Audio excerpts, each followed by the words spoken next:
relax, unwind, and step into the golden age of radio.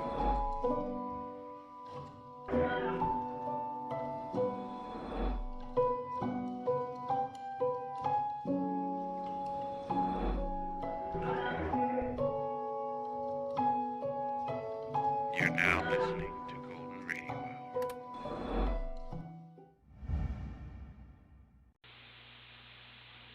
From Hollywood, it's time now for...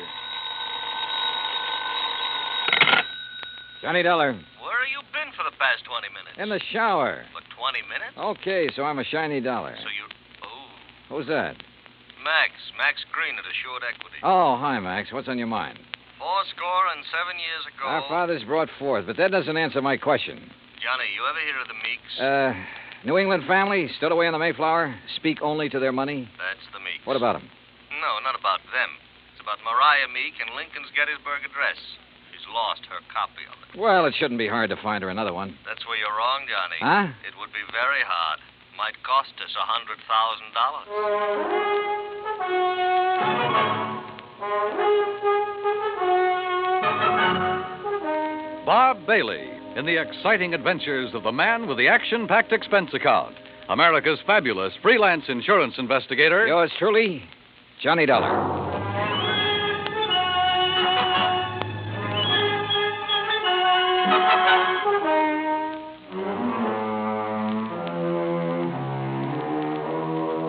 Expense account submitted by Special Investigator Johnny Dollar to the Assured Equity and Trust Company, 325 Scott Avenue, Hartford, Connecticut.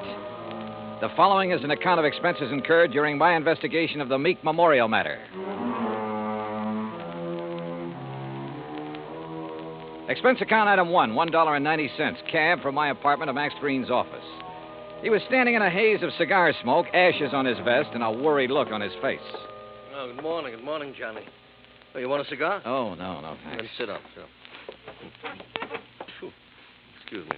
Listen, Johnny, what do you know about that speech that Lincoln made at Gettysburg? Well, I had to memorize it in school like every other kid. All right. You know how many words are in it?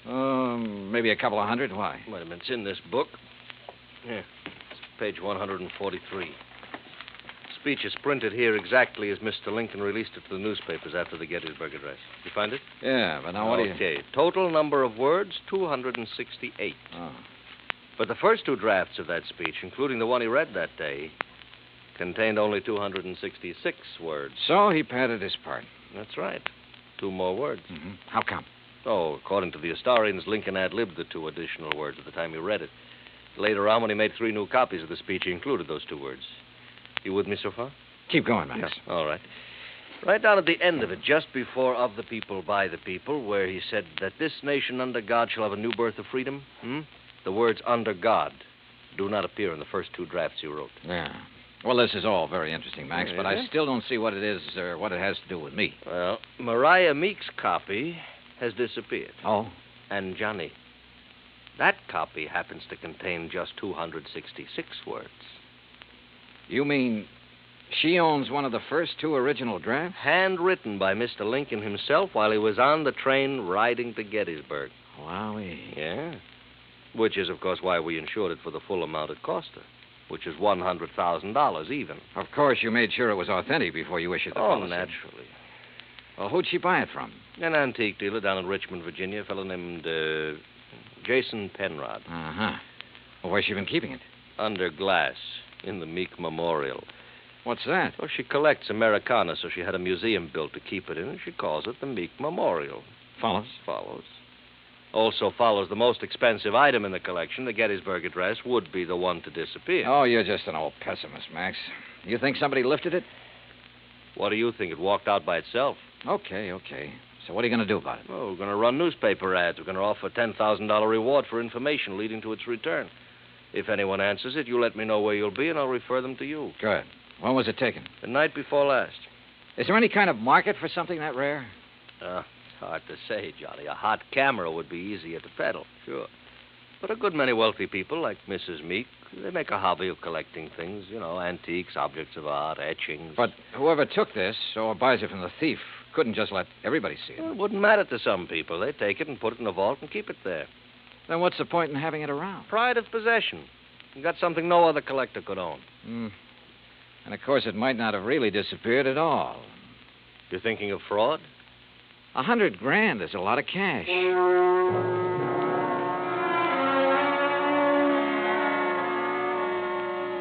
Expense account item 2, $1.90, cab fare back to my apartment. I wasn't particularly intrigued by this assignment. Rare documents, like anything else antique, have always seemed to be just one step from decay. And that sometimes goes for the people who collect such things. Item 3, $16.10, transportation, including a round-trip ticket, Hartford to New Bedford, and cab fare to the Whalers Hotel. There was a convention in town, so I was lucky to get a room. After checking in, I called the Meek residence. Mrs. Meek was expecting me and said she'd have her car pick me up. I had just put down the phone when someone knocked on the door. You in there? Depends on what you're looking for. Oh, looking for Mr. J. Jay, did you say? Nobody by that name here. Oh, yeah. I see. I guess I got the wrong room. Yeah, well, why don't you ask down at the desk? Huh? Yeah. Oh, sure. Yeah.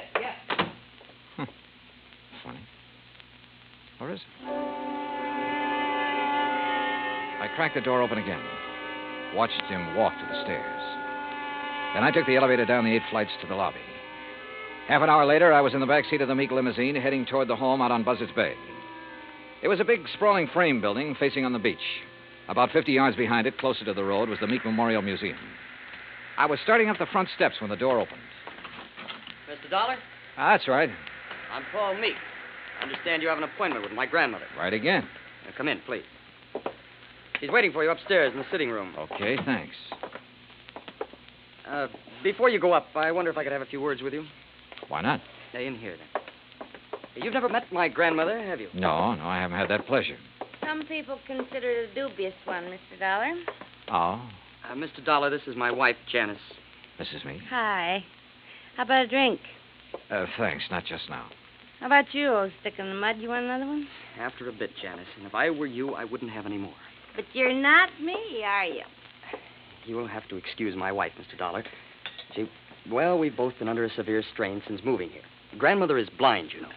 No, I didn't know. Her sight began failing about 4 years ago. I'm surprised the insurance agent didn't tell you. Well, Mr. Green was so concerned over the theft of the Lincoln manuscript, I imagine it slipped his mind. Mm-hmm. And just how do you intend to locate that manuscript? I'm not so sure that I can. It'd be a pity if you couldn't. Be just awful. It's grandmother's prized possession. She hasn't been herself since it was stolen. And being quite elderly, well, we're all very much concerned. Oh, my, yes. We're afraid she might die and leave us all that lovely money. Janice. It's the truth. You see, Paul and I don't have any money of our own, Mr. Dollar. We'll never have any until she does die. Instead of giving it to us now while we're young, you know what she does with it? Spends it buying junk for that silly old museum. Now, look. That's gratitude, isn't it? I bathe her, feed her rubber feet, and do all her dirty work. Janice, you've said quite enough. Mr. Dollar isn't interested in our personal problems. Oh, stick in the mud. All right. I'll be in the den if you want me. And that's the funniest thing I've said all day. If you want me. I'm sorry. She doesn't mean half of what she says. That's grandmother's signal. Then hadn't we better go up? Yes. Yes, we'd better.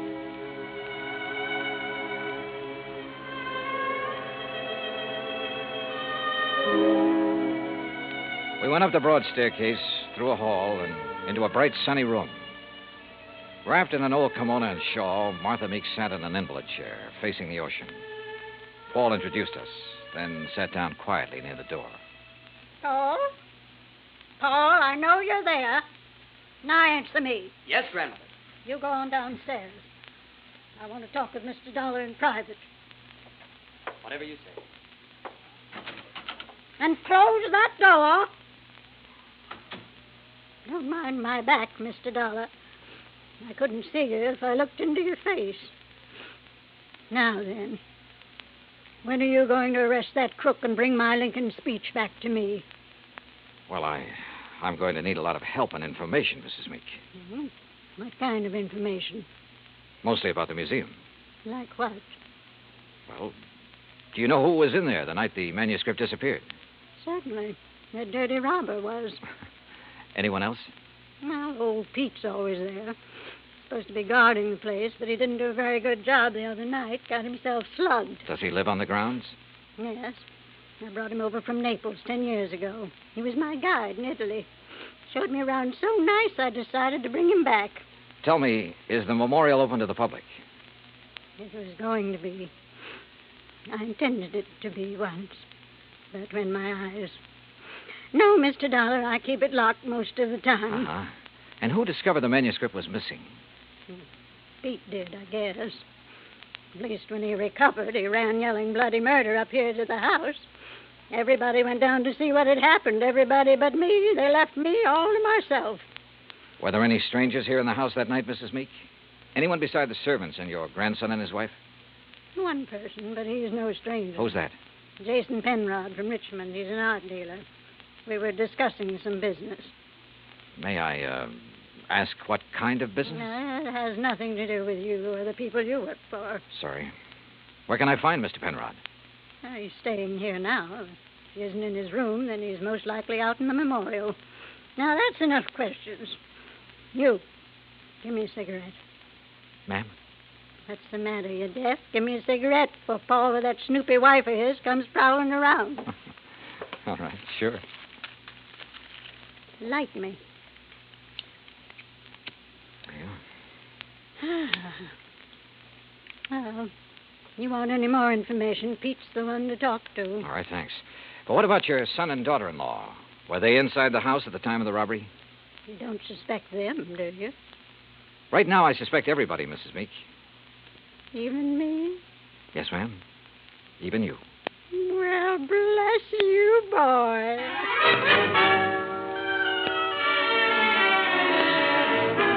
I found Pete Vesuvio trimming the shrubbery just outside the memorial building. He seemed quite willing to talk to me. How you say what happened to me, mister? I'm hit out? Knocked out, Pete. Ah, si, senor. And because of this, I do not see anything. Nothing at all, huh? Please, mister, do not use the insult. I am American citizen, first papers. And because of the kindness of my patron, I will soon be second papers. I know by heart the Constitution, United States, Gettysburg Address, pledge allegiance to my flag. Yeah. You know how I know these things which help me be citizen? Because of my lady. She's letting me work in a place where great papers are for me to read. Because of her, I would not hide anything, mister. Okay, Pete, okay. I'm convinced. But I'm sorry I cannot help you, mister. Well, it's not your fault. Hey, you like to hear me say Gettysburg Address? Well... Do it very good. Learn it right from President's own writing. Some other time, Pete. Right now, I have to find Mr. Penrod. Oh, he's inside, mister. Counting the treasures. All of the beautiful things a lady can no longer see. You'll find him in Section L, senor. I found the small, neat-appearing art dealer just where Pete had said he'd be, peering into a glass case crowded with Derringer pistols. He had a notebook under his arm and seemed to be making some sort of inventory. Oh, dear. You gave me quite a fright, sir. Oh, I'm sorry. Well, I wish I could concentrate like that. Oh, well, there's nothing more interesting to me than these final pistol things. What histories they must have, Mr. Dollar. Johnny Dollar. Oh, yes, the insurance investigator. Paul told me you were wandering about the place. I suppose you'd like to ask me some questions, hmm? If you don't mind. Oh, no, goodness, no. I understand you were with Mrs. Meek the night of the robbery. That is correct, sir. We heard the shouting. We ran out here just as fast as we could. I was the one who discovered the manuscript was missing. You have any idea how the thief got in here? No, sir, no. Unless someone forgot to lock the front door, or unless he had a key. Well, has Mrs. Meek given out many of the keys? Well, in my opinion, too many. Even I have one. What about Paul Meek and his wife? No, I don't think so. Well, they really aren't interested in the museum at all, Mr. Dollar. Oh. Mr. Penrod, I understand you're quite an authority on antique art and things like that. Well, Isn't taking inventory a little beneath your position? Well, I suppose it is, Mr. Dollar. But, last week when I received dear Mariah's wire asking me to do it, I simply couldn't refuse. She's been such a good customer of mine. Well, yes. You have any idea who might have wanted the Lincoln manuscript? Well, I know several persons who'd love to have it. Give most anything, but I don't know anyone with the nerve to break in here and take it by force. You remember where Paul, Meek, and his wife were when you heard Pete shouting? They were right in here when I arrived. I see. Well, thanks for... Oh, just one more thing. Oh, yes? If you'd stolen the manuscript... Mr. Dollar. A hypothetical question, Mr. Penrod. But if you had, and you wanted to sell it at a good price with the least danger of being caught, how would you go about it? Well, I take it abroad, of course. I'd put it on the open market over there. Huh. You aren't planning on going abroad soon, are you, Mr. Penrod? Oh, gracious, no. You know anyone who is? Anyone who, Well, didn't Paul and Janice tell you? Oh, they're flying to Paris Wednesday night.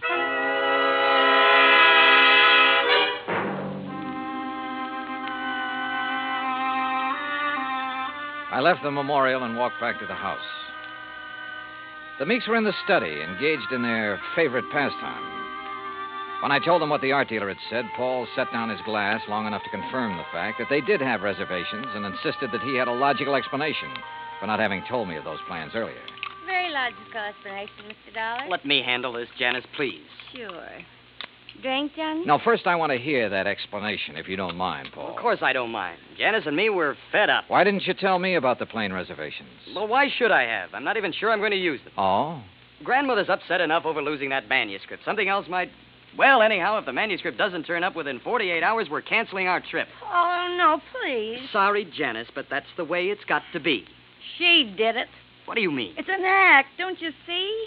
Jason Penrod told her we were going to leave, so she had him hide the manuscript. And now this thing about her being so upset and having such a weak heart. It's an act to keep her precious darling boy tied to her apron strings. I don't believe that. Well, just wait. You will. Anything else, Dollar? What does a trip to Paris cost, Paul? Well, it's not inexpensive. Your wife was complaining about being so broke. Haven't you ever heard of flying now and paying later? We have friends in Paris, Dollar. It won't cost as much to live once we get there. And we'll worry about paying for our ticket when we get back. Any other questions, Mr. Snooper? Yeah. Later. It was after 7 when I finally got back to my hotel room. I ordered a drink and tried to make some kind of sense out of the information I'd gathered during the day. But it all added up to 0. I called Hartford and asked Max Green to look into the Meek finances. Then I dressed for dinner. I was about to go downstairs when the phone rang. Johnny Dollar. Mr. Dollar, I was told to call you. Yeah? It's about the ad. The ad? In tonight's paper about something missing from a certain memorial. Go on. Well, I called Hartford Collect. They said to call you. Yeah, that's right. Who is this? My name's not important, Dollar, but that 10 grand reward is. You think you can earn it? You meet me tonight, you'll see. Where? In the alley behind the Bourne Whaling Museum. Be there at 9:30 and be alone. You got it? Yeah, I got it. Expense account item 4, 85 cents cab fare from my hotel to the Bourne Whaling Museum. I don't like wandering around dark alleys at night, alone in a strange town. It isn't the best way to stay alive. But at 9:29, I passed the old whaling museum and started down the alley. It was dark, no moon, and it was very quiet. I was about 20 yards in from the street when I saw him, curled up in a ball like he had a stomachache. Only he didn't. Because somebody had made him very dead. I struck a match and turned him over. I'd only seen him once before, but I didn't have any trouble remembering where it had been. Right after I'd checked in, he'd knocked on my hotel room door. By mistake. At least that's what he'd said. After giving a statement to the local police who identified him, I went back to my hotel. Evening, Mr. Dollar. Yeah, say, look, I know it's probably against all your rules, but who had my room just before I checked in? Oh, I couldn't disclose that information, sir. Sorry. Oh, well, so am I. It'd mean a lot for me to know. Maybe even $5 worth. Well, Well, sir, if it's that important. Thank you. Now, let's see here. Yes, here it is. Can you read his signature, Mr. Dollar? Yeah, thanks. Just fine. The name I'd seen scrawled on the hotel register wasn't important now. At least not without something more to back it up. There was no law against checking out of a hotel, but there was a law against murder, if it could be proven. And that would be hard to do without finding a motive. So I went back to the Meek house to look for it. I paid off the taxi, that's item 5, and started up the front steps. Oh, hi, Johnny. I thought it might be you. That's so? Mm-hmm. I hope you aren't mad at me for the things I said today. No, not at all. I've been a very bad girl. But everything's going to be all right now. It is. Mm-hmm. Or haven't you heard? Heard what? About dear old grandmother. She's had a real bad stroke. Isn't expected to live. You, aren't a bit sorry, are you? Would you be, if you were me? Dollar, you mind coming up here? No, not a bit, Paul. I'm trying to reach you at your hotel. Thank goodness you've come here. Did Janice tell you? Yeah. How is she? Bad. Doctor's given up. Says it's only a matter of hours. She told me to send for you, Mr. Dollar. Oh? I don't know why. I've never been able to figure out a lot of things she did. All right, where is she? In there. Old Pete's with her, but go on in. Thanks.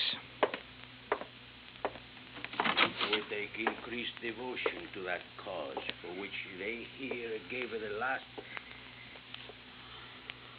Who is it? Oh, it's Mr. Dollar, my lady. Hello, Mrs. Meek. Oh, thank you for coming, Mr. Dollar. I go now. No, wait. Mr. Dollar, you have a moment, haven't you? Of course. I promised Pete the last time I visited the museum. I promised I'd let him recite some of the things he's learned while working there. Haven't been able to keep that promise till now. Go on, Pete. Please. Yes, my lady. They here gave her the last full measure of devotion. That we here highly resolve that these dead shall not have died in vain. That this nation under God shall have a new birth of freedom. And that the government of the people, by the people, for the people, shall not perish from the earth. Thank you. That was wonderful. Thank you, my lady. Now I go. Well, Mr. Dollar, I have a confession to make to you. Yes? I lied to you. Oh, I'm sure it wasn't a very big lie, Mrs. Meek. Oh, but it was.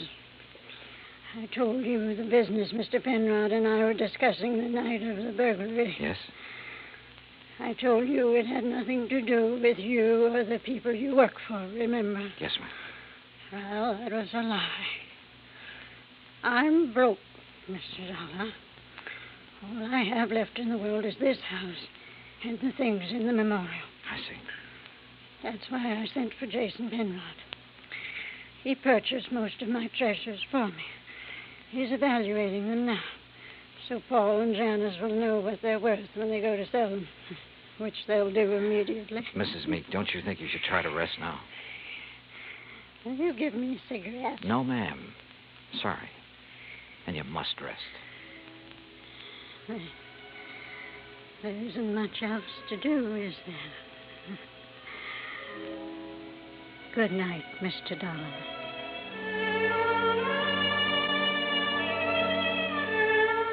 Outside in the hall, Paul and Janice Meek were talking quietly to Jason Penrod. Off in the corner, standing with his back to the others, was Pete Vesuvio. Mr. Dollar, is She's resting quietly. Oh, Dio grazie. Why did you lie to me, Pete? What? I never lied to nobody. Who say I did? I say you did. You're crazy, mister. What lie I tell you? You said you learned the Gettysburg Address right from Mr. Lincoln's own writing in the museum. That's no lie. What's the matter? You don't believe that, mister? I believe you, Pete. But I just had to be sure. Come on, let's join the others, shall we? See. Well, good evening, Mr. Dollar. Mr. Penrod? Tell you any of the family secrets, Johnny? Not too many. You learn anything in there you didn't know before? Yeah? I know which one of you stole the Lincoln manuscript. One of us? Why, you're crazy, Dollar. We were all in the house at the time it happened. That's right. But one of you hired a little man named Leo Jones to do your dirty work. Jones called me earlier this evening. He was going to tell me which one of you it was. Evidently, he didn't like the deal he was getting. What was he doing, Penrod? Trying to blackmail you? What are you talking about? I don't know any Leo Jones. Then why did he come around to my hotel room this morning? The same room you just checked out of. Well, that doesn't mean a thing. I imagine several persons have been to that room today. Sure, but they're still alive. Now, let's get to the phony Lincoln manuscript. Phony manuscript? It wasn't phony, Mr. Dollar. Wasn't it? Well, you correct me if I'm wrong, Penrod. After Mrs. Meek purchased one of the first two drafts of Mr. Lincoln's Gettysburg Address, she started losing her sight. When she closed the museum to the public, you saw a chance to make yourself another $100,000 sale.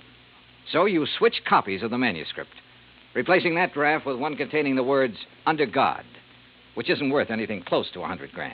What do you mean, Dollar? All right, let me quote. That this nation, under God, shall have a new birth of freedom, and so on. What? The phrase, under God, was not in the manuscript he sold your grandmother, but it was in the copy old Pete has been studying in the museum. Right, Mr. Penrod? All of you stay right where you are. You get what Jones got. Mr. Dollar. He won't go far, Pete. But I am the guard. The lady will want me to stop him. Pete, come back here. Keep away from me. Hey! Come on. Oh. You tell the lady I am a better guard now. Much better. Si, senor. Yes, Pete. I did good. You did fine.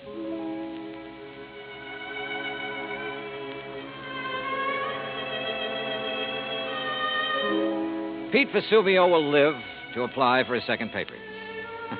And in time, probably open a spaghetti joint in New Bedford. Penrod will be tried for murder. As yet, he hasn't disclosed the name of the person who purchased the stolen manuscript. But in time, I'm sure he will. As for the Meeks, well, Mariah passed on later that night. But as she said, there was nothing left for her but to rest. Expense account total, including hotel and numerous incidentals, $98.30. Yours truly, Johnny Dollar.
Johnny Dollar has come to you through the worldwide facilities of the United States Armed Forces Radio and Television Service.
From Hollywood, it's time now for Edmund O'Brien as... Johnny Dollar. Bob Redden, Johnny. Oh, yeah, Bob. What's this? You checking to see if I'm stalling on your case? Oh, nothing like that, Johnny. Well, in a way, I am. I traced one of the beneficiaries to Chicago, and I've been waiting all morning for a wire on it. We want you to drop the case. What, you capitulating? This is a bad week for Great Eastern. We want you to take another one. We carry a theft policy on a West Coast loan company. 3 of the branches in San Francisco were just robbed. Uh-oh. When? Just a matter of hours ago. You mean all of them? Yeah, all this morning. There was one other that wasn't ours. I got a phone call. I haven't even figured the loss yet, but it'll be way up. We'd like you to get right on it. Sure, Bob. I'll get a plane this evening.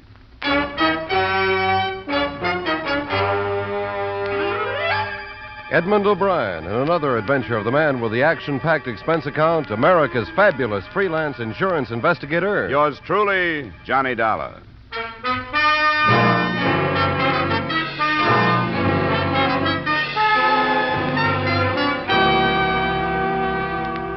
Expense account submitted by Special Investigator Johnny Dollar to the Great Eastern Insurance Company, Hartford, Connecticut. The following is an accounting of expenditures during my investigation of the Porter Coal matter. Expense account item 1, $180 airfare and incidentals between Hartford and San Francisco, California. At 11, after I'd found a hotel room and breakfast, I cabbed to police headquarters, where I was shown to robbery detail and the office of a harried lieutenant clerk. I'm not making excuses. They put us off balance, that's all. We got the call from the place on Market Street at 9:15 yesterday morning, just a few minutes after they'd opened. While we were down there, the call came in from the Mission District. Same loan company, different branch. Then, not 40 minutes later, the other company was hit. Quite an operation. They hit the fourth one at 5 minutes of 11. I tell you, we had more officers on the streets than there were civilians.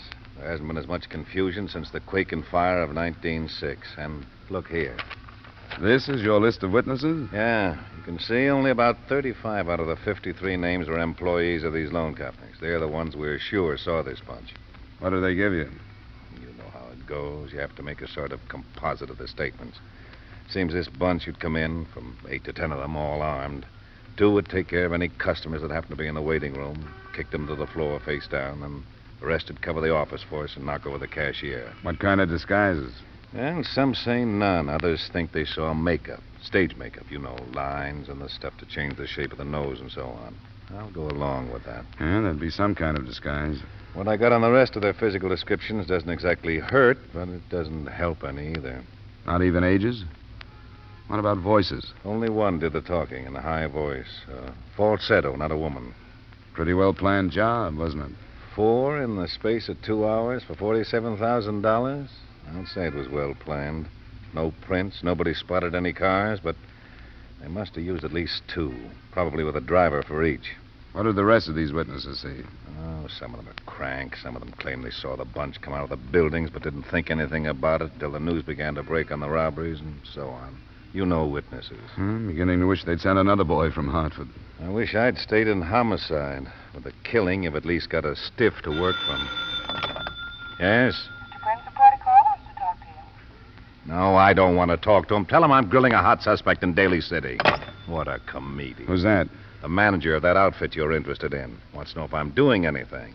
The Port of Call Loan Company. That's a great name. Do you know what their motto is? Yeah, I saw it.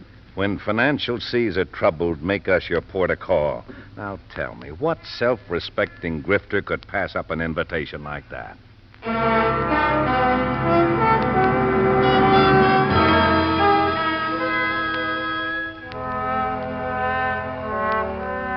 San Francisco is a city of bridges with few other exits.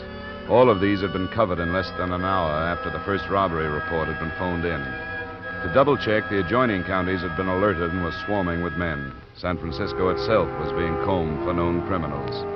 That left little for me to do but hang around robbery detail and wait for developments. Lieutenant Clark had been on the phone for half the afternoon, and I was in his office at 5 when it rang again. Yes? Well, how are you, Bruce? Well, I could use something. What is it? How would that fit? Oh. Good, I do. Well, thanks a lot, Bruce. Well, it'll be a change of scenery anyway. Something up? That was missing persons. A woman reported her husband missing since sometime yesterday. It's a cab driver. That's a possibility, isn't it? I never gave it a thought. Why is it you always connect private cars to jobs like this? Well, it's natural to pass up cabs. They're Usually a close check kept on. Well, we'll see. She's on her way down. I'd like to have you see her, too. Yeah, sure.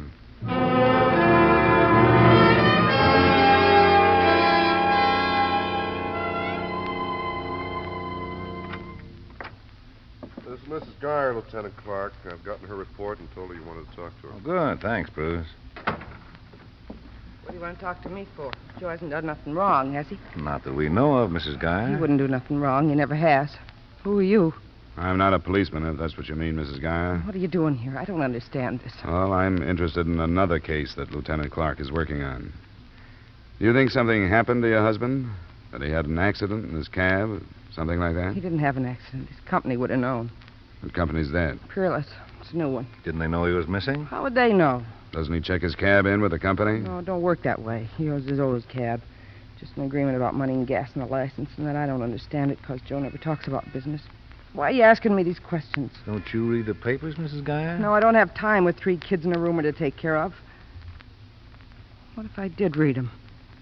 Does it say they found Joe dead someplace? Nothing like that, Mrs. Geyer. I'm sorry I mentioned it. What do they say? I got a right to know. I'll buy a paper for the streetcar on the way home anyway. There were 4 robberies yesterday, big ones. None of the witnesses saw the cars the men got away in. Maybe they wouldn't notice a taxi. Are you saying you think Joe was in on it? Not necessarily, no. Police have to ask questions like that, Mrs. Geyer. He wouldn't do nothing wrong like that. Even if he did, I'd know about it. And then do you think I'd come down here like this? Of course not. Doesn't your husband ever stay away from home this long? No, not without calling me from someplace. That's why I got to worrying and never called at all yesterday. What time did he leave yesterday morning? I told the other cop that. Why don't you tell us? It was right before 8. I think Mrs. Geyer can go now, don't you, Mr. Dollar? I think she should. Go home and don't worry, Mrs. Geyer. We'll find your husband. He's got to come back. I don't know how I'll manage with the kids if he don't. We'll find them. You know the way out, don't you? Yeah, this way? That's right. Then down the corridor. What do you think? I don't know. That's why I had to try the robberies out on her. She could have been here to put the finger on the husband who double-crossed her. She seemed to be sure he hadn't had an accident. Yeah, that's right. There must be a reason all those witnesses didn't see a private car. That figures, too. I'll put a tail on her right now.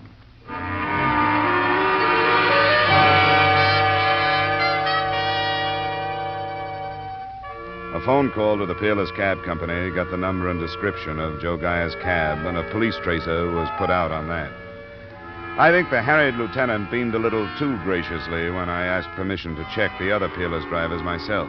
But I did, 75 of them. Only one hadn't been heard from in the past 28 or 9 hours. Paul Landini, with an address on Turk Street, an apartment house whose manager boarded some of the tenants, among them Landini. Who knows about Paul ever? He wasn't here for the meal last night, but what is that? Does he live alone here? Yes. I take it you mean he was off and away from home at dinner time. He had personality. He often goes someplace else to eat. Do you know if he came home at all last night? My tenants live their own lives. I don't run a girls' school here. Would you show me his apartment? Why should I? I told you it might be very important. You didn't tell me what you mean. He might even be dead. Oh, not Paul. Why do you want to look in his apartment? I don't expect to find him there, but there's a chance of finding something else. What? I don't know. I told you this was police business. You want to cooperate or don't you? Oh, sure I do. I'll take you up.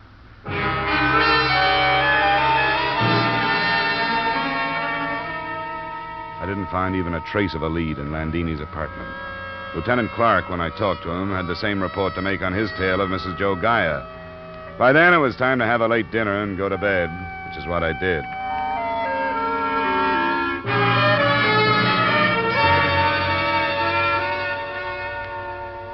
The next morning, the 2 missing drivers and their cabs still had not been found. The police report on Mrs. Geyer hadn't offered anything. The $47,000 in stolen funds could have been that many miles away from San Francisco. Through the morning and early afternoon, a dozen general suspects were questioned and released. And then, sometime after 3, the body of a man was found floating in a slough in the upper reaches of the bay. He fitted the description of Joe Geyer, and an hour or so later, his wife arrived to make identification.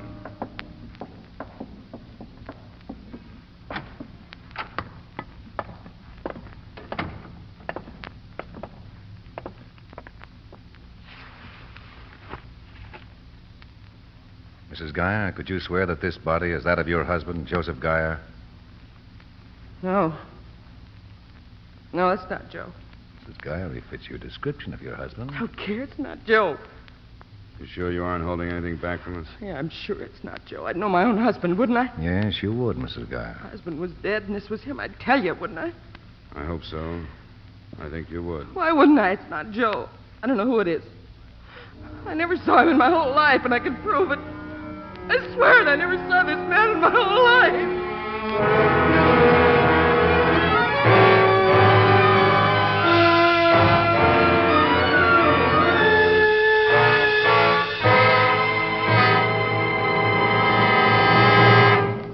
We will return you to the second act of yours truly, Johnny Dollar, in just a moment.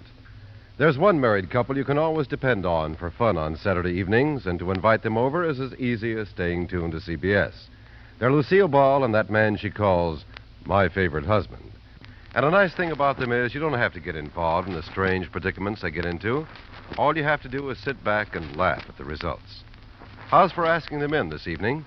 Lucille Ball and my favorite husband will be waiting on most of these same CBS stations. Now, with our star, Edmund O'Brien, we return you to the second act of yours truly, Johnny Dollar.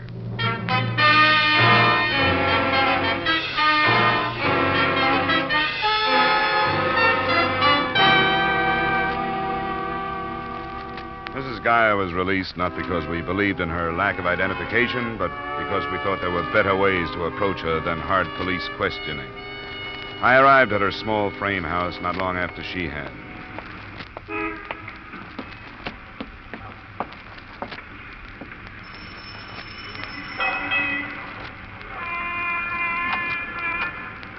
What do you want? I thought I'd better come and see you. You can't come in. I want to help you if I can. Should I need any help from you? I don't need any. Go away. Wait a minute. Get your foot out. You got no right to do this. Now, wait a minute. There are other ways to identify that body. Then you'll be in trouble, won't you? I don't care. It wasn't Joe. Open the door, Mrs. Geyer. You can't come in. Why did you get so upset if it wasn't your husband? You cried. I couldn't help it. Never saw a dead body before. I went to pieces thinking, what if it had been Joe? You know, the police think you're lying. I am not. Why should I? Joe hasn't done nothing wrong, and I haven't either. Now go away and leave me alone. I got ironing to do.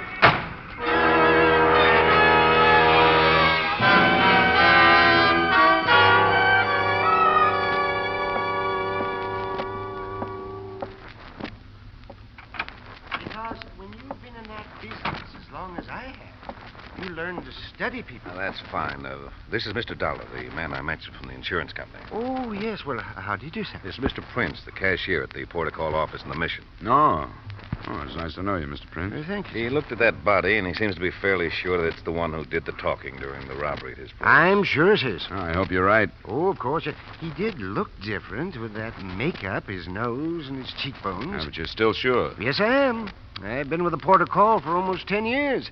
And as I was telling Lieutenant Clark, when you've been in the loan business as long as that, you learn to study people. I suppose you would. You meet so many, and while they're talking about the loan they want, you sort of unconsciously study them to try and find out how much truth they're telling. But, I remember that man, though, makeup or no, yes. What in particular do you remember? Oh, a lot of things. He walked right up to me, you know. I remember his eyes and his ears, and I remember his hands. They were manicured. And he wore a ring on his third finger left. There's polish on the nails, all right. He didn't have a ring when he was brought in, but there's the mark of one, and it's third finger left. I wish there were more witnesses like you. Well, thank you. Thanks very much for coming down, Mr. Prince. Well, that's quite all right. And I hope we don't have to trouble you again. Well, there's no trouble at all, Lieutenant. I'll be glad to be of service to you. Good day. Good day, Goodbye, Mr. Prince. Well, it looks like we've got that much anyway, Dollar. Run quite a few of the loan company people past the body, and almost half thought he was the one, the falsetto. Well, that's something, but dead men don't answer many questions. I've noticed that. I understand Mrs. Geyer didn't answer many either. Well, how did you... Oh, you still got men on it, huh? Yeah, I haven't been able to spare any relief, so that pair I assigned yesterday's been on the plant day and night. So when somebody finally showed up, they thought they'd broken the case. They didn't know you. She wouldn't let me in, and she didn't change her story. We'll check her. We've got a man from the cab company coming down. Lieutenant, didn't she say that she had a roomer yesterday? Remember, she asked if she'd read the paper, and she said By that time, I'd asked a few thousand questions. She did. She said she didn't have time to read the paper with 3 kids and a roomer to take care of. I think I remember that. Well, that's something we should check. Your men say that outside of me, nobody has shown up at her house, huh? Even staying out last night, you'd think this room had come back sometime for clothes or for something. We'll try it.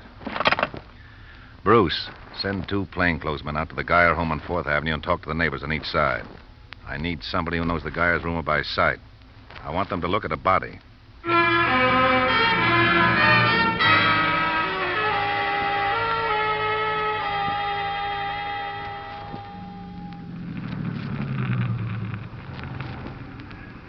Well, the lights are on. I guess she's home. Which one is it? One with a porch light.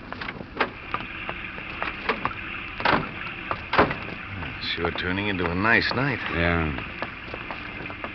10 o'clock? Huh? Oh, Pritchard. What are you doing out here, sir? I'm going to talk to the woman. A note from me relief? I'll have a relief out here in an hour. 9 o'clock. That's a promise.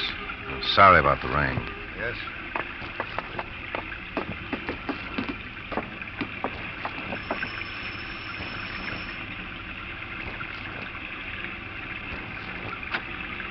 I'm afraid you'll have to let us in this time, Mrs. Geyer. What are you talking about? This is a warrant. We're here legally. I want you to tell me the truth. When did you last see the man who rooms here? I don't know. I don't remember. That isn't the truth. You saw him this afternoon. You saw him at the morgue and you didn't tell us who he was. Why not? Don't you wake up my kids. Answer my questions, Mrs. Geyer. I was afraid to tell you. Why were you afraid? Because with Joe gone like this, I thought something had happened. I know I should have told you, but I couldn't. He's my husband. What were you afraid had happened? Joe and me argued sometimes about Mr. Grace. Grace? What's his first name? I thought you knew about him. The neighbors identified his body, but they couldn't remember his name. His name was Ted Grace. Your husband was jealous of Grace, Mrs. Geyer? And we argued sometimes. He was a salesman, and some weeks he'd have a lot of money, and I told Joe he ought to sell his cab and be a salesman, too. He got the wrong idea and thought I was falling for Mr. Grace. I wasn't. And I couldn't ever make him believe me all the way. Why did he let Grace live here if he felt that way? He needed the money. Do you think your husband killed Grace? I don't know. I'm afraid to tell you. I knew Mr. Grace for fear he did. That's what happened. He didn't kill him out of jealousy. Grace was mixed up in those robberies I told you about. Do you remember? I got the newspapers. That's what we're here to clear up. We want you to tell us everything you know about Grace. I never talked to him much. How do you know he was mixed up in it? You'll have to take our word for that. Come on, you must know something about him. How long has he been living here? About 6 months. You know where he came from? He never said. He must have had some friends. Didn't anybody come to see him? No. You have a telephone. Did anybody ever phone him? Yeah, a man used to call him. The same one all the time? Yes. Must have given you his name sometime. No, he didn't. Did he ever call while Ted Grace was gone? Yeah, once in a while. What then? Didn't Grace leave a number or someplace where he could be reached? Usually a place called the Furlong over on Fulton. Why didn't you tell us that? Why do we have to drag these things out of you? What else are you holding back from us? Nothing. I just can't think. I just can't think of anything but where's Joe and why don't he come back? Wasn't there anything different the morning he left? No, nothing. Was Grace here at that time? He left, too. About the same time? Right after. Joe's mixed up in those robberies. It's my fault because I talk so much about money. Well, he can hate me for that, but what about the kids? He can't leave them for me to take care of alone, can he? We better take a look at Grace's room, don't you think, Lieutenant? Which one is it, Mrs. Geyer?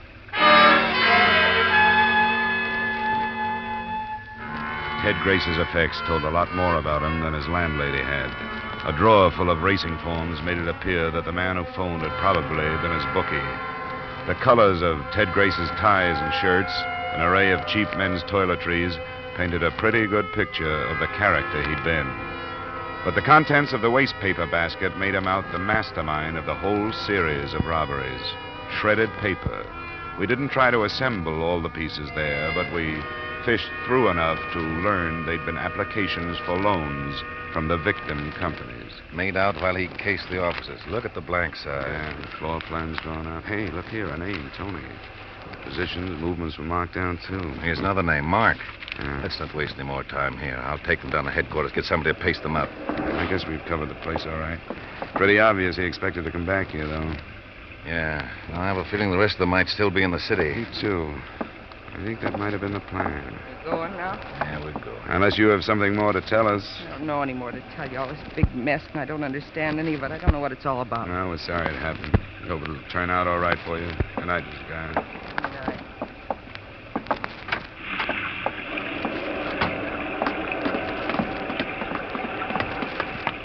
Lieutenant Clark. Yes, Pritchard. The radio car stopped by with a message for you. But I didn't want to come in with a woman there. Her husband's dead. So's the other driver, Landini. Where were they found? In their cabs in the vacant garage out toward the beach. Who's on it? Lieutenant McMillan. All right, I'll contact him. And don't forget our reliefs. I won't. Well, there goes Geyer and Landini. Elimination for more profit? That or cutting the links between the rest of the bunch and the only tangible things we've had, the cabs. That could be. Hey, if you want to drop me at that bar she mentioned, the Furlong, I'll see what I can pick up there. Sure, if you want to. I'll stay in my office till I hear from you.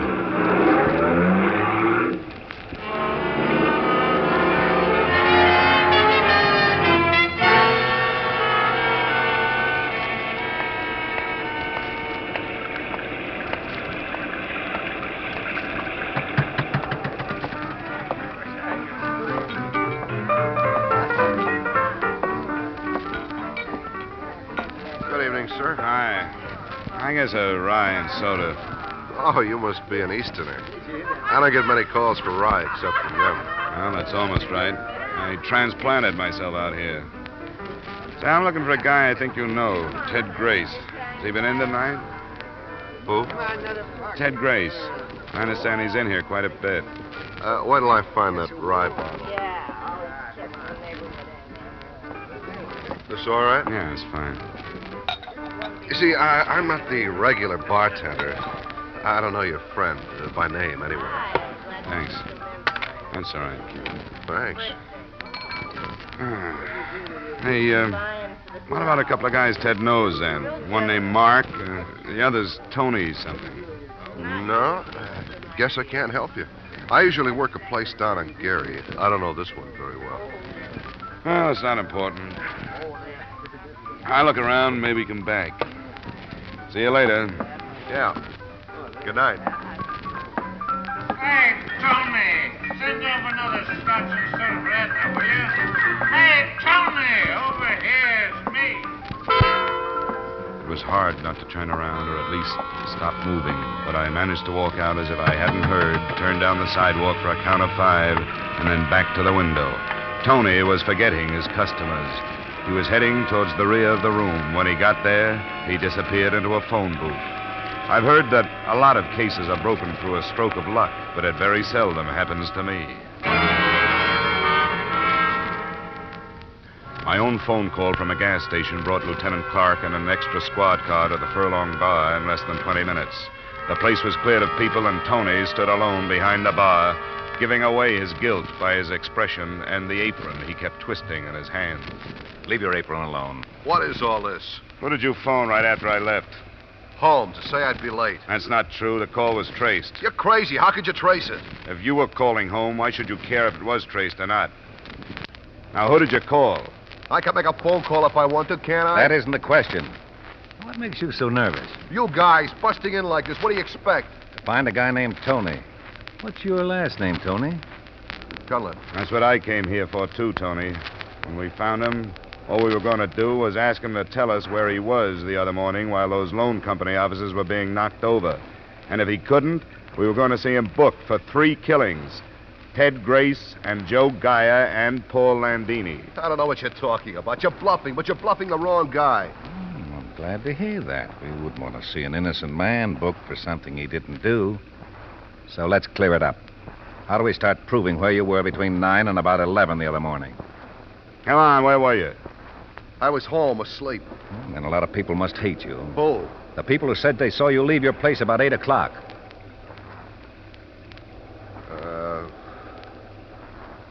What's the use?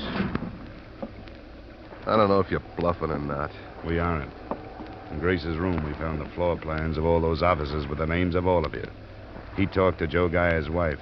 She knew about you and Mark. You just made a confession. Do you want to take the whole rap yourself? No. If I'd known there was going to be any killing, I wouldn't have got mixed up in it. When there was, I knew the whole thing would blow up. Who did the killing? There were 3 of them. Harvey Shute, Vic Lincoln, and Neil White. I'm not sure which one did it. Who were they? I don't know. They got out of prison someplace in the East about 6 months ago. We met them and got running around with them. We'd been playing the horses, not doing so well. And they said if we got a big stake, they knew how to make a killing. That's the way it started. Who's we, Tony? My friends, Mark Rose and Leo Barrett. Ted Grace. Is that all? I'm giving you my friends. That's enough, isn't it? What about Joe Geyer? No. No, they just called him to get his cab to use instead of cars. He wasn't in it. That was Ted Grace's idea. I guess so. The smart guy. You were all pretty smart. And what about Landini? He was called, too. I don't know what happened. They went crazy after we got the money. They were like different people, and I didn't know.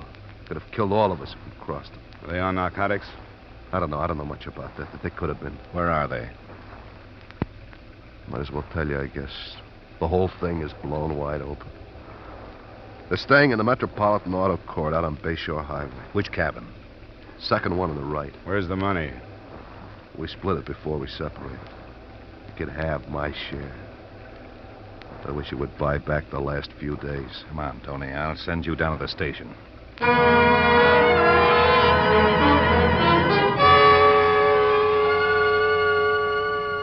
Two more squad cars had been added by the time we got started.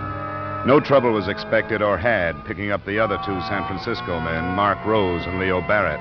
But at the Metropolitan Auto Court, where the three ex-convicts were staying, trouble was expected.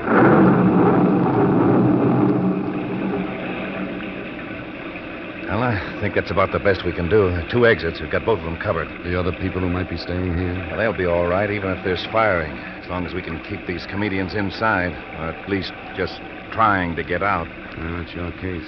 We'll have to try to it anyway. I'll go wake them up. If this gale hasn't already. Now, don't be a hero.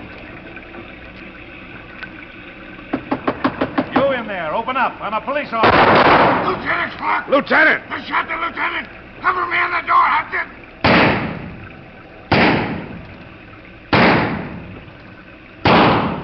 Watch the window!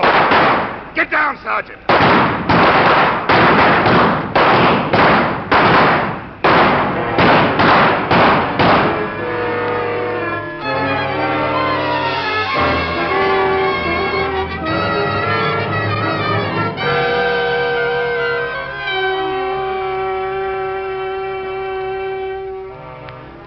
When it was finished, one of them was alive. The other two in the cabin were ripped to pieces. But that and the recovery of the money hardly paid for the loss of Lieutenant Clark, who died before he reached the hospital.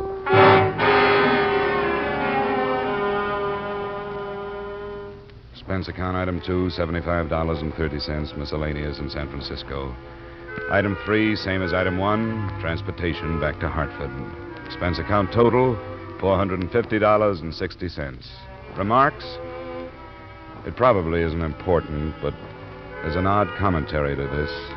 The gunfight and Lieutenant Clark's death made only a column on page 2 of the morning paper. The storm he died in grabbed the page 1 headlines. Yours truly, Johnny Dollar.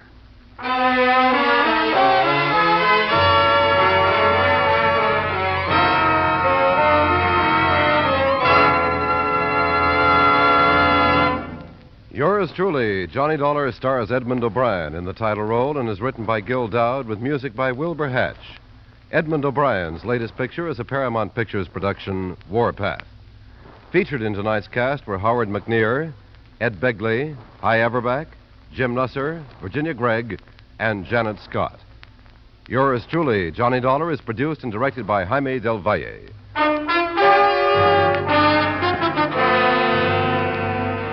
This is Dick Cutting, inviting you to join us next week at the same time when Edmund O'Brien returns as... Yours truly, Johnny Dollar.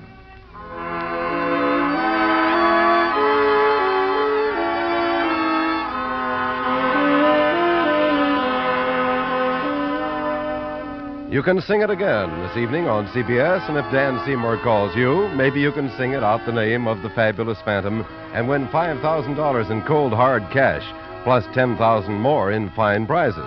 Worth it? You bet it is. For Sing It Again also brings you a whole hour of grand musical fun as you listen to Alan Dale, Judy Lynn, Bob Howard, the Riddlers, and Ray Bloch's orchestra. Sing It Again comes to you every Saturday evening on most of these same CBS stations. Sing it again this evening, won't you? And now, stay tuned for Vaughn Monroe's Caravan, which follows immediately on most of these same CBS stations.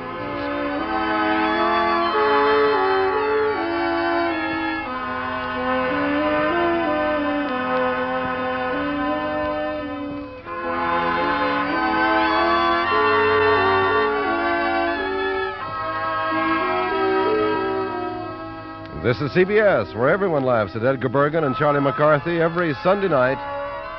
The Columbia Broadcasting System.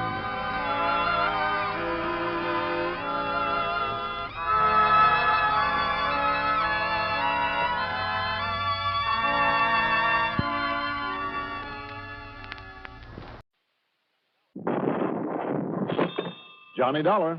Mr. Dollar, this is Dennis Taylor, Star Mutual Insurance Company here in Colorado Springs. Yes, Mr. Taylor. An important client of ours, Mr. Dollar. His name is Melvin Lockhart. Yes? Well, he's spending the summer at one of our nearby guest ranches. And he's having some visitors for a week or so. He's invited them. They'll be his guests. So? Dollar, Mr. Lockhart believes that given half a chance, one of them will try to murder him. Murder him? So if you're free, if you can find the time to come out here... Mr. Taylor, I'm on my way.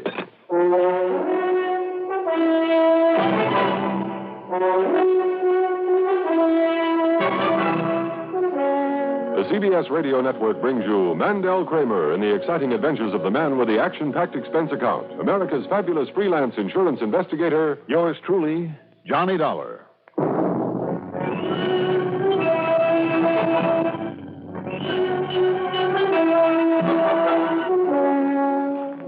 Expense account submitted by Special Investigator Johnny Dollar to the Star Mutual Insurance Company, Colorado Springs office. Following is an account of expenses incurred during my investigation of the Four's a Crowd matter.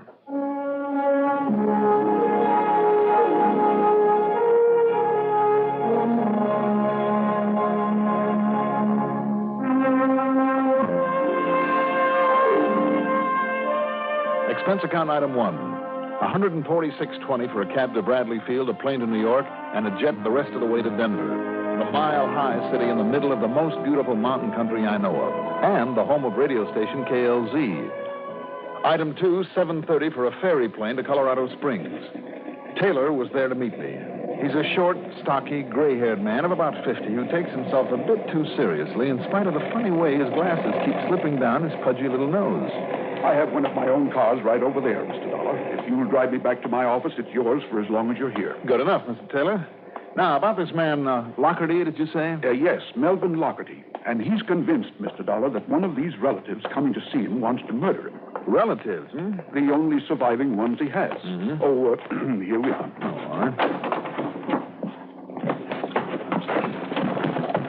You see, they're the children of his younger brother, Henry, who died a few weeks ago at the age of 71. Oh, I see. Now, how old is he? Well, according to his policy, 74. Now, I'll point the way to go. Right. And, his beneficiaries? These three who are coming here. Mm-hmm. When? They're due today. So you'd best get over to the no-name ranch where he's staying just as quickly as possible. Turn here, please. All right. Tell me, how much do you know about these relatives, these heirs of his? Not very much, I'm afraid, outside of their names. Are they crooks or something that he's so scared of them? Any crook in that family, it's Lockhart himself. How do you mean? Well, now, how do you think he ever got hold of enough money to afford nearly $500,000 worth of insurance? I'm sure I don't know. Well, then let me tell you. By hornswaggling his brother Henry out of some mining properties over near Cripple Creek. That's how. Oh? Properties that Henry spent a whole lifetime developing to the point where they finally began to pay off. I see. Tricked his brother out of them and then sold them and kept the money himself. A rotten thing to do, Mr. Dollar. And Henry had been a very close friend of mine. This Lockhart sounds like a nice fellow. He's a crook of the first water. And if you ask me, Lockhart was completely responsible for his brother's death. You see, it was by his own hand. And you want me to protect a man like that? I know, but with the company, it's purely a matter of dollars and cents. Personally, I don't care what happens to him. You really hold a grudge against him, don't you? No, I did not say that. You didn't need to.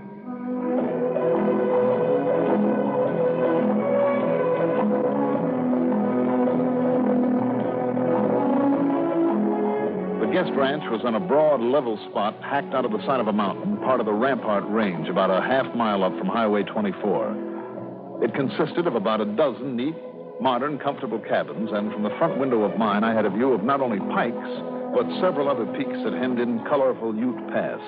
All very beautiful. Yes? Oh, hi. Dollar. My name's Lockhart. It's taken you long enough to get here. Why haven't you been to see me? Well, I want one thing understood, Dollar, right from the beginning. When these relatives of mine get here... They haven't arrived yet? Well, I'm still alive, ain't I? Now, I don't want them to know what you're here for, you understand? Yes, but Mr. Lockhart, Now, look, you look and listen. I invited them up to spend a week with me to try and make peace with them. After all, they were the only relatives I got. So I understand. And to try to find out once and for all which one of them is out to get me. To get you? Why? Why? Because their father, just before he died, he made one of them promise to get even with me I sort of done him out of some money once. Your own brother, wasn't it? Yes, my own brother. What of it? What difference does that make? Well, how do you know about that promise? Because he told me before he died. Mm-hmm. And which one of the three do you suspect? Well, how should I know? I haven't even seen them, not for years. But now I've been getting letters telling me my time is about up. Threatening letters? Yes. I hope you've kept them. No, I haven't. But I'm worried. So that's the reason I've called them here for a showdown. I mean to patch it up or something. Mm-hmm. Oh. Here they are now. Wait a minute, Mr. Lockhart. Are you trying to tell me that those three who just got out of that car... Yes. That one of them might be plotting to murder you? Yes, yes, yes. Ooh, somebody is crazy.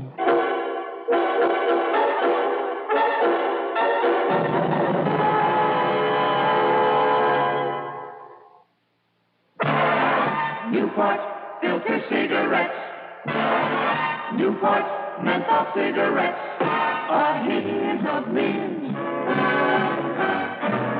makes the difference. So fresh that you know the difference. There's smoking with cool menthol. It's so refreshing while you're smoking Newport filter cigarettes. While you're smoking a Newport, remember this hint. Coolness of menthol, freshness of mint. Best of tobacco, flavor that's bright. Smoking a Newport, smoking is right. So refreshing while you're smoking Newport filter cigarettes. Newport filter cigarettes. Newport.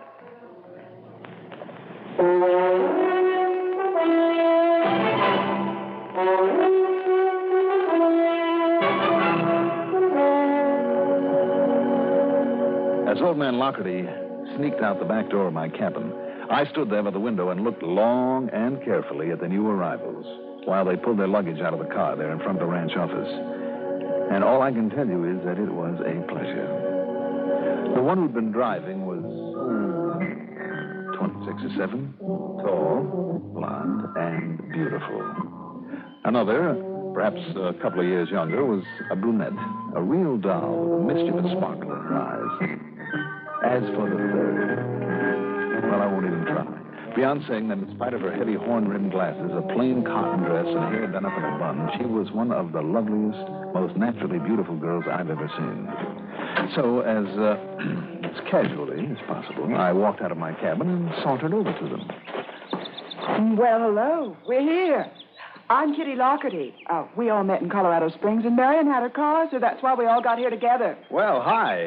I'm Johnny Dollar. Dollar? Mm-hmm. Oh, I thought the manager's name was, what'd you say it was, Thekla? Oh, Mr. Croy McClary or something. Who cares now?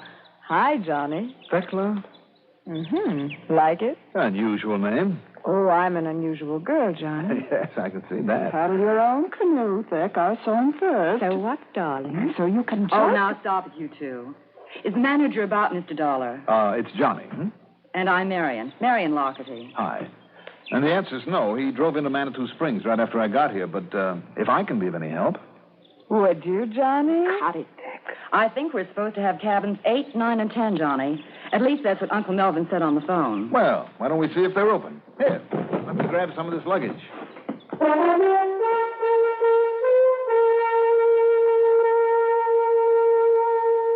Killers, Now, of course, you never can tell. After getting them settled in their respective cabins and calling attention to the square dance posted for that evening, I went back to my own cabin and simply waited, watching. A while later, the three of them got together and went over to Mr. Lockhart's cabin.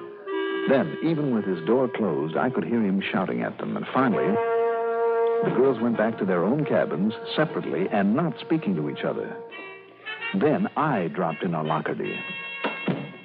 You crazy, Dollar. Suppose one of them saw you come in here. What were all the fireworks about, Mr. Lockhart? I was nice to him, Dollar. I said I'd pay all the bills and give them anything they want up here. And then I told them. Yeah? I told them that I knew one of them was after me. And what'd they say to that? What do you think? They acted like they never heard of such a thing. But I knew better, Dollar. I knew better. I know that Harry, before he died, made one of them promise to kill me. Yes, but which one? Well, how should I know? I told you I don't know, but look at him. That Tekla, the blonde one. Ah, quite a dish. She's all wrapped up in herself and nobody else. Don't care about nobody else. You think she wouldn't kill me? Huh? Because of a promise and to get her share of the money in addition? Do you think she would? And so would Catherine. Kitty, that black-haired one. Hot-tempered little minx with those dark, shifty eyes. The way she tried to laugh it off when I said I was wise to them. And how about Marion, the one with the glasses? Yeah, sure. The quiet one, but smart. Just don't you forget that old saying, Dollar, that still waters run deep. Anyhow, I told him. You told him just exactly what, Mr. Lockhart? That whichever one thinks she's going to kill me, she won't get away with it. So she'd better admit it, that's what. Don't you see, Dollar? I can't sleep. I can't rest. This thing is driving me crazy. That's the understatement of the week. What? What? Look, if it's rest you want, Mr. Lockhart, I see by the bulletin board that there's a barn dance tonight, so at least you can get some sleep while that's going on. Yeah, if they go to it. I'll try to see that they do. Okay, but don't you worry. I'll be sleeping with a gun at my side. You carry a gun? I always do. No. Well, if you ask me, Mr. Lockhart. Well, if I ask you what? Nothing. Forget it.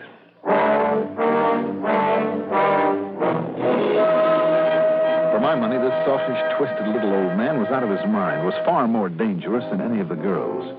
And yet, if one of them had made a promise to kill him, well, there was only one way to find out, or at least to try. I sashayed on over to the barn dance. Right and left around the hall.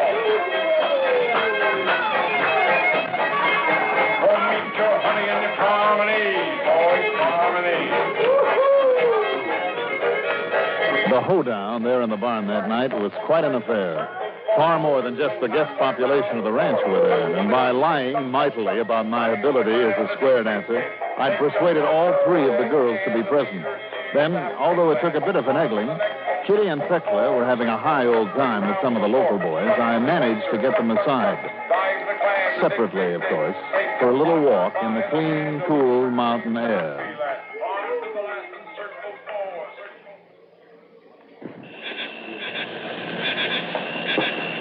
I know, Johnny. I guess the whole ranch must have heard him ranting and raving at us there in his cabin. Why, Tekla? Oh, he has the silly notion that one of us promised to Daddy to kill him for something that happened once. Well, did you? One of you? Well, I know I didn't. But I'll tell you this, darling, that if I had, I would have done it.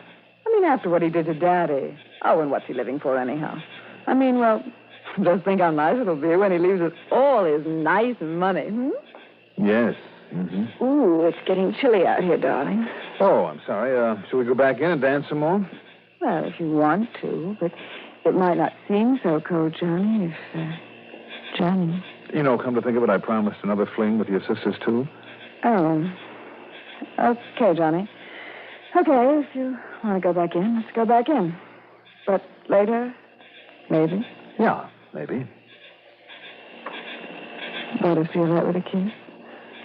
Why not?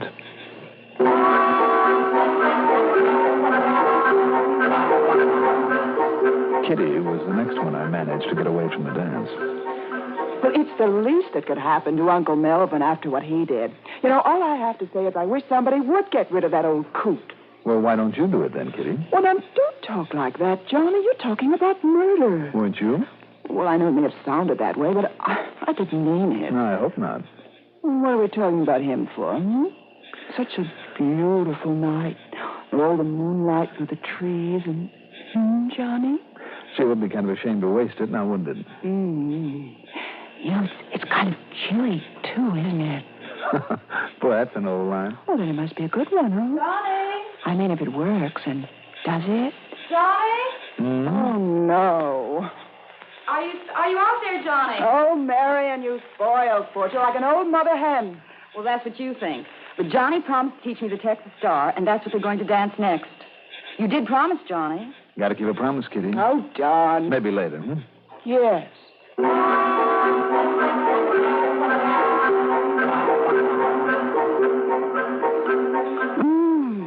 Johnny. I never dreamed that a hard-boiled insurance investigator could be Wait so... a minute now, Marion. What did you say? Oh, now, look, dear. Didn't you think I'd know the minute I heard your name? And I suppose that you're here because old Uncle Melvin has this ridiculous idea that one of us is going to kill him. Is it ridiculous, Marion? Don't you know why the three of us met in Denver and came here when he asked us to? Why? To humor him, so he wouldn't get silly and write us out of his insurance and his will. That's all. Can you see a pretty little secretary like Kitty committing a murder? Or a softy like Thekla who wouldn't hurt a fly? How about you, Marion? Me? An old maid school teacher? Now, what do you think, Johnny? Well... Johnny, isn't it a shame to waste all this lovely moonlight? Oh, now, why couldn't I have had a teacher like you?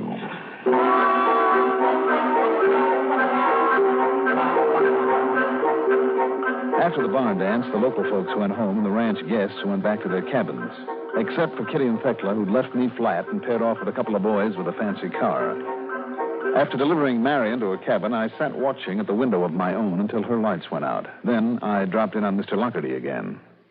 Yes, I get plenty of sleep.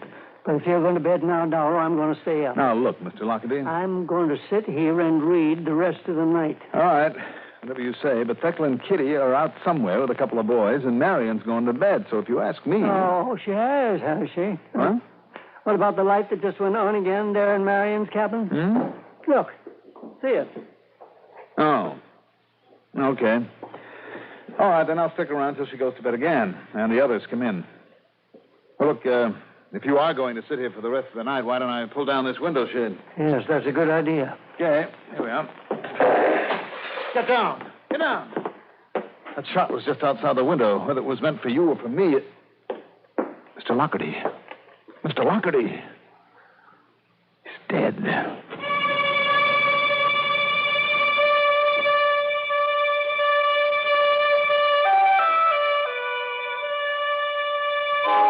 shot that killed Mr. Lockhart brought the ranch guests out of their cabins just as quickly as they could throw something on into their pajamas. Except for Kitty and Thekla and their boyfriends, who were there within minutes. A short time later, Marion appeared in bathrobe and slippers. I had the ranch manager phone for the sheriff, and then... Oh, Johnny, this is terrible. Terrible. In spite of the way I was talking tonight... Kitty. Well, I don't think it's so terrible. It's about time, I think. Thekla, that's no way to talk, regardless of how we may have felt about Uncle Melvin. Kitty, Thekla, you two got here in quite a hurry. Where were you when it happened? Johnny... You don't think that either of us... No, don't get emotional, Thek. And Johnny, Thek, and I, and Pete and Wally... Oh, excuse me, Johnny Dollar. This is Pete McKenzie and Wally Thatcher. Hi, Mr. Dollar. Well, didn't I see you four take off a while back? Yes. Yes, sir. We took the girls down the road for a beer after the dance. Yes, Johnny. We just got back and we're on our way to the cabins and we heard the shot. So we came over here instead. Yes, sir. That's just the way it was. I see. And aren't you going to ask about me, Johnny? What, do I need to, Marion? No, Johnny, you don't. What's that, Kitty? As we came up the drive, we saw Marion's light go on there in her cabin. I couldn't sleep, Johnny, so I decided to make some cocoa and read a while. But before I could even... What's the matter, Johnny? Motive. Who else around here could possibly have a motive? But, Johnny, honey, surely you didn't think that one of us... I'm afraid I did, Thekla, but with Pete and Wally with you two, and both Mr. Lockhart and I saw the light go on in your cabin, Marion... Wait a minute. There's another possibility.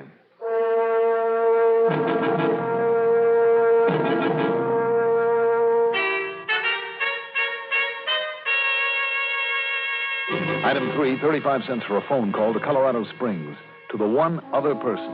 The man who said he didn't care what happened to Lockhart. Yes, Dollar? Oh, then you are at home. Oh, I've been home all evening. Why? Then you couldn't possibly have fired the shot and got all the way back there by now. Shot? What's that? Tell me, what's happened, Dollar?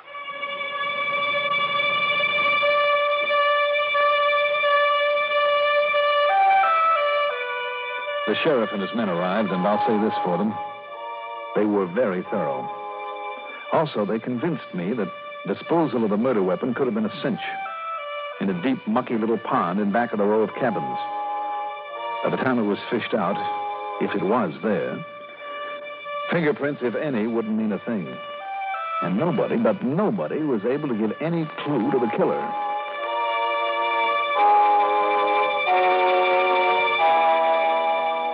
A hunch? Okay. Maybe so. But one of those girls, one of them had recognized me. The only really clever one.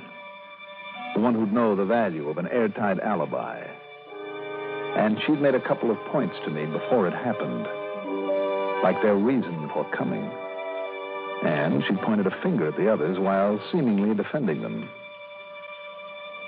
The only trouble was, darn it, that not only I, but others had seen that she was in her cabin when it happened. That she'd just turned on her light in there. We'd seen it. I'd seen it. Then I remembered. A little device that people use to protect their homes. So item 4 in Manitou Springs that morning, 11:25, for a gadget I hoped would turn the trick. Then that night, the girls and I sat together on the porch of the office unit.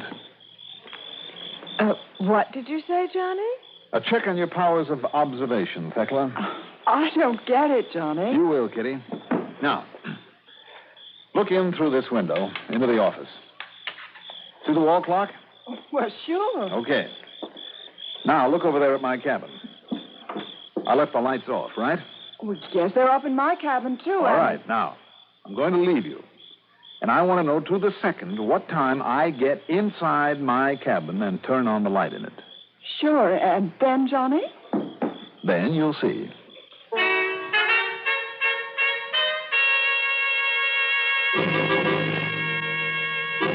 Well, it's certainly taking Johnny long enough to get over there. Oh, just relax, Beck. I think he has something up his sleeve. If you want the truth, though, I can think of nicer things with Johnny than playing games. Well, so why for you two? Oh, look, his lights are on, see? Okay, so he got there at exactly... the time is exactly 4 1/4, 4.5 minutes Don't after... bother, Kitty. I'm right here. Johnny! Yes, Johnny, Well, just now, saw you turn on your lights way over there on your cabin. So you would have sworn that's where I was, wouldn't you? Well, of course. So would I, Johnny. The way you and the boys swore that Marion was in her cabin when your uncle was killed. But she wasn't. What? My lights went on over there just now because of a simple clockwork device that I put on the lamp cord earlier. An automatic switch? That's right. People use them to put on the lights in their homes while they're away and then turn them off in the mornings to make the house look occupied when they're not there. The way Marion made it look. Made it look as though she were in her cabin. Oh, Johnny. Oh, no. Marion. That's right. Marion? But Johnny, he didn't deserve to live. Maybe not, Marion. But nobody deserves to be murdered.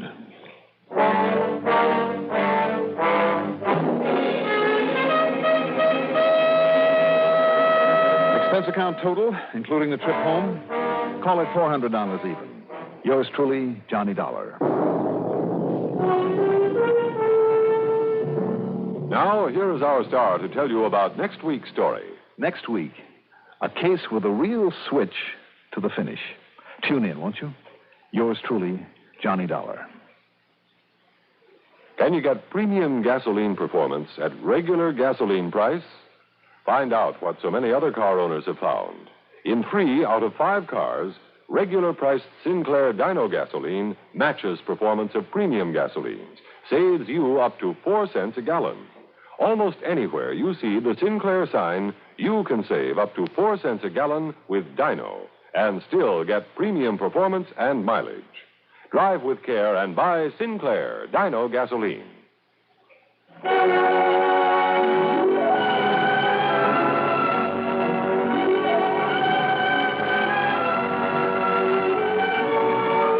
Yours truly, Johnny Dollar, is written by Jack Johnstone, produced and directed by Fred Hendrickson. Johnny Dollar is played by Mandel Kramer. Also featured in our cast were Bill Smith, Edgar Staley, Freddie Chandler, Nettie Galen, Constance Simons, and Reynold Osborne. Music supervision by Ethel Huber. Sound patterns by Walter Otto. Technical supervision by Mike Shoskus. Be sure to join us next week, same time, same station, for another exciting story of yours truly, Johnny Dollar. This is Art Hanna speaking. This is the CBS Radio Network. Johnny Dollar. Johnny. Yes? Hello? George Reed, Floyd's of England. Oh, what's the matter, George? You sound a bit down in the mouth. I am. What's up? Well, Johnny, I understand you've handled quite a few investigations for the Continental Insurance and Trust Company. Oh, brother, I sure have. And you know something, George? Yes? Floyd's of England, you that is, have handed me some pretty wild ones over the years. I know. But believe me, they've been nothing compared to some of the cases that Continental has handed me. And you know why, George? Why, Johnny? Because of just one client of theirs. Well, He's a wealthy old screwball by the name of Alvin Peabody Cartwright. Cartwright? Yeah, he carries a lot of insurance, millions of it.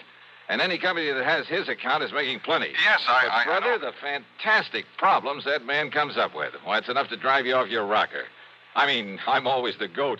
Yeah, I handled one crazy investigation for him only 3 or 4 weeks ago. So I understand. He told Continental that if they sent somebody else around, he'd leave him flat. Johnny... Actually, I suppose I shouldn't complain. Some of the biggest fees I've ever got have come out of his pocket. And you know something? Yes, Johnny? In spite of all his wackiness and these silly problems he hands me, well, over the years, I've really gotten to love the old character. And I mean, aside from those fancy fees I mentioned. Good, Yeah, I think I'd do almost anything, within reason, that is, if it were necessary to help out Alvin Peabody Cartwright. Anything? Sure, anything. Thank heaven for that. But now you said you have troubles, George. I have. So I'm sorry I chewed your ear off about someone that Floyd's of England doesn't have to worry about, so... Don't we, Johnny? Huh? Well, of course not, because as long as he keeps his insurance with Continental... Unless... George. Unless what, Johnny? Well, I mean, if he were to change companies for some... Oh, now, wait. Yes? George. I'm still here. Just who is your problem? I'm afraid you've guessed it. Oh, no. Yes, Johnny. Alvin Peabody Cartwright.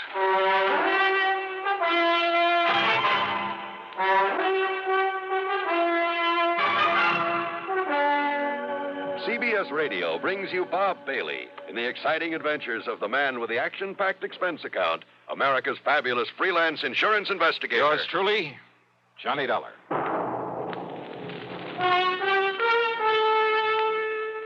Pepsi-Cola refreshes without filling. Why? Because it's truly light. Charlie, you're forgetting something. Wait, Kay, there's more. Yes, ice-cold Pepsi is the delicious refreshment that goes great at a picnic or a party. But, Charlie... And Pepsi goes fast. People like it, so keep plenty handy. There. Oh, you did fine, except for one thing. Well, I mentioned lightness and how Pepsi refreshes and how fast it goes. You left out Pepsi sociability. You know the Be Sociable song. But, Kay, I can't sing. I can. Listen. Be sociable, look smart, keep up to date with Pepsi. Drink light, refreshing Pepsi. Stay young and fair and debonair. Be sociable, have a Pepsi. Well, at least I can say this. Pick up an extra carton of Pepsi today. Please do. And now, Act One of yours truly, Johnny Dollar.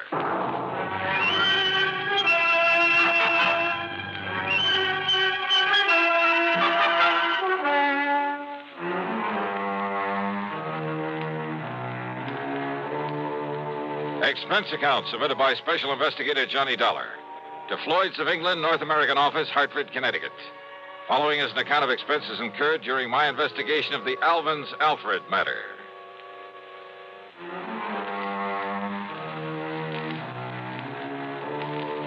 The assignments George Reed usually handed to me were usually bad enough. But a combination of both George and Alvin Peabody Cartwright could be just a little too thick. Anyhow, expense account item one, $1 for a cab to his office.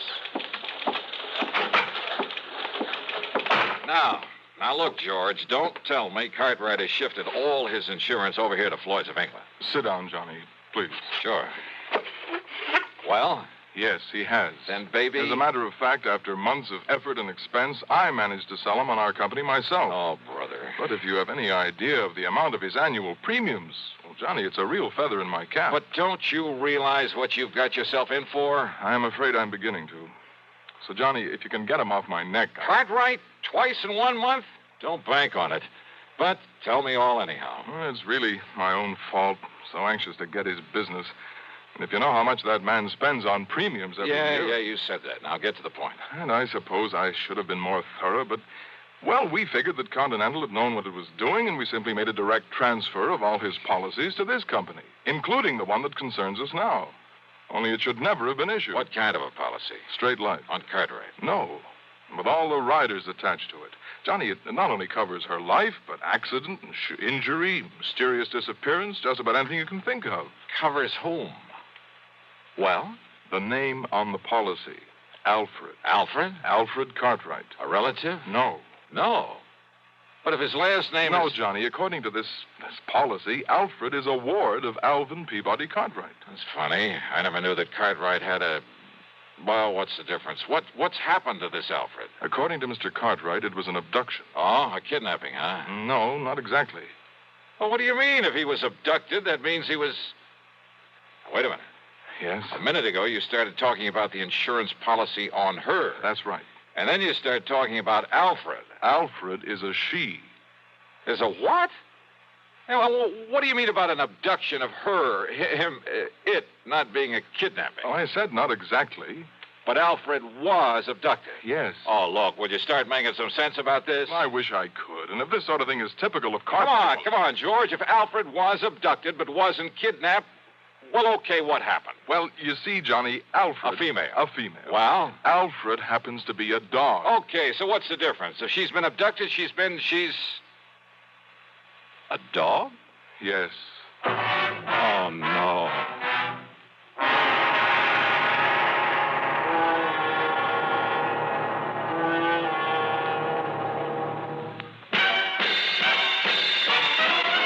Are you smoking more now, but enjoying it less? Have a real cigarette, have a Camel. The best tobacco makes the very best smoke. Have a real cigarette, have a Camel. Are you looking for flavor and mildness? Have a real cigarette, have a Camel. The best tobacco makes the very best smoke. Have a real cigarette, a real cigarette, a real cigarette, have a Camel. Again, for the 11th straight year, Camel outsold every other cigarette, filter, king size, and regular. The best tobacco makes the best smoke. So if you're smoking more now but enjoying it less, change to Camels. Get more real satisfaction every time. Start to really enjoy smoking again. Have a real cigarette, a real cigarette, a real cigarette, have a Camel. And now Act Two of yours truly, Johnny Dollar, and the Alvin's Alfred matter.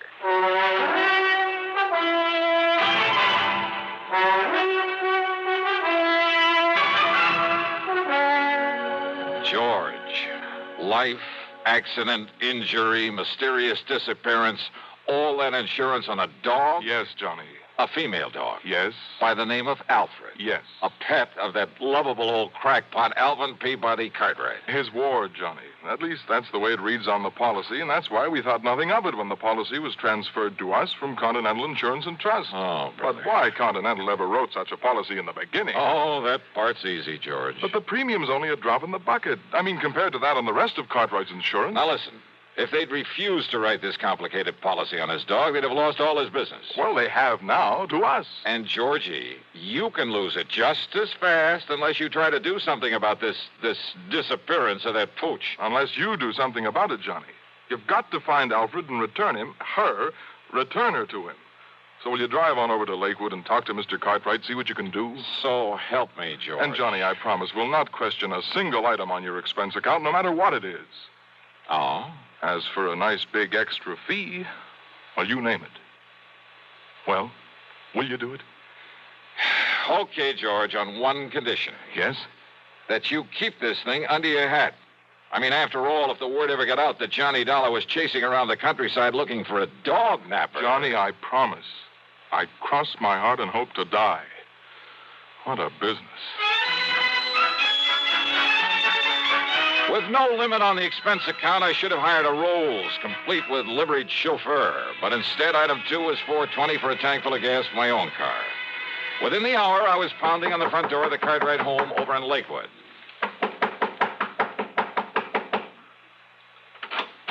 Hi, Mr. Cartwright. No. I'm sorry, I'm far too upset to talk to anyone right now. So goodbye. No, wait a minute. Hey! Yes. Why, Johnny? That's right. Well, why didn't you say so? Come in, boy, come in. Sure. Well, sir, how are you? Yes, come in and commiserate with me in my hour of bereavement. How anybody could be so wicked as to take Alfred, my pride and joy, away from me. But somebody did. And, Johnny, you must find her and must bring the culprit to justice. Spare no effort, spare no expense, but come on, Johnny. Well, have you any idea, Mr. Cartwright, who might have walked off with the pooch? Pooch? Oh, Johnny, how can you use such a term? Alfred was almost like a child to me. Dear little thing. Oh, yeah, I'm sure. But you haven't answered my question. Do I know who committed this dastardly deed? Yes. Of course I do. Oh, sir. Come along, Johnny. I'll show you Alfred's picture so you'll know her when you see it. All right. But now, why send for me, Mr. Cartwright? What? Well, I mean, if you know who did this. I certainly do. And, Johnny, he must be made to pay the penalty for this nefarious deed. Now, look. Here's dear little Alfred's room. Huh? Well, do you like it? Isn't it nice?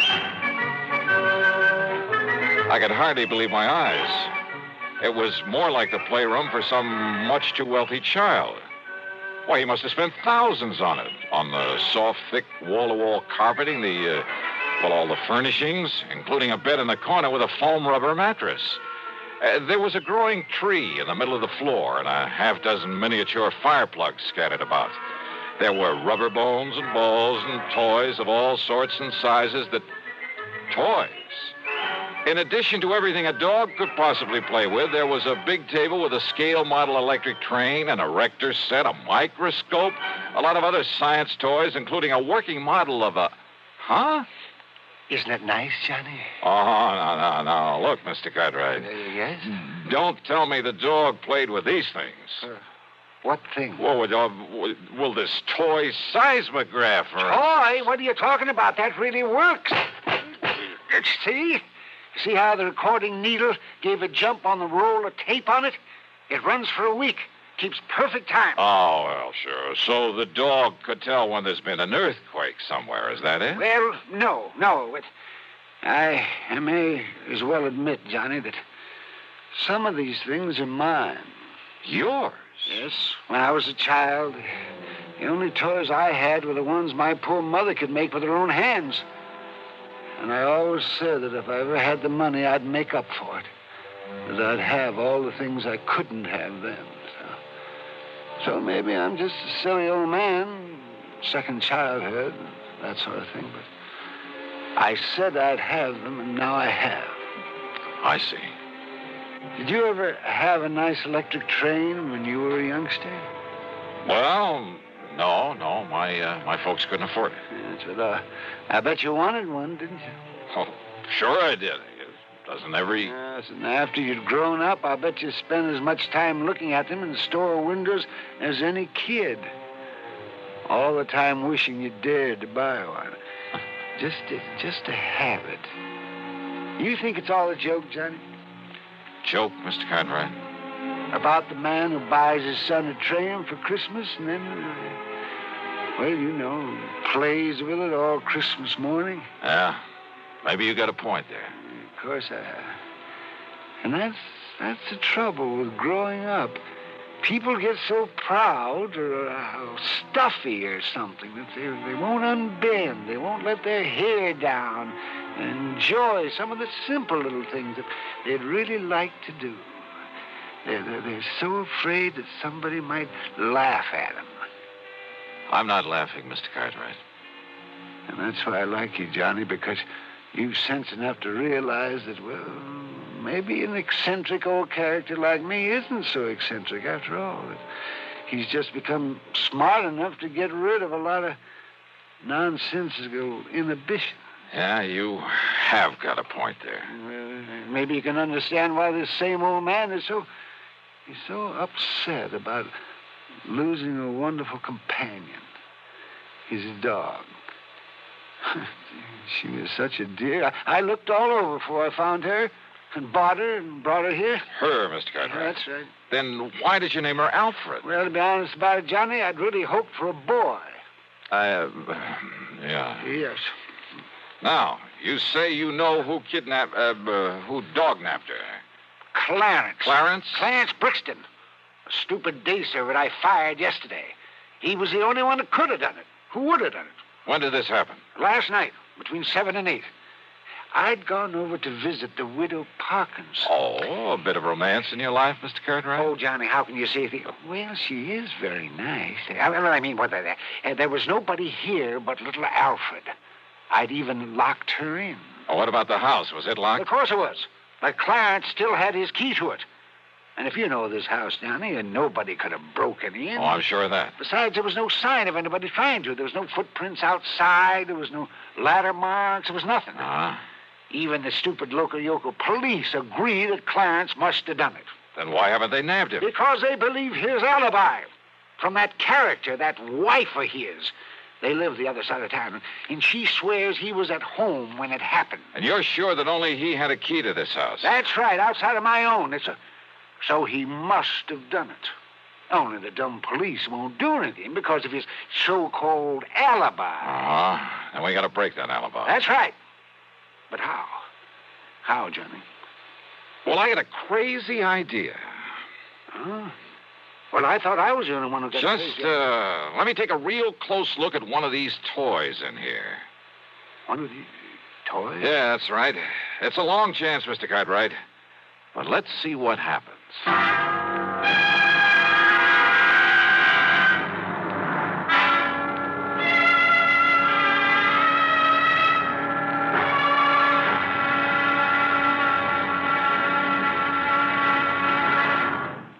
Act 3 of yours truly, Johnny Dollar, in a moment. Welcome, recording star Mel Torme. It's terrible trying to sing with a bad cold. So I always take 4-way cold tablets to relieve cold miseries fast. Good idea. Tests of all the leading cold tablets proved 4-way fastest acting. 4-way starts in minutes to relieve muscular pains, headache, reduce fever, calm upset stomach, also overcomes irregularity. When you catch cold, try my way. Take 4-way cold tablets. The fast way to relieve cold distress and feel better quickly. 4-way, only 29 cents. Now here's a word about another fine product of Grove Laboratories. Had dandruff for years? Now get rid of it in 3 minutes with Fitch Dandruff Remover Shampoo. 3 minutes with Fitch regularly is guaranteed to keep unsightly dandruff away forever. Apply Fitch before wetting hair. Rub in 1 minute. Add water, lather 1 minute. Then rinse 1 minute. Every trace of dandruff goes down the drain. 3 minutes with Fitch. Embarrassing dandruff's gone. Fitch can also leave hair up to 35% brighter. Get Fitch Dandruff Remover Shampoo today.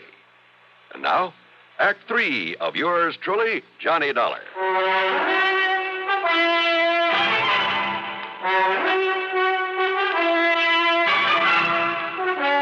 I got back into my car and drove to the address of Clarence Brixton. I hoped he was as stupid as Cartwright seemed to think. Yeah, mister. Mrs. Brixton? That's right. I want to see your husband. No, who are you? Johnny Dollar, special investigator. No, get him out of here, Mabel. Throw him out. What are you so worried about, Brixton? First it was those dumb cops that crazy old geezer sends around here. Now it's you. Well, me, I'm full up to hear all this yakking about me taking that mangy little hound of his and that snapping, yipping little female. What you done to my Clarence? Them sharp teeth are hurting. You show him your hand, Clarence. Yeah, forget it, Mabel, and shut up. You get these marks when you were hauling Alfred out of that playroom against her will? Huh? Now listen. A little dog, you said. Oh, not much bigger than Clarence's hand. Pies in his little Oh, then you've seen it, Mrs. Brixton. Well, no. Now, Clarence told me about it. Yeah, sure, I told her. I see. Well, what do you see? And I hope it means the dog is still alive. After all, if you took the trouble to bring it here. Well, what are you talking about? You trying to say I stole the dog off of him? So maybe nobody did, wise guy. Oh, what do you mean by that? Ask me, that lousy pooch got out of there on her own free will, just to get away from that crazy Cartwright like anybody in her right mind. Oh, out of a locked room in a locked house? Sure. Cartwright always left the window open so she could sleep good. He left so the dog took off somewhere. A little dog jumped out of a third-story window? Why, it would have killed or crippled her. All right, so then he was wrong about when it happened. While he was out, he said. And he was out between 7 and 8 p.m. last night. And that's when somebody chased Alfred around until he caught her, then took her away. Prove it. Yeah, some big, clumsy ox like yourself, Clarence, who had a key, who knew the place, knew he'd better leave the place looking undisturbed before getting away. But he didn't. Yeah? Here. Take a look at this. What's that, huh? From a working model seismograph there in that playroom. What? Yeah. You see, Clarence? Every clumsy footstep of yours registered in black and white for some 5 or 6 minutes during a period between 7 and 8 o'clock. Oh, it don't look like his feet to me. But I didn't touch that thing. You didn't need to. You mean them squiggles on the paper, my footsteps? What do you think? And what do you think of modern scientific investigation, Clarence? Scientifical, huh? Gee. But listen, mister, please, it was only so Clarence could make like he found the dog and then take him back and then maybe get his job back. Yeah, could have worked, too, only... Only what, Clarence? Some local cops. They was a pushover. But then you had to come along. All right, Dollar. Well? Dollar, I give myself up.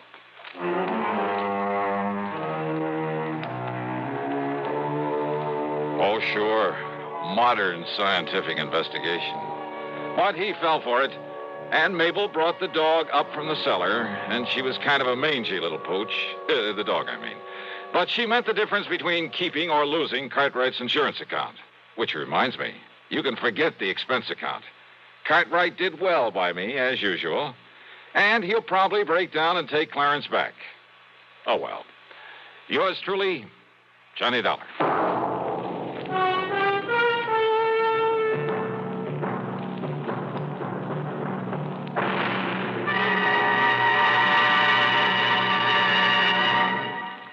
Our star will return in just a moment. Constipation can be a problem for anyone, even doctors. And when constipation occurs, it's interesting to see just what doctors consider important about a laxative they might use or recommend. Well, a majority of the doctors we heard from had this to say. A laxative should be effective, gentle, as close to natural acting as possible, and a medicine that can be used with complete confidence. Now, X-Lax has been popular with many doctors and millions of people over the years because chocolated X-Lax is effective. Overnight, it helps you toward your normal regularity. X-Lax is gentle. Next morning, it gives you the closest thing to natural action. And that's why many doctors and millions of people use X-Lax with complete confidence.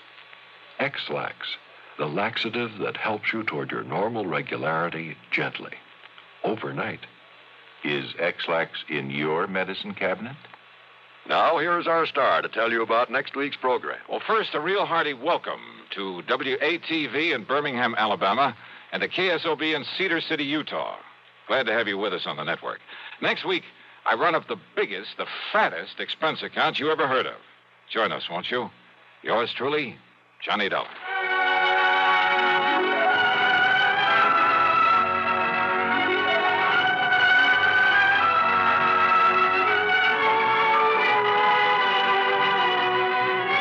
Yours truly, Johnny Dollar. Dollar, starring Bob Bailey, originates in Hollywood and is written, produced, and directed by Jack Johnstone.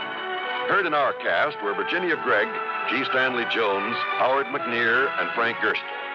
Be sure to join us next week, same time and station, for another exciting story of yours truly, Johnny Dollar.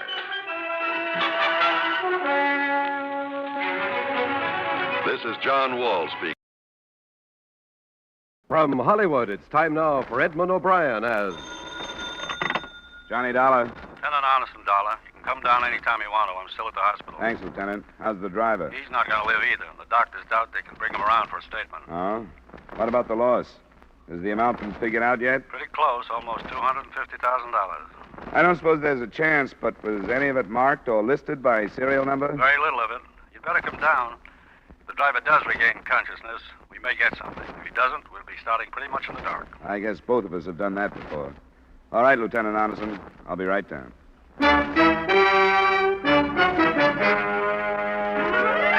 Edmund O'Brien in another adventure of the man with the action-packed expense account, America's fabulous freelance insurance investigator. Yours truly, Johnny Dollar.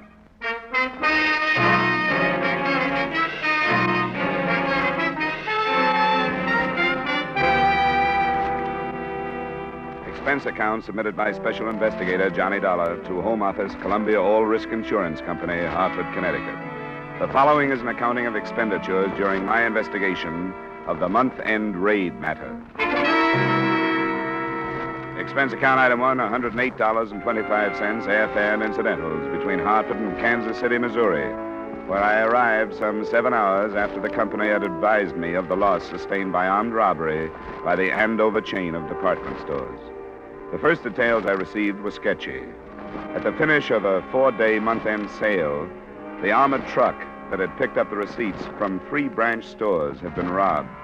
1 guard had been killed at the scene. The driver, Carl Biller, was dying at 11:30 that night when I met Lieutenant Arneson in the hospital corridor. Dr. Surrey, report. I'm afraid I talked you into a wasted trip down here. Just saw the doc again. They're giving Biller less than an hour to live now. His wife just went into the room. He never came back at all, huh? No. I've been with him most of the time and had a man there when I wasn't. What did you expect him to give you, Lieutenant? I'm not sure. According to witnesses, he and the guard were shot down by one of the men in cold blood. Not because they resisted the killers. Why? To eliminate them, maybe. Why? Because the victims knew the killer, maybe, in spite of the masks they were wearing. That's what I hope you tell me. That's the point. How about these witnesses? They any good? Good as most. The picture seems to have been 2 cars, both sedans. One of them was in the passenger loading zone when the armored truck arrived and parked in front of it. These men knew when and where, then? They sure did. They knew the truck had picked up the receipts at the Andover stores in Kansas City, Kansas, and Independence, and the 1 car was waiting for them at the store here. The other car double parked when the money came out. The men were shot down, and the truck was empty before anybody turned in an alarm. How about license numbers? Both on the stolen car list. You can work any way you want, Dollar. I won't get in your road. Thanks, Lieutenant. We're both aiming for the same thing, and I'm going to have my hands full. Robbery detail tells me their informers have hinted that a gang has been forming here in town for the last month or 2. I guess they were right. We're pulling in everybody we can. Maybe we can get some talk out of some of them. It'll be a slow process, but that's the way we work. I'll be in my... Oh, yes, Cole. Is he gone? There was nothing they could do. Well, that finishes that. This is Mr. Dollar, Sergeant Cole. All right. Sergeant Cole? Dollar's investigating for the insurance company. Yeah, but they're hurting, huh? I've seen them in better moods. Were you planning on talking to the widow tonight, Lieutenant? Follow up the possibility that he knew the killers? What kind of condition is she in, Cole? Hard to tell. She seemed to be standing up all right. I'd just as soon leave it to you tonight, Dollar. Cole and I ought to get back to headquarters and see what we've pulled in. Sure, Lieutenant. Anything you say.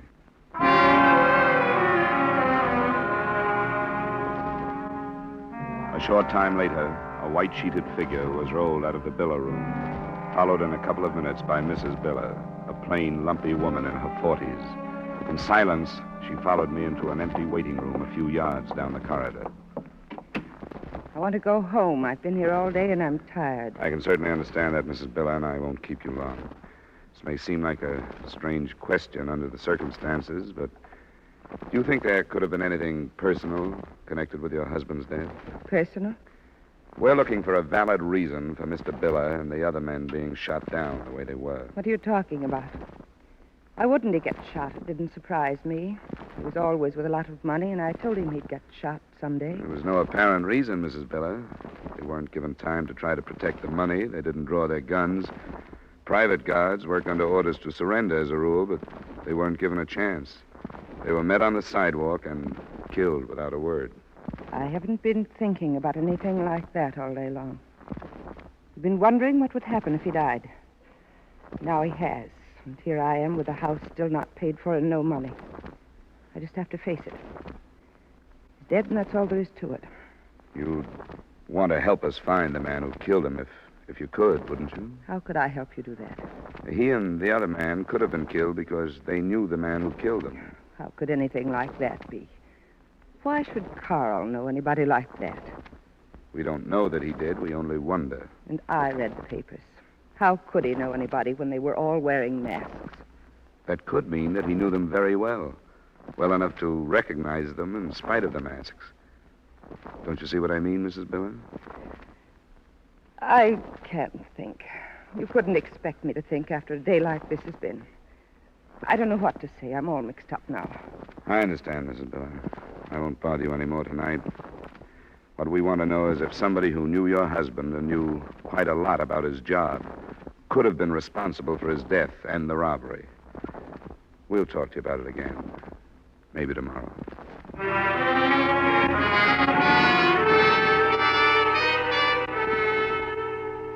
Lieutenant Arneson thought enough of the interview and the widow's reaction to assign a couple of men to keep her covered. The police spent most of that night pulling in known and suspected criminals and grilling them without any definite success. The next morning, I was in the lieutenant's office while he was waiting for one of his informers to be brought in. Nothing on the missing cars yet, Dollar, but I'm dead certain they haven't got out of town. We had it sewed up in a hurry. I put another man on the Biller angle, too, looking into his habits and friends, but staying away from his wife. We'll save her for you. Thanks a lot. I thought you'd like her. Here's the count, Lieutenant. Yeah, come on in, Emil. This is Emil Ordorf, sometimes called the Count. Sit down, Emil. Emil and I have known one another for a long time, haven't we, Emil? I owe the lieutenant a deep debt of gratitude. We get along. Emil, this man's working for the insurance company that covered the missing money. You can trust him. If you say so, what else? What's going on in town, Emil? What does the crowd say about this heist? They don't say very little. They don't like this. These are foreigners who do this. From where? Chicago. The crowd don't like this. Doesn't look like a foreign job to me. They knew just where that armored truck would be and were waiting for it. How would outsiders get information like that? Who are these foreigners and where are they? Where they are, I don't know. Who? I hear only some names that are nothing. One is Pinky, one other is Ross. First name or last? Only Ross. Other is Shorty, other is the Meek. Who their other names are, nobody knows. He's not much, Lieutenant, but I am only a man. Anything more, Johnny? Yeah. Do you know if they're still here in Kansas City? How do I know that? So I, from the crowd, am the only one who knows where they are? Then I am shot, too?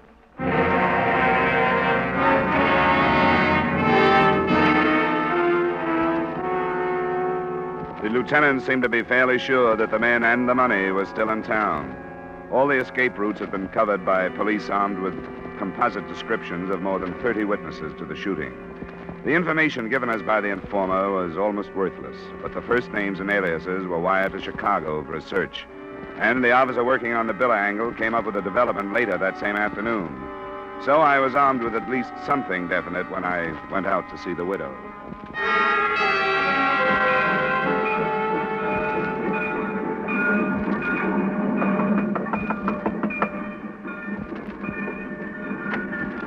Hello, Mrs. Biller. Hello. Hope you're feeling better today.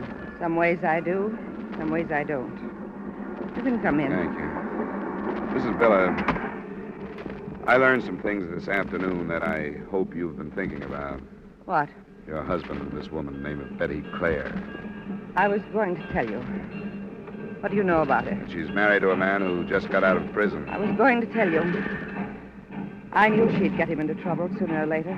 I did all I could to get him away from her. Even wrote a letter to the bonding company that she was nobody to be hanging around somebody with Carl's word.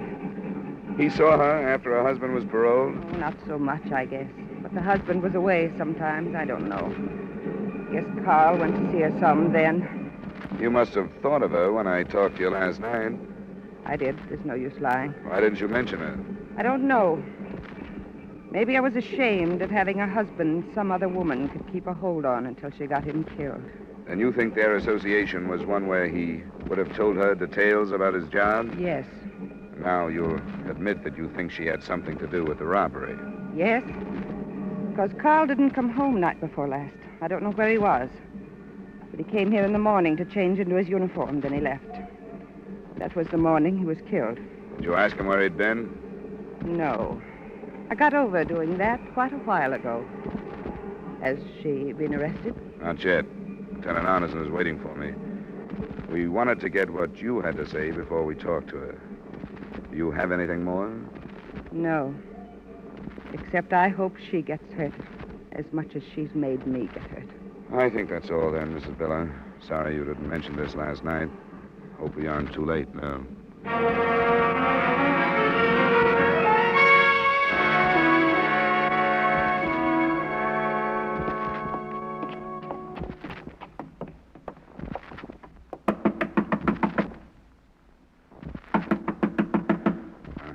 There's nobody here. You in there! Open up! Spring lock. Huh? You've got the key. Let's get over to the side. You never know.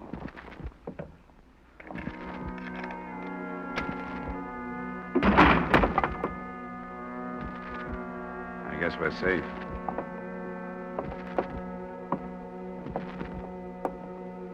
Pretty clear. She's been choked to death.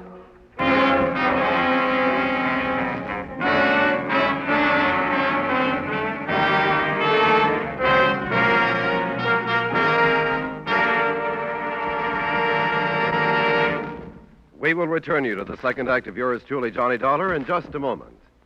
There's lots of good folding money and an hour of merriment and music on hand again tonight when CBS presents Sing It Again. The Phantom Voice brings an extra tingle of excitement and pays off handsomely when Jan Murray uses that coast-to-coast phone. Here's Sing It Again on CBS tonight. Now, with our star, Edmund O'Brien, we return you to the second act of yours truly, Johnny Dollar.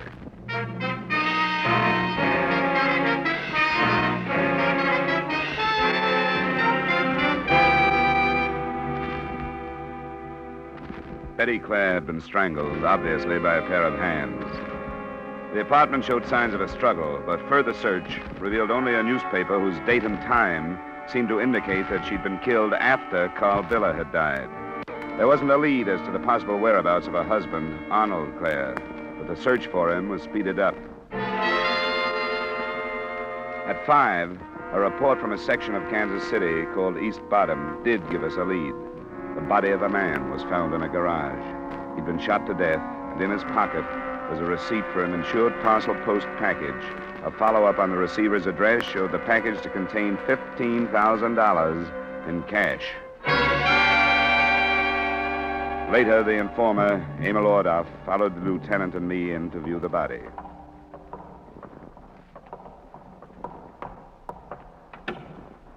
Okay, Charlie.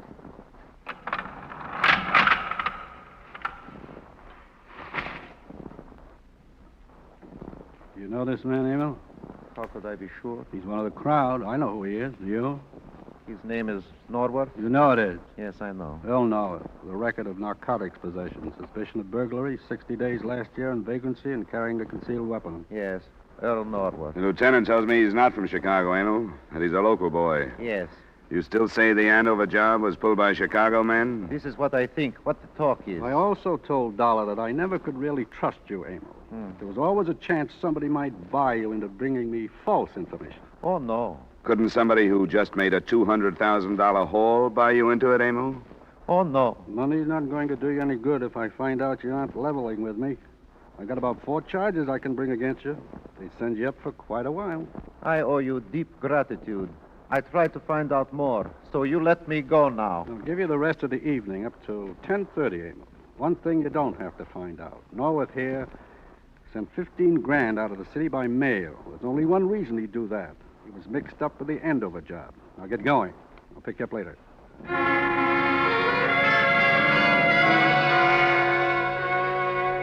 The two additional killings, possibly linked to the robbery, set Kansas City's underworld and police force spinning. Every officer in town was put on duty until further notice. By 8, the tanks were filled with hoodlums, while the streets and hangouts were strangely empty and silent. At 9 o'clock, it seemed that things started to break. A known associate of Arnold Clare was picked up and brought to the lieutenant's office. Sure, I know Arnold. I was in prison with him. I met his wife the other night, but I don't know anything about the Andover job. Where were you the morning it was pulled? Listen, I got alibis to prove I wasn't mixed up in nothing. What about Arnold Clare? As far as I know, he was going straight. That's what he told me, anyway. We've got Clare linked up pretty close. We know his wife was running around with the driver of that armored truck. That would give Clare access to the information he'd need. Well, I can't help what his wife was up to. He told me he was going straight. Said he was looking for a job. When did he say that? Last time I saw him, the other night when I met his wife. Tuesday it was. Tuesday night? Yeah. Robbery came off Wednesday morning. And you were with Clare and his wife Tuesday night. That's right. I tell you, I don't think he had nothing to do with it. How late were you with him? Oh, must have been 1:30, 2 in the morning. And Betty Clare was there all the time? That's right. Doesn't jive with Mrs. Biller's story, Lieutenant. Look, I'm telling the truth. I got no reason to lie. How about proof? Was anyone else there? Yeah, somebody else was there. We ordered some liquor sometime around midnight. The boy from the liquor store brought it up. I forgot the name of the place, but I can show you. Mrs. Biller said her husband was with Betty Clare the night before the robbery. That ain't true. Nobody was with her but Arnold and me. I'll take you to that liquor store. And she was killed yesterday, the day after Biller died. What? Who was killed? Are you sure Biller wasn't with you and Betty Clare and her husband? You're telling me Betty Clare is dead? You know she is. Strangled. Now tell us why. Hey, wait a minute. I didn't know anything about it. I swear I didn't. I'll tell you where Arnold is to prove I didn't know. What kind of proof is that? I didn't know. I swear I didn't. He didn't tell me. He said there was too much heat on from the Andover job. And he didn't have an alibi for the whole morning. He said he wanted to stay out of sight for a while. Sure. Make himself look innocent, I suppose. I don't care what you think. That's what he told me, and that's all. But if his wife has been killed, I don't want to have nothing more to do with him. That's a real double cross to get me mixed up in anything like that. I'm through with him. Where is he? There's a shack out by the edge of town near the river. I've been taking food to him. Let's get started. Lieutenant means you, Stone. Now, look, you ain't gonna make me go with you. Ain't it enough I tell you where he is? You're the first real live hunk of progress we've had. We want to hang on to you. Come on. He'll kill me if he gets a chance. We'll try and see that he doesn't get one. Lieutenant? Yes, Cole. Bad news. They caught up with Emil Ordoff. He's dead? Yeah, the report just came in. Well, that's too bad. He was a good, honest steward, and I'm going to miss him. Is it better stop, don't you think? The town is really hot. I can't remember it ever being this hot.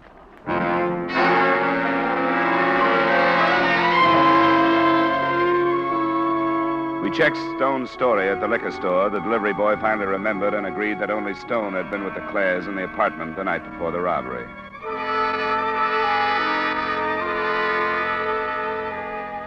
"20 minutes later, with headlights out, our car pulled up on a dirt road. The shack Stone pointed out was screened by a stand of willows on the riverbank. One small window showed some light from inside. Wait a minute. I ain't going in there. You can't make me. Come on. He'll kill me. No, he won't, Stone. Let's go. I tell you, he'll kill me. It's my case. I'll take it.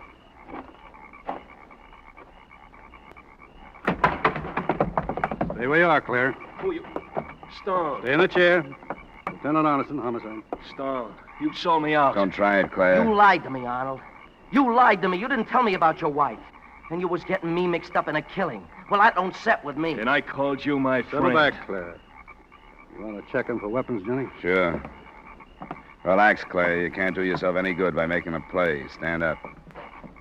I won't make a play. There's a .38 in my left coat pocket.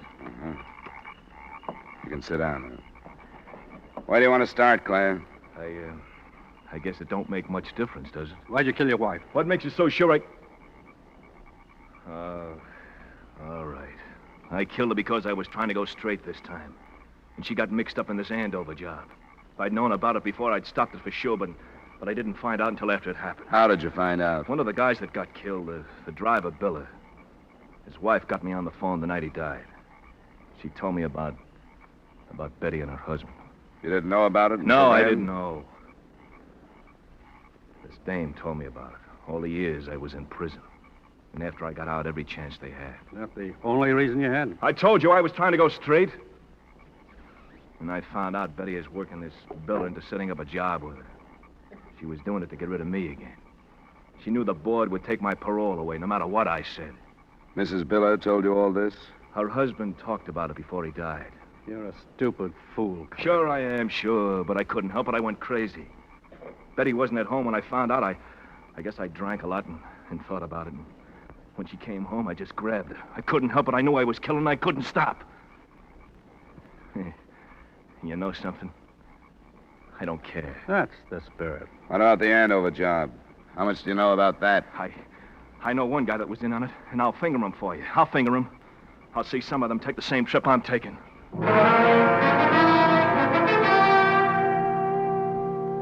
From the break Stone gave us, the case snowballed. The man Claire took us to led us to another, and he to another. It went that way until 4:30, when all that remained were the men from Chicago we'd heard of earlier. They were holed up in a house together, and one of them, Ross Degnan, had been the killer during the job. He'd killed for no reason, except that he'd been under the influence of narcotics. Dawn was just beginning to break when the stakeout was drawn around the house. Got to move faster than I wanted to. One of the men who got here before we did says he heard a phone ringing in the house. They've been tipped, then? Probably. Sergeant Cole? Ready to go, Lieutenant? I think so. You cover me with a Thompson from the driveway, near the porch there. Yeah. You aren't forgetting those sawed-off shotguns, are you? Not going to get within range. Not me. We'll try to call them out from the street. Oh, wait. Car starting. Where is it? The garage. It got into the garage. The garage! You men in the back! Cover the garage! Watch it. Here they come. Thompson, Cole, use it! Get the driver!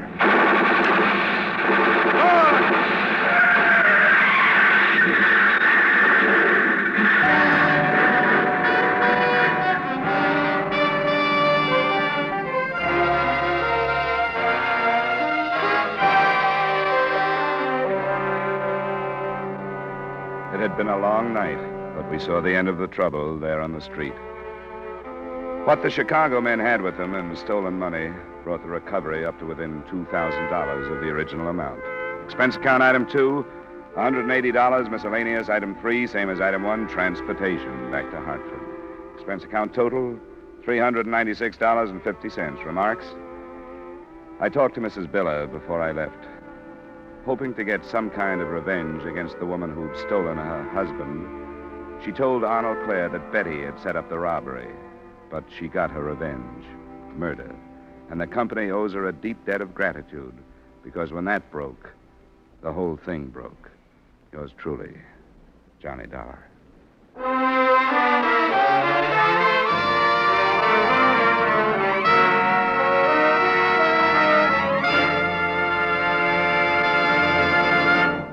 Yours truly, Johnny Dollar, stars Edmund O'Brien in the title role and is written by Gil Dodd with music by Wilbur Hatch. Edmund O'Brien's latest picture is a Paramount Pictures production, The Redhead and the Cowboy. Featured in tonight's cast were Herb Butterfield, Joe Duvall, Virginia Gregg, Edgar Barrier, Sidney Miller, and Peter Leeds. Yours truly, Johnny Dollar, is produced and directed by Jaime Del Valle. This is Dick Cutting inviting you to join us next week at this time when Edmund O'Brien returns as... Yours truly, Johnny Dollar.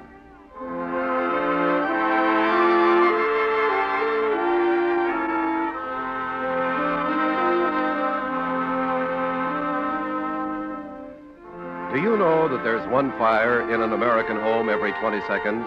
That fires kill 11,000 people every year? Staggering, isn't it?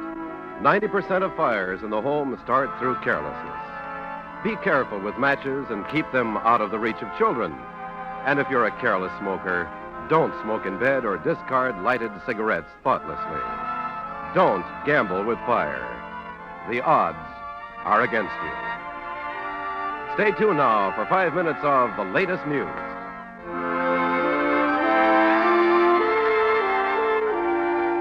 This is CBS, where our Miss Brooks holds classes every Sunday night, the Columbia Broadcasting System.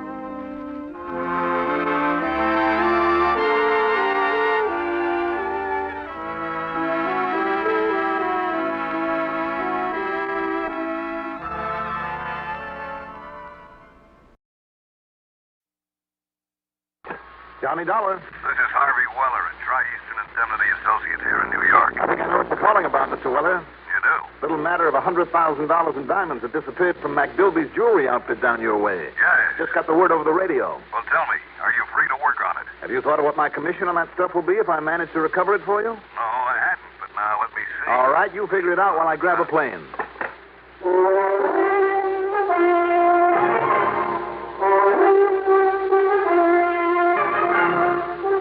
The CBS Radio Network brings you Mandel Kramer in the exciting adventures of the man with the action-packed expense account, America's fabulous freelance insurance investigator, Yours truly, Johnny Dollar.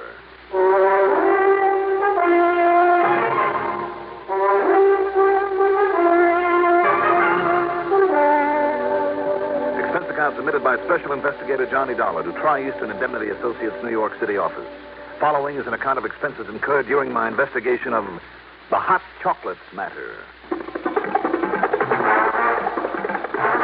Expense account item 1, 1645, taxi to Bradley Field and a plane to New York's Idlewild. Item 2, 520 for a cab to McDilby's House of Jewels on Madison near 57th. A sign on the door said closed, so I walked in and joined a sad-faced mob of clerks and cops. Now, just a minute, mister. Didn't you see that sign? Johnny! Hi, Randy. I might have known the indomitable Lieutenant Randolph Singer would be in charge. Yeah, here I am. But how'd you find out about it so soon? It only happened 2-3 hours ago. Ah, never underestimate the power of radio, Randy. Now, what's the plot? Well, Johnny... Here it is, Lieutenant Singer. Huh? Oh, right, Mr. McDilby. Thanks. And if we find anything else missing that is not on that list... Yeah, you be sure and let me know. I certainly shall. Here, meet Johnny Dollar. He's a special investigator. Mr. Dollar, I am very glad to see you, sir. How are you? Yeah, Johnny's a special investigator for the insurance company. Yes. I know all about him. Lieutenant, Mr. Dollar, you can count on me as a great admirer of both you personally and the fine work that you do. Well, I thank you, Mr. McDilby. Now, perhaps we'll be able to get to the bottom of this. Now, if that's supposed to mean you didn't expect us to get to the bottom of it, McDilby... You heard the man, Randy. No, of course not, Lieutenant. But I am glad that Mr. Dollar is here to work with you. Oh, sure. He'll be a lot of help. If you don't get in my way. If I don't... Now, about how much do you figure the total loss, Mr. McDilby? First, I'm afraid it's close to $104,218.51 approximately. Approximately? Yeah, that's what it comes to on this list. Tell me, were there any witnesses to the robbery? Have you had any word on poor Mr. McDuggan, Lieutenant? Yeah, I checked with Bellevue Hospital just before Johnny got here. And? Well, they doubt very much if the old man will pull through. Terrible. My heart is filled with grief to hear that. Who is McDuggan, Randy? The old night watchman. Whoever did this job came in just before opening time, tore him up with a .38, and then just helped himself. Aye, to approximately $104,200. Yes, you told me. Aye. How did he get in, Randy? I mean, after all, if there was a night watchman on duty. Aye, and a good one. McDuggan was not only a personal friend, but an old and very, very faithful employee. Well, there was no sign of tools on the doors or windows, Johnny, and the burglar alarm was still on, so either he somehow got hold of a key or McDuggan let him in. Somebody that McDuggan knew, then. Possibility, all right. But now it looks like he'll never be able to tell us. Terrible. Now, who came in here and found out what had happened? You, Mr. McDilby? No, sir. It was Miss Tavish, my chief clerk, who always opens up the store. Would you like to have a word with her? Later, maybe. These people here, are they all your employees? Yes, sir. Only one that's missing is Daniel Fairling, cleaning boy. Oh, don't worry, Johnny. I've already ordered a rundown on all of them and put out an APB on young Fairling. Well, you're improving, Randy. Well, thanks, pal. Now, does anybody beside you know the combination of the safe, Mr. McDilby? No, sir. But the safe wasn't touched. Do you mean that you left over $100,000 worth of stuff lying around out here in the showroom? Oh, Ordinarily, no, sir. But we closed up so late last night after a special sale we were having. And was McDuggan on the job? McDuggan's in Bellevue, hmm? Right, but now listen, Johnny. I'll see you later.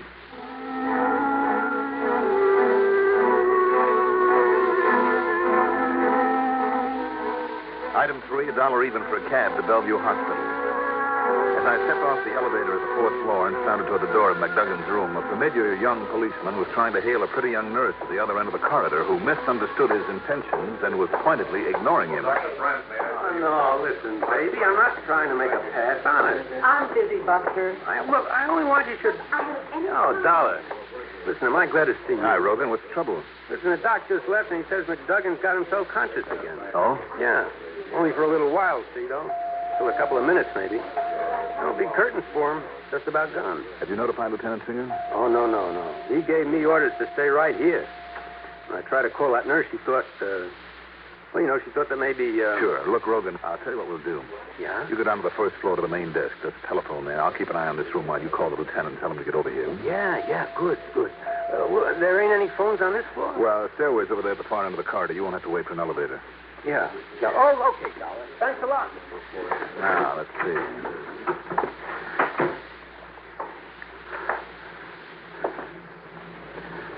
Mr. McDuggan? Mr. McDuggan, can you hear me? Ask. Yes? Ask somebody something? Who? Ask. Fairling. Fairling? Donnie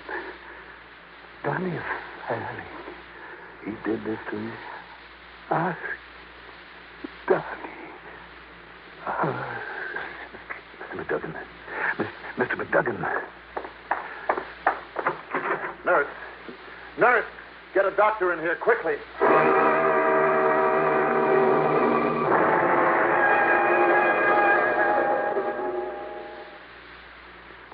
This ever happened to you? You're driving down a long highway or working late, and then monotony makes you feel drowsy. Perk up with No-Dose.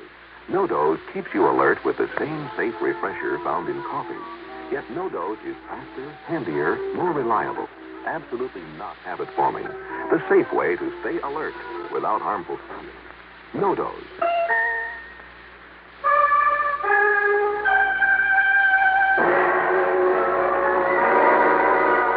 This time, I tore on down the stairs to get to one of the phone booths I'd noticed on my way in, but as I reached the 2nd floor landing... Oh, why don't you watch... Oh, Dollar. Listen, Rogan, did you get Randy Singer? Yeah. Lieutenant's coming right over, but, hey, you left old man McDougan alone? You get on back to him and hope he lives until Randy gets here. Oh, yes, sir. In the phone book, I found only one Daniel Fairling listed.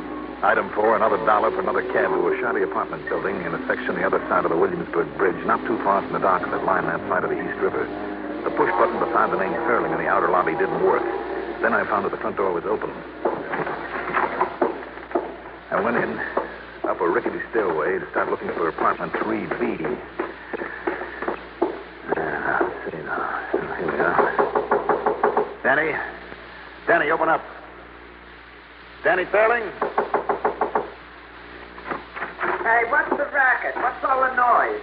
What's the matter with you? I'm looking for Mr. Daniel Fairling. Well, you won't find him here. What? Only his missus. He moved out. Oh, to where? Only it looks like they're going to patch things up again like they always do, and then he'll be back. What do you mean? Some fancy delivery boy was here a while ago, delivering a box of fancy chocolates to us. That's what I mean. So if you ask me... You know where I can find him? Oh, he works to one of them fancy jewelry stores up on Madison Avenue. But why didn't you ask her? Well, I did, but there's no answer. Well, I didn't see her go out, so knock some more. Well, I'll try, but I don't know if... What was that? What was it? Inside the apartment. Do you have a key? No, sir. And the landlady, she's out. What was that? I don't know. While I break in the door, get to a phone, will you, and call the police? You're going to break down the door? Yes, go on. Will you please? Yeah. Go on. Okay. Okay, let's go.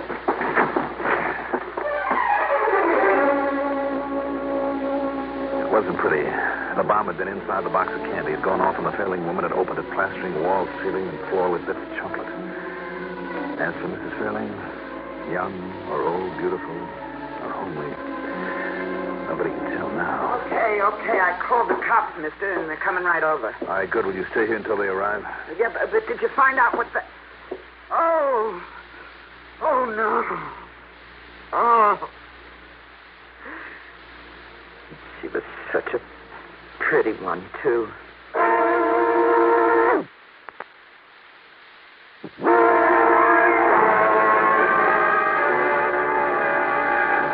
Item 5, 10 cents for a phone call to Lieutenant Singer's office at the 18th Precinct. Yeah, Johnny, I got there.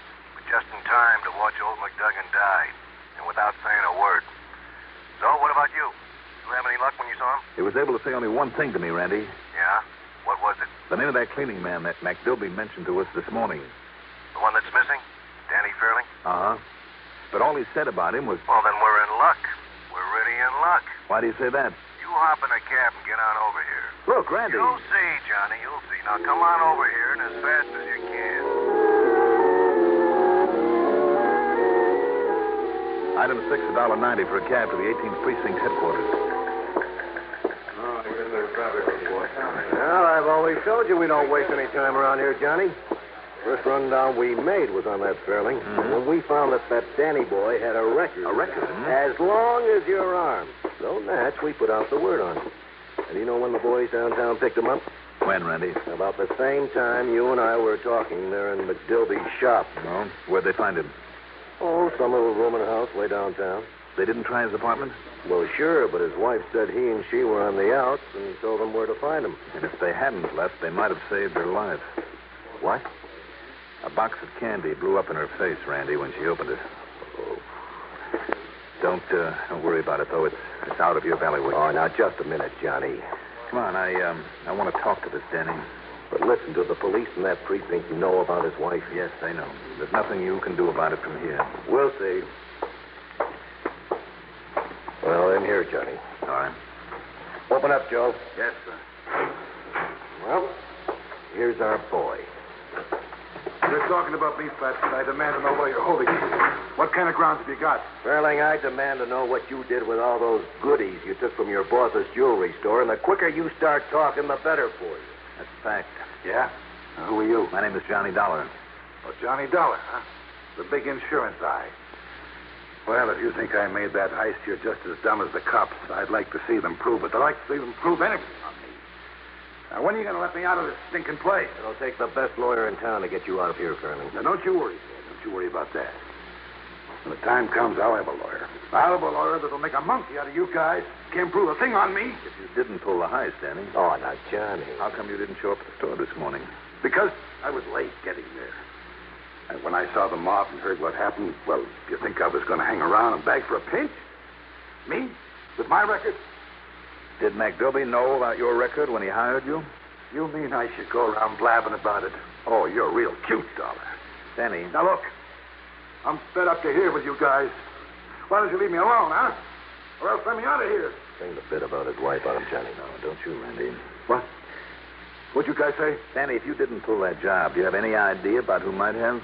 Well, sure, like maybe everybody who works in that joint. You know anything? No. Well, that's all now. You all through with me?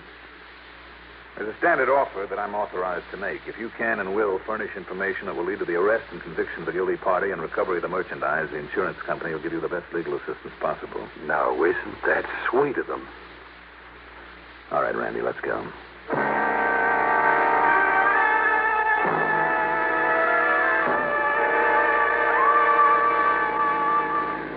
So, that's the picture, Randy. Okay, Johnny, but the boys from that precinct are going to want to be asking him a lot of questions about it. Well, just don't let them know that you have him yet. Not until I have time to check this a little bit more. Yeah? Why? Because if Danny is guilty of that robbery... And the murder. Of the robbery, maybe the shock of finding out about his wife will open him up if it's used at the right time. Which is when? Let me worry about that, Randy. Meantime, we'll be finding out if your boys have uncovered anything new back at the shop. Johnny. Yeah? Are you holding back something on me? Like what? Like what maybe old man McDuggan said to you there at Bellevue? All he said was, ask Danny. Ask Danny Fairling. And to me, that says we're holding the right man. Well, I wouldn't bank on it, Randy. You have a better idea, Johnny? For both the robbery and the murder? Yes, I have an idea. And I don't like it.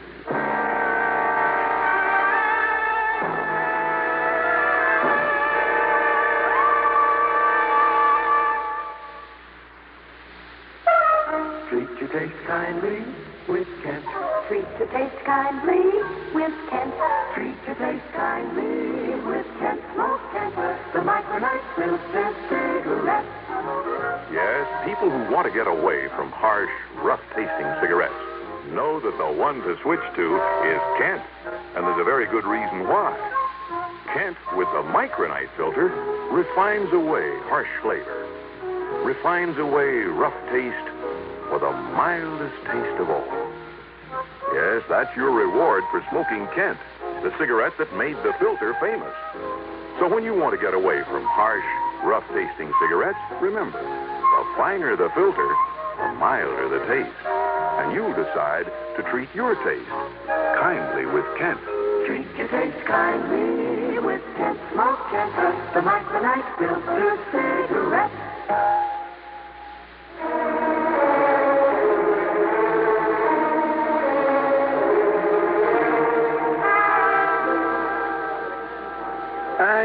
We finished the recheck, Mr. Dollar, and my loss is just exactly as I stated to you previously. Is it permissible to open up now for what little is left of the day's business?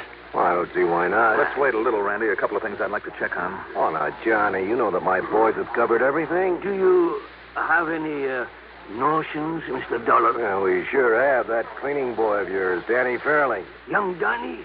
Do you think like this? Young Danny. Oh, fush, no, I can't believe it. And that ain't all he did. Oh, but he couldn't have. And yet, perhaps.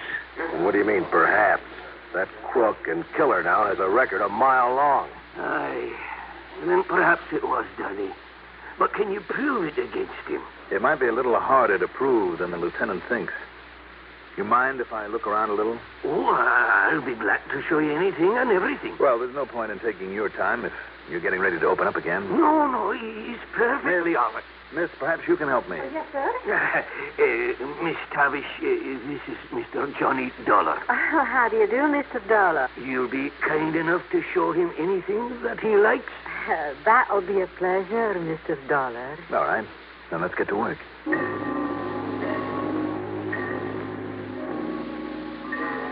I was sure that Randy's men had done a good job, but I had to follow through on this idea that was bugging me. And that meant looking for something. Anything to back it up. And then I found it. In a small cleaning closet in the back. How did this box of chocolates get in here? Oh, well, you know, chocolates were young Danny's weakness, Mr. Dollar. They were? He simply loves to nibble on chocolate candies all day long. I see. And so whenever he'd do an errand or a special favor for one of us, we'd buy him a box of them. Those French ones are his favorite. The sort he couldn't really afford. Any address on this box? Yeah. All right, Miss Tavish. Thank you very much. You're very welcome. You've been more help than you may realize. Well, find out anything, Johnny? Plenty. I'll see you later. Where are you going? To a candy shop over on Fifth Avenue. Candy shop? Mm-hmm. Then, with your permission, Randy, I want to see Danny Fairling again. Well, sure. Alone.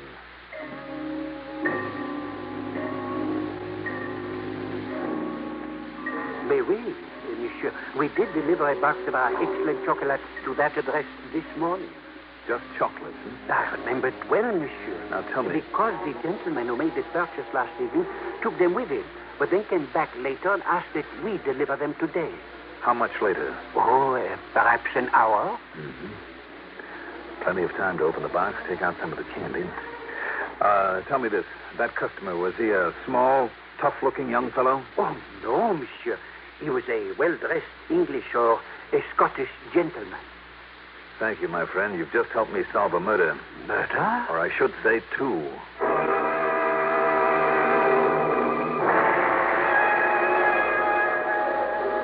Okay, Danny. You can say you don't know all you like. But I'm convinced that McDilby himself killed McDuggan and pulled that robbery. Oh, you are, huh? Yes, I thought of that as a possibility the minute I learned the place hadn't been broken into, that it had to be somebody McDuggan knew and knew well and let in there. And just how are you going to prove that? I'm also sure that you were part of the plan. You're not. That instead of getting there late, you got to that shop early this morning. That you saw McDilby, saw what he did. And because you knew what he was up to, you were there to give yourself a handle for some blackmail if he didn't come through for you. Because he told you to stay away this morning, to stay at home. That would put you on the spot, Danny, wouldn't it? Because of your record, and immediately remove any suspicion from him. Am I right, Danny? All right. Don't say it, not yet. But that was the deal, wasn't it? Neither you nor anybody else have got a thing on me. I know. I know there's no direct evidence against you, Danny, any more than there is against McDoubley. That's the reason he promised that if you play along with him, he'd not only give you a cut of the loop, but make sure that you had legal help that would keep you out of the pen. Isn't that what he promised you, Danny? Well, come on, you can't deny that, can you? Do you think for a minute he was going to keep any such promise? When you and ex-con made such an easy whipping boy when nobody cared what happened to you? No, Danny. McDoubley had other plans for you so that you'd end up like McDuggan did on a slab. You haven't thought of that, had you? No. You're crazy, Charlie. You're crazy. Am I? Well, what about your wife, Danny? What do you mean about my wife, huh? What do you mean about her? What's a little family argument got to do with this? Maybe a lot. So what if maybe I did walk out on Pearl for a couple of days? It isn't the first time I did that, but I was going back to her, like I always do. Because I love her, you see. So what about her, huh? Now, why are you bringing her into this? You like chocolates, don't you, Danny? Yeah, sure I do. So what? Especially the French kind. Okay, so what?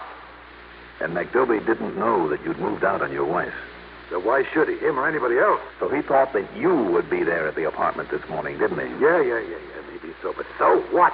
What's that got to do with Pearl? Now, look, start making sense, Dollar. That's the reason he sent the box of chocolates there. Huh? The box, Danny. So that makes him a crook and me an accessory? Danny, the box had a bomb in it. What? A bomb? Yes. It killed her. Pearl. Pearl. Sorry, Danny. You listen to me. If the law doesn't kill him for it, Dollar, I will.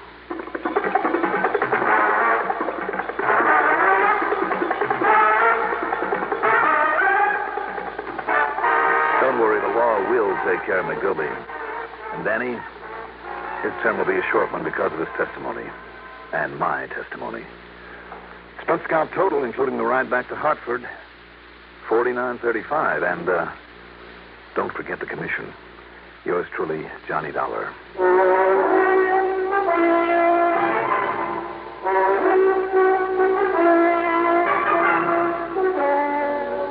Now, here's our star to tell you about next week's story. Next week, high adventure in the colorful, romantic gold rush country that can also be very deadly. Join us, won't you? Yours truly, Johnny Dollar. Do you like a car with plenty of pep? A car with reserve power for safe passing? Most good drivers do. But they don't like to pay extra for premium gasoline.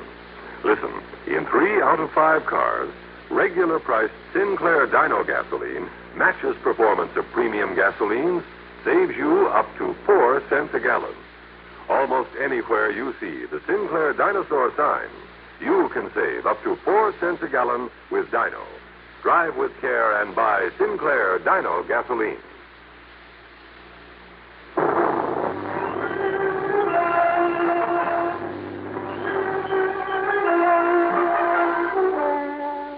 Yours truly, Johnny Dollar, is written by Jack Johnstone, produced and directed by Fred Hendrickson.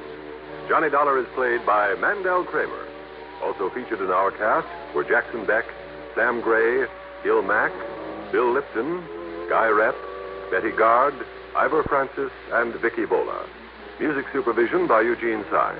Sound patterns by Walter Otto. Technical supervision, Mike Schotzker. Be sure to join us next week, same time, same station, for another exciting story of yours truly, Johnny Dollar. Art Hanna speaking. Keep in instant touch with world events through this Net Alert station of the CBS Radio Network. From Hollywood, it's time now for Johnny Dollar. I have your call to Hartford, Connecticut, Mr. Dollar. One moment, please. Thanks, operator. Hello? Pat McCracken. Hi, Pat. Johnny Dollar. Oh, good. Still out on the West Coast, Johnny? Practically. Did you clear up that Kincaid matter? Mailed you the final report 2 days ago. Oh, good. Now sit tight because I think I'll have another case for you out there. Yeah? Well, I've got one all lined up for myself. I just want to get your okay for an expense account. Well, that depends. Who holds the policy? Holds several policies with the companies that you serve. Who is he? Or is it a she? Oh, it's a he, all right.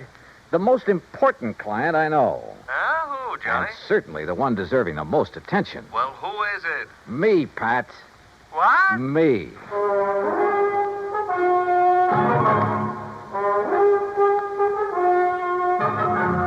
Bob Bailey in the exciting adventures of the man with the action-packed expense account. America's fabulous freelance insurance investigator. Yours truly, Johnny Dollar.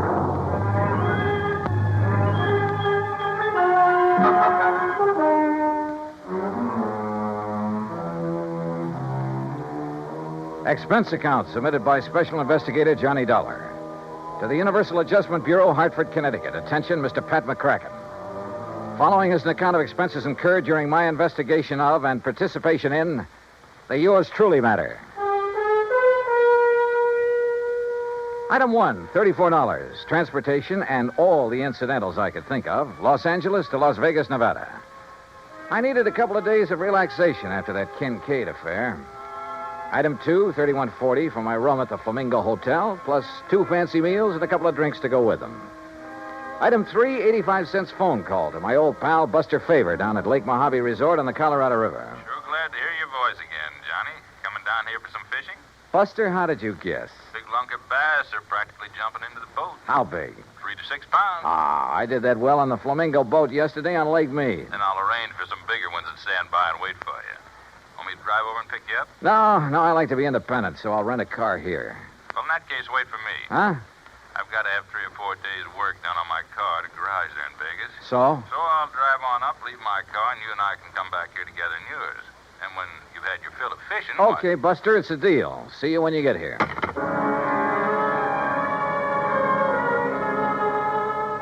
Item 4, $100 deposit on a rental car, a shiny new air-conditioned Cadillac. And remember, Pat, one of your companies holds the insurance on it. Item 5, $21.70 for drinks and a big dinner with Buster when he arrived. It was quite late when we hit Route 95 for the drive down to Lake Mojave Resort across the desert. It was still hot after the day's high temperature of 118. You driving so fast to keep up the breeze, Johnny? You ought to take it a little easier. They patrol these roads pretty good, you know. Are you kidding? I haven't seen a car in nearly 10 miles. Yeah, and you mightn't see one of those law boys until he's right up on top of you. Oh, Buster, you mean they hide on the side road? No, not hide. They patrol some of them. Hey, where do all those side roads go, Buster? Some of them are a little more than wagon trails. Mostly to old mines, Johnny. Some of them 10, 15, 20 miles away up in the hills. Some of them being worked, some of them just... Now, look. Yeah? Over to your right. You see those lights? Look like they're on the side of the mountain? Oh, yeah. That's Haley's tungsten mine up there. Real big operation. A few miles ahead, one of my old friends has a mine. He works it for, Uh-oh. What's the matter? Look in the rear view mirror. I see some other lights. Oh, hey, if you think we're stepping along, that guy behind us is certainly...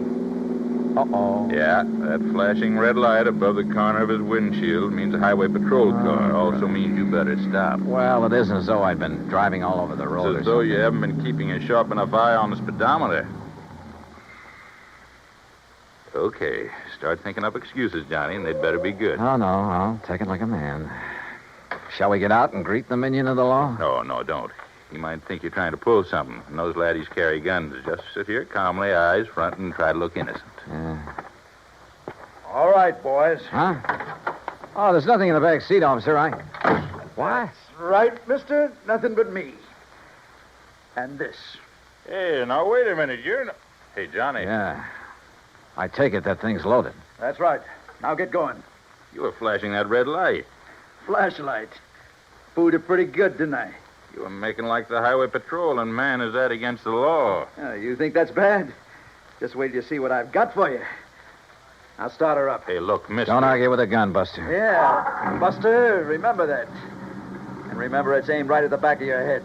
I'll get going, you. Sure. Here we go. Whoopsie. Watch it, will you? What's the idea of backing up that way? I'm sorry. It's a rental car. I guess I'm not used to it. Well, watch it. Sure. Yes, sir. Here now. Take it real slow, buddy, and no funnies, or I'll... pull this trigger first and figure it out afterwards. Yes, sir. You're the boss. You bet I am. Well, what happens now? Just keep going straight ahead. When I want you to turn off, I'll tell you. Where do you think you're taking us, mister?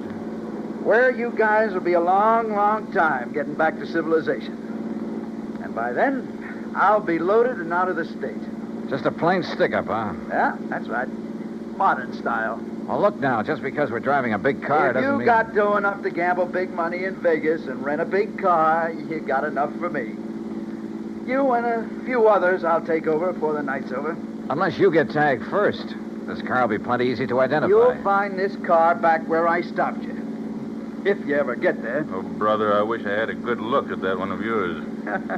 Why do you suppose I pulled up behind you and didn't give you a chance to look? Now, let up on that gas. Getting a little nervous? Well, I just want to be sure that if I have to put a hole in the back of your heads, I can get to the wheel before this crate flips over. Pretty smart, aren't you? Yeah. That's why I stay alive and in the chips. Easy now. You see that little side road? Yeah, what about it? Turn off on it. Why not? Hey, Johnny. Yeah. It's the road to old McKinney's mine. Who's? McKinney. He's the one... Look, if you guys want to talk up. Or I'll quiet you down permanently. Talking about this lousy road is all. Yeah, well, that's why I picked it, buddy. And take it easy. Hit these bumps too fast and this gun's liable to go off. And you wouldn't like that now, would you?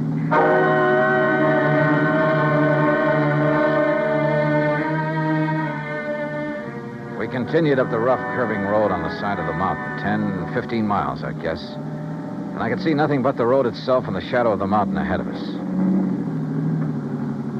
Turn up that air conditioning, buddy. It's a hot night. Yeah, sure. Listen, we go much further on this road, we'll scrape off the drip pan. You know this road? Well, it keeps getting worse and worse is all. This car is built pretty low, you know. Hey, take it easy, I said. How can I? You hear that? We don't stop pretty soon, we'll all get stranded out here. Yeah, maybe you got something there.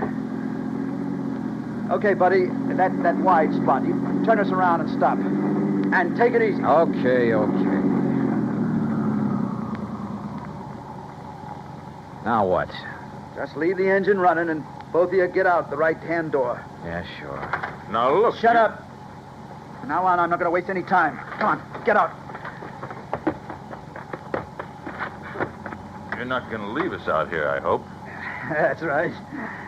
I figure the temperature's still around 100, so you're going to have to take it easy. It'll be long after daylight before you get back down the highway. If we make it at all. Oh, you will. If you go real slow. And if I don't have to use this on you. Now turn around, both of you. Hands up in the air. Now, look, mister, with no water out here in this heat, it'll be murder. It'll be murder if you try anything cute. What? Wait. Nearly $100. You don't know this desert heat. Shut up. Now you. Okay. Yeah, lower that left hand just a little. And be careful. Say, I like that watch. And that ring, yeah. Say, you must have done all right at the gambling tables. Well, easy come, easy go. That's right. But, well. This card fall out of your wallet? Yeah. Johnny Dollar insurance investigator. Oh, boy, that's a laugh. A private dick. Just as big a sucker as anybody else. Yeah, I'm laughing. All right, now, boys. Walk. 10 steps, straight forward. Together. Come on, Buster. No, sir. Now, look, you, if you think that you're going to... Wait a minute, Buster, don't. Oh, no, you don't. Why, you dirty rat. Yeah. And one phony move out of you and you're going to get the same. Only right in the back, you hear me? Now you walk. Walk. Keep going. Walk. Walk!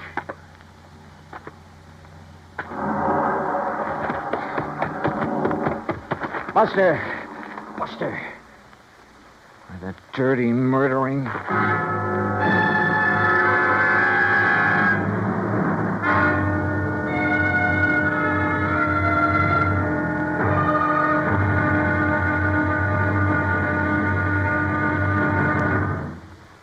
Act Two of yours truly, Johnny Dollar, in a moment.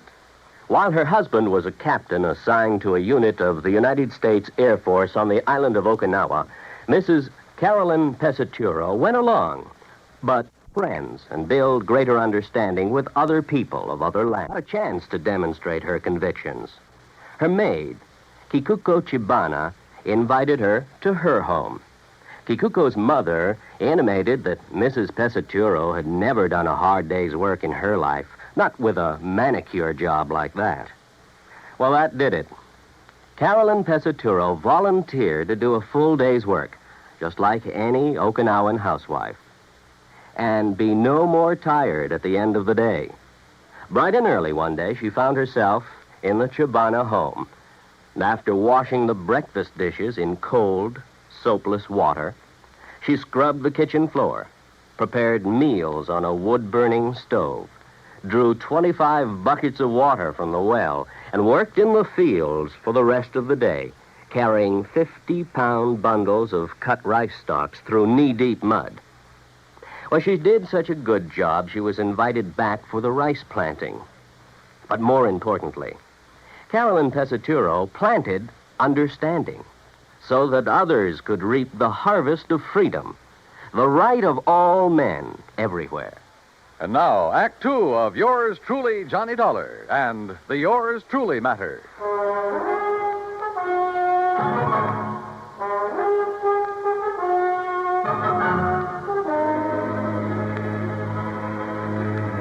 He'd overtaken Buster Favor and me on Highway 95 out in the middle of the Mojave Desert.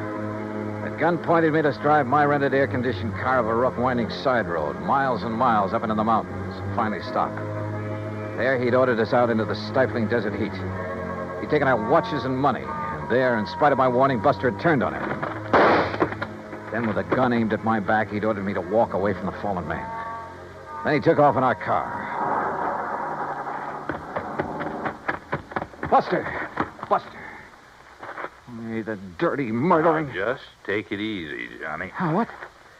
Buster, you're okay. Yeah, but I sure had myself worried there for a minute. Pretty lousy shot, wasn't it? Oh, brother, you were crazy to make a dive at him. Only legitimate way I could think of to get down on the ground. What are you talking about? You see these? I can't see a thing, but it sounds like a couple of stones. Yeah, real sharp ones, the kind that cut a tire to ribbons out here. Chunks of lava. Oh, what? Yeah, I shoved them under the right front wheel. Buster, those tires are probably self-sealing. Sure. So just to make certain, I went to work with this old knife of mine that he didn't seem to want. When he hits a few of those washouts we went over... Oh, good boy. But on that rough road and with power steering... Don't you worry. He'll have to stop and change a tire before he gets very far. Rubber sealant was already leaking out fast. Meantime, we better get on after him. Come on. Are you forgetting he still has that gun? Johnny, I'll show you tricks for getting a man in the desert at night that you never heard of. And don't forget, he'll be the one standing in the light from his car. If he's had to stop. He'll be stopped. If you stumble onto any rocks about the size of a baseball, pick them up. Oh? Yeah, maybe I'll show you why I ought to be pitching for the New York Yankees. And while I'm occupying them from one side in the darkness, why... Okay, Buster, let's go. Easy. This heat'll get you faster than you think. Then let's hope it gets him when he stops to change a tire. That's what I'm banking on. If he does. Don't you worry, Johnny. He will. Slowly, carefully, we trudged on down the side of the mountain, conserving our strength.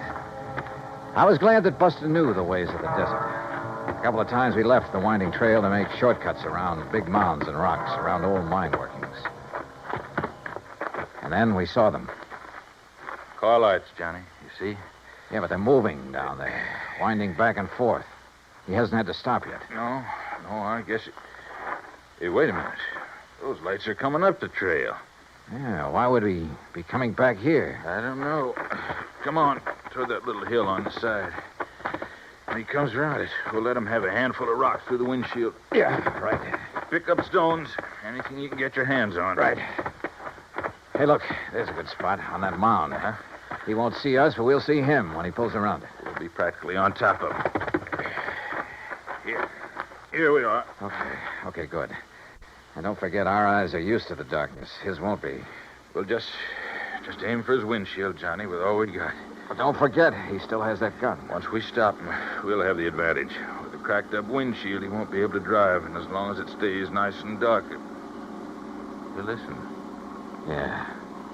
Yeah, I am listening. That's no Cadillac. That sure isn't. You think maybe he's nailed somebody else down on the highway and is bringing him up here? He hasn't had time to get halfway down there yet. Well, then who is? Buster, I'm going to jump down and hail him. But if it is him... Have to take that chance. Johnny, wait! That's Jeep! Hey, stop! Stop! Hey, you, stop, will you, please? Now, what the howling tarnation are you doing out here? What's the matter? You get lost or something? Hey, listen, mister. Did you pass a big sedan on the way up this road? Now, wait a minute, young fella. Just who are you? Mac! Hey, Mac! Mac McKinney! Huh? Who's that? It's Buster, can't you see? Buster Faber? That's right. Well, hey, you gone crazy or something? Wandering around out here this time of night? Look, never mind that. I asked you about a car. Did you pass him? Pass him? I helped him out. Just below that last hill. What do you mean? Well, he had a flat tire, so I helped him put on his spare. You what? City dude, having a lot of trouble with the heat, so I give him a hand. Oh, no. And he give me a 10-spot for my trouble. Doggone it, Mac. That guy stole our car and money from us and left us up on the mountain. No kidding. Who's kidding? Well, well, then, maybe I done right at that. What do you mean? Yeah, I've been worrying about it ever since I left him down there. What are you talking about, Mac? Well, I got an instinct. Yeah? The same kind of instinct about everything that I got about finding Mac. a gold mine. Buster, don't you tell the government, but I have took over 40,000 worth of ore out of my mine up there since the turn of the year. Yeah, Look, well, mister. Go on with whatever it is you were getting at. Yeah, come on. Yeah, well, instinct. Now, you take my gate down at the end of the road. Oh, Mac. That wasn't closed when you come up here, was it? No, come to think of it, I wondered about that. But now, Mac... Usually, when I go into Vegas, like tonight, I close it. But you know something? Tonight, I clean forgot. All right, Mac, get to the point, will you, please? Well, the point being that I did lock up the gate when I come off the highway just now. Oh? And I clean forgot to tell that fella I locked it after I fixed his tire. Wait a minute, Mac, wait a minute. You mean he can't get back on the highway? He sure can't. And he can't break down that gate? Not without wrecking his car. All right, then. That's what I was worrying about on the way up the hill. All right, now listen. Should I go back on down and let him out or not? Will you listen, Mac, But please? then I remembered that bulge in his coat pocket like a gun. It was a gun, all right. Yes, sir. And my instinct Mac, told please, me... I don't care what your Told instinct... me I'd better get back to the mine and telephone the county police on account of maybe he'd been prowling around Telephone. my mine. Look, Mac, you've got a phone at the mine? Son, I got everything up there. Electric... How far is it? On this road? About 3 miles. All right, then listen. But Listen. walking across that ridge, not more than a half mile. Good. Can you make it on foot? I ain't been wandering around these hills the past 41 years for nothing. Then, brother, go to it. Huh? Buster and I'll take the Jeep. Well, now, You go up son. to the mine and call the police. Tell them to set up roadblocks, whatever they want to do. And stop a 1956 Chevy. It's gray and white, license CGJ158. You got that? Sure. CGJ158, a gray and white. Now, Look, Mac, now, I'll wait. pay you for the use of this Jeep. Anything you like. $50, $100. Oh, yeah? He's not kidding, Mac. Huh? You sure? You know him, Buster? His word's as good as mine, better, and he's kind of a lawman. Oh, well. Now, why did you So tell get me on that... up there to that mine. Yeah, Fast as you please. can. Will Tell you? the police what happened to us. Give them that description, 1956 Chevy CGJ158. That's the car the crook is using. Got it. And you then go to it. Right, Buster. Come on, One Buster. more way, Yeah. right? And you better let me drive. Okay. Okay. Now, hold on to your seat, and I'll show you how one of these things can really take these roads. What do you mean? You've only hit the road every 20 feet so far. Hold on, Johnny. You ain't seen nothing. Buster wasn't kidding. And Mac's old Jeep would have put a mountain goat to shame. To this day, it's a wonder to me how he ever held the thing together. To say nothing of how we managed to stay aboard. You think 90 miles an hour on the open road is a thrill? You should try 20 per on that old wagon trail. Hey, wait a minute. Wait, nothing. We gotta catch up on that guy. No, what I mean is, how'd you ever know the make and license of his car? There wasn't enough light when he stopped us to see a thing. Why do you suppose I put the car into reverse when we started? Huh?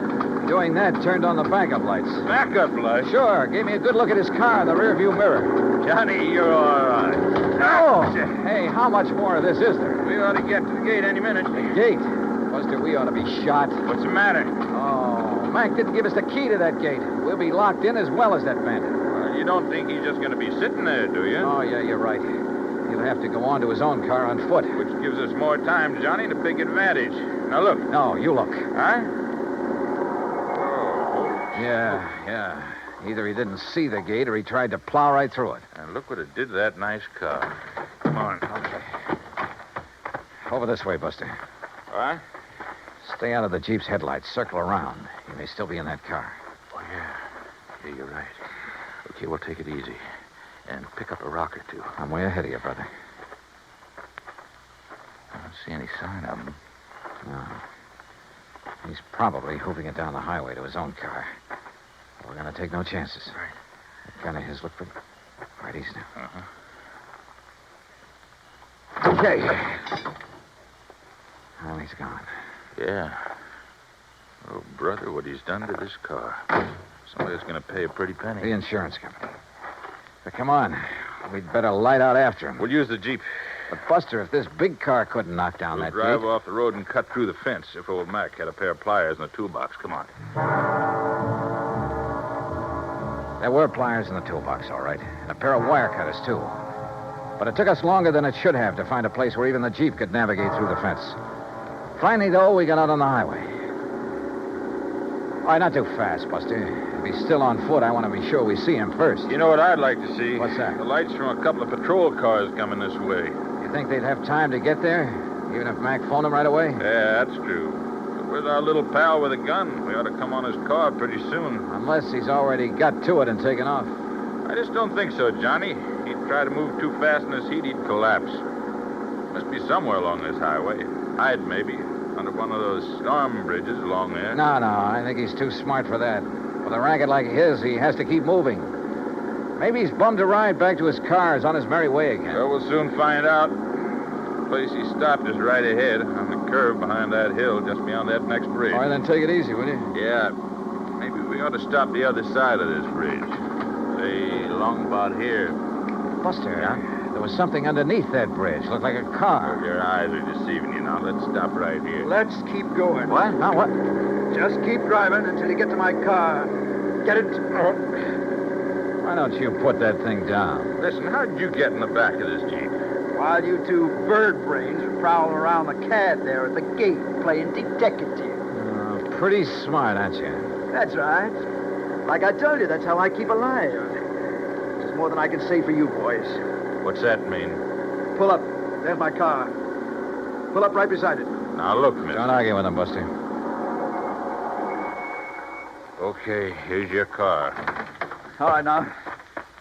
Give me those keys. Come on. Yeah, and kill your headlights. Kill them. Okay. Now, look. Things got balled up tonight. I got held up too long. Now, I heard you say something about getting word to the cops, so I got to get out of here. I got to get out of the state. I don't know how you guys got the Jeep away from that crazy old man. I didn't plan on you getting down off that mountain before daylight, see? But it's too bad you did. Oh, you sure? Oh, yeah, I'm sure. Because I didn't take a chance on your getting away now. I can't. Especially you, Mr. Private Eye. Well, thanks.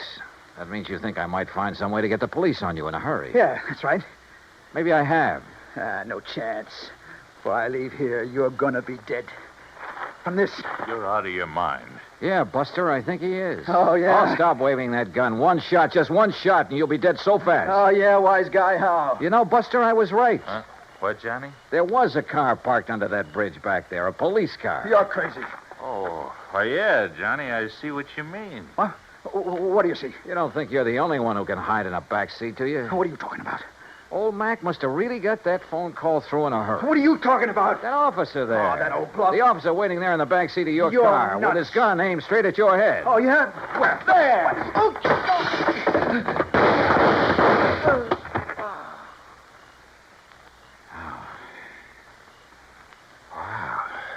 Boy, that took a lot lot of nerve, Johnny, and throwing that rock in his windshield when he turned was just enough.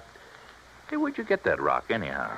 For some silly reason, I'd been hanging on to that rock ever since we started down the side of the mountain.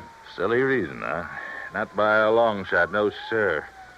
Oh, and what do you know? Here comes a patrol car. The one you were supposed to see hiding under that bridge. You know something, Buster? I really did think I saw a car under there. Oh, no. No, really, honest. I think I saw it back there. Look very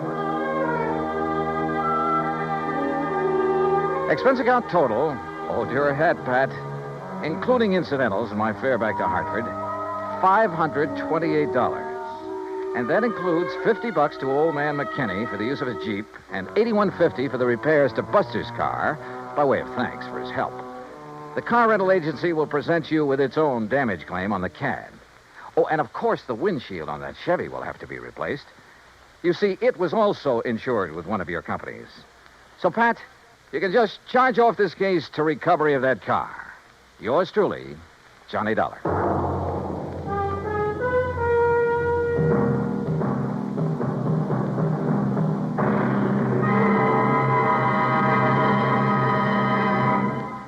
Now, here is our star to tell you about next week's story. Next week, a small round piece of metal, a coin. Face value, 50 cents.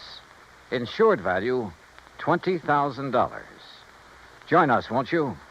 Yours truly, Johnny Dollar.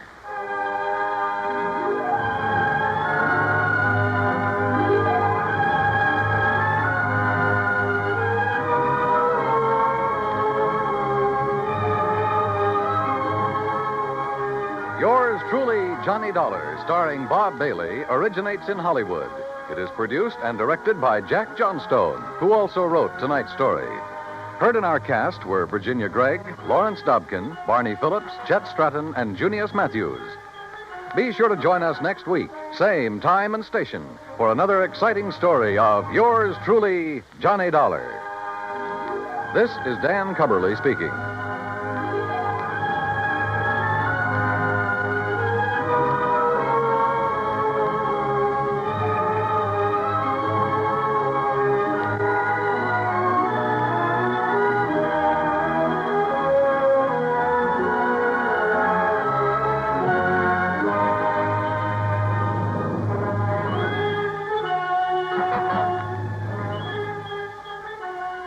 This is the United States Armed Forces Radio and Television Service.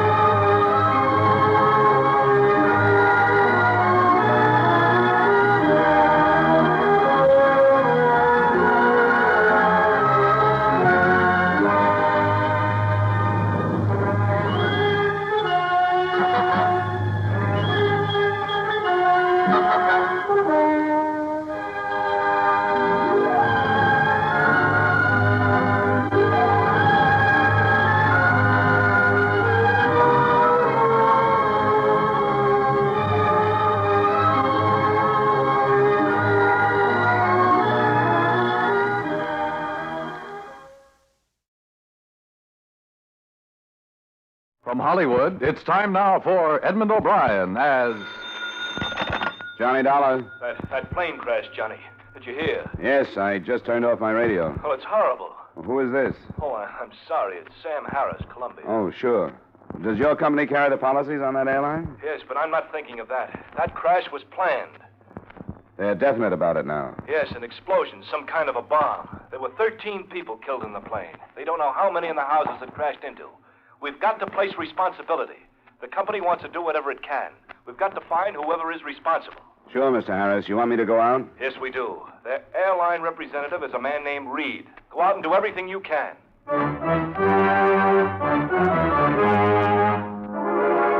Edmund O'Brien in a transcribed adventure of the man with the action-packed expense account, America's fabulous freelance insurance investigator. Yours truly, Johnny Dollar.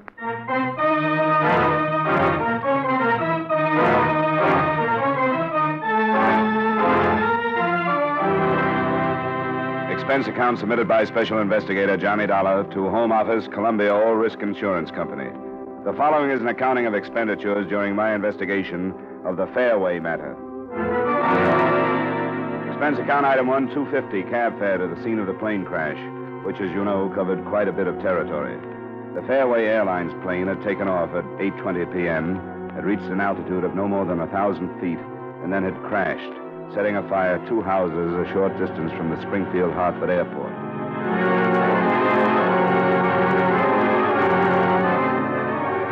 I got there a little after 9:30. One house had been partially saved, but the other had been completely demolished. The family of 4 living in it had been killed. The parents of one child in the first house weren't expected to live. And beyond, twisted pieces of the plane were scattered across a field. Fragments still smoking and turned white by the foam from chemical extinguishers. Oh, there's nothing you can do here, Mr. Stone. I don't know. If you go home, we'll notify him. Mr. Reed? I've got to know about Mr. Carl Reed? Mr. Carl Reed? Yes, over here. What is it? Please, Mrs. Goodhue, please call and wait in your car. We'll let you know as soon as we can. My baby. My baby. Yes? What do you want? My name is Dollar. The insurance company sent me. Insurance company? Good Lord, this is hardly the time to worry about money, is it? I'm a private investigator. They've hired me to help in any way I can to fix the plane. Oh, I'm sorry. I misunderstood. I guess I... You'll have to excuse me, Mrs. Goodhue. There are some things I have to do. Come along, Mr. Dollar. She doesn't know about the explosion. And she thinks there's a chance her daughter wasn't on the plane. She was. She was the stewardess. You haven't told her? I can let her hope for a couple of more hours. Why shouldn't I? I've had to tell too many people. It's just horrible. I think even worse than if it had been an accident. When you know it was premeditated, when you know someone planned it. What kind of person would you have to be to plan something like this? It's hard to believe, Mr. Reed, but we have proof. There was an explosion in the extreme after section. It destroyed all the control cables to the tail assembly. I don't suppose the civil aeronautics man is here yet, huh? Oh, he's on his way. They're sending one of their best, S.W. Nugent. Captain Lenhart of the state police is here, though. Oh? I'd like to speak to him, then. You have any idea where he is? The last time I saw him, he was over by that ambulance. Oh, it's left. But, see the group of men over by the hangar? Yeah? Well, they collected the bodies there. Made as many identifications as possible. I know it's bad, Mr. Reed, but don't you go to pieces now. That wouldn't help at all. I'll be all right. I'll see you later. Yeah.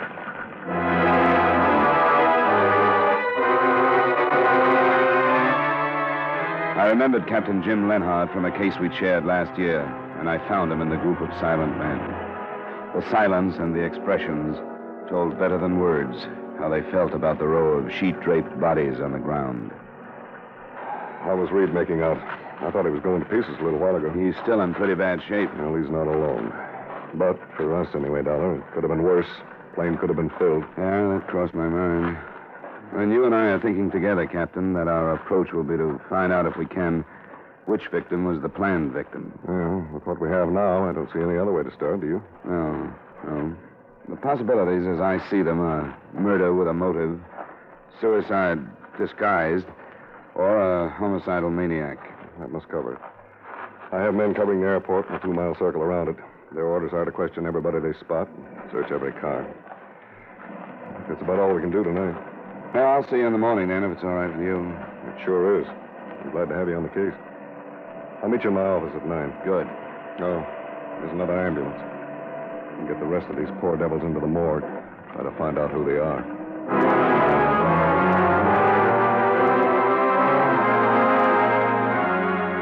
The next morning, the official findings were released. The explosive had been nitroglycerin. It had been detonated by some electrical means, which it was assumed was connected to a timing device that had not yet been found. Captain Lenhart's men had questioned a number of suspicious characters near the airport without result. But he himself had received an anonymous tip on a possible suspect, a Wilbur Wheeler, who was a member of the ground crew that had serviced the plane just before its takeoff. Wheeler was shown to the captain's office about 40 minutes after I'd gotten there. Why'd you pick me to come up here? Why didn't you get Straker or Mills? They're over me. It's just routine, Wheeler. Routine, but you must have a reason. I got a right to know if you got a reason, haven't I? Why do you think we started with you? Well, I'm asking you, aren't I? Don't be evasive, Wheeler. Can't you say you don't know? The stewardess who died in that crash, Shirley Goodhue. I know. I know it. We understand that she meant something to you. Weren't you in love with her? Yes. We understand that you made quite a pest of yourself phoning her at home, waiting for her at the airport. And then a week or so ago, you learned she was going to marry the co-pilot who was killed. What's his name? Bill Strand, wasn't it, Wheeler? Yeah. You're saying that you think I caused that crash, aren't you? You wanted to know why you were here? I told you it was just routine, Wheeler. And it would have been if you'd acted differently. But it sounded as though you were trying to hide some facts from us. Well, I won't anymore. I don't have any reason to. And why did you? I don't know. I've been going crazy since I heard about it last night. I was still at the field, and I got sick, and I had to go home. Yeah, we heard about that. I got home, and I turned on my radio. Then I heard what caused the crash, that explosion. I knew that a lot of things I've said and a lot of things I'd done were going to make trouble for me. Even getting sick and coming home was bad. What were some of the other things? I said some pretty bad things to Shirley when I heard she was going to marry Strand. Then I had a fight with him. You had a fight with him over the same thing? Well, I guess for me it was really over that. He ordered me around one day, and I didn't like it, and that's how it started. He beat me up pretty bad and said he'd have my job. And I told him that I'd see the day his plane with him in it would be plastered against some hill. I know what it sounds like now, but it didn't mean anything. It was just talk. There's plenty of that, all right. You heard enough, Dollar? Yeah, I think so. That's all then, Wheeler. I can go? Yeah. Nobody would be stupid enough to compromise himself the way you did, then pull a job like this. All right. I sure made a lot of mistakes. I know that. Yeah. Just be around or we can find you if we want to talk to you anymore. I can't go back to that airport, sir. I was going to call him and quit if it's all right with you. Just be where we can find you, that's all. I will. I'm sorry. A lot of people are, Wheeler. I know. Well... Goodbye, Wheeler. Thanks for coming down. Yes, sir.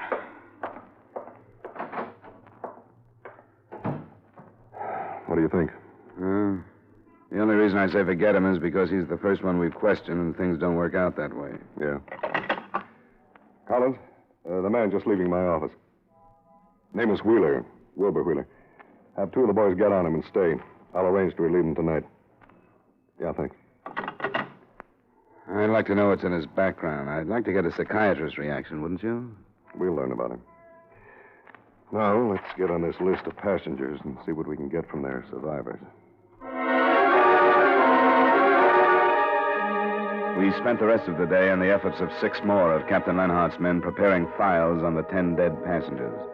One file contained nothing but a name, Rupert Stone, gotten from the ticket office records as that of a man who had paid cash for space to Augusta, Maine. The Hartford address he had given was non-existent, and the phone number rang a bakery where no one had ever heard of a Rupert Stone. That one we dropped until the accurate identification of the bodies was complete. Lenhart and I started out to follow up a couple of the others that evening.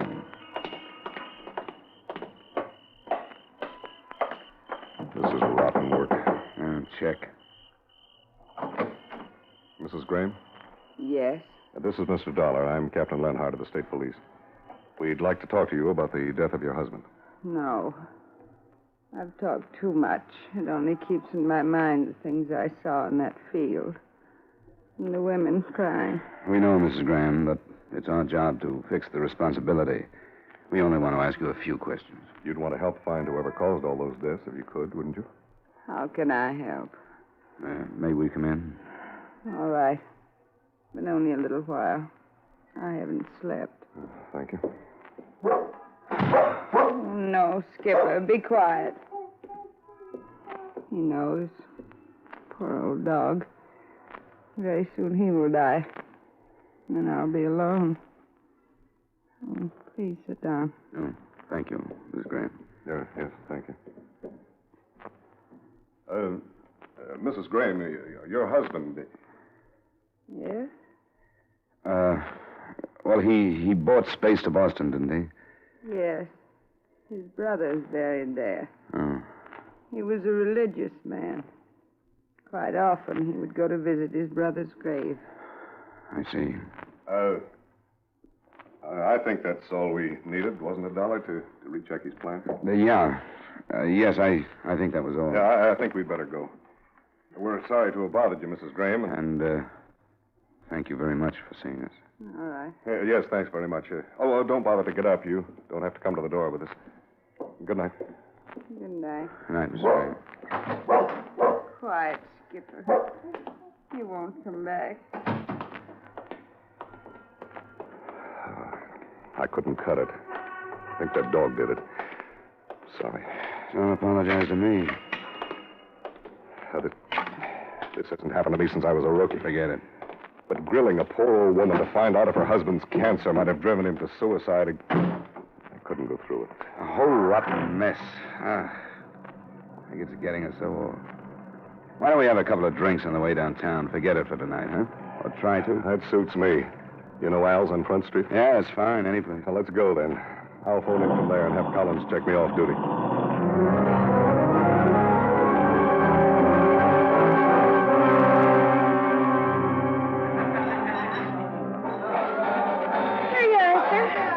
Your friend didn't leave. No, he had a phone. I'll catch it. It's $1.60, sir. That's good enough. Keep it. Thank you. Oh, here he comes. Well, drink up, Dollar. I guess I'll have to waste mine, because it seems I'm not off duty. What happened? Well, we're back to that stewardess again. The explosive has been checked to her equipment. The lab men say some twisted metal they found used to be a first aid box. They think it was in there. That brings Wilbur Wheeler back again, too, huh? He's been picked up right now. I don't think I need this drink to get through a session with him.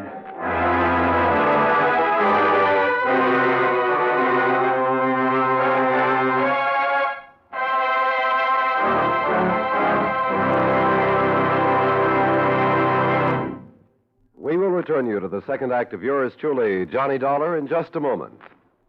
Lee Tracy plays his rollicking screen role of Hilda Johnson, newspaperman, in Hector MacArthur's perennial comedy, The Front Page, tomorrow night on CBS Broadway Playhouse.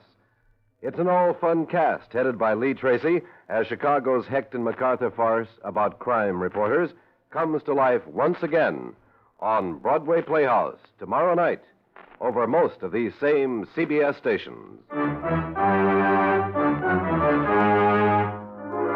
Now, with our star, Edmund O'Brien, we return you to the second act of yours truly, Johnny Dollar.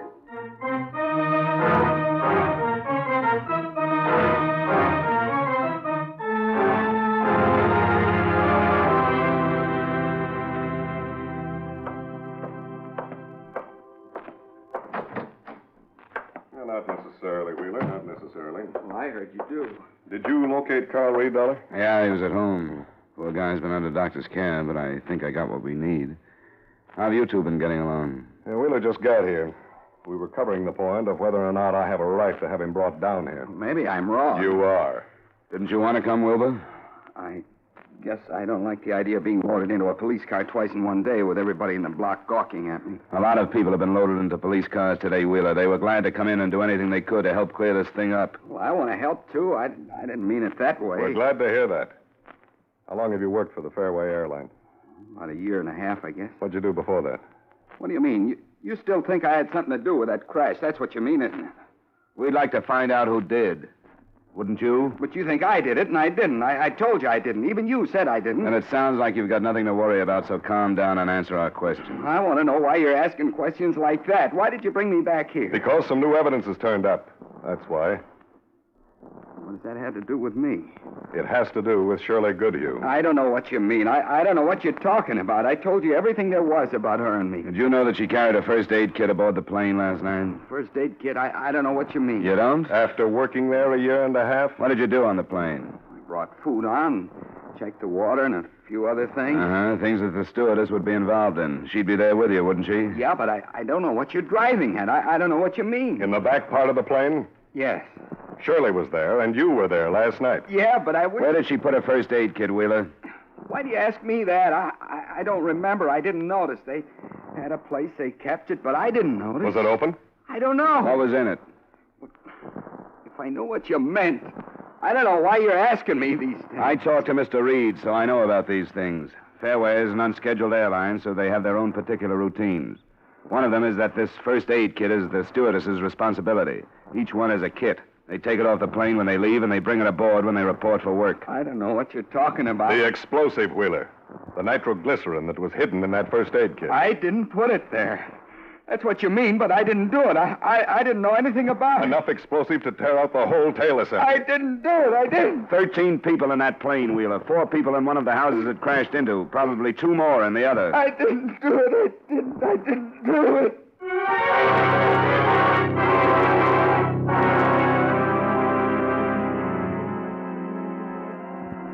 Wilbur Wheeler was turned over to the police psychiatrist because we couldn't get any farther with him.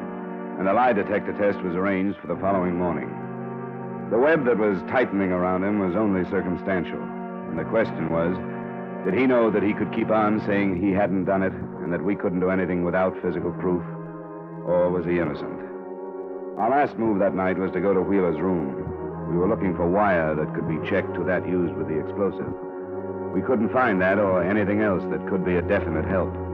But a couple of things we didn't find seemed strange. Hey, he said he came home and turned on his radio.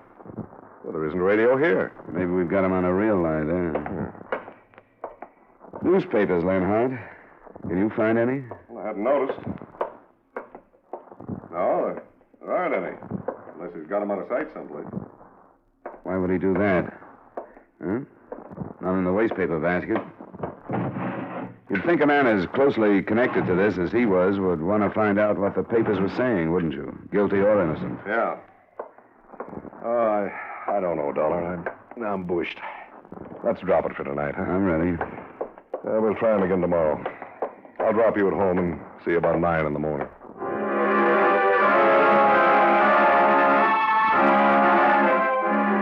The next morning, Lenhart and I talked to the psychiatrist who'd spent a couple of hours with Wheeler. In technical terms, what he said was that Wheeler was definitely suffering from a severe guilt complex. But whether that meant he had actually committed the crime or had only wished secretly that harm would come to Miss Goodhue wasn't clear yet. In terms of evidence, that meant nothing. The lack of a radio or newspapers in his room, the doctor tossed off as meaning merely that Wheeler was hiding from actuality. As Captain Lenhart put it, if that doctor thinks he helped my mental condition, he's wrong.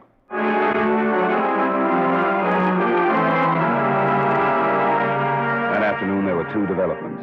The first one was the report that the results of Wilbur Wheeler's lie detector test were negative, but his reactions put the mark of guilt all over him. The second came from the Fairway office of Carl Reed. He'd been unable to locate another of his stewardesses, and when finally he'd sent someone to her apartment, she'd been found, shot to death. We met Mr. Reed at the scene of the second crime. I simply had to get back on the job today. 2 of our flights were delayed yesterday because of my going to pieces. You better watch it now, Mr. Reed. I don't know if Just take it easy. You try to phone this girl and tell her to report for one of your flights. And when you sent somebody out here, she was found dead, right? Yes. I hadn't tried to contact Alice before because I knew that she and Miss Goodhue had been close friends, and I knew she must have felt almost responsible for her death. Why, Mr. Reed? Why? She was scheduled for the flight the other night. I thought you knew that. No, we didn't. I wish we had. But I told you that night at the scene of the crash, I was talking to her mother, Mrs. Goodhue. Yes, I remember that. You said she thought there was a chance that her daughter wasn't on the plane. I told you the other girl was scheduled to No, go... Mr. Reed, no. You made it sound like Mrs. Goodhue thought her daughter was on a different flight. You didn't say anything about another stewardess. Oh, good Lord. It's all right. It's all right, Mr. Reed. The human mind isn't infallible. But it can correct its mistakes. Well, go on. Tell us now. That's all. With everything else, I suppose it didn't seem important. I know our procedure is less exact than the larger companies. The girls often traded flights. When did you find out about this trade? Not until Mrs. Goodhue told me that her daughter had gone to work that night. You didn't discuss it with her by any chance? No, I didn't discuss it that night, Well, I think we'd better go see Mrs. Goodhue, Dollar. I think so. Sergeant Collins over there will be in charge here, Mr. Reed. He may want to ask you a few more questions. Oh, all right. Collins, I'm leaving. I'll see you at headquarters. Right. You know what this probably means? The case against Wheeler is shot. Second stewardess, that's a pattern. Everything we've tried to do has been for nothing. Circumstantial evidence sometimes does that. But we were close. We settled on a stewardess anyway, as the intended victim. Yeah, but it doesn't help to think that maybe all those people died because of a mistake. The wrong stewardess died in the crash, and the killer had to come back to take care of the right one.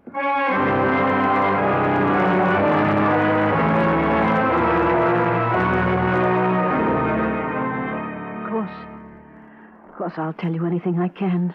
Well, we've just learned that your daughter wasn't scheduled to be on that plane, Mrs. Goodyear. No, she wasn't. Do you know why she happened to be? We understand that she and Alice Turner exchange flights quite often, but do you know how it happened the other night? Well, no. Shirley was here at home, and the phone rang. What time was that, please? Oh, I hardly remember. We'd had an early dinner. The plane took off at 8:25. How long before then? Well, an hour at least. No, it was less than that because Shirley left in such a hurry. What did she say? Well, she said that one of the girls was sick and she was going to take her place on a flight. Just up to Maine and back, she said. She said she'd be home soon after midnight. I've never liked rushed decisions, and I've always worried when Shirley left in a hurry like that. She did it quite often? Yes. Yes, they all did it. 6 of them live here in Hartford. I never liked it. Did she trade more often with Alice Turner than the others, do you know? Well, I don't think so. No, it was an agreement, almost a code. If one of them couldn't work, one of the others would fill in. Well, then it's possible that Alice Turner called some of the others before she called your daughter. Yes, it is possible. And I wish that I...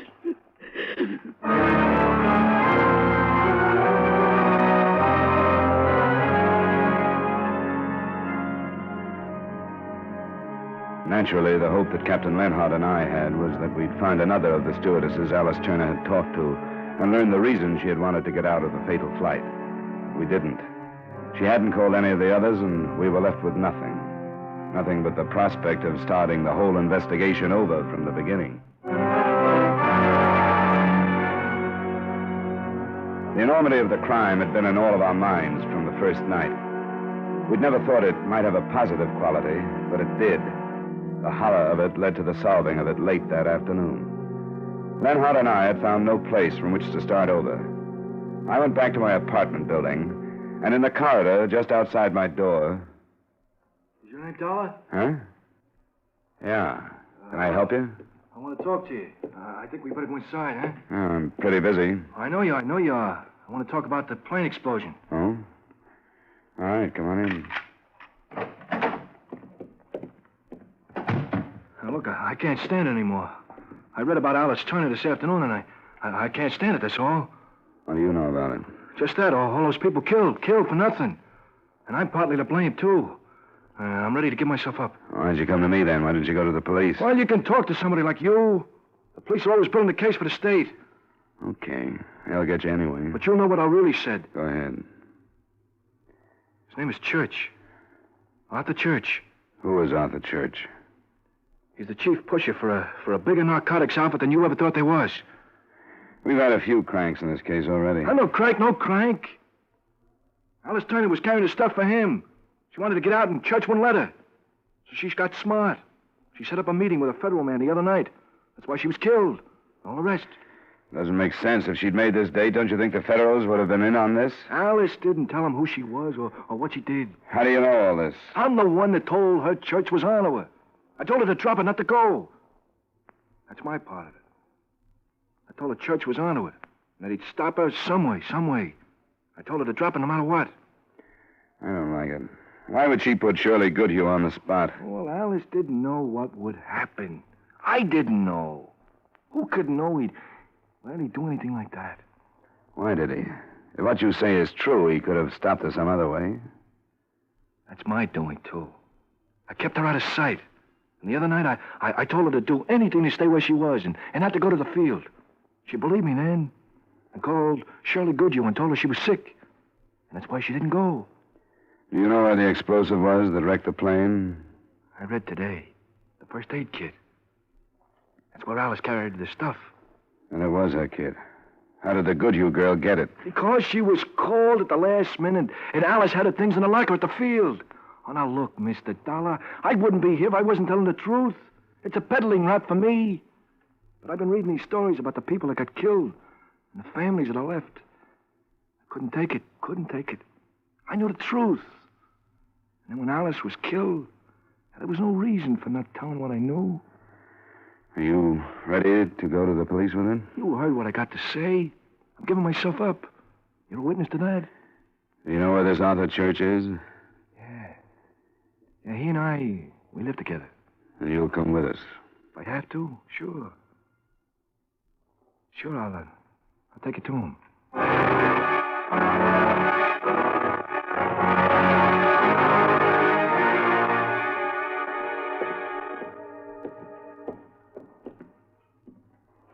This it, Marie?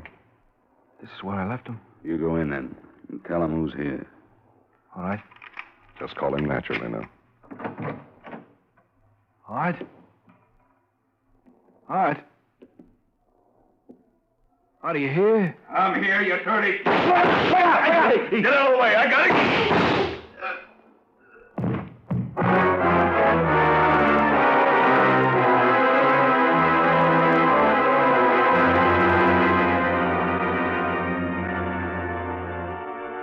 Expense account item 2, miscellaneous, $23.45. Expense account total, $25.95. Remarks?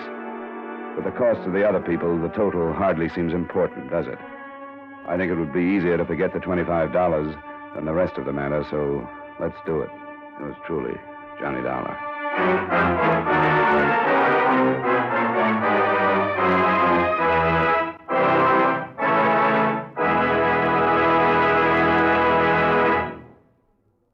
Yours truly, Johnny Dollar, stars Edmund O'Brien in the title role and is written by Gil Dowd with music by Eddie Dunstetter.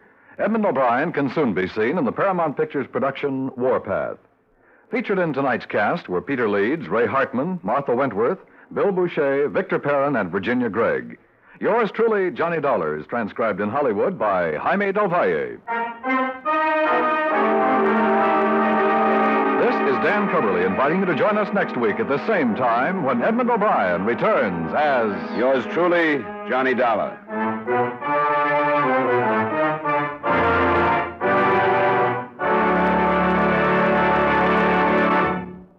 Every time you buy a United States defense bond, you help in our defense effort, and you help build your personal security. Yes, defense bonds are good for you and good for your country. Remember, defense is your job. Buy United States defense bonds.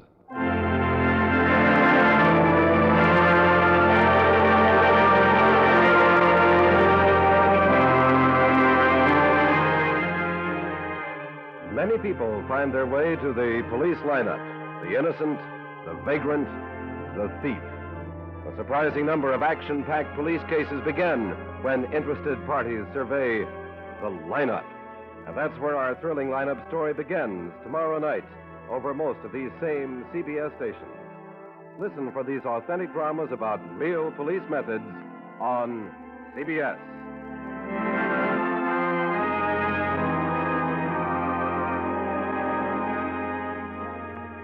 This is CBS, where you'll never lose when you follow the news on the Columbia Broadcasting System.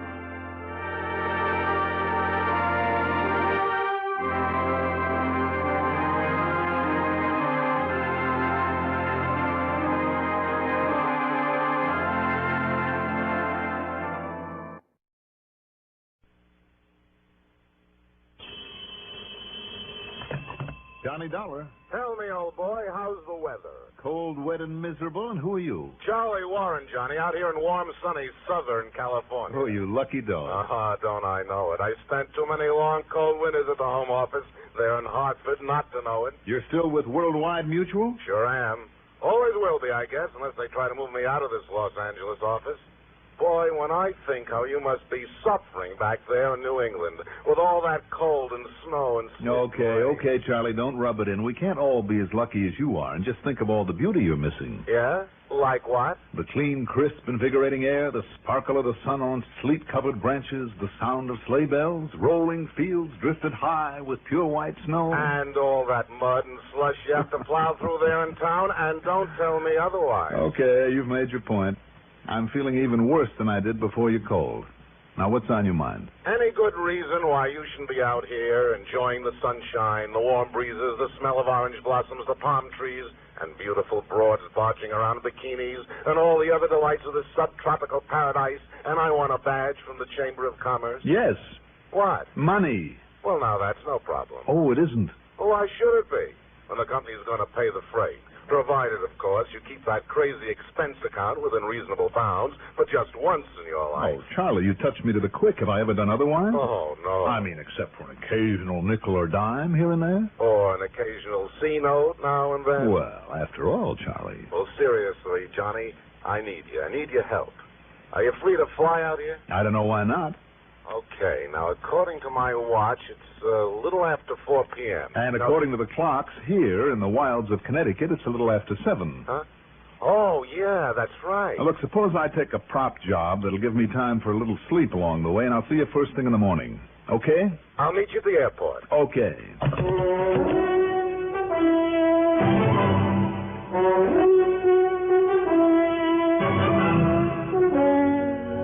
The CBS Radio Network brings you Mandel Kramer and the exciting adventures of the man with the action-packed expense account. America's fabulous freelance insurance investigator, yours truly, Johnny Dollar.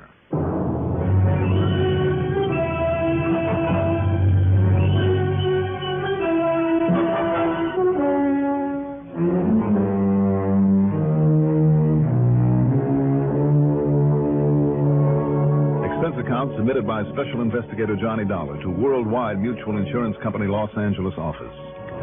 Following is an account of expenses incurred during my investigation of the Cinder Elmer matter.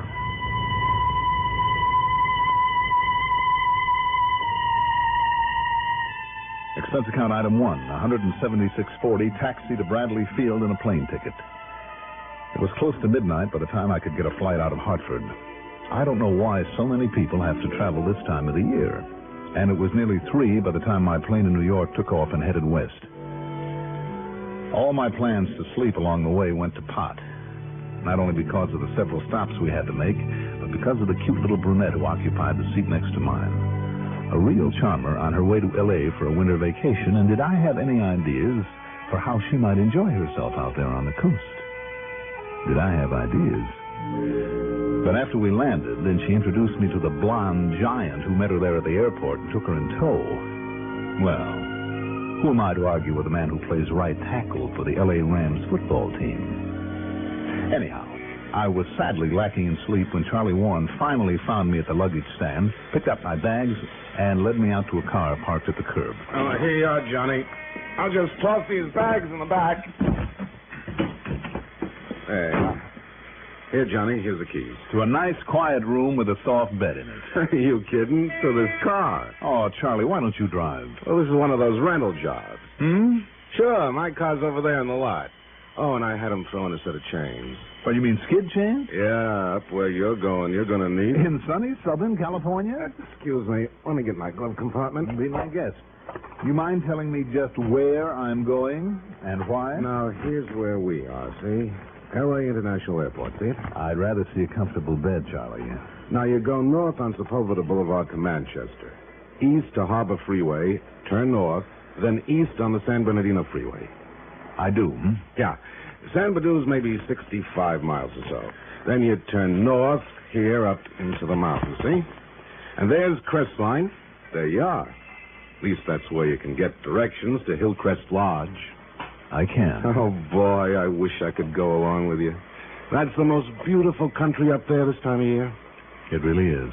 75 or 80 degrees of hot smog down here. And up there at 5,000 feet altitude, it's all covered with snow. Beautiful. Oh, Charlie, you're a dirty dog. What? Over the phone, you give me the Chamber of Commerce pitch to get me away from an eastern winter, and when I get out here... Yeah, but this is different, Johnny. You'll love it.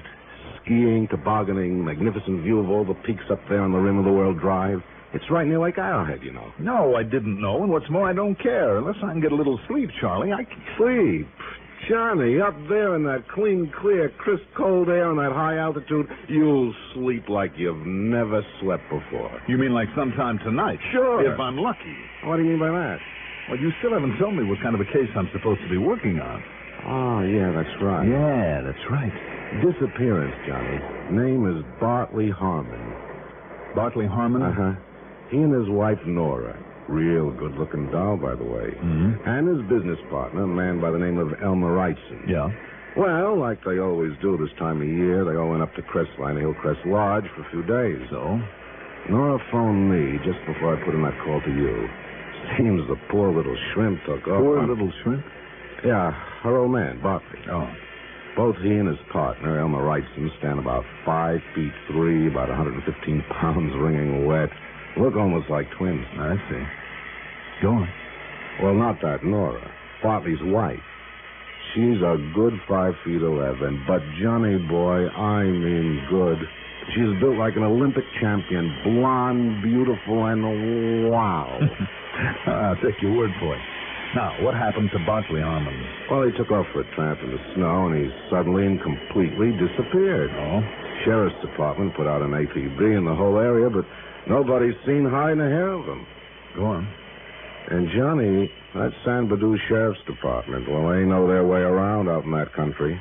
If they haven't been able to find him, Bartley Harmon is really lost. And with the way it gets cold up in those mountains, well... Anyhow, sheriff's boys are expecting you. They'll cooperate. Just what is your stake in him, Charlie? Got him insured for $200,000. Accidental death, double indemnity. If he's fallen off a rock and busted his neck or into a chasm or something. Charlie. And on top of everything else, heart isn't too awfully good either. Of course, if somebody... Well, you know what I mean. No, I'm not sure I do. Does Bartley Harmon have a lot of enemies? Not that I know of. For that matter, I don't think he has any real friends either. Tell me, who would benefit by his death? Well, of course, the business will all go to his partner, Elmer Wrightson. Mm-hmm. How do they get along? Only because they have to, I guess. Keep the business going. I see. And the insurance goes to his wife? All goes to Nora. And how do they get along? Well, she's a beautiful dame. He has a lot of money, and, well, she's a lot younger than he is, you know. No, I didn't know. Now, wait a minute, Johnny. Somebody did murder him. Well, you mean... You think that maybe one of them? Charlie, I think I better get on up to Crestline.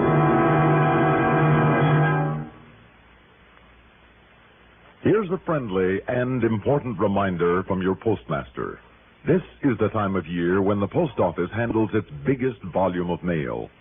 The extra load often takes extra time. So if you want your cards and packages to arrive at their destination before Christmas, mail early and often. Make sure addresses are clear and correct. Use postal zone numbers and send your cards by first-class mail.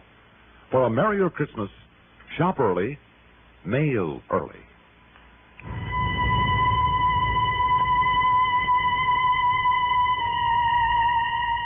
That long, hot drive through the valley to San Bernardino, San Bernardino as the natives call it, almost did me in. I really felt the lack of sleep.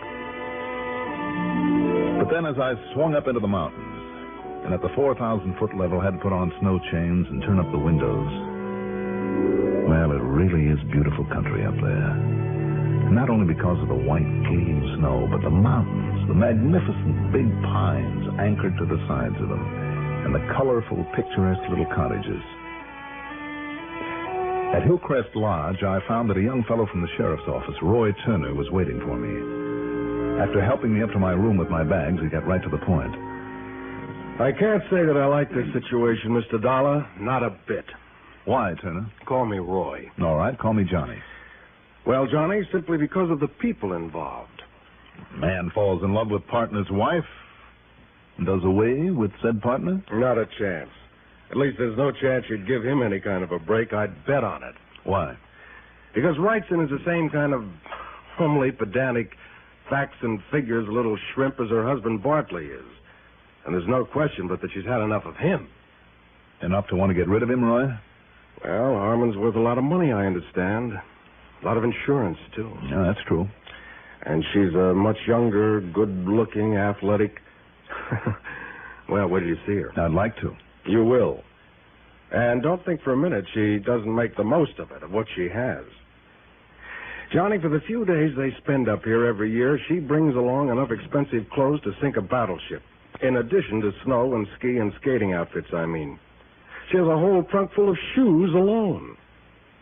Anyhow, we're making sure that she sticks around. Wrights in two, for that matter. Roy, if they're all on such lousy terms, why do they come up here together? Only because she likes it so much. So Bartley tags along to keep an eye on her. And Mr. Wrightson? To keep an eye on him, I guess. I take it you've combed the hills around here pretty well. As thoroughly as we know how. Mm-hmm. What about all those little cabins that I've seen around? Been through them all. Apparently, Harmon headed over toward Old Ironside. That's just north of here. Has a sharp face on it where the snow doesn't stick. And beyond it, well, in order to save time, we have a helicopter out there looking over that big valley. Roy? Yes, Johnny? You know, over the years, I've investigated an awful lot of disappearances. Yeah? And you would be surprised at how many people disappear deliberately. Just to get away from things once and for all. But leave behind that beautiful wife he's so jealous of? And his share of a prosperous business? It is a possibility, though, isn't it? Well... Oh, that may be for me. I told the operator I'd be here. Hello? Yeah. Yeah. Where? Okay. Leave it there. Have him go back and pick me up at the port. As I started to say, it is possible, Roy. Not anymore, Johnny. Oh? The copter just found Bartley Harmon out there beyond Old Ironside. Or rather, they found his body. We got to the airport on the edge of San Bernardino in less than 20 minutes. The copter was already there and waiting for us. We piled in, took off, and headed back to Crestline, then passed it, then circled the cold gray peak that was called Old Ironside. Beyond it was a long, narrow valley, edged on both sides by a heavy growth of timber, and 100 yards or so from the tree line, out in the open, there on the cold, dry snow, lay the body of Bartley Harmon. I don't see any mark where you landed this crate, Steve. I didn't try to land, sir. Just took her down low enough to make a positive ID, then got on the horn and reported in. They told me to run back to Purdue and pick you up, sir. Looks to me as though you may have got down there too close. What, sir? I mean, this chopper apparently blew a lot of snow on top of it. Hope it didn't cover any clues. Sorry, sir. Clues, Roy? Now find a spot to land us up there ahead of it. Right, sir.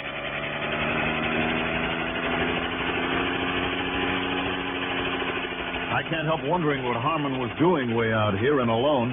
Oh, he and Wrightson believe that old legend about a cave full of gold out in this valley. Often came to look for it. You know, while his wife was busy skiing or skating or tobogganing. With his bad heart, Roy? Well, actually, it's only a mile or so from the lodge, so I guess he figured it wouldn't be too much for him. Looks like he figured wrong, though, doesn't it? Yeah. Kind of knocks my theories into a cocked hat, too. You've given up the idea of murder. Yep. Set us down here anywhere, Steve. Right, sir. And we shall see what we shall see.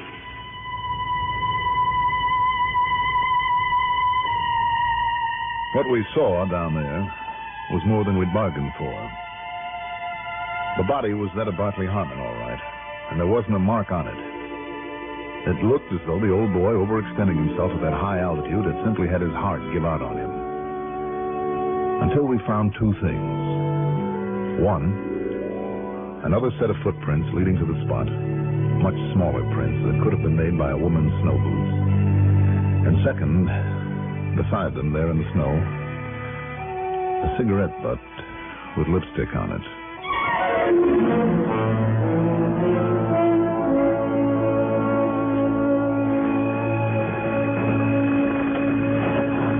to me, Johnny, like this settles it. In spite of her alibi.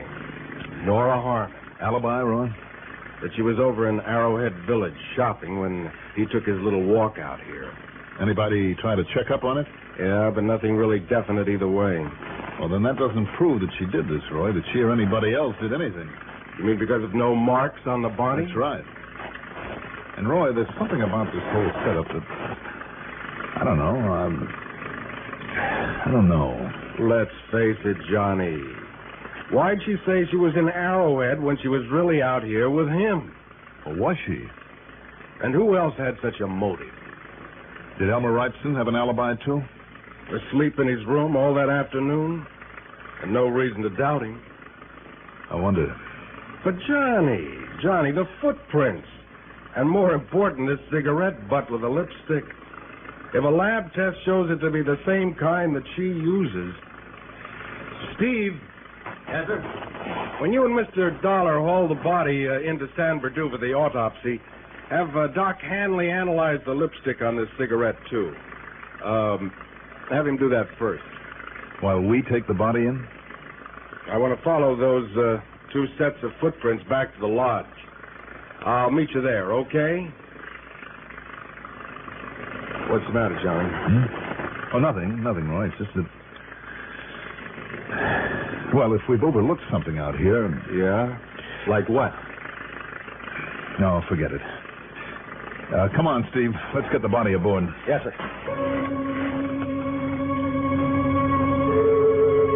Doc Hanley told me that the lipstick was quite unusual. While he went ahead with the autopsy, I had Steve drive me up to the lodge. A $5 tip to a light-fingered bellboy got me one of Nora Harmon's lipsticks out of her room. When I got back and showed it to Hanley, he was certain it was the same as that on the cigarette. As for the result of his autopsy... Beaten to death, Mr. Dollar. Without a single mark on him? There were several intestinal and mesentery perforations, blood in the peritoneal cavity. So? You saw no external bruises because death occurred so quickly, the blood stopped circulating immediately. And without circulation, there can be no hemorrhage into the tissues. A little-known fact, my boy. I see. So it looks then as though Roy may have been right in spite of this hunch of mine. Hunch? In this modern day and age, don't be ridiculous, my boy. Look at the facts. She not only had the motive, but if I understand correctly, is physically capable of such an action. And with the cigarette butt as proof that she was out there with him, yeah, I'll phone Roy Turner at the lodge and tell him to charge her with murder. I wonder, though. Wonder? Why? What's there to wonder about? Well, Doc, unless she is pretty stupid. Well, I'm certain from what I've heard about her that she isn't.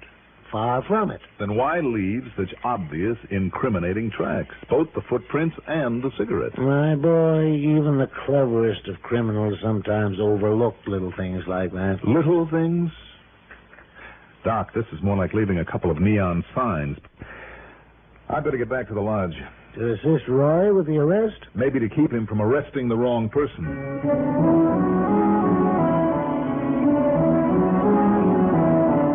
As I walked into my room at the lodge, Roy was just hanging up the phone. Okay. Okay, Doc. Yeah, that's good enough for me. I'll bring her in right away. Roy, before you do that... Yeah, I know, Johnny. The doc told me what you said to him. And I agree with you. It was pretty foolish for her to leave such obvious signposts. Not at all like her. Okay, then. But following up those sets of tracks out there really clinched it. How do you mean? Oh, he went for his little walk in the snow alone, all right, but she followed him. And every time he stopped to rest, she also stopped, but a couple of 100 yards behind him and well hidden by the trees. And more important, Johnny... Yeah? Every time she stopped, she lit up and smoked one of those cigarettes. And they are the same brand she uses. I've checked on it. Then, when he took off again, she dropped the butt in the snow and followed him again. Until finally, when she had him far enough away to be safe... Bango. Now, wait a minute.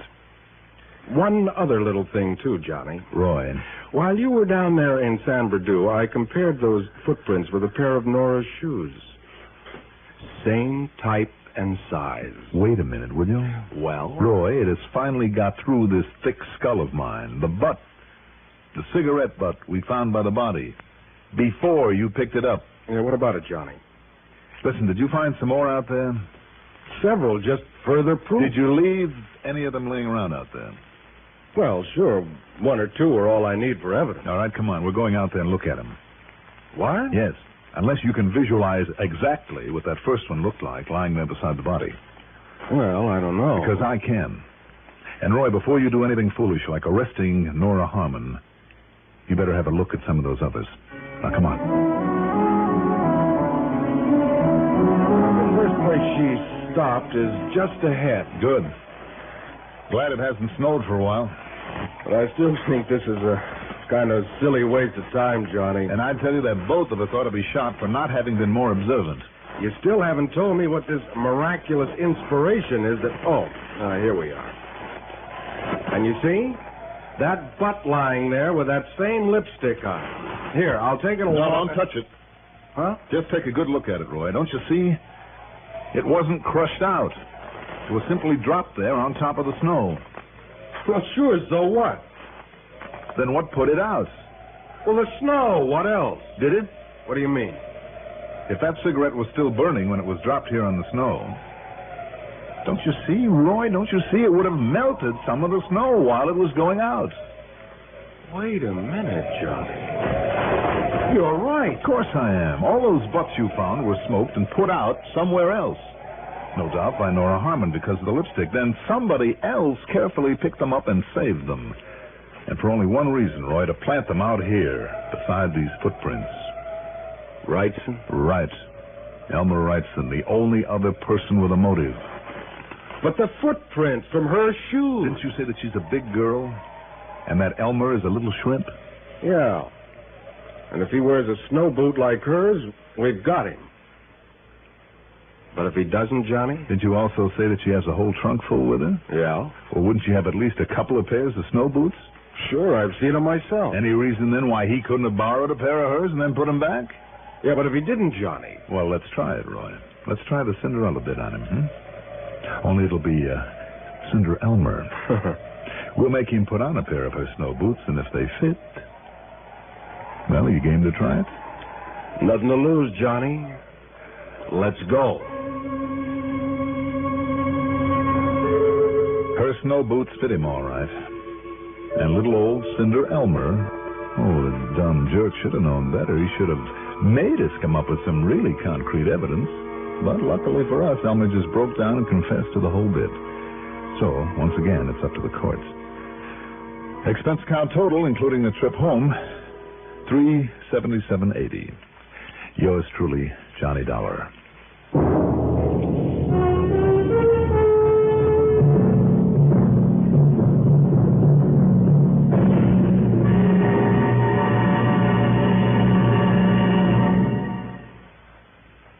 Now, here's our star to tell you about next week's story. Next week, one of the cleverest cover-ups for a firebug I've ever seen. And believe me, I've seen plenty. Join us, won't you? Yours truly, Johnny Dollar.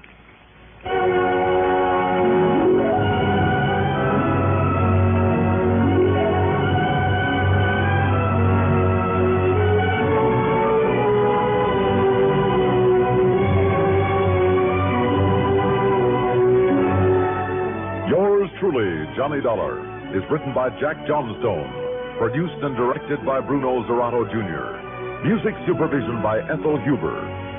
Johnny Dollar is played by Mandel Kramer. Also featured in our cast were Cliff Carpenter as Sheriff Roy Turner, Eugene Francis as Charles Warren, Bob Dryden as Dr. Hanley, and Jim Stevens as the helicopter pilot. Be sure to join us next week, same time, same station, for another exciting story of yours truly, Johnny Dollar. This is Stuart Metz speaking. Enjoy the Gary Moore Show weekdays on the CBS Radio Network. At Rule 59 on your Tri-Cities dial, this is WROW Music in Albany, New York. A newcomer in town can feel mighty lonesome. Welcome Wagon hostesses make these newcomers feel wanted when they make their cordial welcome wagon visits. Their baskets contain useful gifts from civic-minded businessmen, invitations to participate in varied social and volunteer activities of the many civic agencies in the community. In addition, every Welcome Wagon call recipient in the greater Albany or Schenectady areas, as well as Delmar, Latham, or Scotia, is invited to attend the local Welcome Wagon Club. This is an organization of newcomers, all anxious to make friends. Various Welcome Wagon clubs vary from 30 to 150 members who meet monthly. Their interests include bowling, golf, cards, handcraft, and dancing. You can help to make your new neighbor feel at home. Call State 59640 today and make your neighbor eligible for the many opportunities in a Welcome Wagon Club. Remember, State 59640.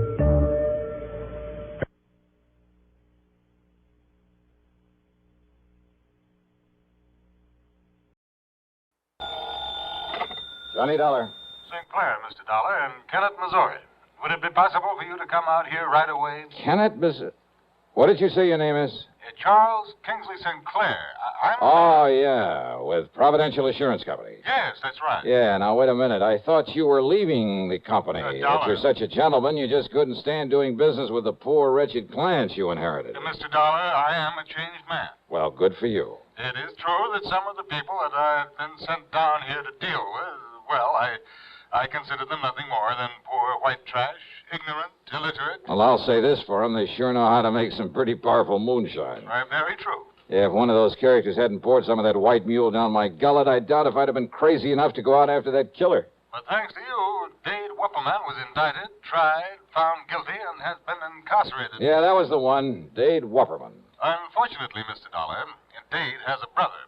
His name is Daniel. I beg your pardon. Daniel. He's been making trouble, very serious trouble. Oh? Like what? Murders. I see. So if you take a plane to Memphis, I shall be more than glad to meet you there. Oh, now look, mister, I was lucky once. Got out of that swamp country alive. But I'd be nuts to stick my neck out again. And since those people already know who I am, what my job is... Okay, St. Clair, I'll grab a plane.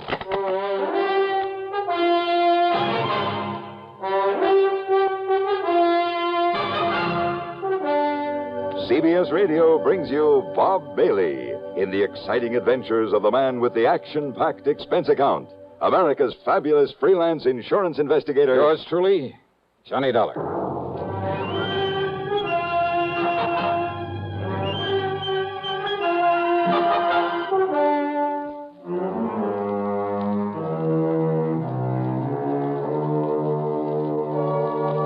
Expense account submitted by Special Investigator Johnny Dollar to the Providential Insurance Company office in Kennett, Missouri. Following is an account of expenses incurred during my investigation of the deadly swamp matter. Item 1 is 7645 plane fare, Hartford to Memphis. Charles Kingsley St. Clair met me as promised, and apparently the man had changed considerably from the snooty, better-than-thou stuffed shirt I'd found him to be on my first trip. Yes, Mr. Dollar, in spite of my earlier feelings about the clients my predecessor had left me... Yeah, I know, Mr. St. Clair. But those moonshiners and such existing in that 20-mile swamp are hardly typical of the folks living around Kennett, where your office is. Oh, I realize that now, and I shall stay in Kennett, try to justify the company's confidence in placing me there. Very good.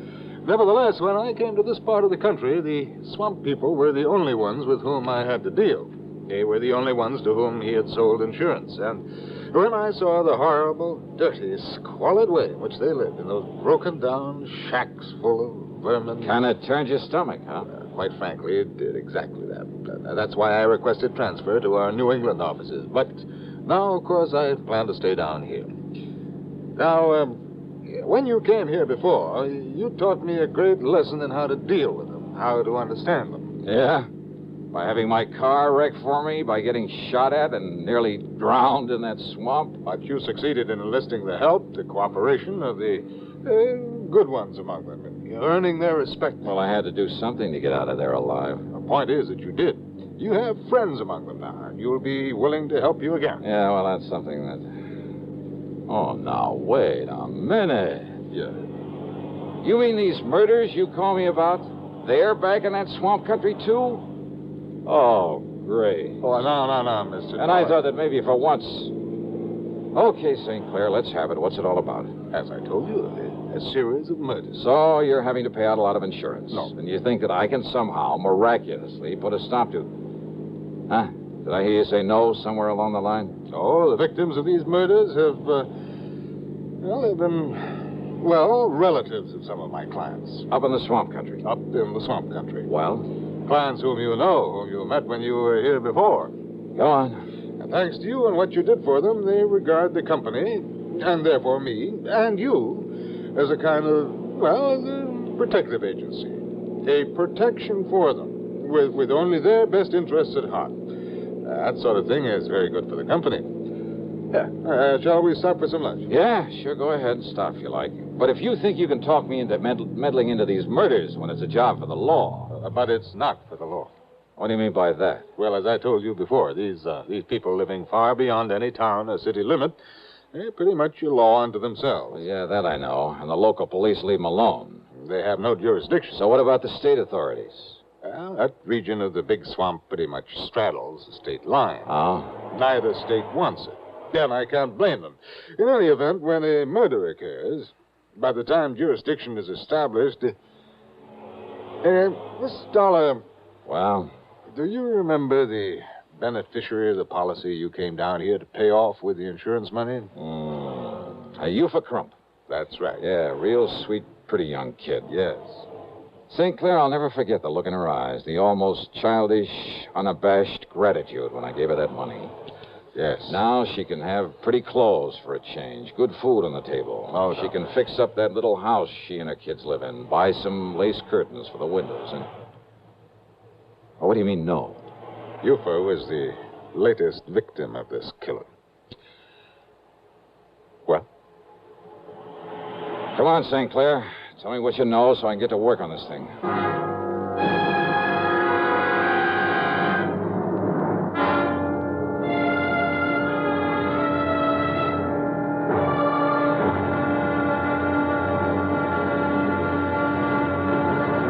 Next time you refresh, enjoy a frosty, ice-cold Pepsi-Cola. Sociability, Charlie. All right, Kay, how's this? Pepsi is light, refreshes without filling. You like to refresh? Have a Pepsi right now. Well, offer it to everybody, Charlie. I will. Enjoy Pepsi at the fountain. It's delicious at home, too. Have one at lunch or with a snack.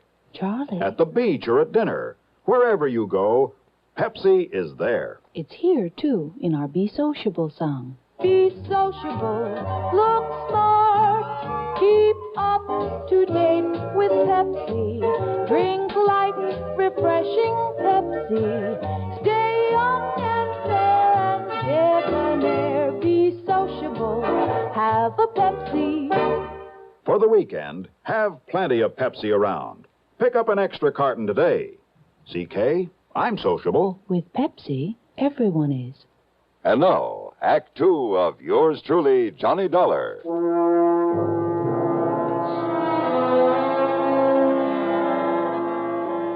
Youthful Crump. Yeah, what a name. But that cute, intelligent little girl really out of place in the swamp country. Well, regardless of how you or I or the law might feel about it, her inheriting that moonshine still when her husband was killed a while back had meant something to provide for both her and her children. And the insurance she received on top of it. And she planned to marry Cass Dingle, the character who'd befriended me, who'd helped me run down her husband's killer. Cass, who was going to leave this desolate country, get out in the world and make an honest living for her. Yeah, but it was Cass who'd sacrificed his life out there in the swamp in order to save mine. No, Mr. Dollar. What? Cass Dingle is still alive. But I myself saw Dade Wupperman shoot him in the back. Youthful somehow nursed him back to health. They were married according to whatever rites the swamp people observe, and they were very happy. And then she was murdered. Yes, that was Cass who asked me to call on you again. And since you know him, you know these people. Okay, stop wasting time, St. Clair.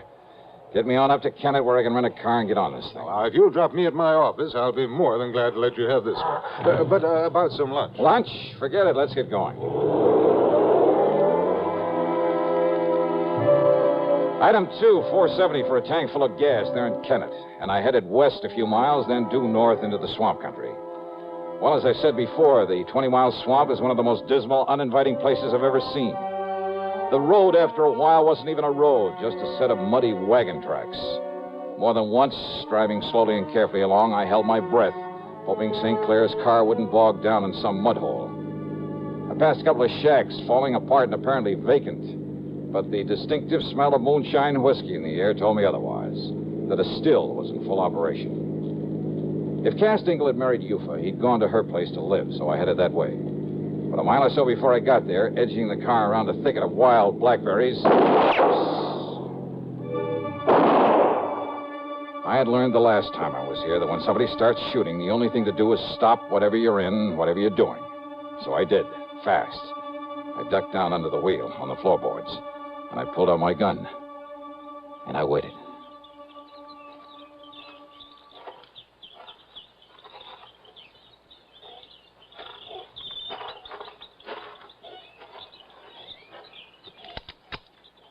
Miss Johnny? That you, Miss Johnny? Who are you? It's Cass, Miss Johnny. Cass Dingle. Oh. Good. Only what was the idea of pulling off a couple of shots? Howdy, Miss Johnny. I'm glad you come, sir. Yeah, I knew maybe a shot would make you stop the car, Miss Johnny. And that way you wouldn't go on up to the house in the still. Yeah, well, that's where I was headed to look for you. It's much better you hide this car back in my old cabin. You remember where it is? Little turnoff right up ahead, isn't it? Yes, sir. Now, you do that, and I'll cut through the swamp and meeting you there. Sure, whatever you say. I'll meeting you there. I should have got there in 5 or 6 minutes at the most. The car bogged down in a sticky black mud hole. By the time I pulled enough twigs and branches under the wheels to get traction, make the turnoff, and pull up in front of his place, more than half an hour had passed. Because of his shortcut through the woods and the swamp, I'd expected to find Cass out in front waiting for me. But he wasn't, though the door of his cabin was ajar. Now, if I'd had any sense, I would have stopped for a minute, and I'd have given some thought to that. But I didn't. And believe me, it was a mistake. Come in, mister. Come right in. In the dark, windowless cabin, I could see Cass Dingle on a bunk at the far end, tightly bound with ropes and rawhide, looking at me helplessly. I said, come in. And standing in front of me was the biggest, most ugly man I've ever seen. 250 pounds at the least, built like a gorilla. His face was covered with coarse black stubble. His long hair straggled down into the back of the collar of his dirty shirt. Aimed at my chest was an ancient rifle with a bore almost big enough for a shotgun. That's better, mister. Now, Peter, Luke, John. 3 specters came forward out of the shadows. Smaller men, also dirty, unshaven, looking no less menacing than the man in front of me. Each of them had a rifle. I could feel one of them against my backbone. Now, listen, I took a course once from the FBI on the proper procedure for disarming a man who has a gun in your back. But they forgot to tell me what to do about 4 of them. So I raised my hands up over my head. That's right, Mr. Johnny. Now, you just keep them hands right up straight. You, Paul? Yes, Daniel? Daniel Wupperman. All right now, Paul. You taking Mr. Johnny's gun away from him. Yes, now will, Daniel. Yes, you taking it away from him, Paul. I gotten it, Daniel. Ooh-wee, hitting's a real pretty one. That's right, Paul. So you holding on to it real careful. So I won't damage it none. While I kill him.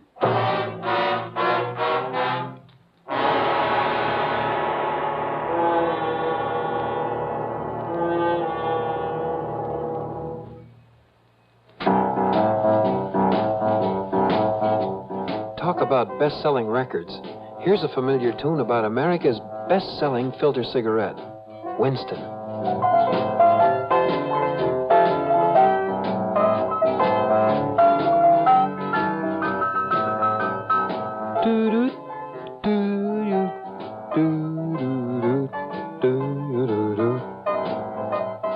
Winston gives you real flavor, full, rich, tobacco flavor.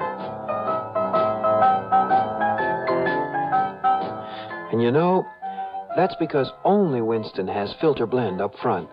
Choice, flavorful tobaccos, specially selected and specially processed for filter smoking. No wonder Winston tastes good. Like a cigarette should. Smoke Winston.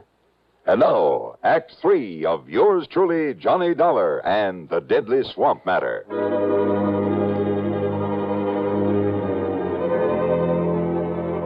I've been in some pretty tough spots in this crazy job of mine, but nothing ever quite like this. 4 men, like 4 vicious animals who crawled up out of the muck of the 20-mile swamp. Armed with ancient rifles, I was sure they knew how to use and use well. For a man living and moonshining in this godforsaken country depended on his gun for survival. Survival. It was obvious by the way the guns were aimed that survival was the one thing they didn't plan for me. Like 4 vicious animals, I said. Stupid, maybe? Enough to be tricked somehow? Yeah, but how? And there wasn't anyone within miles to give me a hand. Except for Cass Dingle, tied down in the bunk at the far end of the cabin, helpless. If only he were bright enough to... Then the ugly giant in front of me talked again. That's right. Daniel Wupperman, and I'm going to kill you, Mr. Johnny. Right now, for it being that you sent my brother Dade up into prison. He was a killer, Daniel. The same as you are. That's right. So one more killer, namely you, it ain't going to make me no worse than I am. Why, Daniel? Because you had no business to come here to begin. We don't like that here in the swamp. No, I mean, why these other killings? Why murder Eufa, Cass's wife? Why you do that, Daniel? Because it was her insurance money, Mr. Johnny, brought you here the first time. Then you put my brother in jail. So you murdered her, a harmless young mother, just to get me back here. That's right. Now I'm going to kill you. You stand away from him backing him. This charge is going to go right on through him. Yes, Daniel. But now you no, should. Daniel, no. It's all wrong you killed Miss Johnny. You shut up, Cass. Maybe Cass, he thinking what I thinking, Daniel. Mr. Johnny, he from the outside. You kill an outside man. Maybe the police, they moving in on us. They coming here in the swamp because he from the outside. You stop thinking, Paul. Move away now so I can kill him. No, Daniel. Shut up, Cass. Now, Mr. Johnny. No, Daniel, you kill me instead. Now you kill my wife, I don't care. You kill me instead, Daniel. I'll kill you, Cass. Soon I kill Miss Johnny. Miss Johnny? It's all right, Cass. No, Miss Johnny, that ain't... What? I mean, I talked long enough. What can you say, Cass?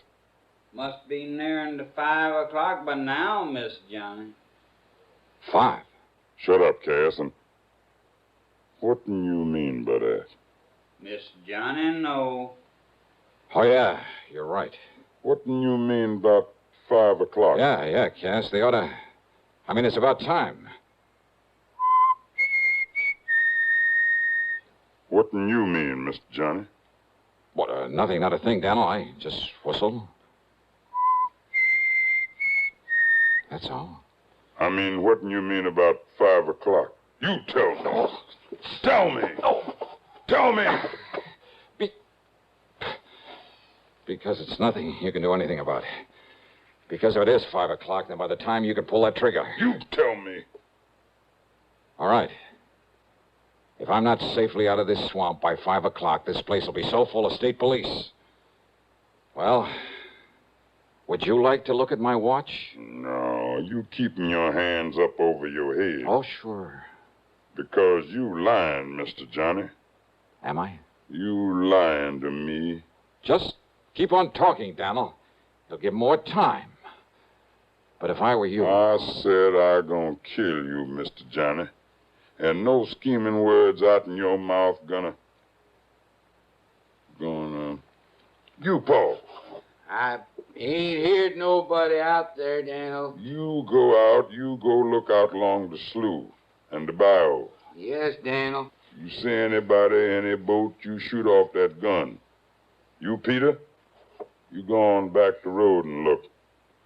And you, John, you go look up by Cass Still. You don't see no one, you come back here and help me bury Cass and Miss Johnny in the ground. Now you go. Yes, Daniel, come on, you. And the three of them, like so many shadows, slipped off into the growing darkness. Cass Dingle's stalling, his talking as though something would happen at 5 o'clock, had gained time for us. And more important, had reduced the immediate enemy to one. But Daniel's rifle was still aimed at my midsection.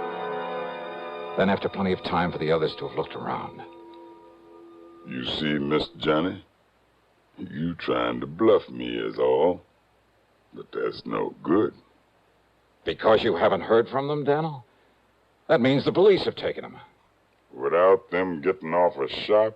No, Miss Johnny.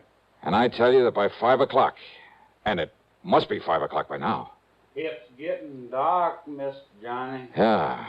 Let me look at my watch. You keep your hands right up straight.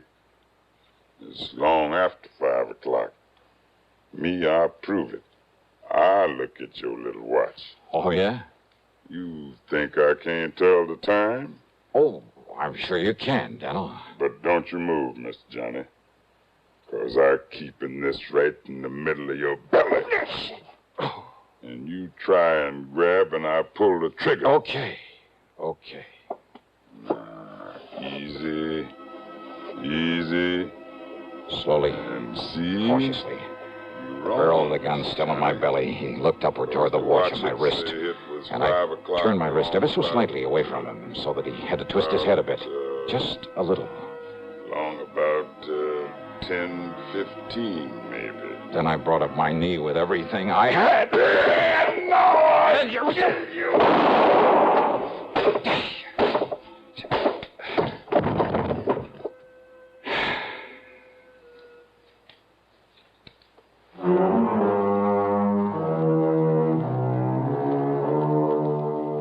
I knew the sound of the gunshot would bring the others back to the cabin. After all, they certainly hadn't found any sign of those mythical state police out there. So after setting Cass free, I lay down just inside the door, looking very dead. And then when Paul and John and Peter came in one at a time, Cass, who was standing back at the door, quietly and carefully took care of them, with the help of the butt of Daniel's gun.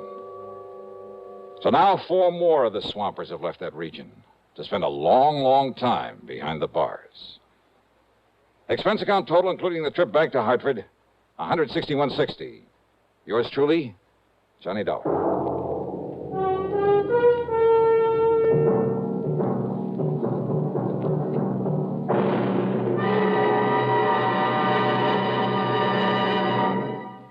Our star will return in just a moment. Constipation is something people don't talk about much, but it can be a problem for anyone, even doctors.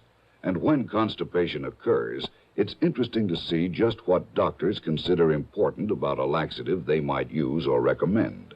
Well, a majority of the doctors we heard from had this to say. A laxative should be effective, gentle, close to natural acting. A medicine that can be used with complete confidence. Now, X-Lax has been popular with many doctors and millions of people over the years because pleasant-tasting chocolated X-Lax is effective.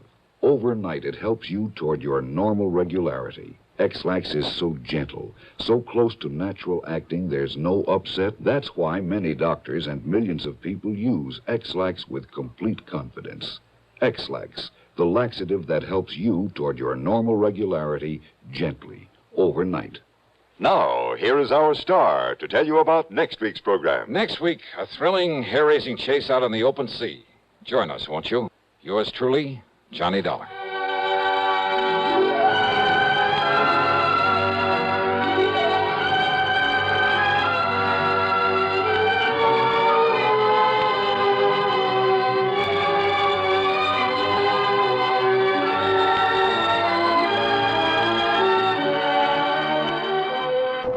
Truly, Johnny Dollar, starring Bob Bailey, originates in Hollywood and is written, produced, and directed by Jack Johnstone. Heard in our cast were Ben Wright, Sam Edwards, Roy Glenn, and Vic Perrin. Be sure to join us next week, same time and station, for another exciting story of yours truly, Johnny Dollar.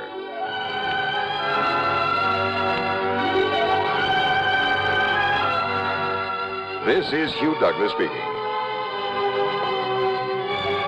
Another gripping drama of suspense, next on the CBS Radio Network. Who was the first to conquer space? It's incontrovertible that the first to conquer living space is the Castro convertible, who conquers space with fine design, who saves you money all the time, who stops in the convertible line. Castro convertibles.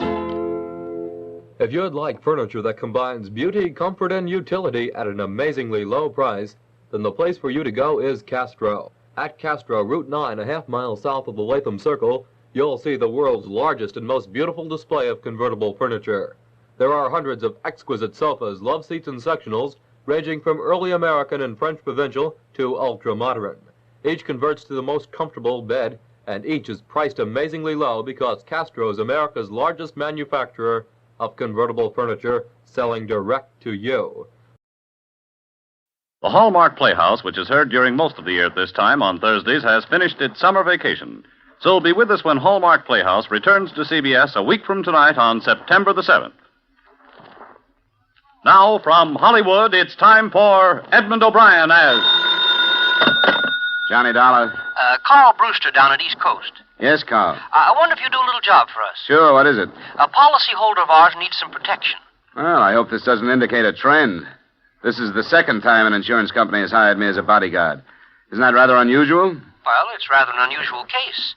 This girl, her fiancé, has spent the past 5 years in prison. He's being released tomorrow, and he swears that the first thing he's going to do is kill her. Well, that's cozy. Mm-hmm. I think she deserves some help. Come on down this afternoon and we'll talk it over.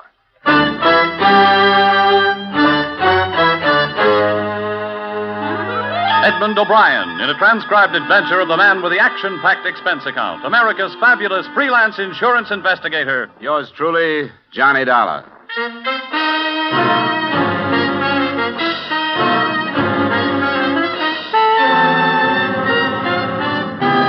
Expense account submitted by Special Investigator Johnny Dollar to Home Office, East Coast Underwriters, Hartford, Connecticut. Attention, Carl Brewster. The following is an accounting of my expenditures during assignment on the Virginia Beach matter. Expense account item 1, $1.50 cab fare from my apartment to your office. Well, you're prompt, Dollar. How are you, Mr. Brewster? Or did we set any particular time? No, I guess we didn't. Mm-hmm. Well, I'm glad to see you anyway. Sit down. Thank you. Now, let's see. Oh, yes, the Browning girl, Janice Browning.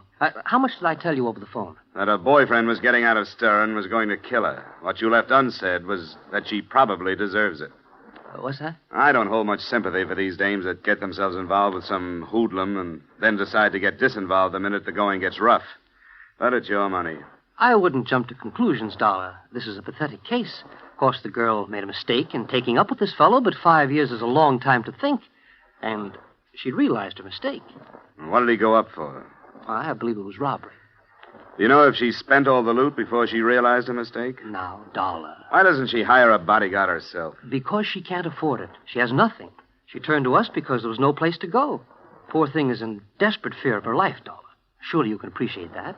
Okay, give me the rest. And there's a little more. She's living in Virginia, outside of Norfolk, Virginia Beach. Janice Browning, was it? Uh-huh. I have her address for you. Her fiancé's name is Robeson, Mark Robeson. And he's due out tomorrow. From the state penitentiary at Richmond. Just stay with her until we see what happens. She was here, Dollar. I talked to her. This will not be an unpleasant assignment for you. She must have something more than a policy to knock this whole company off its feet far enough to hire a bodyguard. That could spell bankruptcy if it went far enough.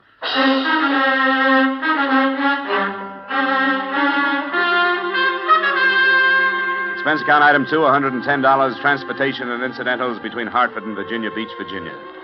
Virginia Beach seemed hardly the scene for potential murder. A white strip of sunny beach on one hand and a friendly forest of pine on the other. I found Janice Browning's address just south of the village proper. A fair-sized cottage surrounded first by a small, well-kept garden and then undeveloped land. When I got out of the cab, I was looked over by a trim little honey blonde thing in shorts and halter who waited for me on the veranda.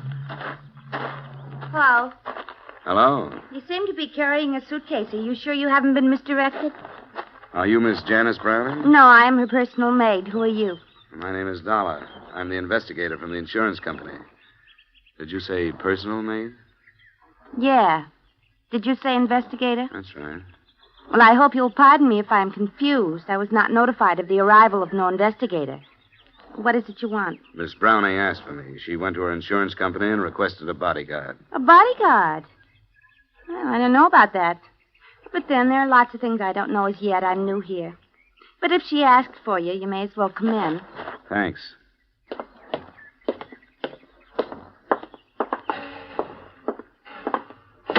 I suppose you were surprised when I said I was Miss Browning's personal maid because of the way I'm dressed, if you'll pardon the expression. As a matter of fact, I was surprised that she had one. Why'd you say that? I'd been led to believe that she couldn't afford things like that. Well, between you and I haven't been paid yet. But she seems to be very generous. She turned over her entire wardrobe for me to wear at any time. Yeah, but maybe that's a bad sign. Maybe she's going to pay me off in clothes, and they don't quite fit, as you can see. How long have you been here? Just only 3 days. My name's Betty Light. I took the name Light from my stepfather. Just what are you doing here?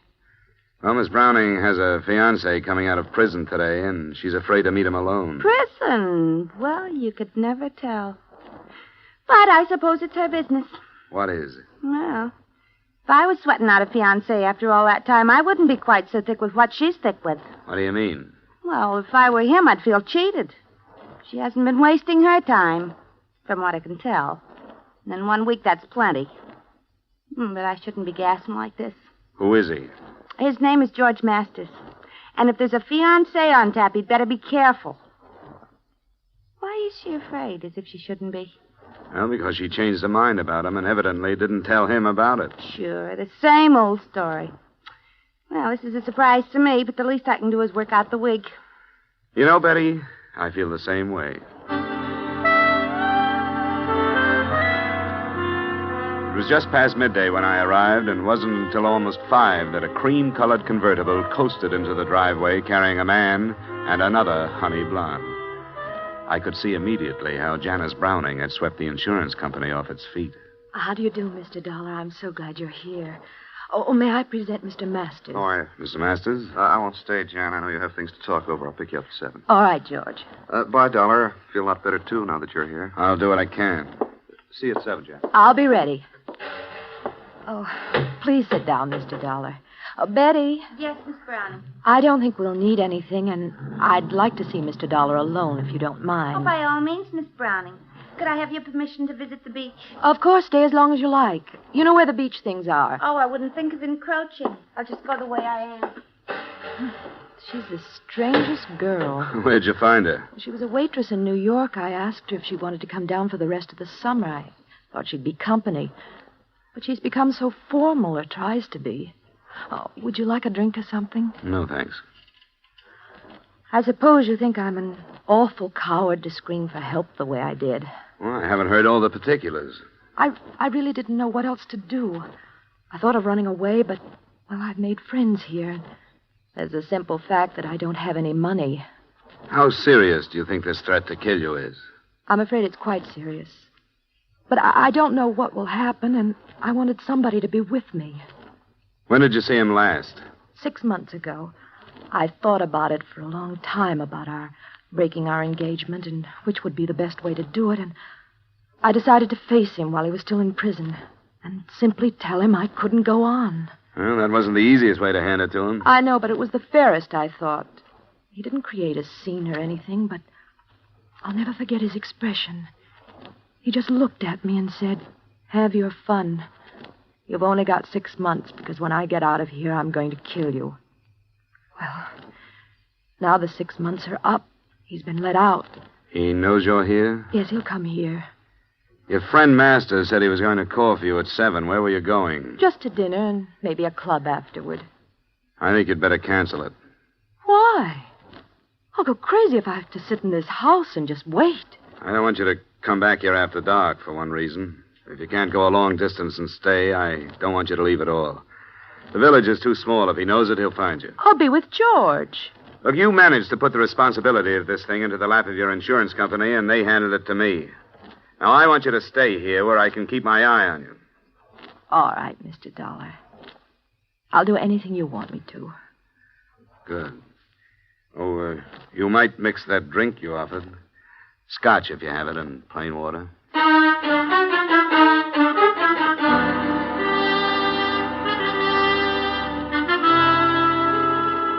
The rest of the evening was spent with small talk and mounting tension.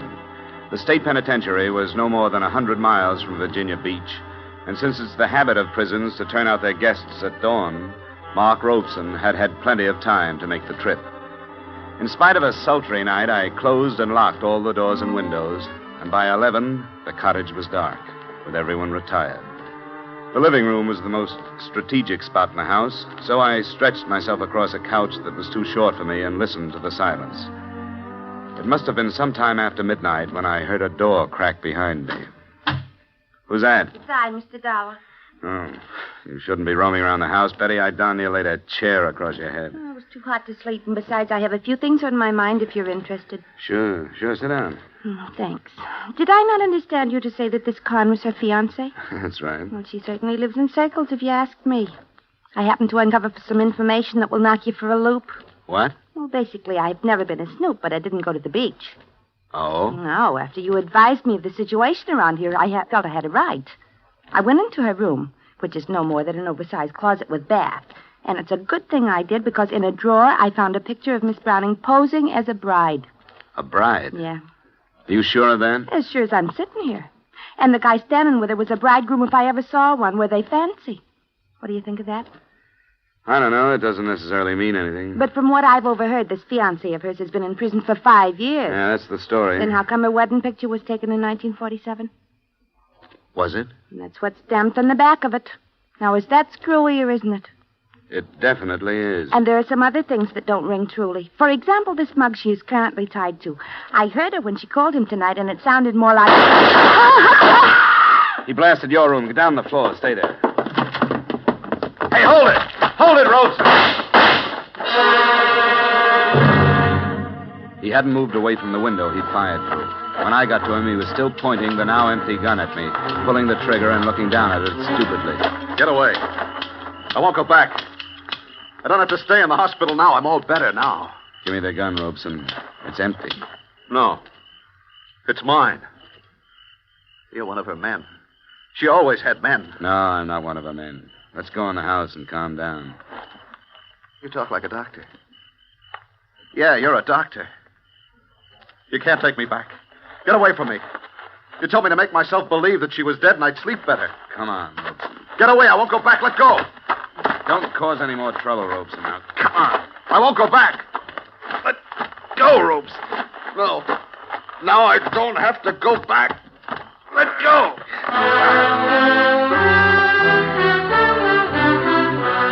I'd heard stories of the unbelievable physical strength of those whose mental strength is gone. I got his hands away from my throat by sinking my knee into his stomach. But there was nothing I could do to hold him. He lumbered off into the darkness and disappeared. I didn't need a medical opinion to know that I wasn't protecting Janice Browning from a released convict. I was protecting her from a homicidal maniac.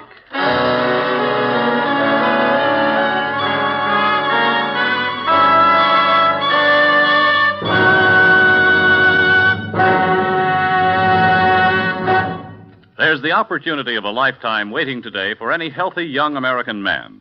An opportunity to begin a profitable and stable career for himself and at the same time to offer assistance to his nation, to the United Nations in their present conflict against armed aggression. The United States Armed Forces need volunteers today in every branch of the service. You have the chance to choose not only the branch, but the type of work which you feel will be of the most benefit to you in the years ahead. May we suggest that you go to your nearest recruiting office now to see if you are eligible to volunteer and inquire about the many opportunities open to you. And now, back to our star, Edmund O'Brien, and the second act of yours truly, Johnny Dollar.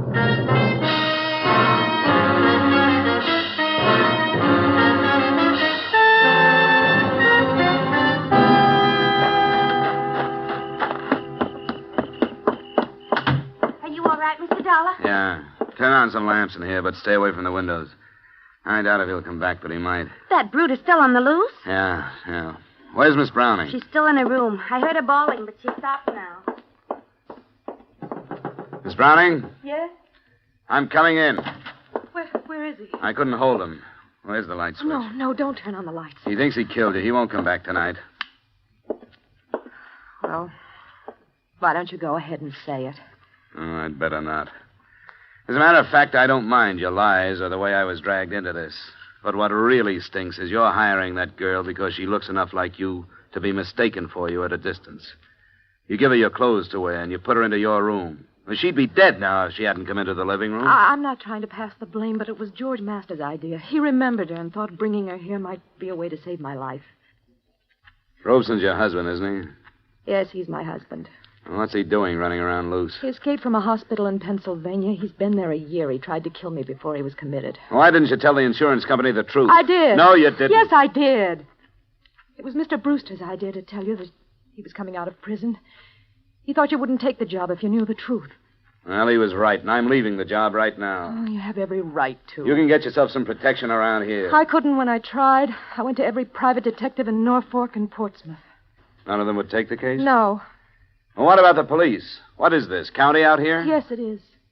I notified the sheriff's office, and they promised me extra patrols, but that's the best they could do. How did you happen to turn to the insurance company? Well, George Masters is my lawyer. He suggested it.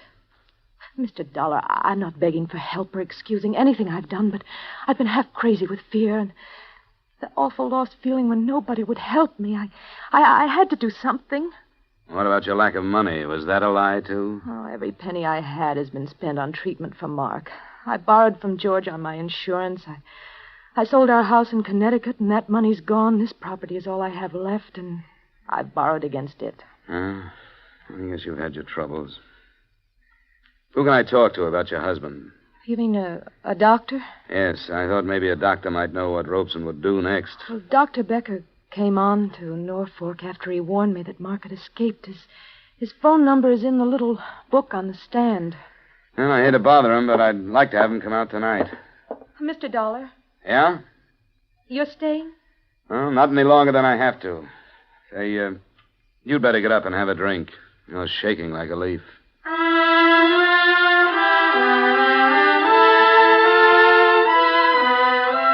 I changed my mind about dropping the case, Mr. Brewster, not only because she was a beautiful woman in a tough situation, but also for another reason.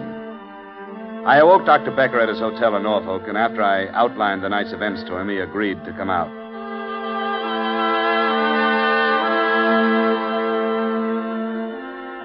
It must have been a decidedly unpleasant experience, Mr. Dollar. On the other hand, you are fortunate to be alive. Yes, I guess I am. Robeson is only dangerous when his basic jealousy is aggravated. You say you arrived with luggage? That's right. Perhaps he was watching then and misunderstood your visit. Oh, I get it. Well, what do we do now, Doctor? He probably thinks he killed her. Can we expect him to come back? Well, that is hard to say. He'll suffer a deep sense of remorse.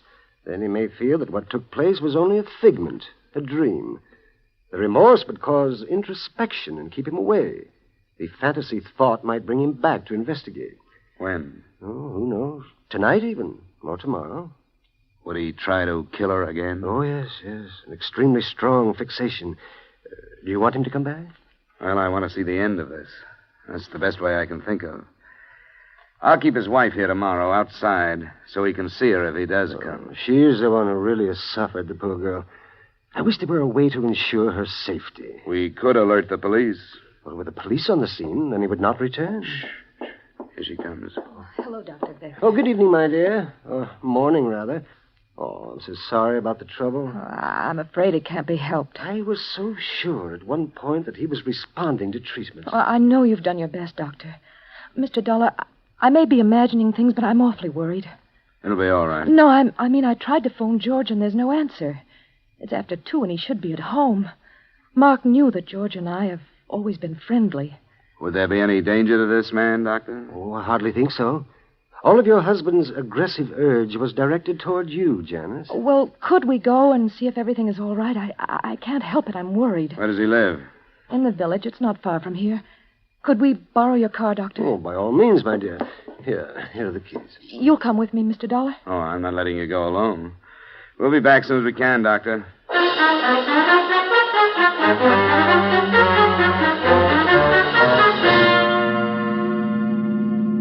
Oh, this is his house, the white one.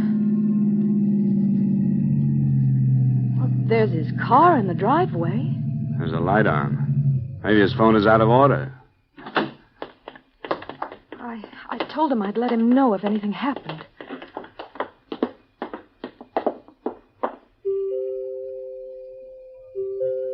George? George, it's Jan. He doesn't answer. I want to go in. Let's see. It's unlocked. George? Light's coming from a room back there. Oh, that's his study, where the phone is. Oh, we can check that then.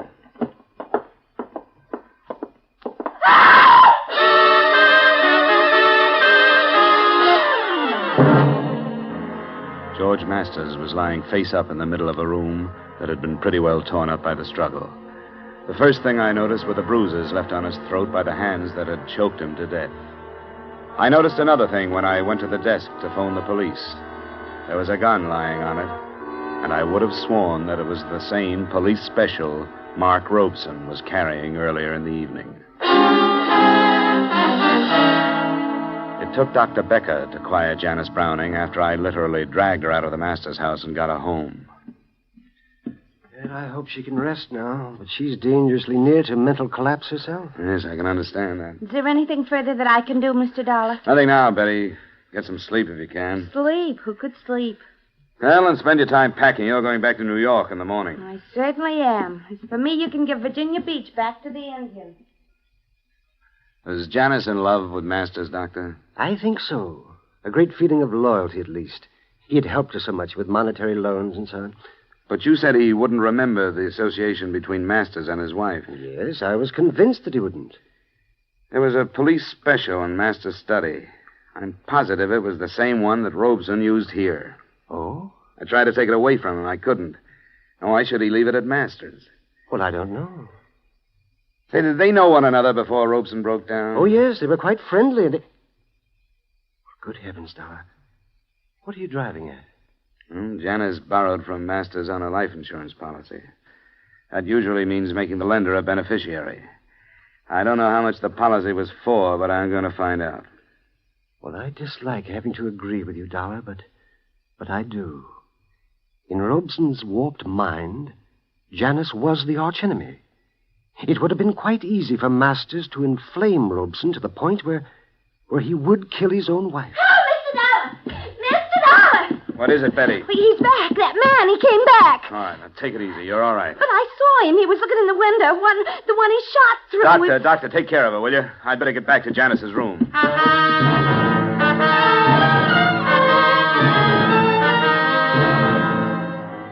There was no more trouble that night, nor was there any rest. We knew that since Robeson had come back, he realized his mistake, and we knew that he would try to come back again. We agreed that instead of calling for police protection, we would let him return and try to handle him when he did.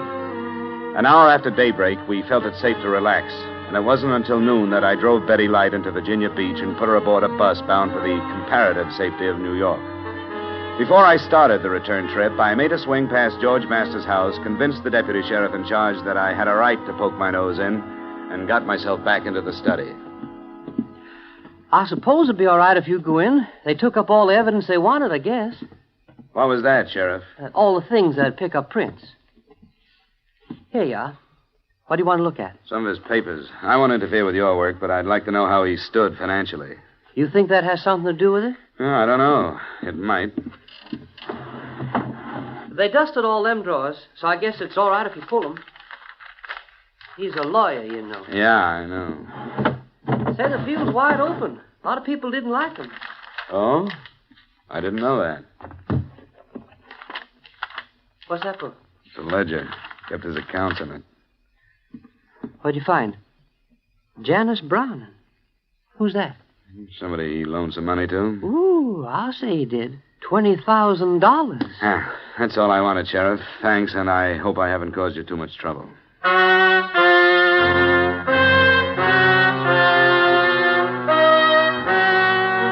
What I'd found was another link in a chain of circumstantial evidence that would never be used since George Masters was dead. He had loaned Janice Browning the thousands she had spent on treatments for her husband, and it was obvious that there was no chance of her ever being able to pay him back. The last notation revealed the fact that a $5,000 loan had been made on her insurance policy in April. A long-distance call to the company told me that the policy was for $50,000 and that George Masters had become the sole beneficiary the same month, April.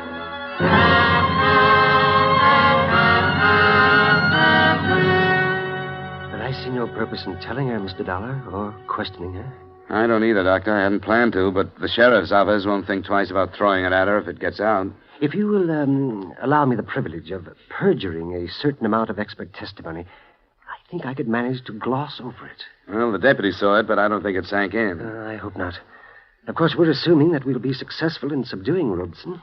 You said he would come back. I'm sure he will. It is you I'm worried about. Well, I'll have to be ready for him this time. He's too strong to take without a weapon. I hate to do it. Oh, I don't think you need to be. The poor fellow will have no idea what is happening except that he has come back. Okay. She awake? Yes, I think so. Well, it's 3:00. She should be outside in case he's watching. Yes. I'll go and explain our tactics to her. Good luck, Mr. Dollar. I hope all goes well.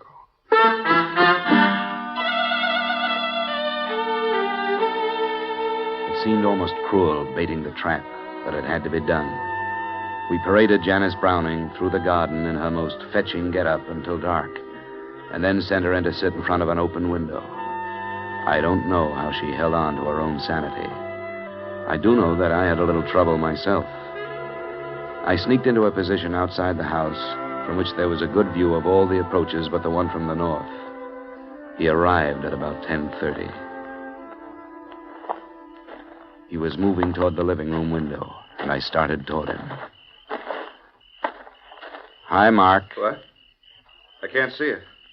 I'm George Masters. You remember? George Masters? That's right. It's your fault. She wasn't in that room. Did I tell you she was in that room? You aren't George Masters. He made a mistake. I told him, and he said I made a mistake. You're the doctor. Get away from me. We'll do it right this time, Mark. Come here. George Masters is dead. You aren't George Masters. No, I'm not, Mark. But you have to come with me. No, I don't. I won't go back to the hospital. I won't let you. Mark. Robeson, don't. Get away. No, I don't. I'm sorry, Robeson.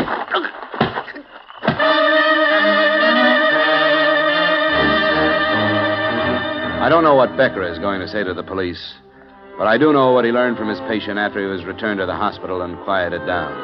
Enclosed, you will find the doctor's confidential statement. He did go to Masters, hoping to ally him as a friend. Taking advantage of his escape, Masters armed him in the hope of realizing a profit from Janice's insurance policy. But Robeson, in his agitation, fired into the wrong room.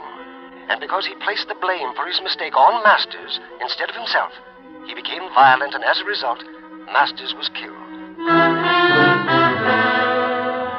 Expense account item 3, same as item 2, transportation back to Hartford. Expense account item 4, and this is to you personally, Mr. Brewster. Payment for deceit in acing me into this matter, $500. Expense account total, $855.75. Yours truly, Johnny Dollar.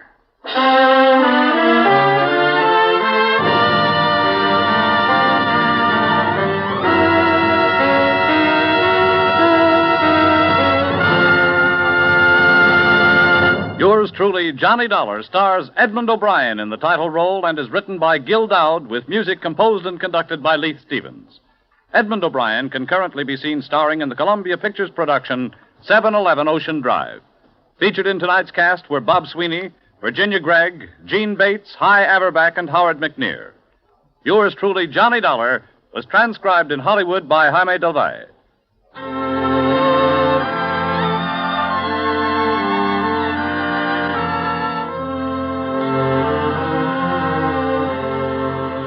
CBS is the star's address, and when you pay a daytime call, you'll find one of CBS' greatest stars, Arthur Godfrey, on hand to welcome you 5 days a week, Monday through Friday, for an hour and a quarter each day.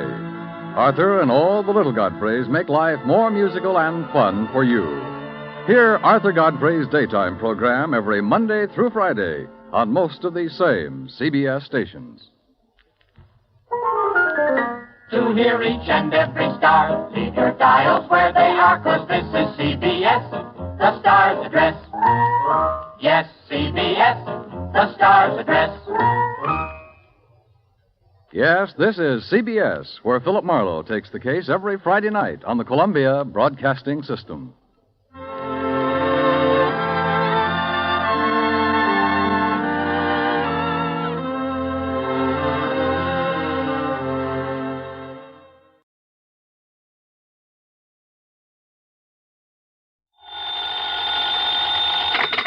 Johnny Dollar. This is Frederick Keeley at Masters Insurance and Trust Company. How are you, Mr. Keeley? Why, fine, thank you, but that's rather beside the point. I have a bit of a problem, Mr. Dollar. Haven't we all? Huh? Beg your pardon? Nothing, sir. Just go on, please.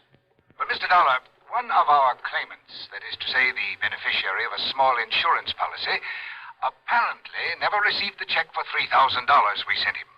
I'm afraid I don't get it, Mr. Keeley. Why call on me? What do you mean, sir? Well, all you have to do is call the bank, stop payment on that check, and issue another. I'm afraid not, sir. Why not? I said apparently never received it. I use that word advisedly. Well? Because it so happens the check we sent him has been cashed. Oh. Yes, properly endorsed and apparently cashed by the claimant, the beneficiary himself. Apparently again. Yes, and again, I use the word advisedly. Well, then it kind of means one of two things. Either this beneficiary is trying to collect the money twice, yes, or somebody else got to that check first. In which case, we have a little matter of forgery on our hands. Which, of course, should exact the fullest possible penalty of the law. Will you look into it for us? Sure, Mr. Keeley, why not?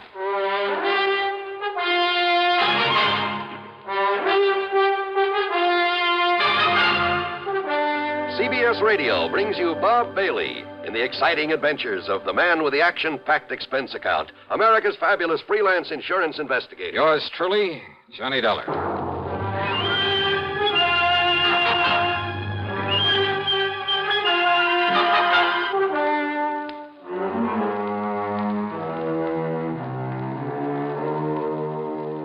Expense account submitted by Special Investigator Johnny Dollar to the Masters Insurance and Trust Company, Home Office, Hartford, Connecticut. Following is an account of expenses incurred during my investigation of the double exposure matter.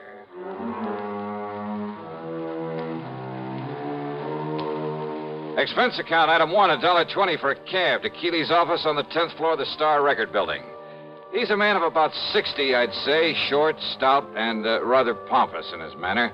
Or maybe self-important is more like it. No, I'm sure you realize as well as I do that a $3,000 claim is relatively small, relatively unimportant. I use that word advisedly. Well, that means I can't expect much of a commission. Huh? What's that? Nothing, sir. Go ahead, please. Yes. The fact remains that if the claimant, the beneficiary, thinks he can get away with collecting twice on the policy... Seems to me he'd have to be pretty stupid to try a thing like that. Oh, you're right. You're entirely right, sir. Exactly the way I feel about it. And Peter Upman is not a stupid man, so far as I have been able to determine. Upman? The beneficiary. In other words, it becomes evident, and I use that word advisedly, that someone else got hold of that check, endorsed it with Peter Upman's name, signed the receipt, of course, and, shall we say, left for parts unknown. In other words, we are faced with a case of forgery. Yeah, I think I suggested something of that sort. Why, yes, of course you did. And forgery is a serious matter, sir. I'll go along with you on that. Not only in this particular instance, because of the relatively small amount involved, and I use that term advisedly. Oh, I'm sure you do. But because it could lead to other attempts where perhaps much larger amounts could be involved. So you want me to see if I can run down this forger for you? No. No? Why do you say that? If we are to believe the People's National Bank over in Milford. Milford, Connecticut? That's right. If we are to believe them, the personnel concerned, their actual photographic record of the transaction, there was no forgery. But I thought you just finished saying... What's that? Mr. Dollar, according to them, and I have no reason to doubt them in the least, Peter Upman himself appeared, endorsed that check, cashed it, and left with the money. However... Yeah? I have here a properly signed deposition to the effect that Upman not only never cashed that check, but but that he never saw it. Oh, no, this doesn't make sense. We have no reason whatsoever to question the validity of this deposition. You're sure of that? I am certain of it. But you can't be. That is why I have called upon you. Somehow, Mr. Dollar, you must bring the criminal, whoever he is, to justice. Will you do it, sir?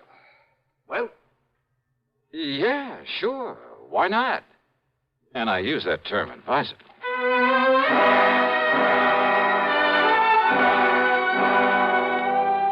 Naturally, my first move was to drive on down to Milford. On the expense account, that rings up item 2, $5.25 for a tank full of gas for my own car. The People's National Bank was closed for the day, so I registered at the Milford Arms, ate some dinner. That's item 3, another $5.25. That is, including a couple of drinks beforehand. Then I drove over to the address of Mr. Peter Upman. Pete, living alone in a small apartment on East Willow Drive, turned out to be about 33. He was tall, husky, good-looking. The football type with a big shock of red hair. Very nervous, though. The kind who doesn't stay put anywhere for very long. Yeah, sure. Come in, darling. Sit down, sit down. Okay. How about if I pour us a drink or something? How about it? No thanks, Upman. Upman? Sure you don't mean Mr. Upman? Now, don't be so formal. Just call me Pete. Sure you couldn't do with a little drink just to sort of celebrate. How about it, huh? Celebrate what? Celebrate what? You said the insurance company, didn't you? That's right. Then produce, man, produce. Just don't keep me hanging here. Only I'll sit down, too. Come on, man. Come on, let's have it, huh? What are you talking about? The check. What else? Old Aunt Lizzie's insurance. Don't tell me you came all the way down here from Hartford without bringing me another check for all that lovely money, that $3,000. Now, don't tell me that. Oh, another check, huh? Why, sure. What else? Hey, now, look. What I mean is... Yeah. What do you mean, Pete? I mean another one to take the place of the one the company was supposed to send me, but I never got it. That's what I mean. They said they sent it to me, but, man, I never saw it. Oh, they sent it all right, and they got a receipt for it. That's what they say, man. That's what they've been saying to me ever since I put in that claim for it. Oh, look. Maybe the Upmans are kind of funny about some things, but they aren't liars, see? And I'm telling you, I never got that check. Pete, that check... You don't believe me? You asked that lawyer, that Alfred R. Price. He took my statement and made me swear to it. And I don't swear to something unless it's true, see? That's all very well, Swear to something isn't true is a one-way trip to the jailhouse. And, man, that's not for me. I'm beginning to wonder... Sure, that's the fastest way to get yourself into trouble, but... Oh, look, Dollar. You be careful what you say. Yeah? I'm a nervous man, darling. Sometimes I got a pretty quick temper, and if somebody's trying to pull a fast one on me, well, don't try it. I don't care who you are. Just don't try it, Dollar. Maybe it wouldn't be very healthy for you. See what I mean? Is that supposed to be a warning, Pete? Warning? No. No, man, I don't fool around. That's a threat. Pepsi-Cola refreshes without filling. Why? Because it's truly light. Charlie, you're forgetting something. Wait, Kay, there's more. Yes, ice-cold Pepsi is the delicious refreshment that goes great at a picnic or a party. But, Charlie... And Pepsi goes fast. People like it, so keep plenty handy. There. Oh, you did fine, except for one thing. Well, I mentioned lightness and how Pepsi refreshes and how fast it goes. You left out Pepsi sociability. You know the Be Sociable song. But, Kay, I can't sing. I can. Listen. Be sociable, look smart, keep up to date with Pepsi. Drink light, refreshing Pepsi. Stay young and fair and debonair. Be sociable, have a Pepsi. Well, at least I can say this. Pick up an extra carton of Pepsi today. Please do. And now, Act 2 of yours truly, Johnny Dollar. Trying to reason with Peter Upman didn't work. He was much too anxious to use his fists. And from the looks of him, he might have done very well with them. He maintained he'd never received the insurance check, that he wanted the money, wanted it fast, and that's all there was to it. That I had my choice of getting it for him or else. He made it plain that if I didn't like his attitude, he'd be perfectly willing to pound some sense into my head. So why stick my neck out when I figured I could get all the information I needed from the lawyer, Mr. Alfred R. Price? And Price, living in a lonely home on the north side of town, was somewhat different from his hot-tempered young client. I'm afraid you'll just have to forgive Peter his somewhat belligerent attitude. He comes from a very wealthy family over in New Haven. I was their attorney for many years. They tried to spoil him, Make him the same lazy, indolent sort that his sister and his two brothers are. One of those things, huh? But Peter would have none of it. He was determined to make something of himself entirely on his own. I see. As a result of his stubbornness, his defiance, and his father's unreasonable attitude, well, his father blandly told him he was cutting him off without a penny. Well, how do the other kids feel about him? Well, there's no love for him, believe me. But how's he made out? Very well, Mr. Dollar. He owns a little electronics shop. More important, he's the only member of the family who has any real knowledge of the value of money, simply because he's the only one who's gone to work for it. Which explains, I suppose, why he's so anxious to get his hands on the $3,000 insurance that his aunt left. Oh, he can use it, too. That is, if he hasn't already got it and is simply trying to bluff his way into another $3,000. No, don't you believe it, Mr. Dollar. Peter could no more think of such a thing. Well, you seem pretty sure of that. Well, I've known him since the day he was born, and have liked him in spite of his hot temper. And I'm absolutely certain he would never attempt anything out of line. Well, you're pretty convincing, Mr. Price. Well, after all, I'm a lawyer, Mr. Dollar. But the fact remains the company sent him a check. It was properly endorsed. The money was paid out. But not to him. Well, how can you be sure? Because he says it wasn't. And that's good enough for me. But in that case... Have you talked to the people at the bank, to the teller who made the payment? No, I haven't. Have you seen the photograph of the actual transaction as it took place? See, you're the second one to mention such a photograph. Very ingenious device there at that bank. I suggest the first thing in the morning you go down there, see it, talk with the president, Mr. Oliver, and then see what you think. So first thing in the morning, I was at the bank talking with Mr. Barton Winfield Oliver, the president. Yes, a very ingenious device, Mr. Dollar, when it works properly. Oh, what do you mean by that, Mr. Oliver? It's called a photo register, one of the very first models to be installed in a place of business. Actually, it was an experimental model. Well, just what is it? What does it do? Comparable devices, much improved, of course, are in use throughout the whole country now. What does it do, sir? It automatically takes a picture of everyone who steps up in front of the teller's cage. Oh, yeah, I think I've heard of such things. Of course. Yeah, aren't they used in a lot of supermarkets, places like that, to make a photographic record of people who cash checks in them? Yes. And as a result, the incidence of bad checks in those places, why, they're almost a thing of the past. All this means that you have a picture of the man who cashed that insurance check. Yes, I have. May I see it, please?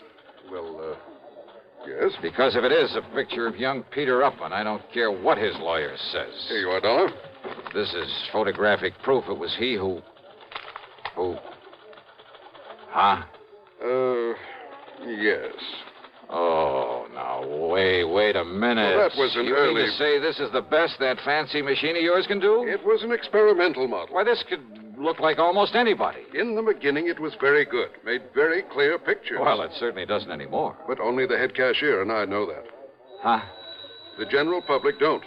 They think it operates as well as ever. So it serves its purpose. Yeah, how? Because anyone thinking of trying anything is scared by it. Oh, great. Then this photo doesn't really mean a thing.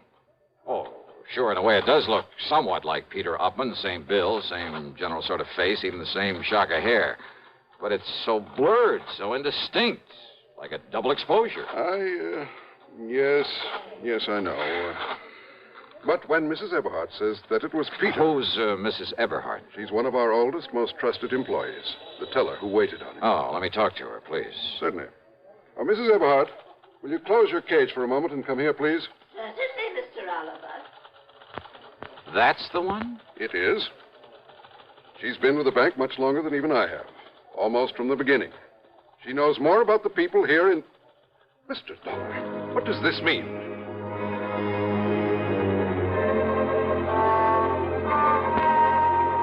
I casually pulled my gun out of its holster, and I held it casually in front of my chest, waiting for Mrs. Eberhardt to come over. Because I'd had a real good look at her when she turned to answer Mr. Oliver. And suddenly I began to see things a lot more clearly.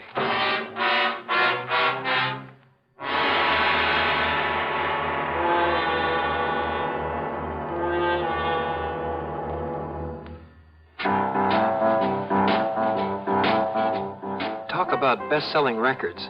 Here's a familiar tune about America's best-selling filter cigarette, Winston.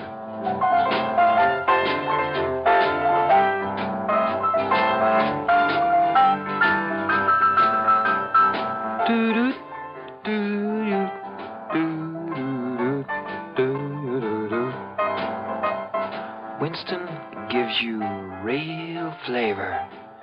Full, rich tobacco flavor.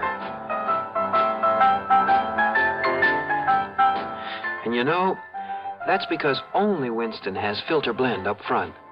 Choice, flavorful tobaccos, specially selected and specially processed for filter smoking. No wonder Winston tastes good. Like a cigarette should. Smoke Winston. And now, Act 3 of yours truly, Johnny Dollar, and the double exposure matter.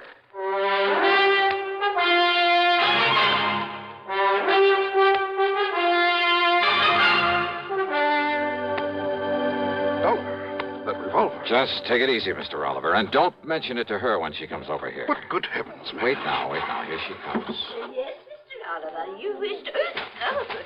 Oh, I'm so sorry, Walter. Okay, Abby. Only I'm not Walter, I'm Jim. Oh, yes, of course, Jimmy. Right over here, Mrs. Eberhardt. Oh, I know, Mr. Oliver. I can... Oh, dear, these chairs are all over the place. Abby, I want you to meet my friend, Mr. Johnny Dollar. Oh, Mr. Johnny... Oh, I am so sorry. I didn't mean to bump into you, Mr. Dollar. That's all right. But how do you do? Oh, and I see you smoke a pipe, too, just like Mr. Oliver does. Yeah, you'd better take a real close look at this, Mrs. Eberhardt. What? The way you look real close at all the money you handle there at the counter, at the deposit slips and so forth. A real close look, huh? Oh, why, it's a pistol. Yeah. But good heavens. How long since you've had a new prescription for those glasses of yours? Oh, look here, young man, if this is a holdup... How long? Shall I cry for help, Mr. Oliver? No, Abby. Better answer my question. Young man, I don't see that it's any of your business. I thought so. And if you're here in the bank for any nefarious... And this is the person who identified Peter Upman for you. Now, look here, Dollar. Yes, you look here, young man. Look, huh? That's right.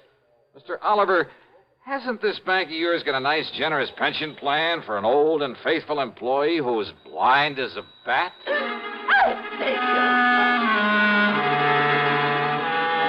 Item 4, 10 cents for a telephone call to the lawyer, Mr. Price. Item 5, $1.50 for a leisurely lunch at the hotel, after which I wandered around the town a bit, then drove on over to the lawyer's office. I tried to call you at the hotel, Mr. Dollar, but they told me you'd left. Yeah, no, I was out taking a little walk. Look here. Do you think these will be of any help to you? Who knows, but I certainly hope so. Now, this is Janet Upman. I believe she's about 31 now. Oh, quite a dish. Yes, she's quite a dish. I bet that Meek set her back a lot of money. Now, this is Edward, Peter's older brother. Not very bright. Kind of bald, isn't he? But there is a family resemblance. And this is Peter. Oh, no, that's Paul. A couple of years younger than Peter. They dislike Peter, didn't you? Yes, I did. Because he had the guts to go out on his own, huh? Partially, perhaps. Because he didn't take a hunk of the family fortune? Well, that wouldn't make sense. Now, wait. You mean didn't I tell you of the hidden bequest? The what? Peter never knew about it, but the others always have. Known about what? Well, because of the way Peter had renounced his family, his father wanted to punish him. By cutting him off without a cent. So he said. But in a late codicil to his will... Oh, Peter will get some money, huh? Over $1 million, Mr. Dollar, in a few months, when he's 35. I see. Provided he keeps out of any serious trouble. The money the others were left. Millions, Mr. Dollar. I'll bet they've been going through it like a tornado. Yes, I'm afraid so. All right, then, Mr. Price, if I can bluff my way with this picture from the bank, and if you're any kind of an actor, well, let's get busy.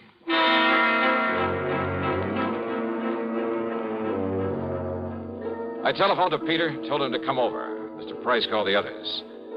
They didn't care particularly about seeing Pete again, but Price told them some of the as-yet undistributed money was at stake, and they quickly changed their minds. So, about an hour and a half later, there was a gathering of the Upman clan there at the office of the old attorney. Look, Dollar, Mr. Price says you're okay and all that, but I still don't like your company's stall on the insurance payment. Just keep your shirt on, huh, Pete? And another thing, I didn't like your attitude when you came to see me. Now, look, you may be a little bigger than I am, but I've decided you'd be very foolish if you tried to take me on. Oh, yeah? It might even cost you $1 million. Well, all I care about is Aunt Lizzie's $3,000. Okay, just take it easy, huh? Take it easy? You say that to a redhead? redhead? Then shut up. Okay, now, all of you, listen to me. Yes, Johnny? I'm sure you all know that Pete here inherited a few $1,000s from his Aunt Elizabeth, I guess it is. Yes, and we've heard about how he's tried to collect it twice over. Well, if you ask me, Johnny... Thank you, Janet, but I am not asking you. Well, if you ask me, Pete ought to be locked up for trying such a silly, childish thing. Yeah? Paul, with all the time in the world on your hands, it was real easy for you to pick up that insurance check over where Pete lives while he was at work, wasn't it? What's that? What? And forging a signature, well, after all, you're his own brother. Just a minute, please. And there at the bank, why, dear old half-blind Mrs. Eberhardt couldn't tell which was which. Now, look here, Dollar. But a little machine put the finger on you, Paul. Absurd. Yeah, a little device at the bank that photographs everybody who goes up to a teller's cage. Dollar, you mean that... Oh, now, Johnny, you've been taken in. Have I? That old thing is just a bluff. It hasn't worked right in years. Oh, what makes you think that? I know. Because the cashier is a boyfriend of mine. Oh, that bank had better check its books. What? He didn't tell you it's been fixed recently? Fixed? No, he didn't. I mean...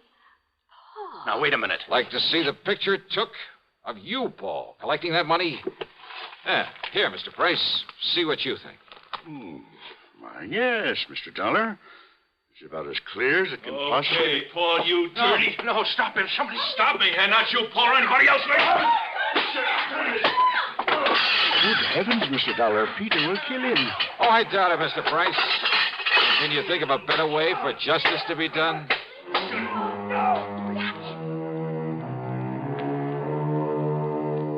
Yeah, Peter paid Paul on this one, but I mean royally. And I must confess it did my heart good to watch him. And Pete, bless his fighting Irish heart. Yep, he'll be a millionaire one of these days. He's earned it. Expense account total, including hotel and food, $17.20. Yours truly, Johnny Dollar.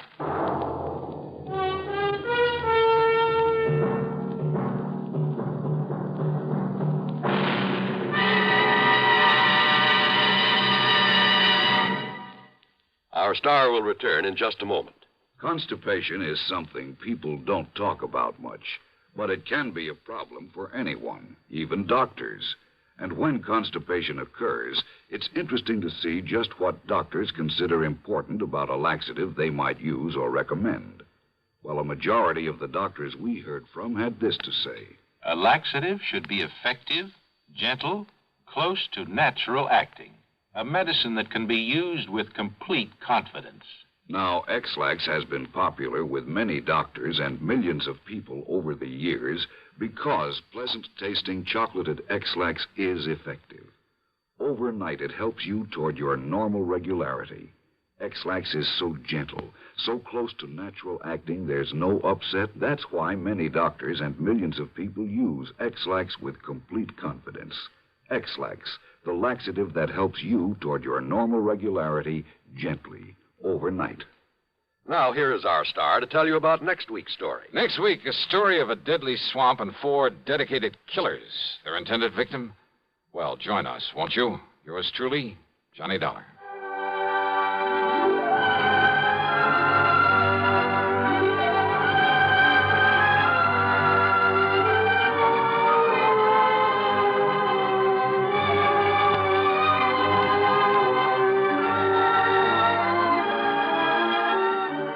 Yours truly, Johnny Dollar, starring Bob Bailey, originates in Hollywood and is written, produced, and directed by Jack Johnstone.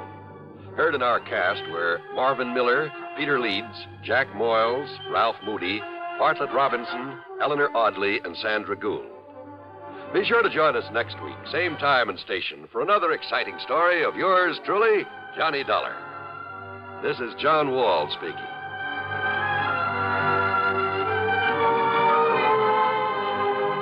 Silent death stalks a ship's corridor as suspense follows on the CBS Radio Network. One more pitch may do it. Judy Wood has been pitching a great game all afternoon. She's just about the best softball pitcher in the Women's League. Okay, she's ready. Strike 3! Man, oh man, what a pitch! Man, oh Manischewitz, what a wine! At the ballpark, not everybody gets the big cheers. But at home, everybody's wine is always cheered. It's Manischewitz. Man, oh, man. Man, oh, Manischewitz, everybody's wine because it tastes so good. Have you tried new Manischewitz fruit wines? It's just like drinking fruit itself. Serve them any time. Manischewitz fruit wines, 100% pure, specially sweetened. Blackberry wine, cherry wine, loganberry wine. Man, oh man, Manischewitz, everybody's wine because it tastes so good. Manischewitz Wine Company, New York. Radio 59, WROW, Albany, New York. Time now for Edmund O'Brien as Johnny Dollar. Why in the world are you down here, Dollar? Your train leaves in 45 minutes. Well, I'm taking a quick refresher course in ancient history. You're sending me out to find a missing archaeologist, aren't you? Well, I want to be able to talk his language in case I find him alive.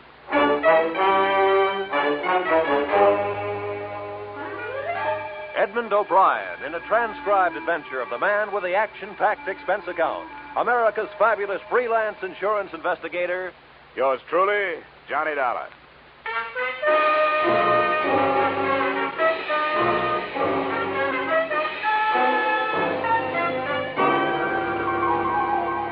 Expense account submitted by Special Investigator Johnny Dollar to Great Corinthian Life and Liability Company, Hartford, Connecticut. The following is an accounting of my expenditures during my investigation of the disappearance of Bruce Lambert, the archaeologist who never should have left his tomb. Expense account item 1, $7.50, railway and taxi fare from my Hartford apartment to room 317, Brighton Arms, New York City, a hotel whose front rooms had a depressing view of an 81st Street mortuary.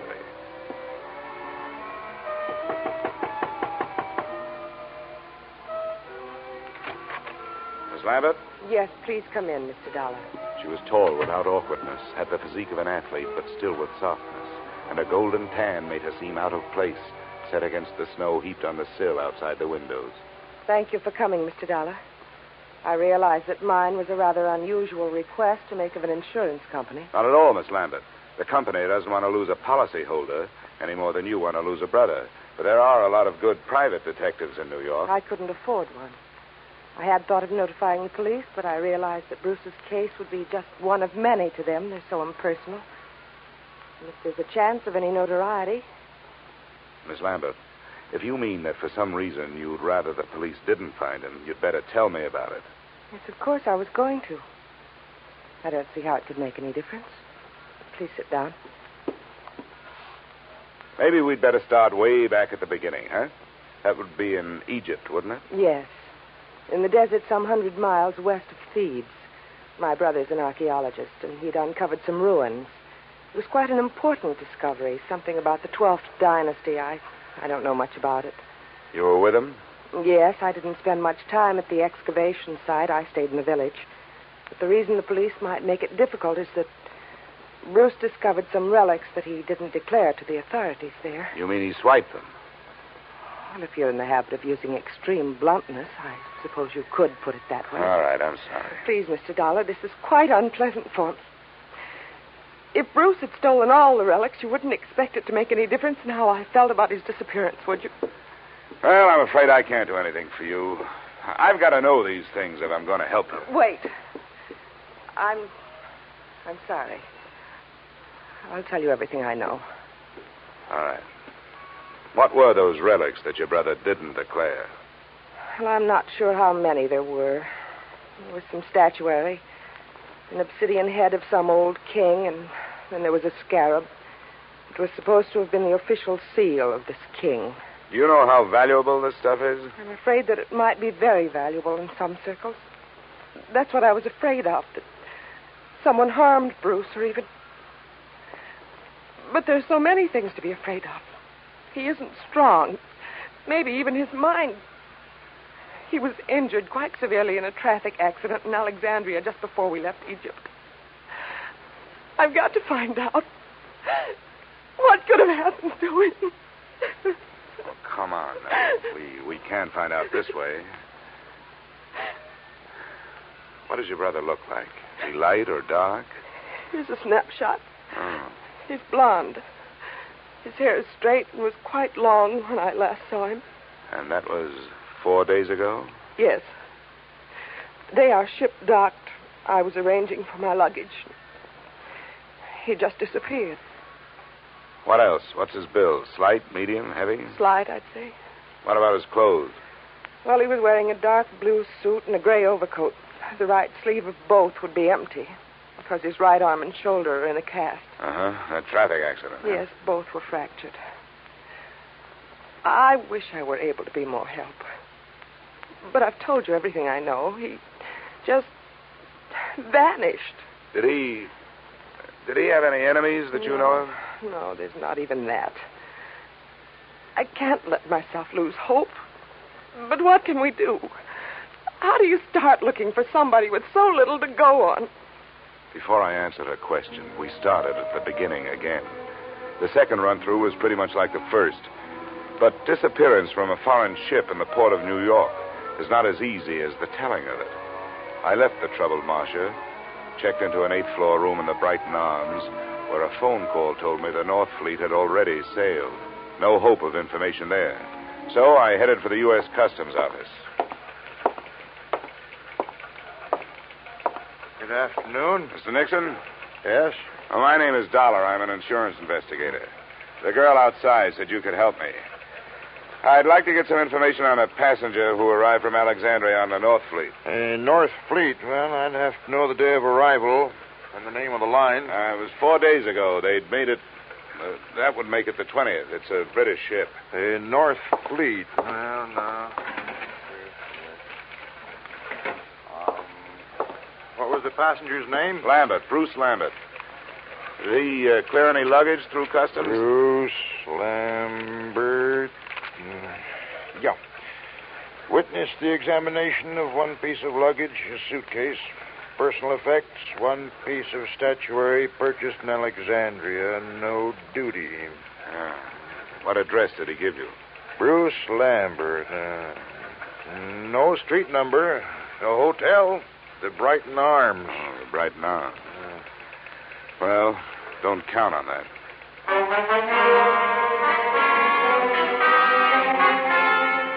Expense account item 2, $30, which, with my ID card, helped impress the cab drivers who worked the entrance to the pier where the North Fleet had docked. Checking these cabs took the whole afternoon, and midway through it, I realized I wasn't the only one interested in that particular hack stand. I wasn't sure at what moment I'd actually noticed him. He was doing a very bad job of hiding behind a Journal American on the other side of the street. All I could see was the lower half of an overcoat, the seam of some razor-sharp trousers, and some pointed shoes.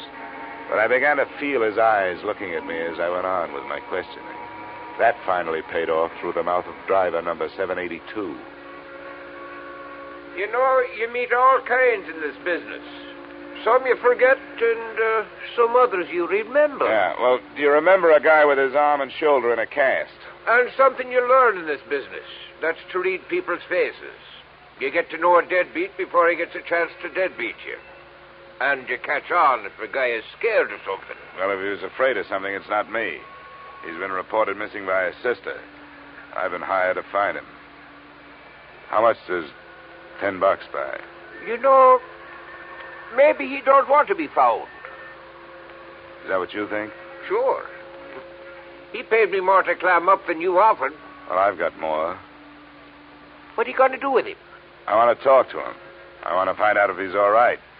If he wants to stay lost, that's his business, not mine. How's 25? Get in, my boy. It's not very far from here.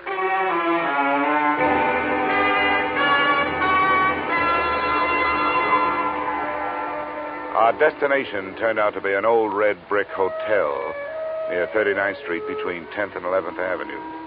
And it occurred to me that as an archaeologist, Lambert was running true to form. He'd even used some ruins to hold up in.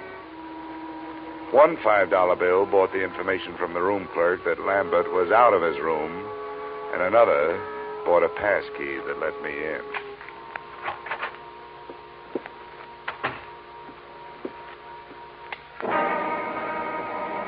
first thing to catch my eye when I switched on the light was a black piece of statuary shining dully on a chipped bureau.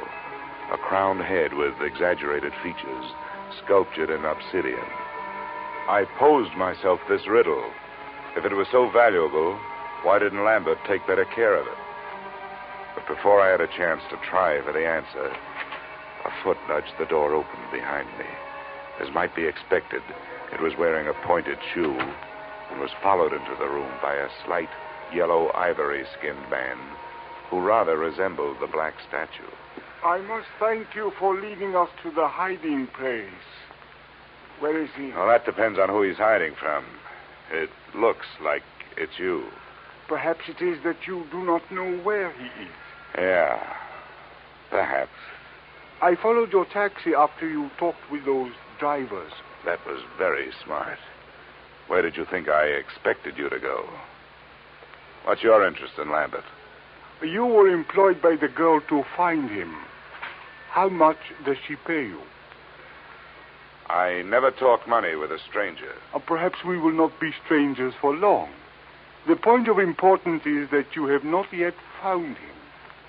Mr. Drummond will pay you $2,000 to do so. Mr. Drummond is generous, but what makes you so sure I haven't found Lambert? Because he is not here. Well, that only means he's someplace else. Please, I have no wish for violence. Well, then put that thing away. In the first place, gunfire, even in this neighborhood, is going to bring the law. In the second place, that's a lady's gun. One of those handbag jobs. You know, you ought to be ashamed of yourself for carrying it. Please, I have no wish to use it. Then get rid of it.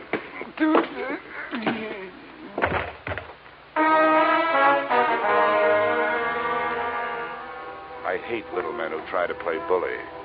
There was more than that behind my fist.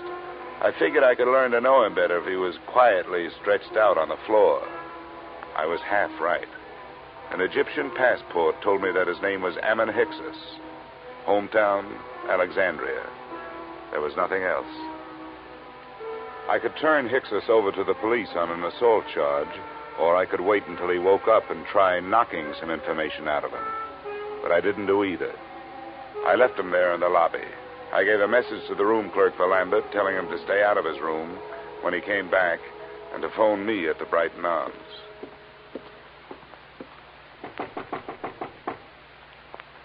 Who is it? Dollar. Oh, just a second. Is there any news? Did you learn anything, Mr. Dollar? Yeah, I made some progress. I met Ammon Hyksos. You told me your brother didn't have any enemies. That little Egyptian is out looking for him with a gun. Why'd you lie to me? I have no right to ask you to believe me now. That's so true. But I wish you would. Please come here and sit down. No, thanks. You sit there and I'll stand here. I think I'll be less inclined to believe you from here. That's not fair. I know. I wasn't fair with you either. I want to be. But there are some things I just can't tell you. Why not? Well, I can't tell you that either. No, nuts. Women like you make everything tougher than it should be. You demand all, but you give nothing. You ask to be trusted, and you won't trust. You make yourselves look soft when you're as hard as steel. You've got warmth, but you only turn it on when you get something out of it. You're wrong. I was trying to help him. Or us. I had to lie. Look, I started this thing wanting to help you. There was something personal about it. But you wanted me to do things your way and not mine. Well, we just stopped doing that. Please leave me alone. Just go away. Go back to Hartford and forget you were ever here. I wish I could.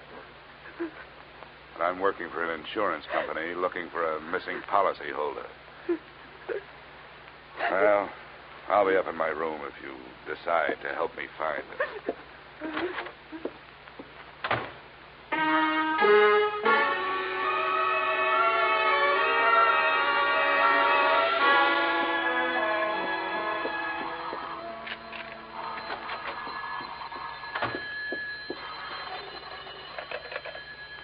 Yep. Is this Mr. Dollar? That's right. This is Bruce Lambert. I got your message to call. Where are you now? Not so fast. There were 2 attempts on my life while I was on my way here from Alexandria. I'm not anxious to tell anybody where I am. How did you get into this? Marcia called your insurance company when you took the run out. They hired me. Good for Marcia. Is she all right? Well, that depends on your point of view. I suppose she's being the helpful sister to you, but for me, she's done nothing but act mysterious. I don't get it. She won't tell the truth about you. I hope you do better. She told you she was my sister? Well, sure she did. Why shouldn't she? Well, I can't see why she'd do that. She isn't your sister? No, I don't understand it. She's my fiancée. I don't understand it at all. Where is she? I better talk to her. That's a good idea. Room 317, Brighton Arms. I'll be there with her, waiting for you.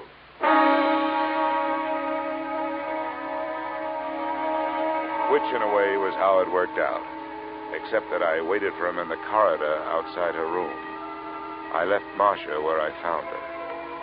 She was on the bathroom floor, where she died from wounds inflicted by the proverbial blunt instrument, and where her lies had died with her.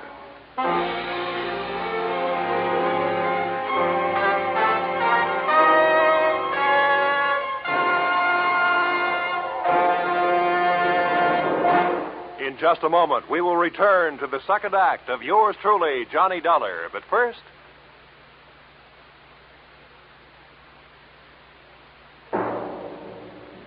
And now, with our star, Edmund O'Brien, we return to the second act of yours truly, Johnny Dollar.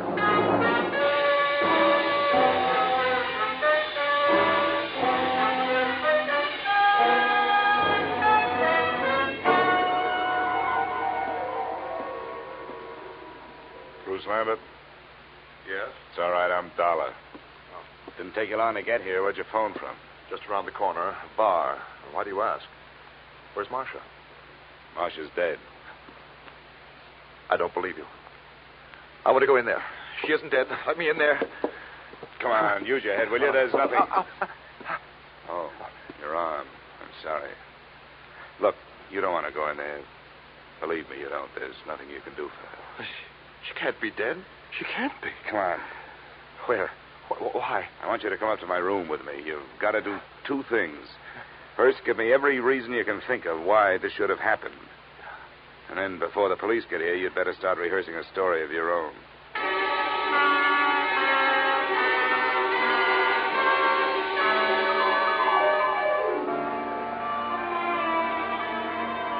Now, Abbott, the first hole in Marcia's story is that she wasn't in Thieves while you were working on your ruins.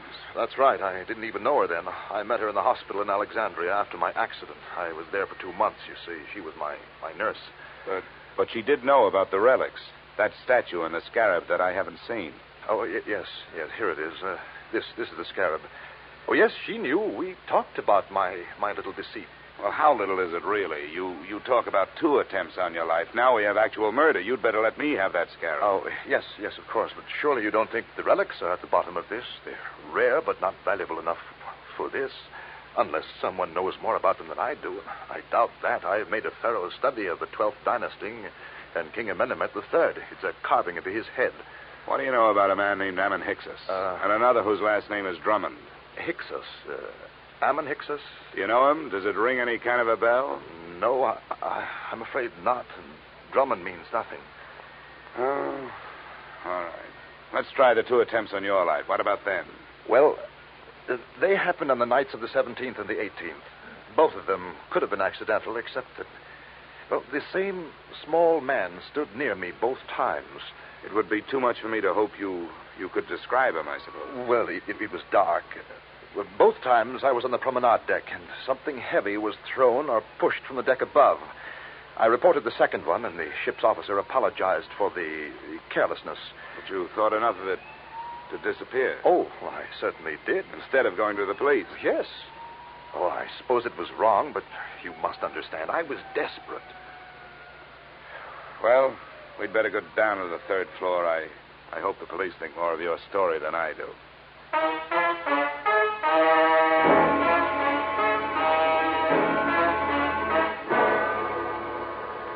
In 20 minutes, room 317 really looked like a murder scene. The place was swarming with New York's finest, white with fingerprint powder and blinding with flash bulbs. The lieutenant to whom I made my statement looked as if he thought I was as crazy as I thought everybody else in the mess was. But then he changed his mind. Dollar? Hey, where is that insurance stick? Here I am. Him in the bathroom. Oh, there you are, Dollar. Yeah, find a suicide note or something? What'd you say that name was? Hickses. Yeah. Well, I guess there aren't too many ways to spell that one, so this must be it. Pillbox. Let me see that. Prescription from Alexandria. Dr. Ammon Hickses. We'll put a tracer on that phone number you took off him first thing in the morning. Yeah. Hey, you going to take Lambert in for questioning? I guess we'd better. Routine. He's clear as far as I can see. Well, do something for me, will you? Have your doctors run a test of that plastic cast of his. And call me in my room, huh? A test for what? Well, just look it over. It would make a handy blunt instrument if nothing else.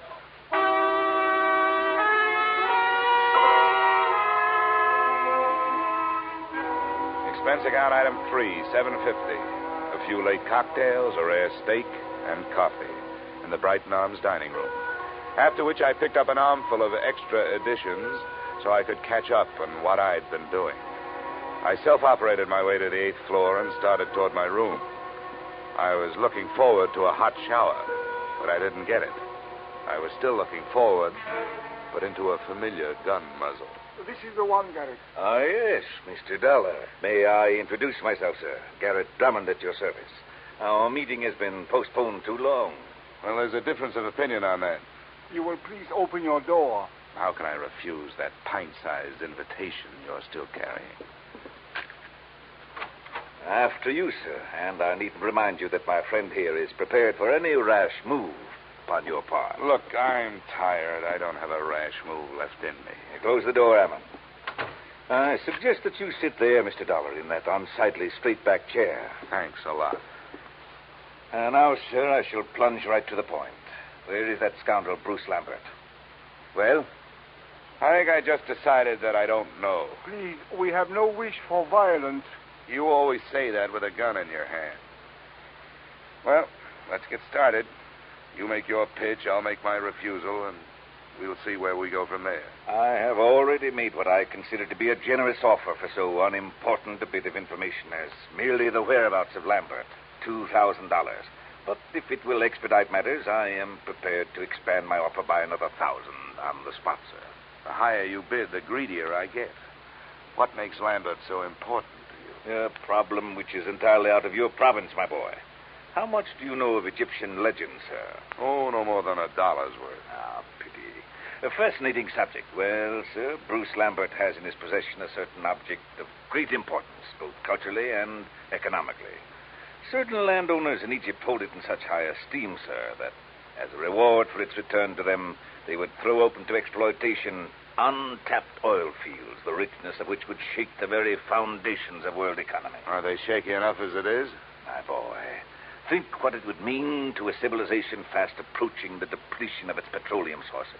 New horizons, sir, a brave new world. Lambert owes to us all relinquishment of this object so that it may serve humanity. You're right. And it may be easier than you think. Splendid, sir. Where is he? Which relic is it? The black statue your playmate could have picked up for free? It is King Amenemhet's scarab that I would discuss with Lambert. I demand to know where he is. Why waste time on him? I've got the scarab. I find that most difficult to believe, Mr. Dollar. Well, I'll show No. Keep your hands away from your pockets. Ammon will save you the trouble. Ammon. Please remain still, Mr. Dollar. My wish is for peacefulness. Sure. Right coat pocket. He speaks truly, Garrett. Here it is. What's the matter, Garrett? You don't have that brave new world look anymore. I should be the first to admit, sir, that the lie has been put to the tale I created upon this useless gewgaw. But, Mr. Dollar, now that we are forced to fall back upon the truth, I remind you that it sometimes hurts. Your position has not been... The desk knows I'm up here. Answered, Mr. Dollar. But be cautious. Unfortunately, I do not share Ammon's aversion to violence. Yeah? Dollar? That's right. This is Lieutenant Black. Say, was that a hunch you had about that cast of Lambert's? Why do you ask? Well, if it was a good one. The doctors won't let us take it off, but we cut into it. It was put on in 3 layers. The middle one was wrapped narcotics. Yeah? Don't be so modest, Dollar. There must be $300,000 worth. No, sometimes it's a whole month before we get that much. Looks like the work of your friend, Dr. Ammon Hickses. Yeah. Oh, wake up, Dollar. I want to check Lambert's statement with yours. I'll have him there in 10 minutes. Goodbye. Okay. I commend you, sir, upon your show of intelligence. Who was it? The police. They're looking for Lambert. Oh, and what did they give as their reason? Narcotics. The story of a man bound for America who cracked up in a car, and while he was unconscious and being patched, said narcotics were put in his cast by a Dr. Ammon Hickses, probably assisted by a nurse named Marcia. But there's no proof. Ammon, we'll waste no time on evasion. Yes, we used the boy. A courageous scheme, but for that silly goose of a girl. She was the true conspirator and the traitor as well. She happened to fall in love with the guy. The romantic Atlantic crossing. An empty proposal of marriage suddenly becomes more important than actual coin of the realm. But enough of that. The police are looking for him, and odds teeth, so am I. Where is he? I don't know. Ammon, call his hotel in 39th Street. No, wait, my friend. The police must be watching that. Are they, Mr. Dollar? Well, that's where his personal things are. If I were the police, I'd be watching. Yes, we seem to find ourselves in such a position that we must at least pretend to see eye to eye, sir. Very well. We shall wait here. The chips are down, so to speak. Ammon. Yes, Governor. Take the pistol. Into the bathroom with you. With the door slightly ajar, you shall have a splendid command of the arena, as it were. Yes, Governor. And remember, the stakes are high. Yes, Garrett, I will remember. And now, Mr. Dollar, it would seem that little remains but the waiting.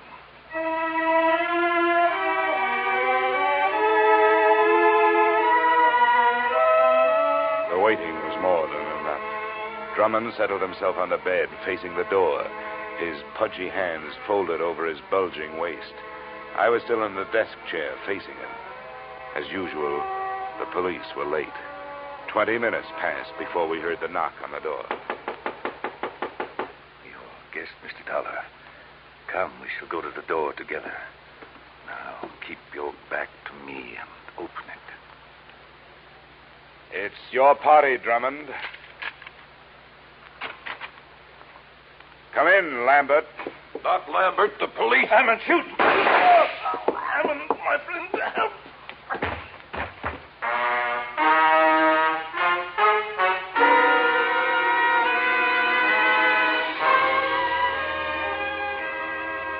Drummond's wound wasn't half as excruciating as his call for help. The doctors report that his shoulder will be in a cast, that as soon as the state of New York can gather a jury, he will stand trial on the charge of first-degree murder. The body of Ammon Hickses was taken to the morgue. As an insurance company, you are probably less interested in that than in the fate of your policyholder, Bruce Lambert. That's explained in expense account item 4, $280 hospital bill paid in advance. In view of the possibility that there may be others interested in that $300,000 cache of narcotics he has to carry around with him until his arm is okay, I thought it would be safer to keep him under wraps.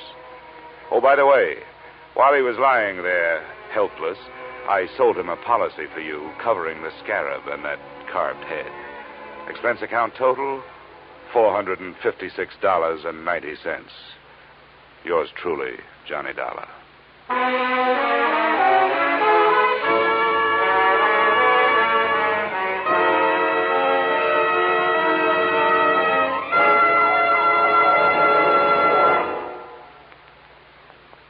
Yours truly, Johnny Dollar, stars Edmund O'Brien in the title role and is written by Paul Dudley and Gil Dowd with music by Leith Stevens. Edmund O'Brien can currently be seen starring in Harry M. Popkin's United Artists production, D.O.A. Featured in our cast were Virginia Gregg, Jay Novello, Ed Begley, John Daner, and Pat McGeehan.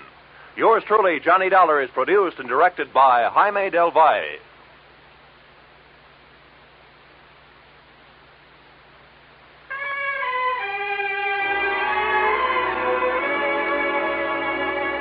Join us again next week when Edmund O'Brien returns in another adventure of Yours truly, Johnny Dollar.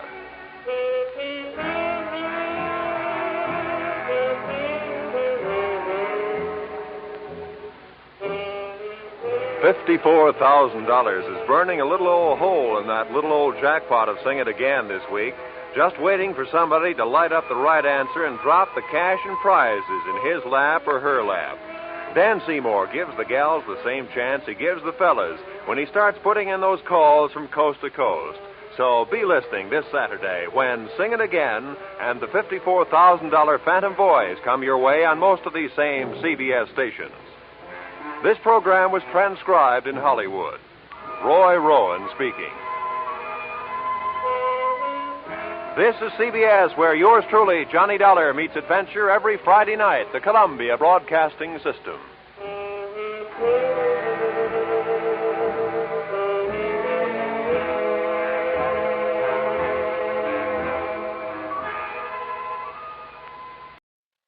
From Hollywood, it's time now for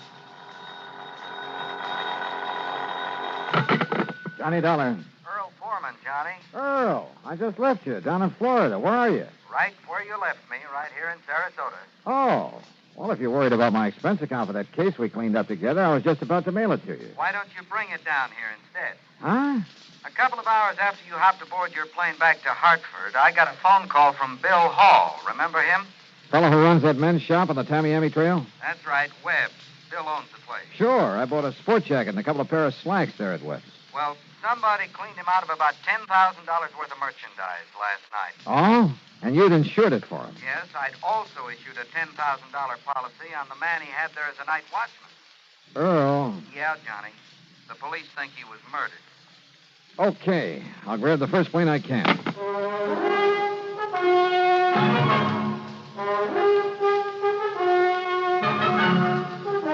Bob Bailey in the exciting adventures of the man with the action-packed expense account. America's fabulous freelance insurance investigator. Yours truly, Johnny Dollar.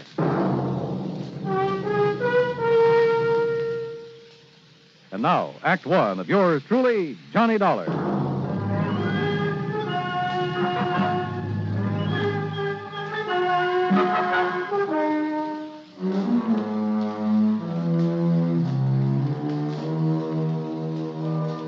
Expense account submitted by Special Investigator Johnny Dollar to the Tri-State Life and Casualty Company, Sarasota office. Following is an account of expenses incurred during my investigation of the net of circumstance matter. Expense account item 1, $75, plane fare and incidentals, Hartford to Tampa, Florida. There I'd figured on changing planes, but Earl Portman met me in his car, and by 7 p.m. we arrived in Sarasota. We drove straight to Webb's. The place was in a mess. Well, I'll say this, Mr. Pullman. You certainly didn't waste any time. Well, I didn't see any reason to, Bill. Johnny, you remember Bill Hall. Yeah, sure. How are you, Bill? Not good, Dollar. Not good. Look at the place. Yeah, I see. You've lost a lot of your stock. We haven't finished checking yet. I sent the boys home to get some sleep, but as nearly as we can tell, whoever did this got away with over $9,000 worth of clothing and accessories, and heaven knows what they did to old Jimson. Jimson? Jimson Cooley, the night watchman. Earl, you said over the phone that you thought he's been murdered. Yes, sir. Somehow they must have got old Jimson to open the back door for them. Then, when he saw what they were up to, he tried to fight them off. You'll see the marks of a big struggle out back. And bits of his clothing were lying around, covered with blood. But no sign of him. Johnny, the police figure that they must have killed him and then dumped his body somewhere. You keep saying they, Bill. Well, they had so little time that, well, one man couldn't have done it alone very well. You see, it all happened between the regular rounds of the PD's prowl car. Last time this sort of thing happened, there were 3 men in on it. Well, you been robbed before? About a year ago, something like $18,000 worth. The police managed to track down 2 of them. Oh? What about the third? Well, he was never identified, or rather, he was identified but never located. Anyhow, it was after that we put old Jimson on as night watchman. I wonder about that third man. Was your store the only place that Jimson watched? Yeah, after all, he was a pretty old man. I gave him the job to help him out as much as anything else. And I figured his just being around would keep something like this from happening again. I guess I was wrong. Jimson used to run a shrimp boat in his spare time. He used to work the spot east of Humpback Bridge a lot, south of City Island. That's right. Come to think of it, I heard a boat working out there last night. The point is, he couldn't really make a living at it, so he was glad to take what little we could give him for this watchman's job. And in return, somebody's taken his life. I'm afraid so. Of course, you can't be sure until his body's found. What are you thinking of, Johnny? Well, if by any chance this Jimson Cooley isn't dead... The police say that according to all the evidence... If he's still alive, he's the one person who could tell us something about whoever cleaned out this shop. Have the police found any actual clues to work on? Well, no. That's where you're wrong, sir. Sergeant Drummond. That's right. Johnny boy, how are you? Hiya, Sergeant. So they dragged you in on this. Yeah, I'm afraid so. Well, you know how it is, Drummond. When the police can't get anywhere, you call in the expert. Oh, and I thought you was a friend of mine, Mr. Pullman. You said that Bill was wrong, Sergeant. What's it? When he told me your boys haven't found any clues to who did this job and knocked off Jimson Cooley. Knocked him off, huh? Oh, now, what's that mean? One of the boys picked up a drunk last night right in this neighborhood. Yeah? Late this morning, when he'd sobered up enough, we sent him home. But a little while ago, he comes barging back to headquarters. Seems he'd suddenly remembered something he saw around here last night. Go on, Sergeant. Oh, it must have been around 2 or 3 a.m. That's when we figured the robbery occurred. And the murder of Jimson Cooley. Yeah? Please, get to the point, Drummond. Well, he was holding up that building across the street, minding his own business and his bottle, when all of a sudden he saw a car come round from in back of this building and head north on the trail. Maybe 2 of them, he wasn't sure. Anyhow, the one he noticed was a little pickup truck. But in his condition, I suppose he didn't get a license number. Didn't need to, Johnny, because he recognized that truck. Oh? Yes, sir. And he said it was all loaded down with something, with an old piece of canvas stretched over it. The stuff that was stolen from me. Maybe. You say he recognized that pickup? Whose was it? Yeah. Johnny, it was that old 1930 model he used to haul shrimp in. What? Whose? That's right. That's right. It was that old truck of Jimson Cooley. Act 2 of yours truly, Johnny Dollar, in a moment. And now for another episode in the life of Sergeant Donald Bellwether, my husband.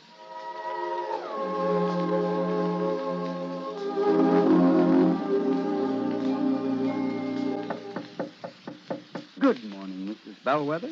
Would my lady prefer to have her breakfast in bed this morning? Oh, what a perfect husband. Thank you, darling. Ah, here's the tray with the coffee, the toast, and the orange. Oh, fine. I forgot the orange juice. Hold the tray, honey. I'll be right back. Oh, darling, what happened? Oh, I stubbed my toe in the corner of the dresser. The National Safety Council was right. The what? Last night I read something in a National Safety Council pamphlet. Oh, Reba, how can you sit there talking about a pamphlet when I'm dying a slow, tortuous death? Oh, come over here, darling. I'm sorry. All right. Now, what's this about the National Safety Council? Did they predict I would stub my toe this morning? No, silly. It's just a coincidence. Only last night I read the statistics that prove that more home accidents occur in the bedroom of all places. Yeah? Not the bathroom or the kitchen or the home workshop. The bedroom. Yeah, okay. From now on, when I walk around the bedroom, I'm going to wear my combat boots instead of these open-toed huaraches. Well, that might help, dear. But what everyone should be most careful of is taking medicine in the dark. Okay, my living safety encyclopedia. I will now fetch your orange. Oh, you're sweet. And it's just too bad that you nice men are so prone to accidents in the home. And the reason is because you brave men usually tackle the hazardous jobs around the house. Hey, I'll remember those kind words as I slowly limp back to the kitchen. One thing in your favor, though, Sarge. Married men stand a better chance of avoiding fatal accidents in the home. Now, is that a fact? Mm-hmm. You know, in one state, 75% of the men involved in home mishaps were unmarried. Well, I'm sure glad I'm married. Because the accident odds are better? You know, because I like my wife. Even when she first wakes up in the morning. That's my Donald. That's my doll.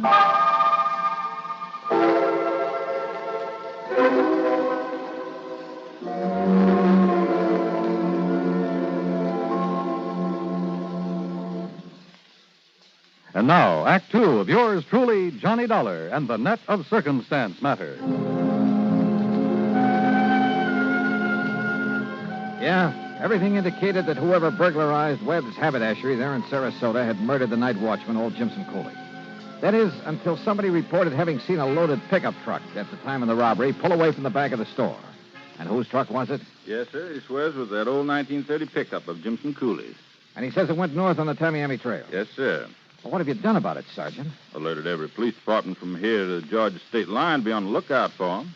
Didn't you know that truck was missing from wherever Jimson lived? Well, we hadn't actually got around to checking on his place yet. You thought he was murdered, and you didn't even bother to check his home? Well, we called his wife, Johnny, and when she said he hadn't come home with all the evidence of a big fight out back of this store. Oh, fine. You can't blame him, Johnny. All the blood back there, bits of Jimson's clothing that were torn off on. Look, maybe it's just a wild hunch, but Earl. Yes, Johnny? You suppose Doc Crutcher's at home? Probably. Lives just up the street from my house. Oh, we got a doctor connected with headquarters, you know, Johnny. Well, how do we get out the back way? Why, right out here, Johnny. What's this hunch you've got? Tell you, Earl, and it'd probably turn out to be wrong. Here you are. Now, you can see for yourself, Dollar, why we figured him a dead one. Old Jimson, I mean. Yeah. This busted railing, blood spattered around, and look there, where somebody hit the dirt. A pool of blood there, too. He must have lost plenty. And also, we picked up a short length of lead pipe with blood on it. Is this the piece of cloth on the shirt he was wearing? Yeah, Johnny, it's from a shirt I gave him. Torn off in the fight. Oh, well, I guess we must have overlooked that little piece. Yeah. Maybe that isn't all. Mind if I keep it? Oh, sure, go ahead. Well, what do you mean? Come on, Earl. If you feel like driving me around a bit, there are a couple of people I'd like to see. Sure. No, wait a minute. We'll see you later. Yeah, it was a hunch. Nothing else. But I learned a long time ago that sometimes it pays to play a hunch for all it's worth. Particularly when you haven't anything real solid to work on. Ignoring Earl's questions, I had him drive me to Doc Crutcher's home out on St. Armand's Key. Fortunately, he was at home. Even better, we found him in his study, poring over a microscope. Oh, sure, Johnny. I'd be glad to, just as soon as I finish making this hemoglobin count. Well, there's no hurry, Doc. I'll drop by and check with you later. Jimson Cooley, huh? We'll see. Look, Johnny, do you mind telling me what this is all about? Not until I'm sure myself, Earl. Listen, do you think you can find out where old Jimson's wife lives? Well, sure, I guess I Don't could. you mean widow, Johnny? Maybe.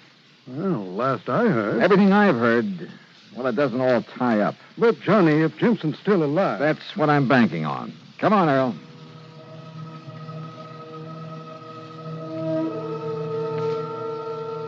The Cooley place, far out on the edge of town, was a shack and nothing more.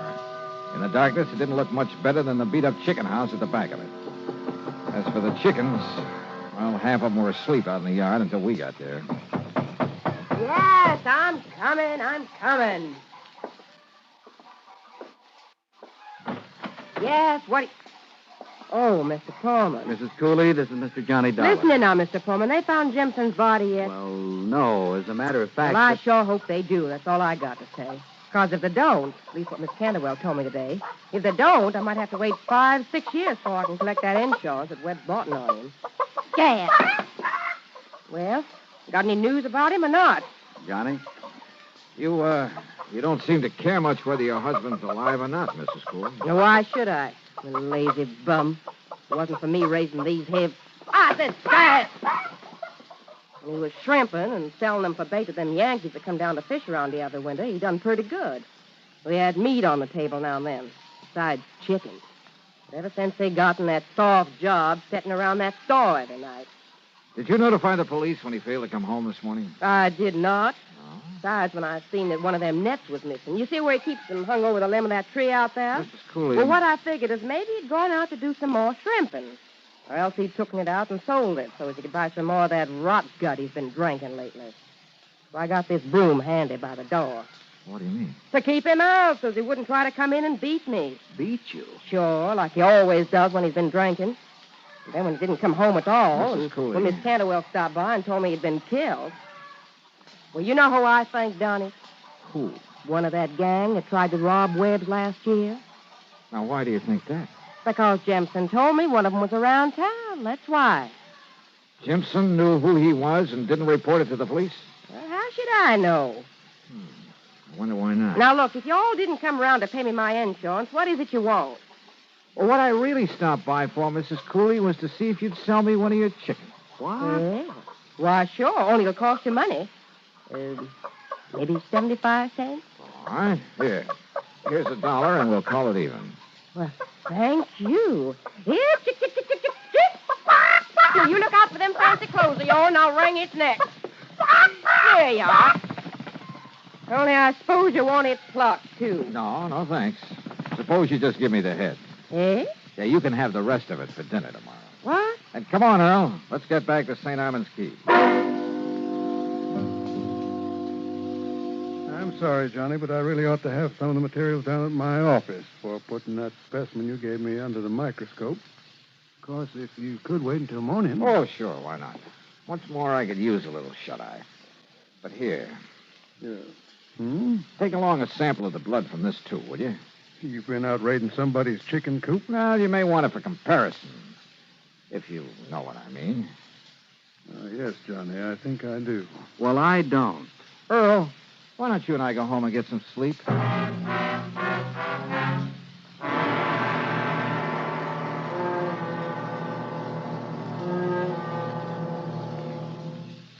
Act 3 of yours truly, Johnny Dollar, in a moment.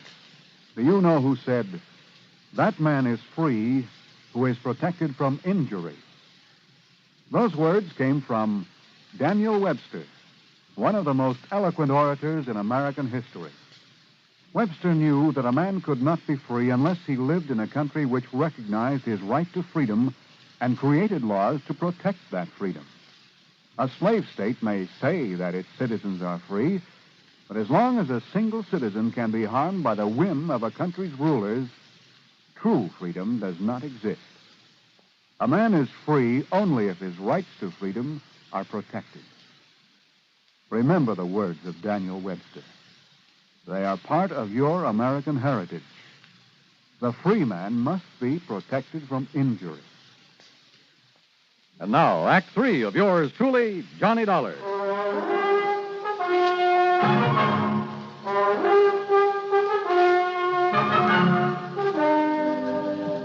Early the next morning, I got a phone call from Sergeant Drummond down at headquarters. Yes, sir, Johnny. Some of the boys found him laying in his car on a little wagon trail just off Bee Ridge Road. Jimson Cooley? Jimson Cooley.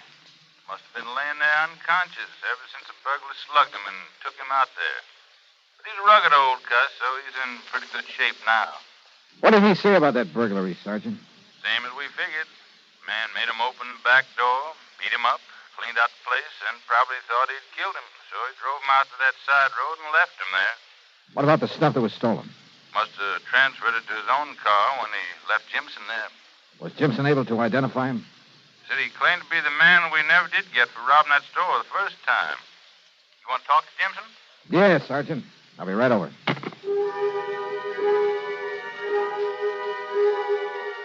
I had Earl drive me down to headquarters.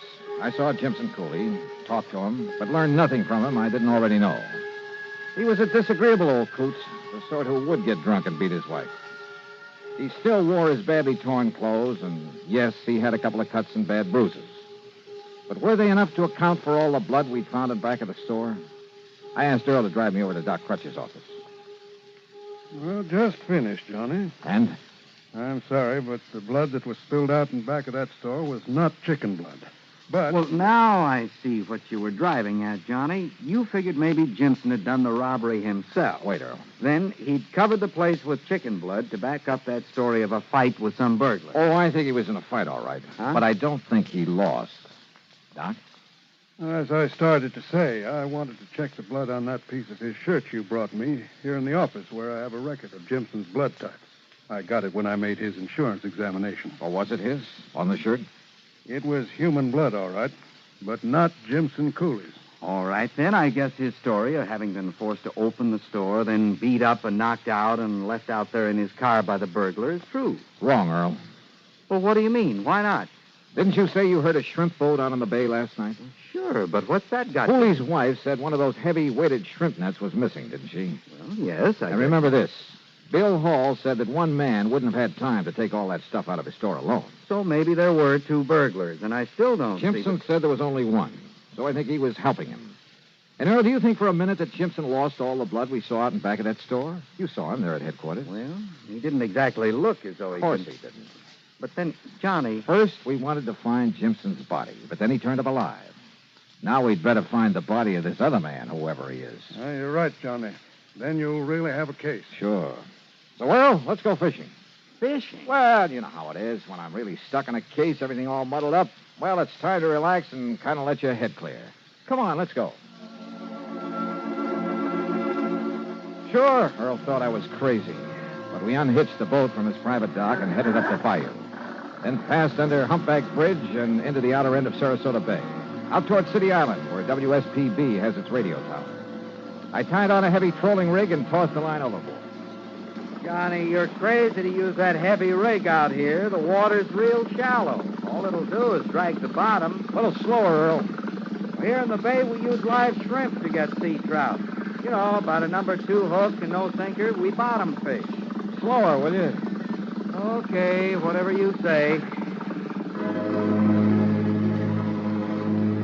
And so we trolled back and forth over the place where Jimson ran his shrimp line.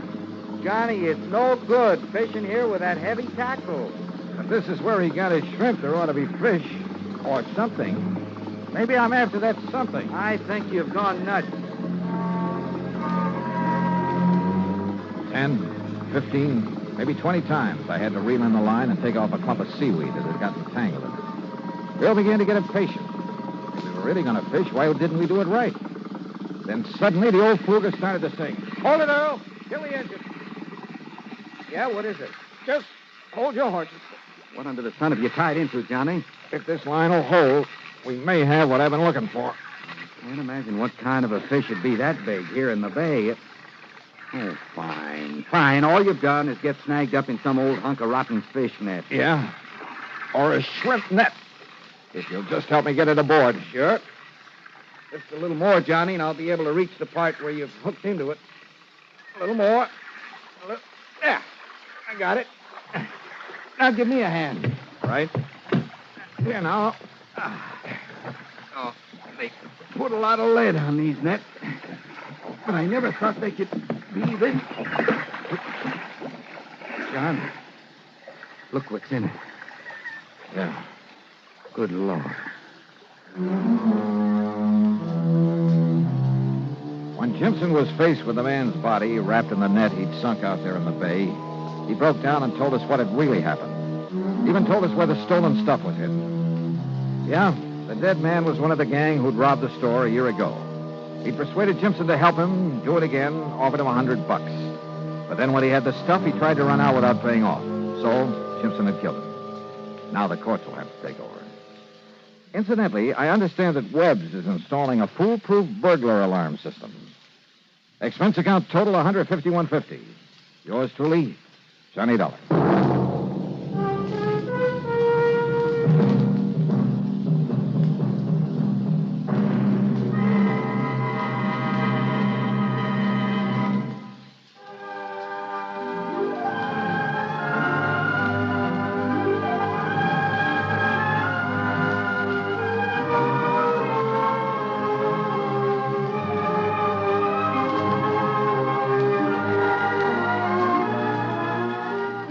Yours truly, Johnny Dollar, starring Bob Bailey, originates in Hollywood and is written, produced, and directed by Jack Johnstone.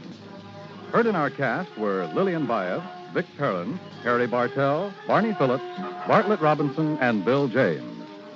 Be sure to join us next week, same time and station, for another exciting story of yours truly, Johnny Dollar. This is Dan Cubberly speaking.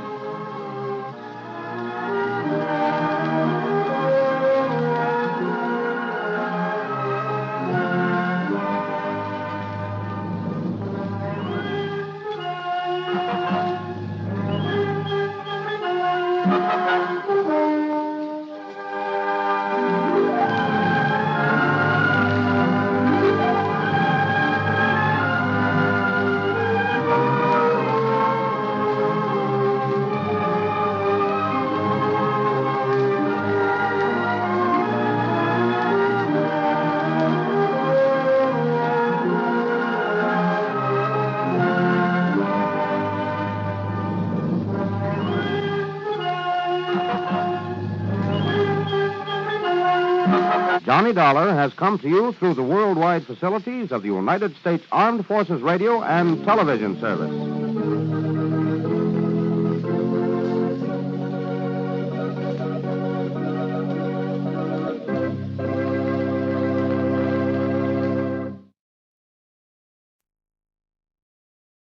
From Hollywood, it's time now for Edmund O'Brien as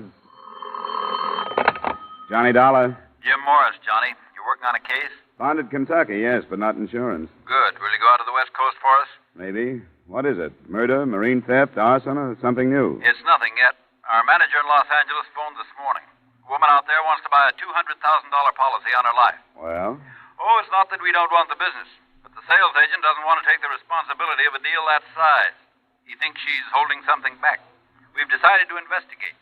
How old is she? I don't know. Why? Oh, I thought I'd ask. There's one kind of woman to investigate, you know, and then there's another. When do you want me to leave?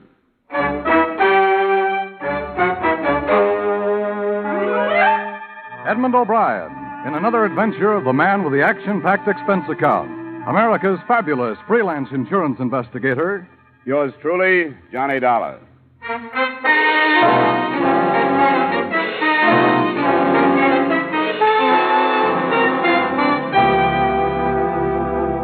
Expense account submitted by Special Investigator Johnny Dollar to Home Office, Great Eastern Life Insurance Company, Hartford, Connecticut. The following is an accounting of expenditures during my investigation of the Nora Falkner matter. Expense account item 1, $220 airfare and incidentals between Hartford and the Great East Building, Miracle Mile, Wilshire Boulevard, Los Angeles. The only apparent miracle was the fact that pedestrians crossed Wilshire constantly without getting killed. Mr.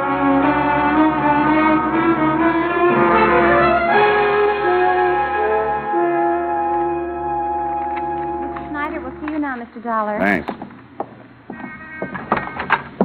Sorry to keep you waiting, Mr. Dollar. That's all right. Let's see. Nora Tracy Falkner. There you are. Thanks. 200,000 to go to her husband. How did it start, Mr. Snyder? She phoned one of our salesmen, a fellow by the name of Nelson. He went out to her house. The address is there. And she told him what she wanted. He says he was counting his commission at first, but after he filled out the application, he began to wonder. About what? Her.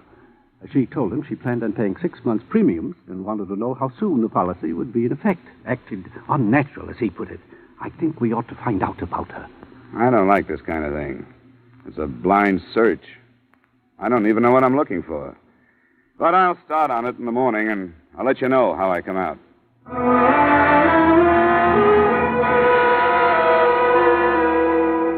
Expense account item 2, $3 cab fare.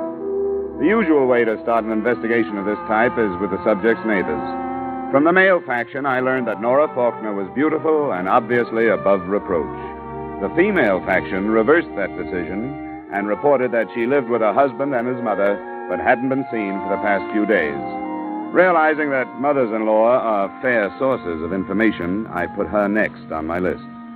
Mrs. Falkner, the elder, sported short, iron gray hair, and her face told the story of an endless battle to hang on to youth. Come into the drawing room, Mr. Dollar. I think we could be comfortable there. Thank you. I'll close the doors. You could see by the way that maid was eyeing you that she's an incurable pariah. I didn't notice. She's impossible. Well, what did you find out? Who is she seeing in Las Vegas?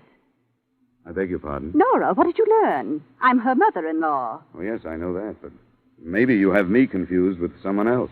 You want the detective? The maid announced you as an investigator. I'm an insurance investigator, Mrs. Falkner. Well, then, you're not from that agency. Oh, well, this is embarrassing, to say the least. I hope you won't mention it to anyone. Well, it's none of my business. It's really nothing. It's a little game I play with Nora. Then I tease her about her little trips. Please sit down, Mr. Dollar. Of course. I feel so foolish, but my daughter-in-law was mentioned when you came in, wasn't she? Yes, I did want to talk to you about her. To be quite honest, the company that hired me is a little uneasy about that $200,000 life insurance policy she applied for. Nora applied? Yes. You didn't know about it? No, I didn't. Of course, she never tells me anything. Why would she do a thing like that? She's a clever woman. There must be a reason. Who's the beneficiary, Mr. Dollar? Your son, Andrew. I see. Then I would say it's one of her unexplainable maneuvers, an attempt to regain Andrew's trust and affection. That's an odd thing to say. Nora's a strange woman. I know her better than anyone else does. Yes, better by far than my son, her husband. I understand how she rushed him into marriage while he was in a highly emotional state after he'd been inducted into the army. He was just 19. That was in 1942. I know the gay life she led while he was living in foxholes overseas and while he was convalescing here after the war. Mrs. Falkner, I realize that all these things seem very important to you, but... Mother, Oh, I'm sorry. I didn't know you had company. Come along, Andrew. You were told that I had company, and you know it. This is Mr. Dollar, Andrew, from an insurance company. How do you do? Mr. Falkner? Andrew, why do you keep things from me? What do you mean? Mr. Dollar is from an insurance company. Surely you know what I mean. No, I don't. Nora's new insurance policy. Why don't you explain what you're talking about, Mother? Nora applied for a $200,000 life insurance policy. You ought to be the beneficiary. Didn't she tell you? She hasn't said anything about it yet. Of course she hasn't. There are a number of things she hasn't told you. I warned you before. Mother?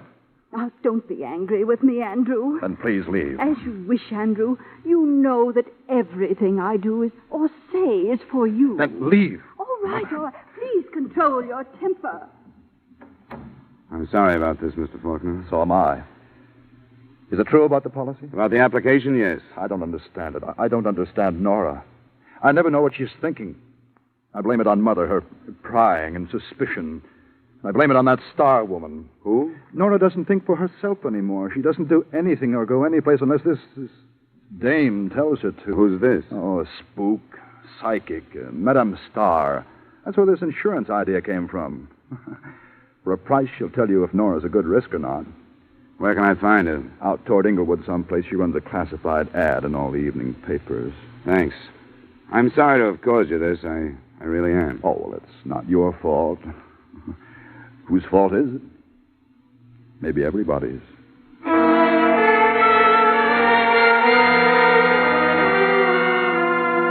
It was obvious after meeting Andrew Falkner and his mother that the application for the policy wasn't the only unusual element in the matter. But on instruction from the company's Los Angeles manager, I continued my investigation. Expense account item 3, $450, transportation to the address of Madame Star, a one-story frame house with heavily draped windows and a sign outside that advertised advice.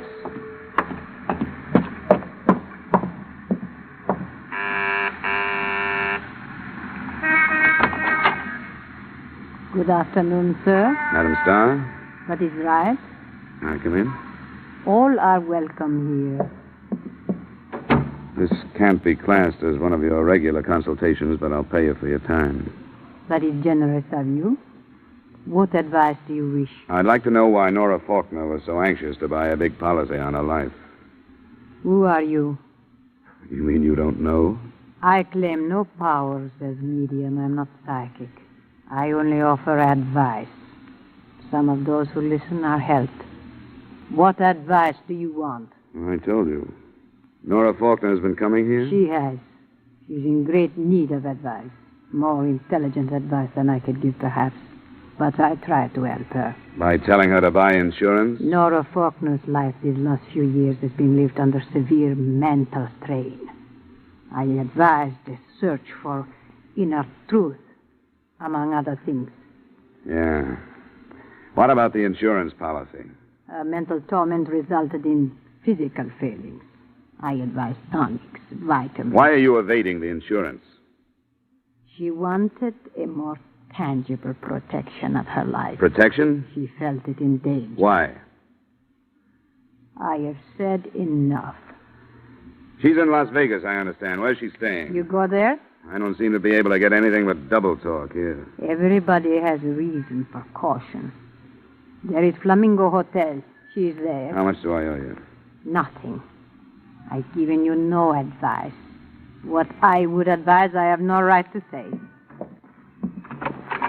Good afternoon, sir. Well, I suppose you have to be mysterious. Good afternoon, sir.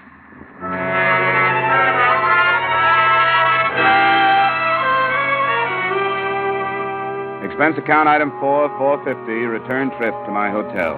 Item 5, $370, cab fare to an airport in Burbank. And item 6, $19.90, round trip to Las Vegas by way of Western Airlines excursion coach.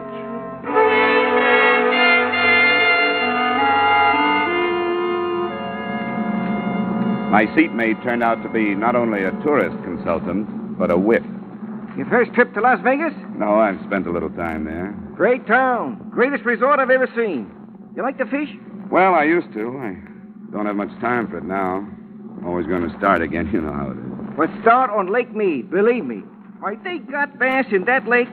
Now, look, the last time I was there, 2 of us went out. I'd broken my rod. Nothing but a stump. But I put a paper clip on the end and Sir, what is your name? Huh? Oh, Esmond. Harry Esmond. Thank you. And your name, sir? Dollar, Johnny Dollar. Thanks.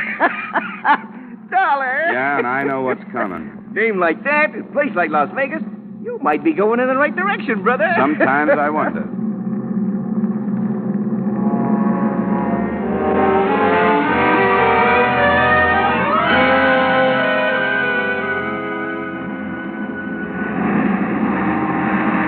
Except for Mr. Harry Esmond, it was a smooth trip. We eased onto the big desert strip, boarded waiting limousines, and 10 minutes later I walked into the lobby of the Flamingo Hotel.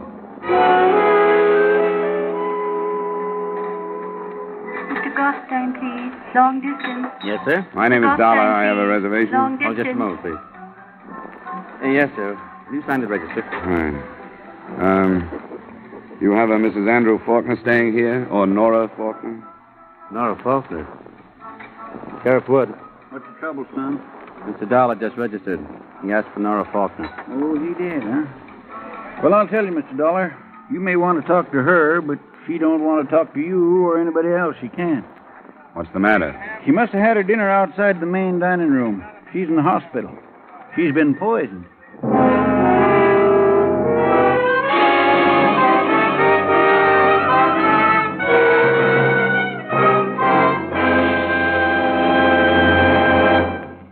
We'll return you to the second act of yours truly, Johnny Dollar, in just a moment.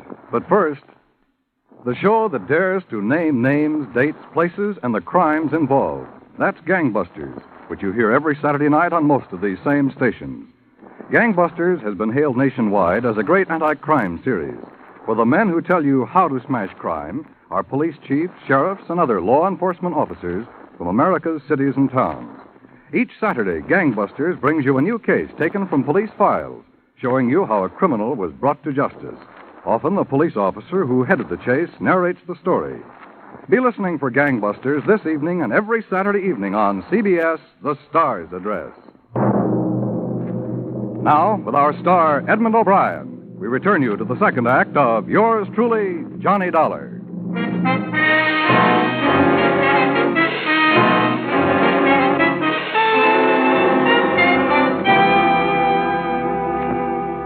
After a look at my card and an explanation of my mission, Deputy Sheriff Wood told me the rest of what he knew about Mrs. Nora Faulkner's poisoning, which to date wasn't much. There was no proof of how she'd gotten the poison dose, and the last time he'd seen her, she'd been too ill to talk. She was under her care of a personal physician who had accompanied her from Los Angeles. By the time he had finished, we were at the emergency hospital and approaching her room. I went through the usual rigmarole of notifying next of kin. Her husband wasn't in, but somebody said she was his mother and then fainted on the phone. She would. I expect her to be flying in here on her own wings any minute now. Is it? Yes? Oh, Sheriff. This man's an insurance investigator, Dr. Brooks. Meet Mr. Dollar. Hello. An insurance investigator? I'm afraid I don't understand. Well, I was looking into an insurance policy she wanted to buy. Oh, I see. How is she? Resting as comfortably as can be expected. Has she said anything about the poisoning? Yes, but I'd rather you heard it from her. Won't you come in? Thanks. After you, Sheriff? Sure, I'll tag along. Make it look official and learn how you city boys operate. Who is it, Peter? These men want to talk to you, Nora. I want you to tell them exactly what you told me. I don't want to talk about it anymore. Please, Nora. All right. I couldn't stand it any longer. I didn't want to go on. I wanted to die. You took the poison, Mrs. Faulkner? Yes. Not because I'm a coward. Because there's nothing about life that I don't hate. I don't want any more of it. Where is the poison? I destroyed it. Destroyed it? Why should you do that? I don't know. How can you expect me to know why I did little things at a time like that? I don't know. Peter, please, I don't want to talk anymore. I don't want to talk anymore. I think we'd better let her rest.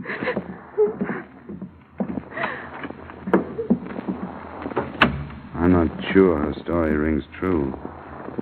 How well do you know her, Doctor? Quite well, Mr. Dollar. She's been my patient for over 2 years. Her life's been very unhappy. You find it hard to believe that the poison was self-administered? Yes, I do. Why would she lie to protect someone who attempted to kill her? I don't know, but suicides don't do things like destroy poison. Or take it when they know room service is on the way up to their room with a meal. That's a downright waste of everybody's time. The waiter did find her, didn't he? I hadn't thought of it. Good Lord. What? The vitamin tonic she was taking. The dose included one before her evening meal. Tablet form, or is it liquid? It's a liquid Hatchet. And the poison could have gotten to her that way. Where is it? Back at the hotel in her room. Do you want it? I think it should be analyzed. I can get it up to the lab in Carson City tonight by plane. All right. I'll show it to you.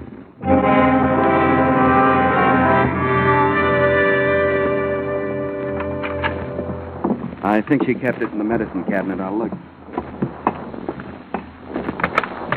Yes, here it is. Oh, the devil. What happened? Clumsy fool. Sorry, I dropped the bottle. The wash basin's a bad place to drop evidence, Doctor. Sheriff, can we save enough of this stuff? It's going down the drain. Don't need much. I can scoop some up with my knife.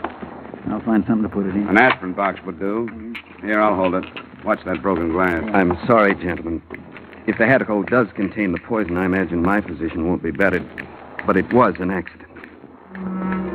Neither the sheriff nor I reacted to that. We retrieved enough of the liquid for tests and went back to the lobby. 2 men were waiting for us near the desk. How's it stacking up, Woody? Well, we've got a real civilized mystery on our hands, Nev. This is Mr. Dollar, Max Lewis, and Nev Gilbert. Hello. How do you do? These boys help run the place when it isn't running them. What happened to Mrs. Falkner, Dollar? Well, she says she tried to kill herself, but the signs make it look like somebody might have slipped the stuff to her. She's going to be all right? Seems to be. We'll send her flowers in the morning, Max. Remind her. Yeah. I'll go get this tinned evidence on a plane, Dollar. See you in the morning. Fine, Sheriff. If the boys here will take care of you. If you aren't careful, that is. I'll see you later. You pay for breakfast tomorrow morning. Thank you, Mr. Schiller. Mr. Schiller, please. Long distance. I'll get that phone call for Abe. He's taking a nap. Give Dollar everything he wants. That's it, Dollar. The place is yours. You want to start with a drink? That's the best suggestion today. Come on, there's a bar in the mural room. It's a good crowd. It's only 10. You won't really pile in until later. Sit down. I just soon stand. Thanks, I will. I'm beat. How are you, Mr. Lewis? Fine, Jim. Make mine double, will you? Not much soda. The usual for you, Mr. Lewis? Yeah, and don't be good to me. I've got a long night. I got you. This is a beautiful spot. Who's quartet? Chewy Ray's. He's at the piano. I hope you can come back for pleasure sometime. Yeah, so do I. Say, what do you know about this Nora Falkner? Nothing. I've noticed her. I've seen her in the casino. She seems to be the type you would notice. Did she gamble much? I don't know how much, but we can find out. Come on. There's Joe Rosenberg, our credit manager. He'll know.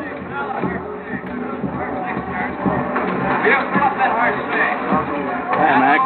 This is Mr. Dollar, Joe. He's here looking into this Nora Falkner business. He wants to know how much she gambled. Oh, sure. I looked at her card right after I heard what happened. She signed to get a $500 check cash, so that's all she got. What do you mean, signed for it, Joe? That's our deal here. You put down what you think you're going to need, and that's all you can get. We don't want our customers getting hurt. Take you, for example. Keep them in cold, sober, and cash a check for $200. Then, a few hours later, with a flock under your belt and the $200 gone, you come back to me and say you got to have another $200 because you're going to break the joint. But you don't get it because we want you to wake up just hungover, not bankrupt. And all she had was $500. Right. And she's been here 3 days. She didn't look like she'd get into trouble over an amount like that. I guess not. But she was in trouble. That's the safest bet in the place.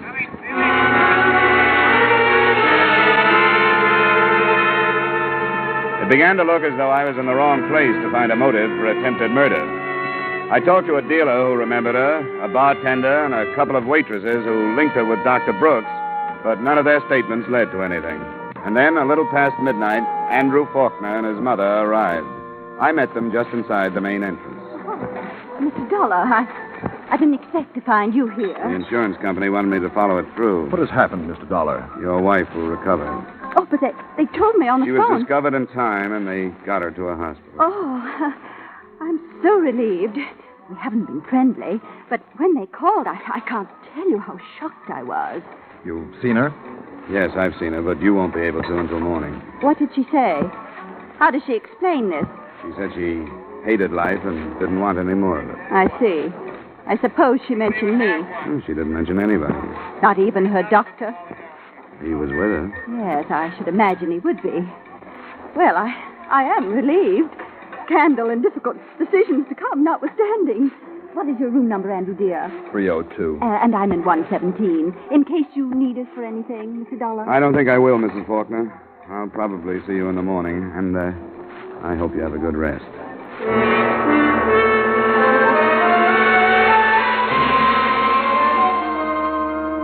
It was 2 a.m. when I went to my room.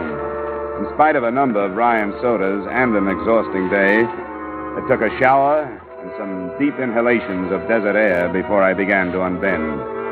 I propped myself up in bed with a magazine and was almost asleep when my phone rang. Johnny Dollar. The long arm of justice, Dollar. Oh, yeah, Sheriff. I'm back at the hospital. There's been more trouble. The Falkner girl's been shot. Shot? Is she alive? Not quite half alive, I'd say. They're trying to bring her around now. Well, I'll see if we can get a statement. I want you to come over. Sure, I'll be right there.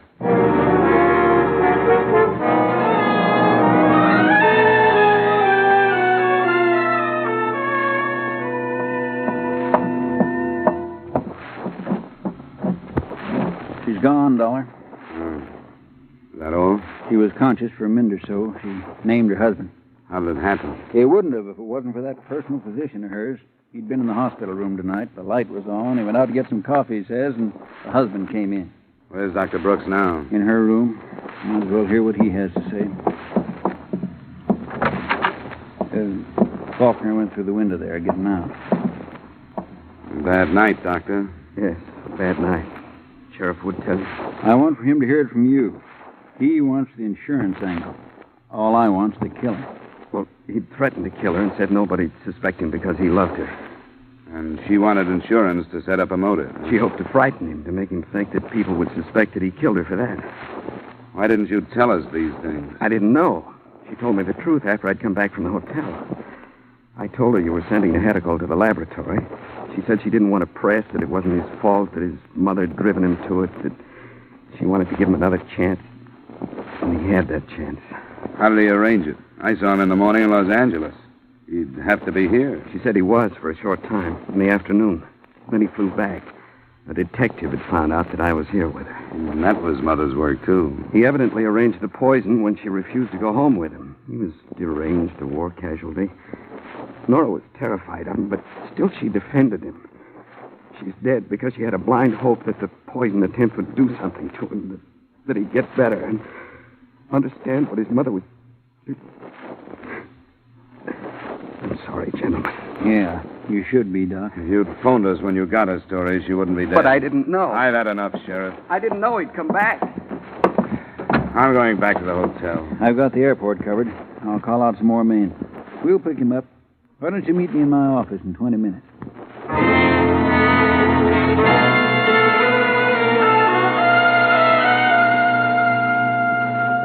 This kind of thing I'll leave to you outsiders. We haven't had much experience with this stuff. Did you talk to the mother? Yeah, I talked to her. She admitted a lot of lies. She wanted to get the girl away from her son, but couldn't understand how he could have done this. Well, how do we find him? We sit here and wait. Las Vegas is a bad place to get away from. There's one highway in and one highway out, and I've got roadblocks on both. No other roads? Oh, there's some roads. But this is the desert. He can try 'em, but he'll find out that roads are like everything else on the desert. They go so far, and then they get tired and stop because they ain't getting any place. And we wait for a radio report. It might take some time, but it'll come. A lot of things to fight out here. Outside of town, you couldn't get a drink for $1,000. It's so dry. One old-timer they tell about got hit by a drop of water, and they had to pour a bucket full of sand in his face to bring him to. What time is it? 7:30 a.m. Even today, that sun's going to be hot enough to fry a steak. If he don't come back, it'll be because he can't make it. Come on, stop it, will you? You know, they tell about a coyote chasing a jackrabbit. Coyote was starving to death, and the jackrabbit knew it, but it was so hot they were both walking. Sure. By noon, this killer of yours will be willing to crawl into the electric chair to cool off. I didn't believe him until just afternoon. Then the report was not by way of radio. We got a phone call from a railroad section house southwest of town. A stranger fitting our description had been seen.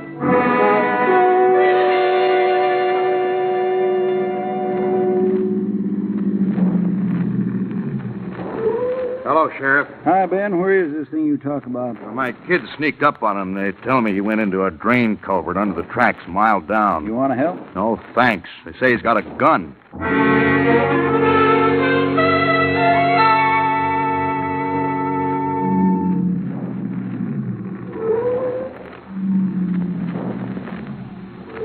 Nope, that's it. Couple of you men cover the other side of the tracks. Okay, Now, that first wash feeds into the culvert. We'll stay next to the embankment.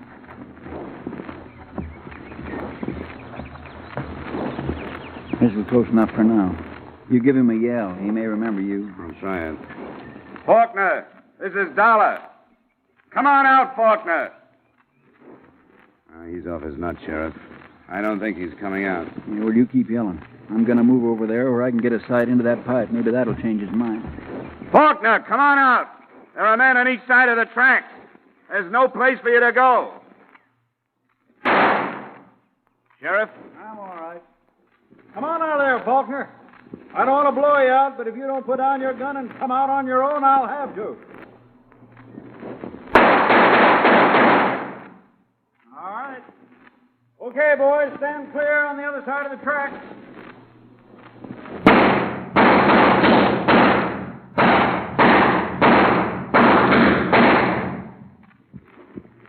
Falkner?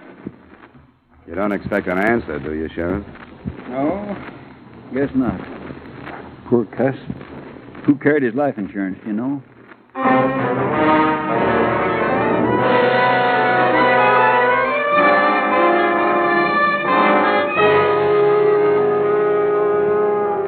Expense account item 5, miscellaneous, $200. Item 6, same as item 1, transportation back to Hartford. Expense account total, $1,120.40. Remarks? Mrs. Falkner collapsed when she received the news. She hadn't recovered by the time I left, and I was glad I didn't have to face her again. Her son was guilty in fact, and I'd seen him killed because of it. That was bad enough. But not as bad, I thought, as watching her start life again, alone and knowing that the guilt was really hers. Yours truly, Johnny Dollar.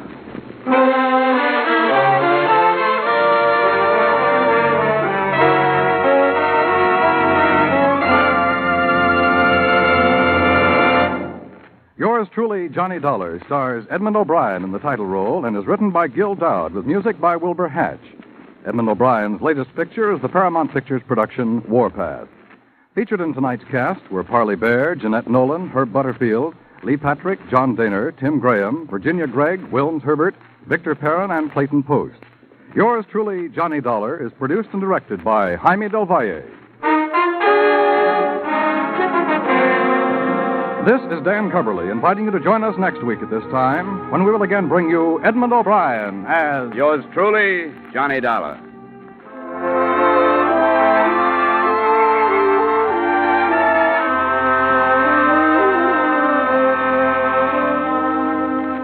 Are you ready to sing it again tonight?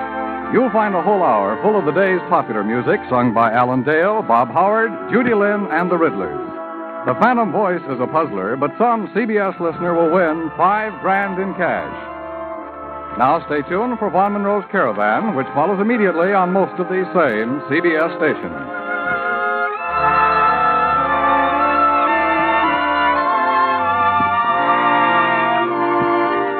This is CBS, where you laugh with Lucille Ball and my favorite husband on Saturday nights, the Columbia Broadcasting System.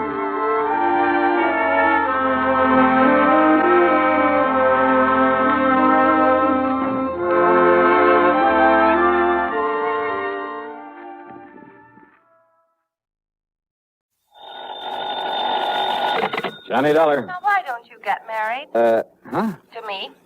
Well, Johnny Dollar. Well, will you marry me? Well, sure. Why not? Anytime you say. Janet? Janet? Janet who? Oh, sorry. I meant Carol. Oh, you did? Mariana? No. Gladys? No. Janie? Now, stop that. Well, let's try Hildy. Marilyn? How about... No. This is Betty Lewis. No. Yes.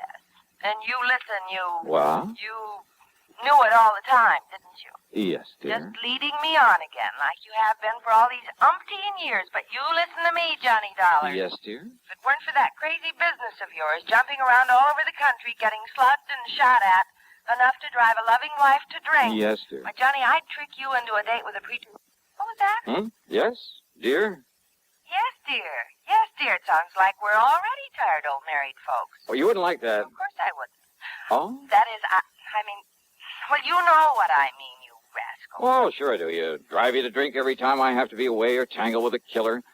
And if you'd just stop being so darned insistent about my popping the question, why, well, who knows? Maybe I'd, Yes? If I did stop trying so hard to land you, you'd what, Johnny? I decline to answer on the grounds it might tend to incriminate. Oh, honey, you're such a big, heartless dope. Sure I am. And I'm such a shameless hussy for admitting the way I feel. But if you ever do decide to become a normal human being, get into some safe, sane, honest business that only Johnny. Yes, sweet. I'm afraid it's about business that I really called you. I mean insurance business. Oh, my entire ego just flew out the window. Well, what is it, hon? I've got to see you right away. Betty, I'll be out there at 13325 East Maple No, Drive before... no, honey, I'm not at home. Okay, at the office then. No, dear, I'm not at the office either. Well, tell me where you are, where you want me to meet you. Just, stay right there and wait until I call you again. Will you, please, honey? Well, now, look, I just hung up on a frantic phone call from Fritz Melchior over at Continental Insurance and Trust, apparently the usual sort of emergency. I know. Huh? No, I mean, I'm sorry, but this is so important, honey, and since it concerns me, and if anything were to happen... Happen to you? Betty? Johnny, dear, I can't talk anymore right now, but wait. Wait until I call you and tell you where to meet me. Hey, now listen, Betty. I'll call you. No, listen. Something very funny about this.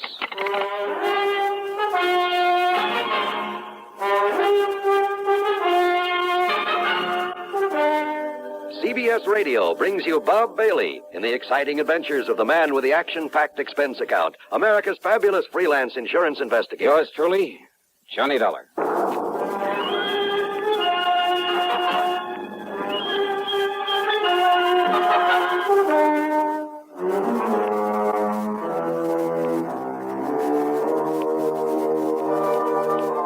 Expense account submitted by Special Investigator Johnny Dollar to the Continental Insurance and Trust Company, Home Office, Hartford, Connecticut. Following is an account of expenses incurred during my investigation of the Mystery Gal matter. There was something very strange about that call from Betty Lewis. Except for the end of it, I'd almost exactly the same conversation with her only a couple of days before, almost word for word. Oh, sure, the marriage talk has been going on for a long time. And why kid about it? If it weren't for this crazy, sometimes risky job of mine, I'd ask that girl to marry me in a second.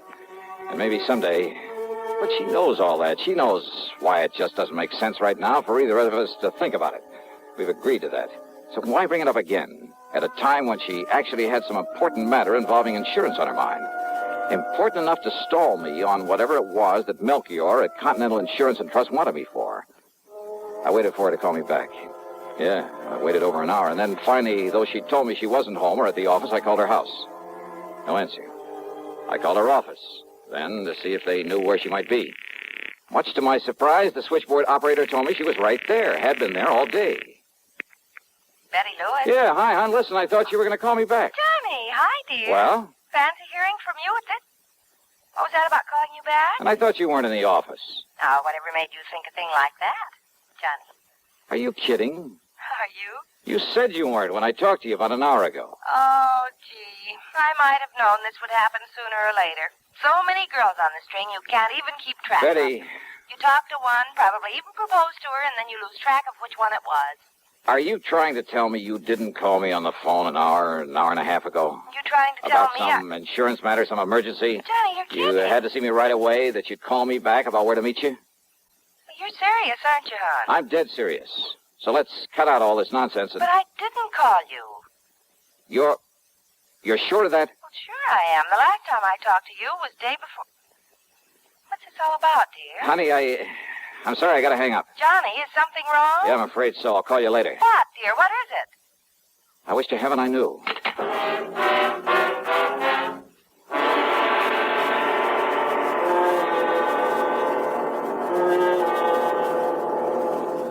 Pepsi-Cola refreshes without filling. Why? Because it's truly light. Charlie, you're forgetting something. Wait, Kay, there's more. Yes, ice-cold Pepsi is the delicious refreshment that goes great at a picnic or a party. But, Charlie... And Pepsi goes fast. People like it, so keep plenty handy.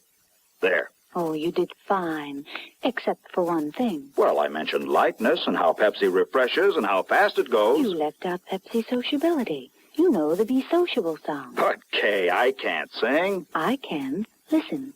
Be sociable, look smart, keep up to date with Pepsi. Drink light, refreshing Pepsi. Stay young and fair and debonair. Be sociable, have a Pepsi. Well, at least I can say this. Pick up an extra carton of Pepsi today. Please do. And now, Act 2 of yours truly, Johnny Dollar and the Mystery Gal Matter. Expense account item 1, $1.15 for a taxi to Fred Melchior's office at Continental Insurance and Trust. I didn't bother phoning ahead to tell him why I was so late in responding to his call for help. I found him literally pacing the floor. Oh, Johnny, thank goodness. Yeah, hiya, Fritz. Only I didn't expect you in here so soon. Sit down. Is everything all right? So soon, did you say? What?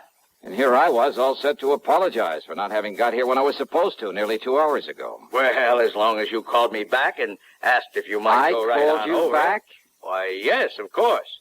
And I agreed with you it was best not to waste time coming here for the facts on the case. No, wait a minute, Fritz. So I told you all about it. Though I still think it shouldn't have been gone into on the telephone. Tell me about what? But since time was so important, and since you're going out there right away might... Johnny, what did you say? I didn't, but I will. Now listen to me, Fritz. There's something very screwy going on around here. Oh? What do you mean? You called me on the phone about an hour and a half, maybe 2 hours ago. Yes, you that's asked right. me if I'd come on over here and see you. Yes. Now, you said you were still in bed, but that as soon as you could get shaved and dressed and a cup of coffee, you'd come on over here. Okay, so far so good. And then? Well, naturally, I waited for you. Yeah? But then after half or 3/4 of an hour when you didn't show up, oh, and believe me, this matter is so urgent, so pressing, so important. What matter? No, wait, let's not go into that just yet. So what happened when I didn't appear? I decided I'd better call you again, but I didn't have a chance. Why not? Why not? Well, you know why not. Because you called me back. I did, huh? Well, yes. And as I reminded you a moment ago, you suggested that instead of wasting time coming here to the office... Only, Fritz. Yes? I didn't call you back. Now, why do you say a thing like that? Of course you... Didn't? No.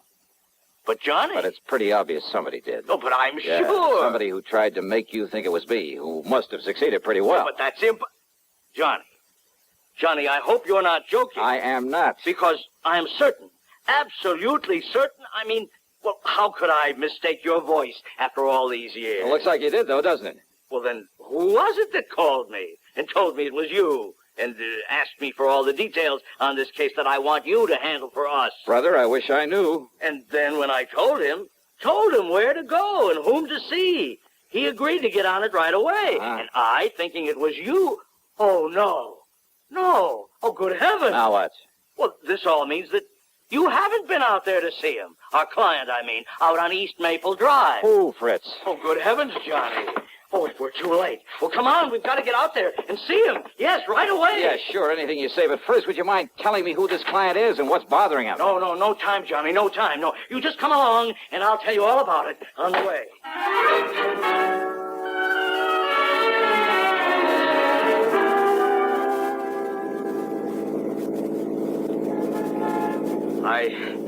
you don't mind my driving so fast, Johnny, but time, time is of the essence. Time for what, Fritz? Now, why don't you just start from the beginning? Yes, I will. Now, when I called and I talked to you the first time... The only time, Fritz. Oh, all right, yes. It must have been somebody else who knew I'd called you before, who found out from me that... Well, now listen. I'm listening. Now, anyhow, when I talked to you, I told you I'd had a call from one of our clients. Yeah, only you didn't say who. Now, the call was from Mr. John Marshall Sawyer out there on East Maple Drive. Sawyer, the attorney? Yes, retired. Lives right across the street from a very good friend of mine. I don't know about that. I don't care. The point is that Mr. Sawyer, before he retired and came up here to live... Yeah, sure, the DA's office down in New York. That's right. Probably sent more hoodlums up the river than anybody else in the big town's history. Exactly. Including Andy Rinaldi. Andy the actor. That's right. Confidence man and suspected killer. Yeah, I had a hand in that case myself. I know. Andy the actor was a character right out of the old pulp magazine. Yes. And he was so clever at disguise, it's no wonder the police took so long to catch up with him. Yes. Now, hey, Johnny, one time he did such a perfect imitation of some big financier, looks, voice, everything, that one of the big banks handed him nearly $250,000 in cash and... Wait a minute. You thought that I had called you back? Yes, Johnny, yes.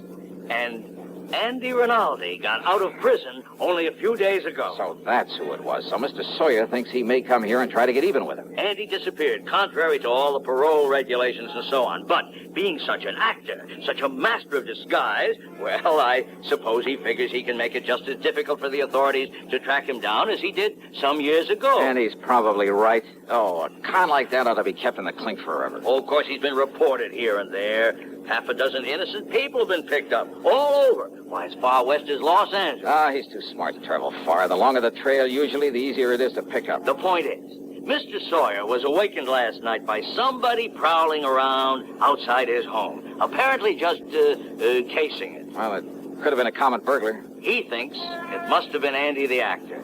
Did he notify the police? No, he wants you on the job. You know Andy, and you're on to some of his tricks. Well, maybe some of them. What's more, Andy may have reason to feel the same way about you as he does about Mr. Sawyer. That phone call to you pretending to be me. Somehow he must have found out you'd call me. But how, Johnny? But that girl who called me. Girl who? A perfect imitation of Betty Lewis. I'm afraid I don't understand. Hey, Fritz, you better step on it. You say a girl called you? Yeah, to stall me off. It had to be. To maybe keep me away just long enough for him to get out here.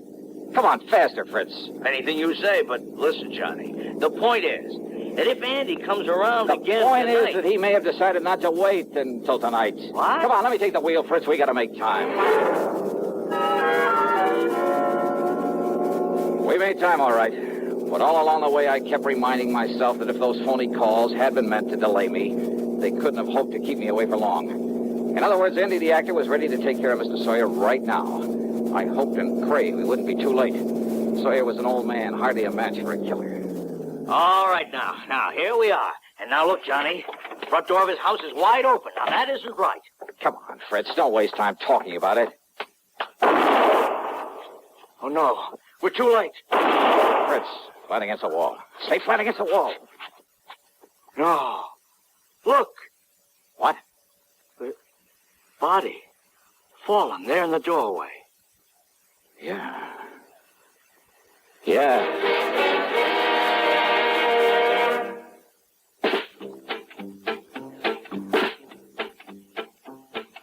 Have a real cigarette. Have a Camel. Have a Camel cigarette. Have a real cigarette. Have a Camel. Have a Camel cigarette. Best tobacco makes the best smoke. Have a Camel cigarette. Best tobacco makes the best smoke. Have a Camel cigarette. If you're smoking more these days, but enjoying it less, change to Camels. The Camel blend of caustic tobaccos has never been equaled for real smoking satisfaction. Have a real cigarette. Have a Camel. Start to really enjoy smoking again. Now, Act 3 of yours truly, Johnny Dollar. It was not the body of Mr. Sawyer lying there in the doorway of his home. But then it was Sawyer who slowly stepped out onto the porch where Fritz and I were still flat against the wall. He stood there quietly for a brief moment, then handed the still-smoking .38 to me. Here, Johnny. Yeah. Thanks, Mr. Sawyer. Only one shot? The first one you heard was from his gun. I'm sorry about this, about killing a man, but I'm afraid he gave me no choice. It's Andy the actor, all right, Johnny. Yeah. Look, here, these false sideburns, the mustache. Is he still alive, Fritz? Yes, he's still alive. Thank you. Then you better call an ambulance and the police. Yes, sure. Well, Mr. Sawyer? Hey, and you know something? You may have saved my life, too.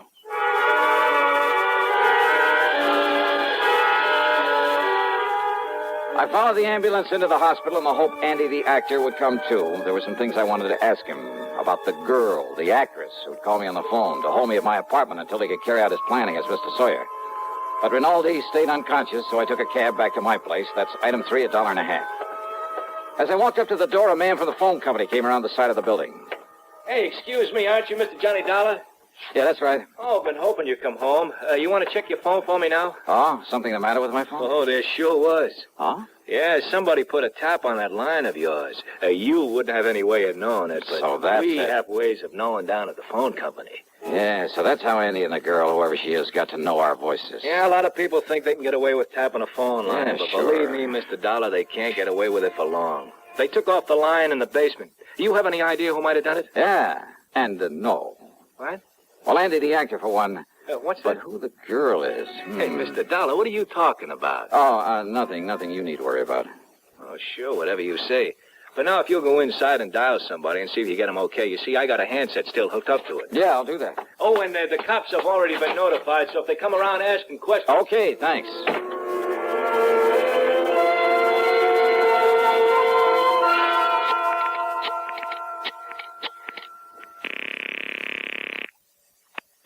Hello? Okay, fella, you can get off this line. It's all right now. Yeah, sure. What? Is that you, Johnny? Yeah, Betty. Oh, thank goodness. Now listen, tell me one thing. No, you listen, Johnny. Can you come out here to my house right away? Betty, listen to me. Night before last, we went to the movies. I know, but Johnny... We got there in the middle of the picture. I know. What part of the picture? What? If it was you with me, you know what part of the picture. Well, it was right when Jimmy Stewart walked up to the front of the courtroom to the judge. Okay, you're you, all right. Oh, Johnny, I haven't the least idea what this is all about, but can you come out here and see me right away? I've got a surprise for you, and honest, honey, it's a really important one. Betty. I mean, she's a really important one. She? Yes, dear. Well, you don't mean to say that you... I'm on my way.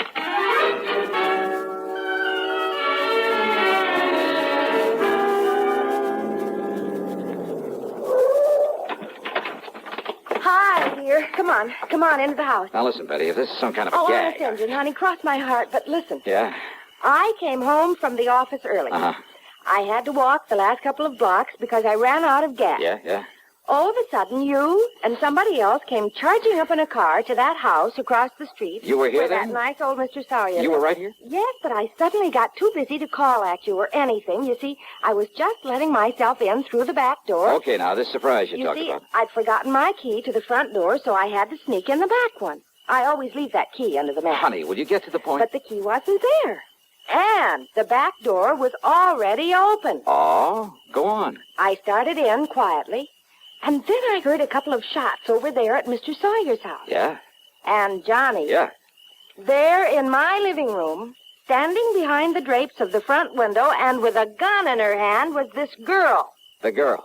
Standing there watching across the street so intently that she didn't hear me come in. She started aiming the gun over at you and that man who was with you and Mr. Sawyer who'd come to the door. Yeah, well, listen, look, so let's go I sneaked inside up behind her and... Well, I'm afraid I kind of ruined one of my nicest vases on her head. And you've got her? You've got her inside? All tied up with all the clothesline I could find. Oh, honey, I love you dearly. Where is she? Here. Right here in the living room. Oh, great. What a girl you... Holy, you must have really clouded her. Well, I did. But when she came to and started talking, well, honey, this burglar or whatever she is, well, she started talking her head off, trying to tell me I didn't understand. Well, how could she with that gang? And you know something? She sounded so much like me, and I got so tired of listening to that voice. Well, that's the reason I put that gag in her mouth. Well, are you proud of me? Don't you agree? She must have had something to do with it. Oh, Johnny. You know something? I love you, gal. Oh, no, that's what I like to... Oh, honey. Why don't you and I just... And you preach to me about getting mixed up with people like this? Had any sense, I'd turn you over my knee and I'd... Yeah, rascal. This is much more fun, isn't it? Mwah.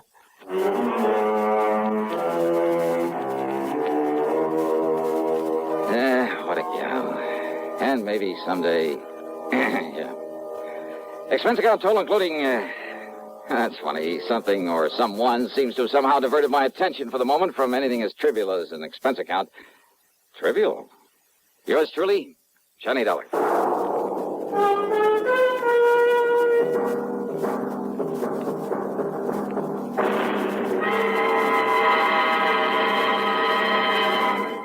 Hi.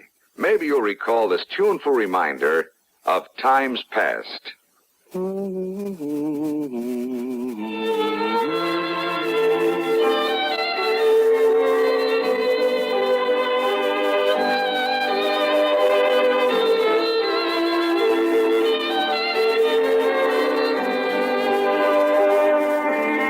This is Dennis James with something else worth remembering. It's this. You're so right to stay regular with Kellogg's All Brand. See, it's the normal, natural way to youthful regularity. The whole brand content of Kellogg's All Brand supplies your system with all the bulk-forming food that you need every day. There's only one All Brand. It's Kellogg's All Brand. So relieve irregularity from lack of bulk, as millions do, with a bowl full of Kellogg's All Brand each morning. ALL-BRAN. It's Kellogg's All Brand. Now here's our star to tell you about next week's program. Next week, I'll tell you about the biggest deception that was ever pulled. By me. So join us, won't you? Yours truly, Johnny Dollar.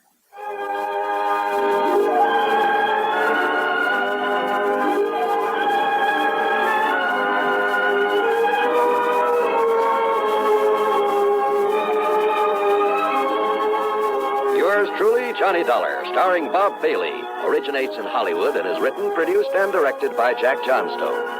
Heard in our cast were Virginia Gregg, Jerry Hausner, Harley Bear, and Peter Leeds. Be sure to join us next week, same time and station, for another exciting story of yours truly, Johnny Dollar.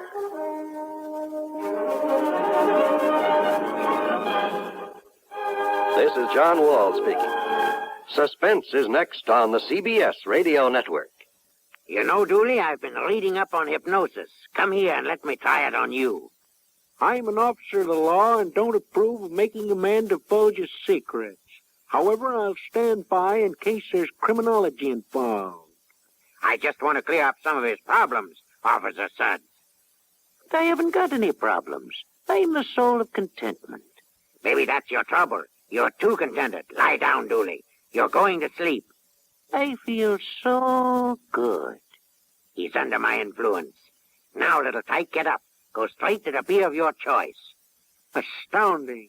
He's heading for Utica Club. 'Cause Utica Club will still take the trouble to age beer the natural way. Utica Club, you see. He's got no problem. He's a happy, well-adjusted beer mug. Brewed by the West End Brewing Company of Utica, New York. Radio 59, WROW, Albany. Johnny Dollar. Bob Douglas, Corinthian Light, Johnny. How soon can you leave for California? Right away. My right big toe needs defrosting. What's the matter? A policyholder, young fellow named Jefferson, went west on an oil deal and he's disappeared. It might be murder. Well, I guess I'd better pack 2 shirts. Looking for one man in a big state like California can be murder.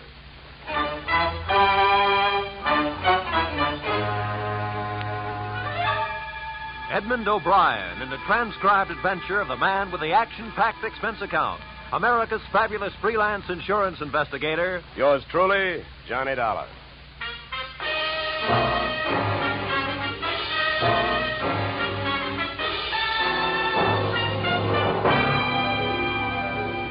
Expense account submitted by Special Investigator Johnny Dollar to Great Corinthian Life Insurance Company, Hartford, Connecticut.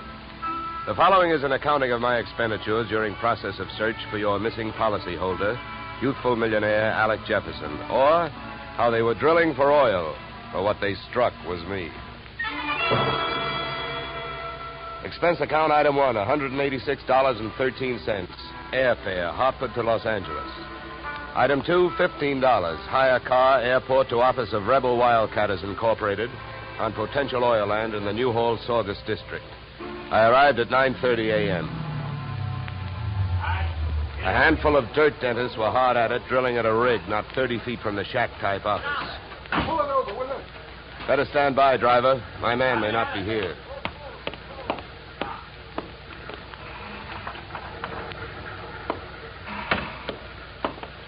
Morning. Can you tell me where I'll find Mr. Flaherty? You're talking to him. I'm Mars Flaherty. What can I do for you? My name is Johnny Dollar, Mr. Flaherty. Yeah. I've been sent out here by the Corinthian Life Insurance Company to see if I can get a track on your partner, Alec Jefferson. I see. Well, it's their money you're spending, Dollar, so I don't care much if you waste it. But if you don't mind my saying so, I do think you're going to be wasting your time. Well, I get paid by the day. Then I guess you don't mind wasting time. Oh, look, don't get the idea I'm just naturally pessimistic. I'm not. It's just that I've already done a lot of looking for young Jefferson, and when that bird flew the coop, he didn't leave a feather you could trace him by. Well, do you have any objection to giving me a few details? No. Sit down. Not at all. Thank you. To save time, maybe I'd better tell you what I already know. Well, it can't be much. It isn't. I suppose you realize Corinthian Life is the administrator of Jefferson's father's estate. Yeah. I know that. Well, having charge of the money, they naturally know that young Jefferson financed this operation. That's right. His money, my experience. The only thing we needed was a little more luck. Well, there you have it. That's all I've got. What can you tell me? That whatever young Alexander got, he was asking for. For a guy built like a cream puff, he got mighty strong around here. Around an oil field, that isn't healthy even for a big guy. How do you mean he got strong? Too much money, too much opinion. That mixed up with too many other men's women can mean trouble for anybody. Any particular women?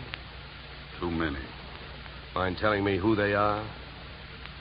No. As a matter of fact, I got a list right here. Yeah, you can have it. I already tried it. Just one more thing. Yeah? How and when did he drop out of sight? A week ago last night. Yeah, he left here at 5 o'clock for his apartment on the Sunset Strip in Hollywood. He never got there. I checked that, too. Here. Give me that paper back for a minute. I'll write down the address. Thanks. Well, I'll be around. Oh, by the way, the first thing we try to figure out in my racket is who would benefit most. How would you like to have him found? Dead or alive? Either way, Dollar. I can take it. I've lost partners before.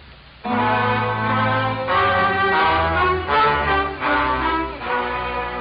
spent the next 20 minutes on a long shot, thinking I could pick up some information from the drillers.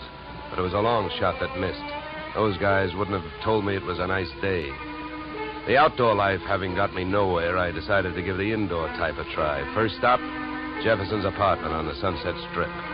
The lock was foolproof, but I wasn't fooling.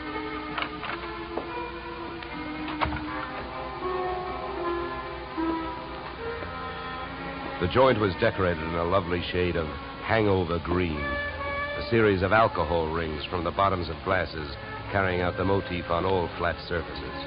In the living room, I found several pieces of loosely strewn feminine attire. In the bedroom, I found one piece of loosely strewn female. Hey, who are you? What do you want? Oh, sorry.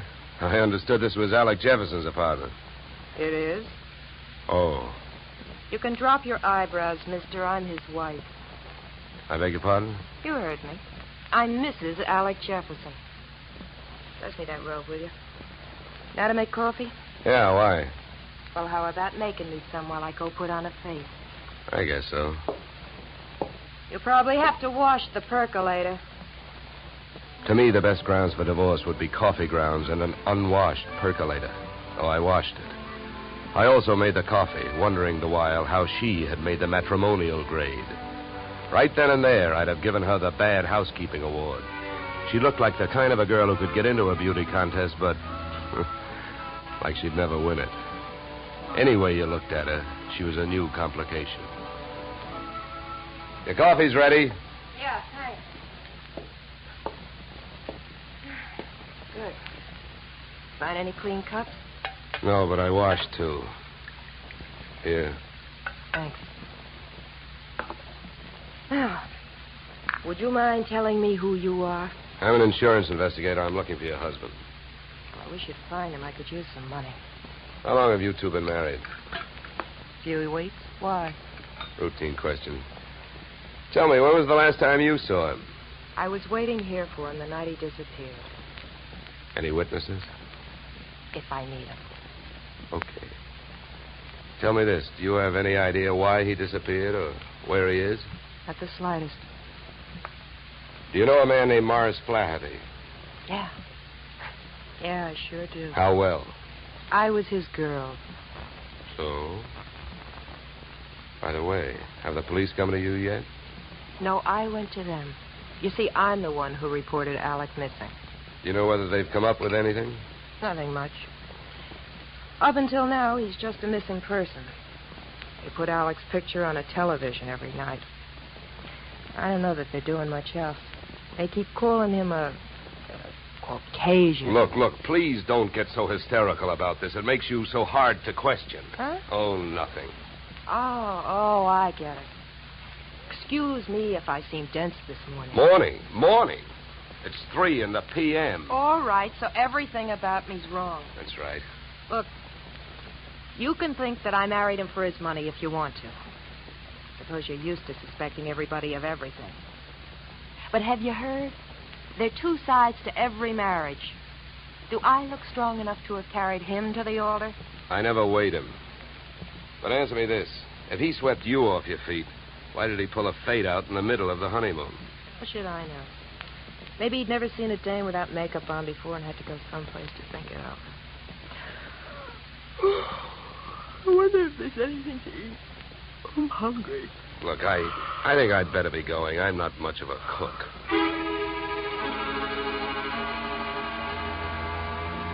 When you're working on a case, your nerve ends are easily disturbed.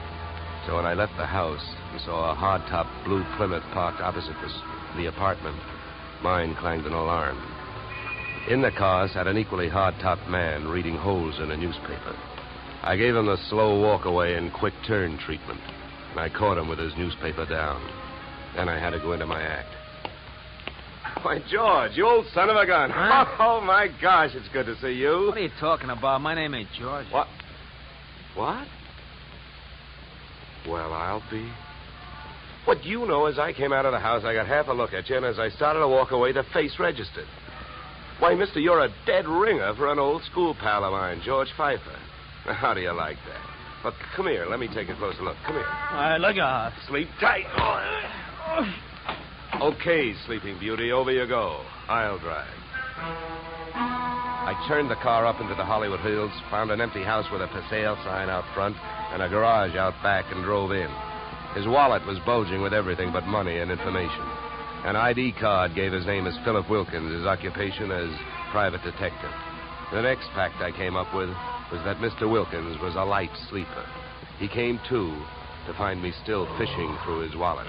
Hey, give me that. Okay, hold it, mister. Take it easy. Here, you can have your wallet back.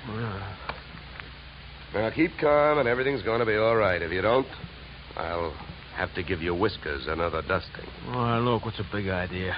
What'd you slug me for? You know why, Mr. Wilkins, because you had a plant on me, and I figured if you were that curious about me, I wanted to know more about you. You're nuts. I wasn't watching you. I was watching that house you come out of.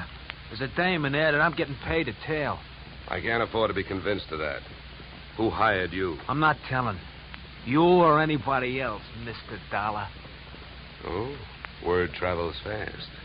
First, you tell me you're not watching me, Then you also tell me you know who I am. So what? Is that illegal? You went to see the dame that I'm watching. I was told you'd probably be around, and you was. You'll be in my report. If you're healthy enough to make it. What were you really doing with that stakeout? Were you watching the apartment, waiting for somebody to show up? Do you really have a tail on Mrs. Jefferson? Or did you follow me in from the oil fields? Why should I follow you? Maybe you and I got the same approach to this case. You found him yet? No, but it's still early. Who else is interested in finding Jefferson? I hear he's quite a playboy. Maybe one of his playmates wants him served with breach of promise papers. Oh, come on, Donald, let's face it. I can't tell you who I'm working for. You know that. It ain't ethical. It's not ethical to let yourself get picked up as easily as I picked you up either. But let it go. I don't suppose by any chance you know a man named Mars Flaherty. Know him? I'd like to see one of his derricks fall on him. Why so? What did he do to you? A couple of days ago, I went out there to try and sell him some information. He had 3 of his men beat me up and throw me off the oil field. Yeah? What's with that look? Would you believe me? Who knows? You might be telling me you hate Mars Flaherty to keep me from thinking you're working for him. I think you better get out of this car and let me drive away, Dollar. You're in a lot of trouble. I don't think so. Oh, you don't think so? I can have you pulled in for kidnapping. If that's what you have in mind, then first you'd better get a few witnesses for yourself. Now, come on, suppose you calm down for a minute. If you really hate that guy, well, maybe we can make a deal. If it's against him, I'll deal with him. How much do you know about Flaherty? My bookie's marked lousy from way back. He's promoted about 50 wells, and none of them ever happened. He's wild to hit oil. It's my guess that he's got a hunch that this is the big one. That's why I think his partner disappeared. Yeah, what difference would that make? Even if his partner turned up dead, Flaherty would still have to split any profits with young Jefferson's estate. Maybe not. I know they had a queer deal. Well, who'd know about that deal besides Flaherty and Jefferson? I don't know. But I do know one way of finding out what it is. How's that? Flaherty keeps all his papers in the safe in his office. I've even got the combination. I'll give it to you. You keep it. Wilkins, I still don't know who you're trying to get even with, Flaherty or me. So what I'm going to do is give you half a break. Then I'll only be taking half a chance. Yeah, then why don't you want the combination to the safe? I don't need it. You're going to open that safe. Because you're going out there with me. Tonight.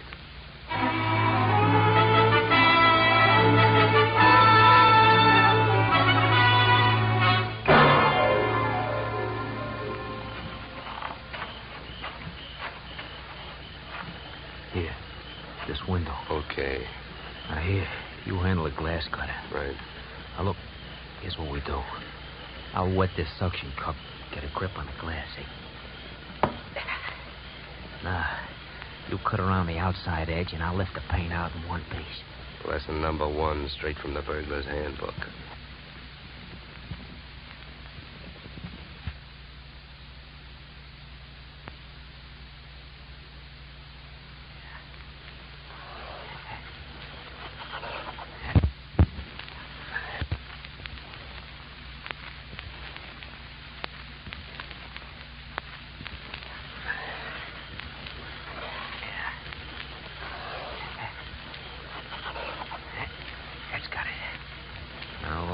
There's a little tap with the knuckle. That's it. Okay.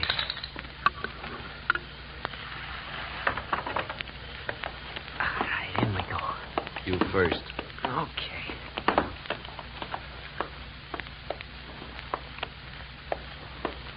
Now, the safe is over here. Get your fingers over that flashlight. For all I know, you might still turn out to be the local Paul Revere. Yeah, that's right. I might. Here. You hold the light. Thanks, I will. Go on, get to work. All right. I'm as anxious to get this over with as you are. Give me a little more light, will you? Okay.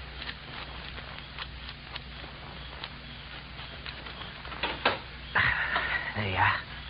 All right, go to it. You go to it. You reach in. And if your hand comes up with anything heavier than papers, I'll cream your skull. Will you stop your worrying? Here. Nothing here. Nothing. No. All right, you got him, that's all. Stay down there. I don't want to walk off with anybody's government bonds.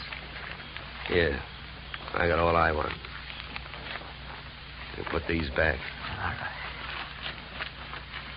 Now, close it up.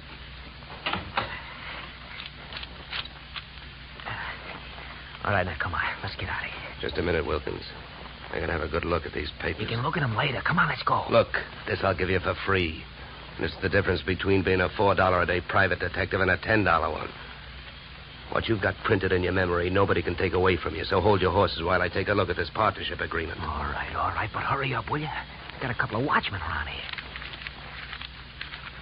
Yeah, here it is. Okay, let's go. You first.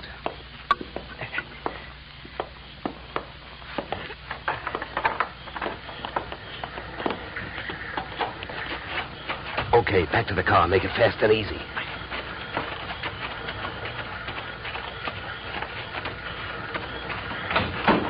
Get in. Over here. You drive.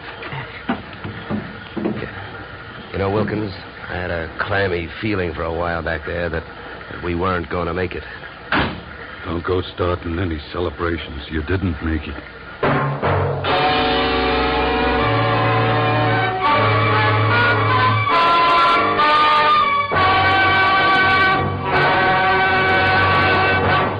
In just a moment, we will return to the second act of Yours Truly, Johnny Dollar. But first, and Young Truly, Johnny Dollar to Bing, Gary Cooper, and Young Gary this Wednesday. Now we return to Yours Truly, Johnny Dollar, starring Edmund O'Brien.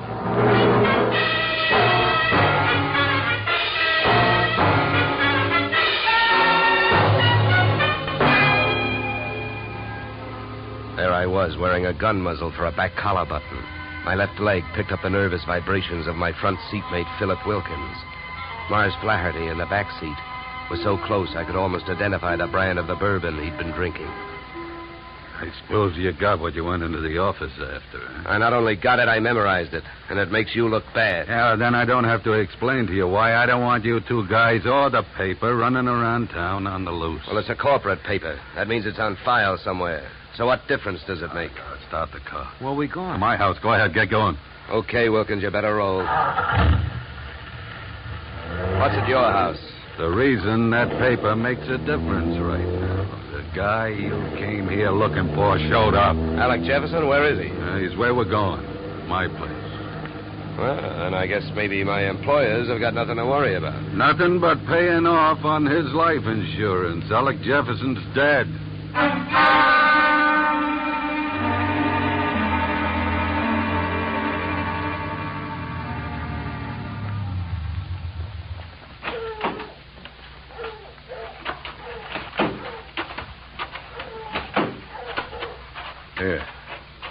Here, Dollar, here's the key. To open the door. Stand next to him, Wilkins. Close.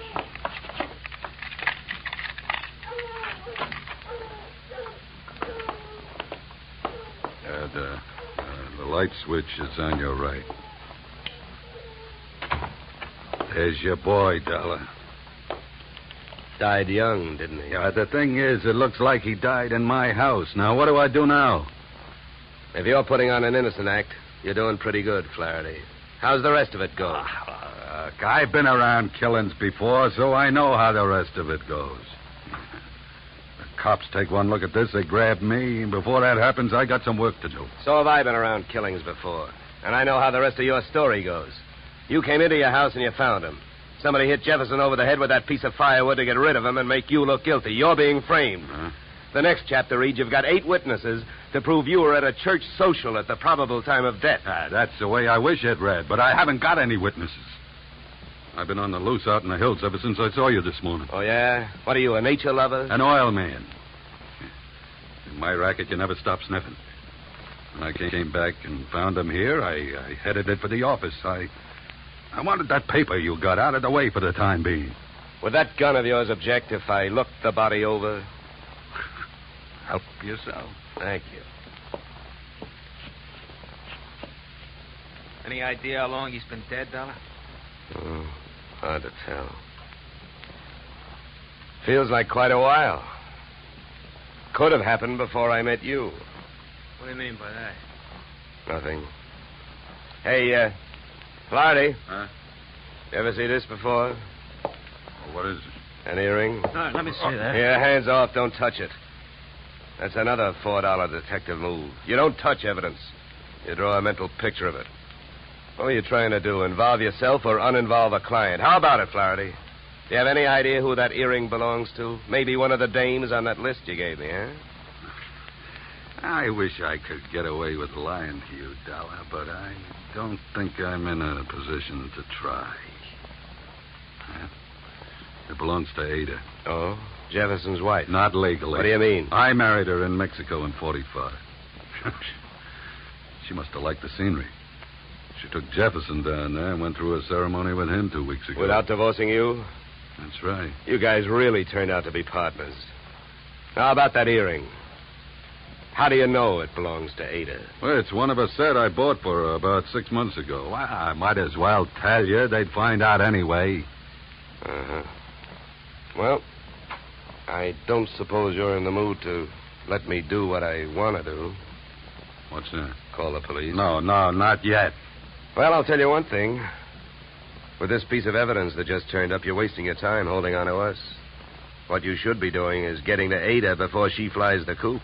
That would really fix you up. Sure would. I don't want to see her get loose any more than you do. Then I guess we better go pay Ada a visit.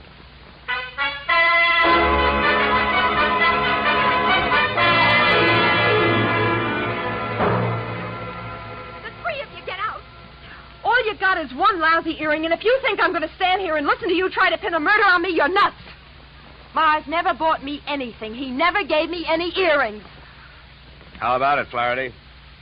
That's too bad, Ada. If I thought there was a chance to help you, I would. But your earring was laying right there on the floor next to his body. Why, you oily monster, you. What are you trying to do to me? Why, if anybody had reason to kill Alec, you did, you miserable thief. Now, wait a minute, Ada. Don't make yourself look worse by throwing a lot of accusations around. I know about the contract between Alec and Mars. In case of death, the survivor gains full control of the oil field. But a good piece of evidence will beat out a good piece of motive in any court in the country, and you've got both working against you. Get out of here. You don't know what you're talking about. I think I do. Knowing about that agreement, you married both these guys. Those Mexican marriages are just weak enough to help you beat a bigamy rap if it came to that, and just strong enough to help you collect if either of your husbands died. Your next move would be to divorce the one that was still living and take advantage of the California community property laws. Oh, you've got it all figured out, haven't you? Well, not quite. I haven't figured out why young Jefferson went to all the trouble of dropping out of sight and then showed up to get himself murdered. I think I can tell you. It was about time you told us something. I was working for Alec Jefferson. That's why I couldn't tell you, Dollar. I was getting paid to help him stay out of sight and keep my eye on these two. The contract had him worried. But when I uncovered the bigamy and told him about it, he decided to go to Flaherty and try and straighten it out, man-to-man basis. You know that, Ada? No. I don't know anything about anything. That's a lie. I was with him this morning when he called you. He told you he was going out there. You had plenty of time to get out there and wait for him. You can't get away with it. You can't prove anything. Now get out of here! Not before I... Never mind the gun, Flaherty. I got her. No, let me go. Hey, none of that. Around you go. That's better. Yeah, much better. Now, come on, Angel, across the room. Well, Flaherty, don't you think I'd better call the police now? I'm afraid there's nothing else to do. Okay, then you hold her. You put your hands on me. You dirty filthy... Get me police, operator. My name is Dollar. I'm calling from apartment 3C, Horizon View Apartment, Sunset Strip. I've got a murderer here for you. It's out in Newhall, but that can wait. Well, dead bodies usually do, but you never can tell about a killer. Well, that's it. You got a good tight hold on her, Flaherty? Yeah, I can handle it. Good. Then handle this. Are you nuts? What'd you do that for? I wanted to keep him on ice till the police get here. Mars Flaherty is our boy. What? Come here, Ada. What is it? Wilkins, take a look at her ears. What? I don't see nothing wrong with them. Well, that's just it. That earring we found near the body, it was made for a pierced ear. Ada's aren't. She never could have worn it.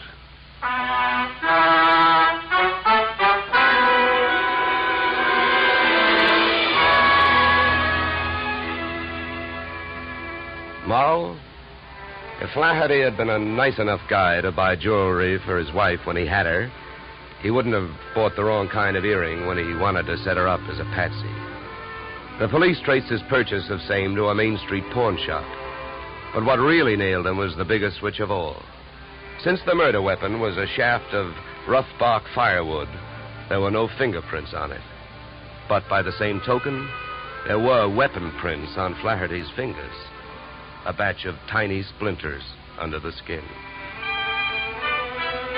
Inasmuch as my own girl furnished the practice which made me perfect on this case, I assume you will not be annoyed at my listing expense account item 3, $65, 1 pair gold earrings inscribed to Olga with love. Item 4, $187.13 return transportation Los Angeles to Hartford. Expense account total, $711 signed yours, truly, Johnny Dollar.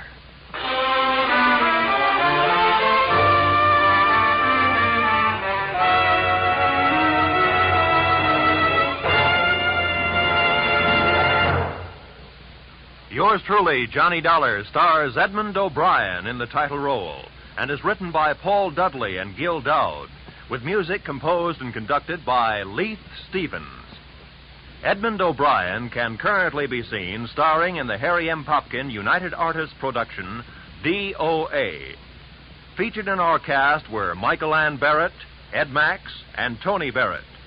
Yours truly, Johnny Dollar, is produced and directed by Jaime Del Valle. Be sure to join us next Tuesday evening when Edmund O'Brien returns in another transcribed adventure of Yours truly, Johnny Dollar.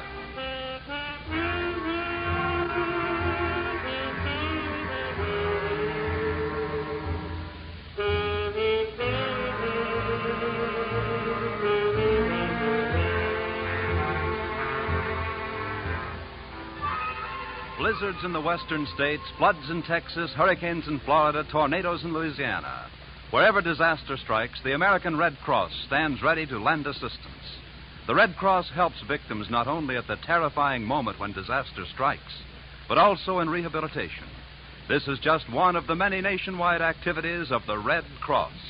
Give generously to its latest drive. Now stay tuned for the adventures of Philip Marlowe, which follows immediately on most of these stations.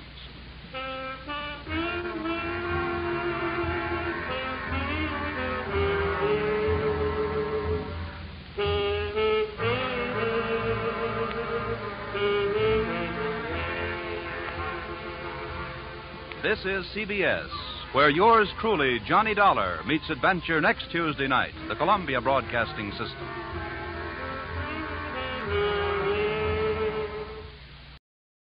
From Hollywood, it's time now for Johnny Dollar. George Reed here. Huh?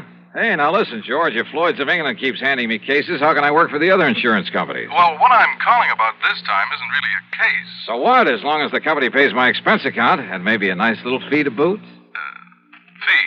Sure. Well, I'm not even certain you'll need an expense account. Oh, then now, wait a minute. Johnny, I think you'd better come over here to my office so that we can talk about this. Well, I don't want to sound chintzy, George, but a cab to your place will cost me over $1. Oh, well, that can go on the expense account, of course. Good. Then as long as we've established the expense account for this thing, whatever it is, I'll see you in a few minutes. Well, now, there's no hurry, Johnny, so just take your time. Huh? I said take your time about getting here. Yeah? I'll be right over.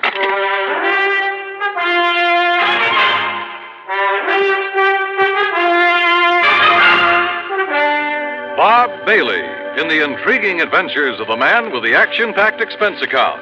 America's fabulous freelance insurance investigator. Yours truly, Johnny Dollar. And now, Act One of yours truly, Johnny Dollar.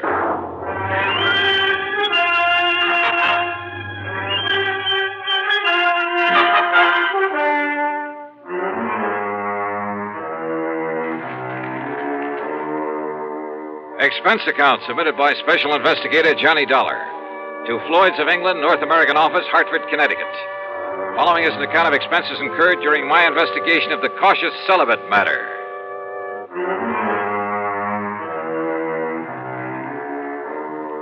Wait a minute. Over the phone, George Reed did not tell me what he wanted me for. Also, he very plainly said not to hurry. Item 1, $1.20. No, make it $1.50 for a taxi down to his office. Go right in, Mr. Dollar. Mr. Reed's expecting you. Okay, thanks. Oh, come in, John. Yeah. As I tried to tell you on the phone, there was no reason to rush over. Oh, yeah, I got the message, George. That's why I did rush. Oh, well, sit down. Sure. Well? Cigarette? No, thanks. I'll smoke one of my own. Oh, sure. But here, let me give you a light. Okay. Honey, I filled this thing just this morning. Here, give it to me. Oh, that's all right. I'm sure I can make it work. Well, what is this, George? Some kind of a stall? Oh, here, give me. Well... As for me, I don't think you were trying. I guess I didn't flick it hard enough. Yeah. Now, what's on your mind? Well, you got back from that assignment out in Oklahoma sooner than I expected, from that town with the unlikely name of Bum Spung. Well, it's really the name of Durango Laramie Delhart's ranch. Crazy old character, but I like it. Bum Spung. Now, what can a name like that possibly mean? Are you kidding? You told me yourself the other day, just before I went out there. Oh? Did I? Well, of course you did. It's an old Indian name. Means bum, means bad spring, bad water. Oh, of course. You, cleaned up everything out there? What's the matter with you, George? Didn't you read the report I handed in with my expense account? Well, I sort of glanced over it, but you're coming back so soon, and with Durango's pretty niece out there, Carol Dalhart. Oh? What about Carol? Didn't I, kind of get the impression that Durango would like to have you marry her? Well, you should have. Every time I get within spitting distance of Oklahoma, I expect him to shove a shotgun at my back, and, well, that's why I left there in such a hurry. Oh? Sure, right after settling that insurance matter. Only it was for Durango's old pal, Sidewinder Wilson. Another character. Yes, Durango was here in Hartford, but Carol was there, wasn't she? Yeah, she certainly was. And, George, I'd love to have stuck around a while, to be with her. Mm-hmm. But when I got word that Durango was about to get back there, that he was bringing along a preacher, well, brother, I took off. Why, Johnny? Why? Well, let's face it, George. I'm afraid I'm a confirmed celibate. Well, at least you say you are. But, aren't you rather fond of Carol Dalhart? Well, I've told you, she's a living doll. She's tall, dark, and very beautiful. She's intelligent. She has a lot of spark, a lot of spunk, too, and a wonderful sense of humor. Uh-huh. Yeah, to put it bluntly, Carol has everything. Everything a man could possibly want. And, George, when I take that gal in my arms... Why don't you marry her, Johnny? Confirmed bachelor, eh? But you don't sound like it. No. Sometimes when I think about her, I don't feel like it. Well, then? No. Let's stop talking about it. Why? Because, George, I'm not marrying. Not Carol or anyone else. At least, not right now. Someday, perhaps? Not now. Best years of your life, Johnny. And with someone like her. George, I've made up my mind about this whole thing, and that's that. Yes, but I'll bet if she were to walk in here suddenly... I said, cut it out, please. And listen, what difference does it make to you? What business is it of yours? Well, of course, it wouldn't hurt me a bit from the standpoint of client relationship. Huh? And after all, Durango is a mighty good client. You mean to say you've been giving me this big marriage build-up just... George, so help me, I ought to wring your neck. Oh, well, now, Johnny... But come on now, you've been stalling around long enough. Stalling? Yes, stalling. Now, what did you want to see me about? Well, actually, it's about Durango. Johnny, he asked me to have you come here. What for? And to keep you here. What? Yes, until he can arrive. You mean Durango's on his way here? Well, he thought of asking you to fly out to Bum Spung again, but he was afraid you wouldn't. George, can't you see what this means? Can't you see why he's coming here? And probably with that shotgun I mentioned. Oh, now, Johnny. No, sir, George. When old Durango gets here, you tell him... Hi there, Reuben. Where is he? Durango. Ain't that Johnny Dollar got here yet? Wait, the fire escape. What did you say? Oh, yes. Well, then I'll go right Johnny, wait! Tell him I left town. No, wait, listen! Well, where is he? Durango. Hi there, Georgie. Where's he at? The window. You mean went out the window? Yes. Dollar, Johnny! You come back here, Johnny! You hear me? I said come back here! And now, Act Two of yours truly, Johnny Dollar and the Cautious Celibate Matter.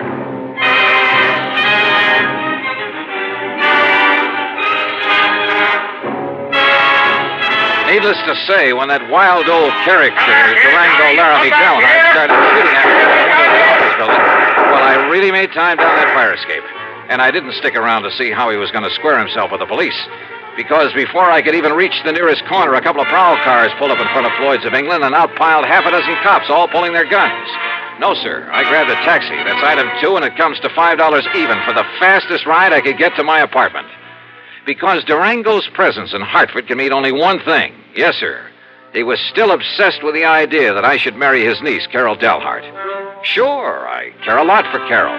Maybe even love her, I don't know. And I know that she likes me a lot. But I also know that neither of us is going to be railroaded into marriage by old Durango. Yet there couldn't be any other reason for his coming here. So I dragged out a couple of handbags and proceeded to pack them well. Then item 3, another dime for a phone call. George Reed here. So what happened, George? The cops haul him off and throw him into the clink? Durango? Who else? Johnny, this man is unbelievable. It's fantastic. Huh? I don't know how he worked it, how much it cost him. And, of course, as always, he came here loaded with money. Thousands, Johnny. Yeah? Well? But the police didn't even take those 6 guns away from him. Oh, brother, all the more reason why I'm getting out of here. Yes, Durango still thinks he's living in the old days of the wild and woolly West when the only... What? You're leaving? Oh, you bet your life I am, and I'm putting all the costs of transportation on expense account. Well, now listen. After all, it was you who got me into this whole thing. Listen to me. Where are you going? What do you think I tell you? You're in cahoots with this wild old man, this trying to get me to marry his niece. But, Johnny, if you and Carol love each other... So what? Do you think we want him to force us into it? Well, now, look. Suppose we... Yeah? Oh, come on, George. I'm in a hurry. George! Are you in your apartment, Johnny? That's right, but not for any longer than... Why do you ask that? You stay right there, Johnny. Durango. You just stay right there. I'm coming right over. I gotta talk to you, young feller, and that ain't all. You hear me, Johnny?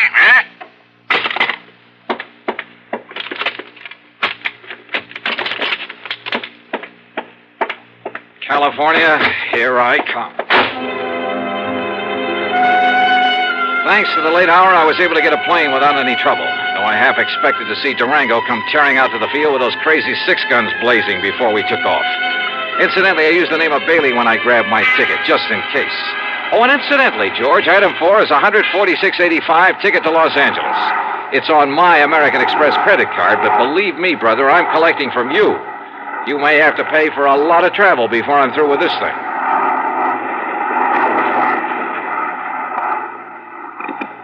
This is the pilot speaking. We'll be landing in Chicago in about 10 minutes. Weather is clear, the moon is bright, and ground temperature is 52 degrees. Is there a Mr. Johnny Dollar on board? A Mr. Johnny Dollar. I don't have him listed among the passengers, but is there a Mr. Johnny Dollar on board? Stewardess. Yes, Mr. Bailey, isn't it? This Johnny Dollar you're asking for, a friend of mine. I guess he missed the flight. Yes, I guess he must have. Anything important for him? Well, just a radio message. Well, as I say, I'm a good friend of his, so why don't you let me see that message, and perhaps I can, well, you know. Oh, no, sir. I'm terribly sorry, but that would be against regulation. Well, what if it's anything important? I'm sorry, but thank you just the same. Fasten your seatbelt, please. Yeah, sure.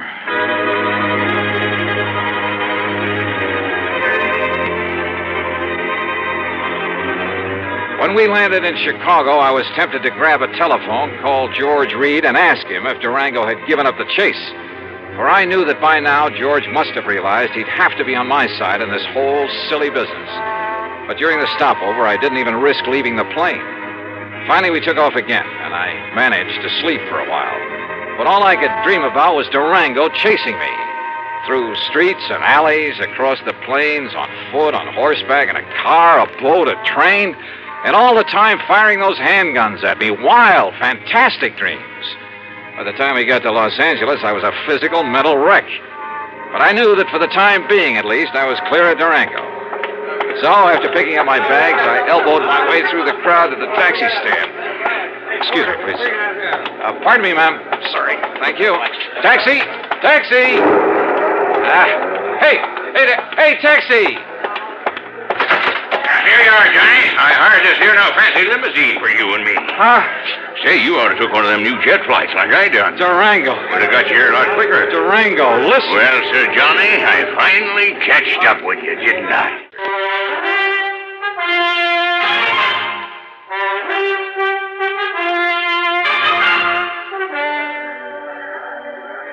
Durango. Well, Sir Johnny, I finally catched up with you, didn't I? Yeah, I guess you did. Well, you're the slipperiest young maverick I ever did see. Now, heist yourself up in this here now fancy limousine that I hired for you. Okay, Durango, whatever. Huh? Huh? What's the matter? Look, that man. Where? The other side of your car. Hasn't he got a gun there? Well, I have, so I'll soon find out. You wait here, Johnny. Oh, sure.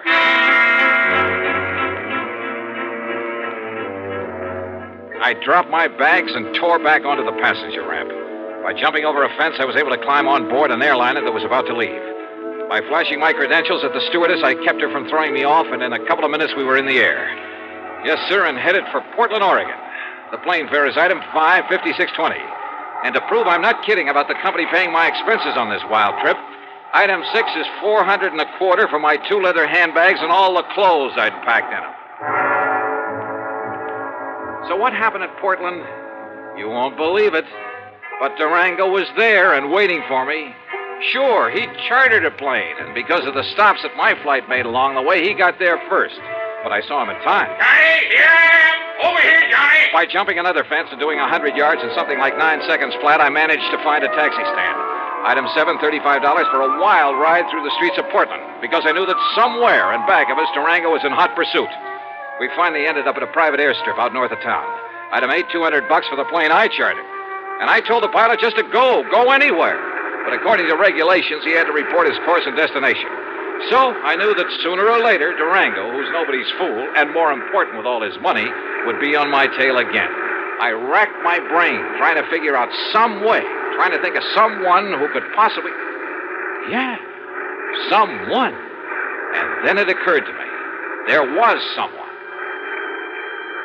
Sure, of course. The one person in the world who was in the same spot I was. Sure, it could be like walking into a lion's den. But item 9, a total of $114. Plane, bus, train, and rental car. First to Enid, Oklahoma, then north to the broken-down little ranch at Bum Spong. And yep, Carol was there. That lovely, loving Carol.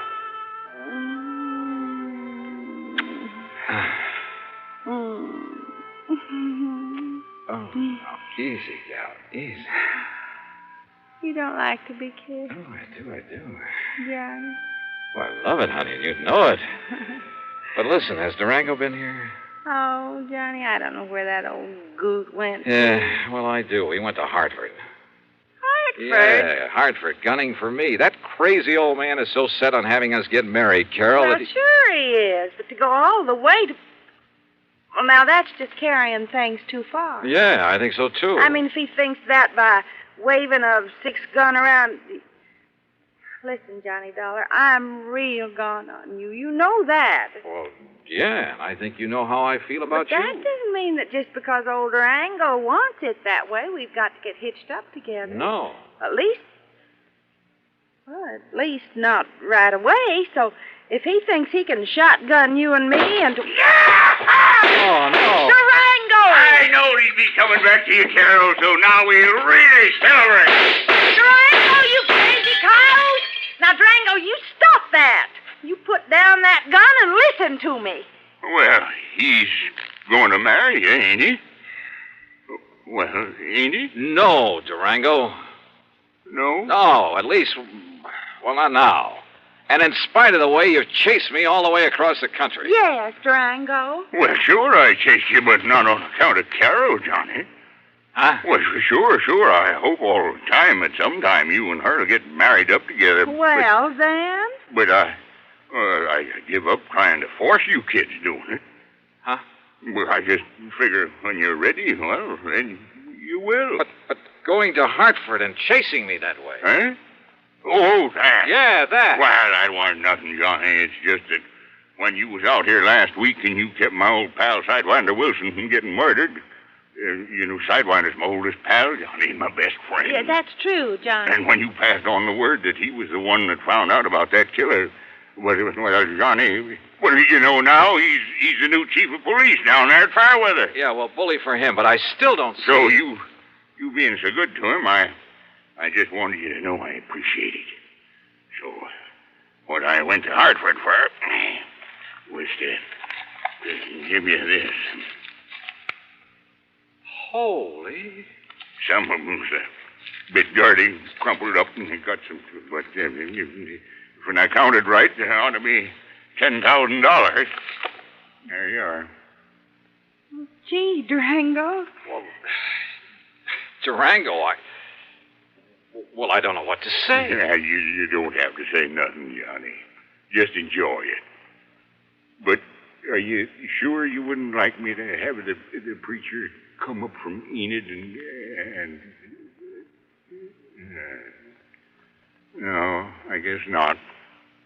But God bless you anyhow, boy.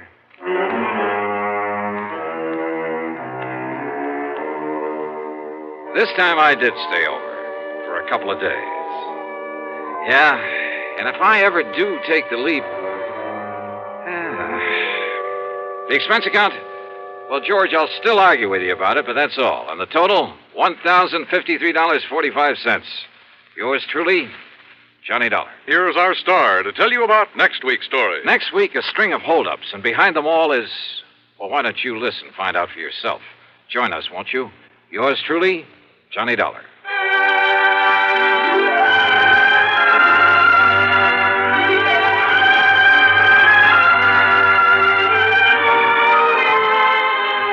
Yours truly, Johnny Dollar, starring Bob Bailey, originates in Hollywood and is written, produced, and directed by Jack Johnstone.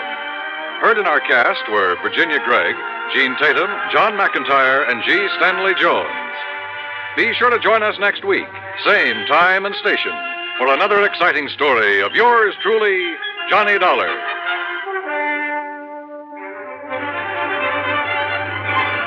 This is Dan Cumberly speaking. See How He Runs on Suspense is next on the CBS Radio Network.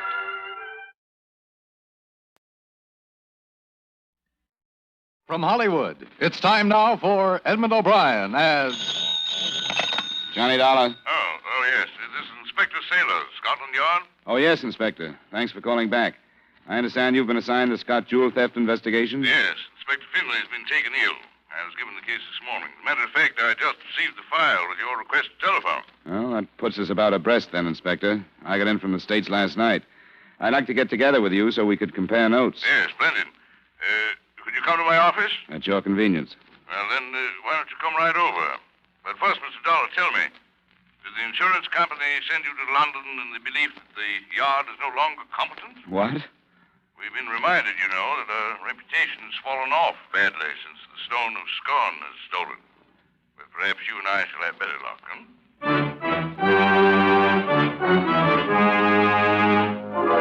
Edmund O'Brien in a transcribed adventure of the man with the action-packed expense account. America's fabulous freelance insurance investigator. Yours truly, Johnny Dollar.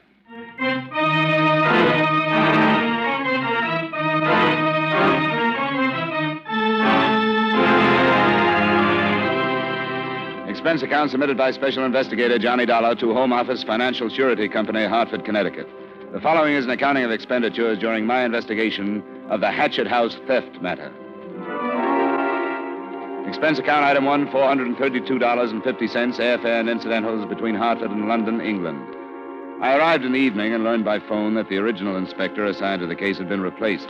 The next morning, I was in contact with his replacement, and at 10:30, I was directed to his office. Here we are, sir.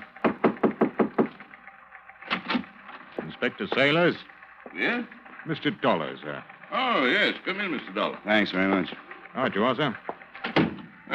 Pleasure, Mr. Dollar. How do you do, Inspector? Yeah. Speaking to an acquaintance of yours a few moments ago. Inspector Finch?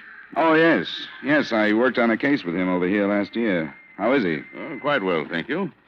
He complimented you quite highly, sir. Well, that's very nice of him. But as I remember it, I think I was more of a burden than a help to him. Yeah, I doubt that. Well, I suppose we should face the situation at hand. Yeah. I brought an accurate description of all the jewelry insured by Mrs. Scott. Oh, splendid. But the cable that reported the theft wasn't quite clear as to which pieces were missing.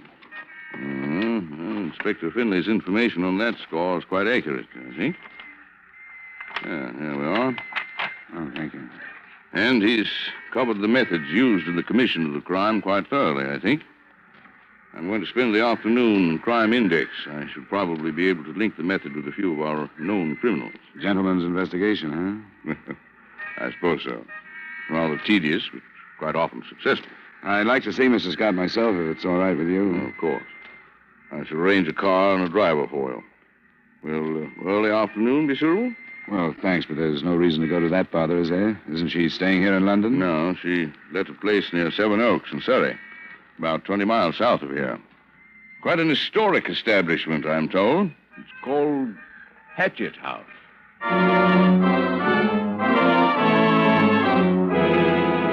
Before I left London that afternoon, Inspector Sailors and I pulled the few facts we had. I was able to tell him that Mrs. Marcella Scott, reputedly a wealthy Texas widow, was actually slightly on her uppers as far as ready cash went. She had sold some jewelry the previous year for considerably less than its insured value. He gave me the news that Mrs. Scott frequently had been seen in the company of another American tourist named Norman King. And together, we figured the loss at slightly over $100,000.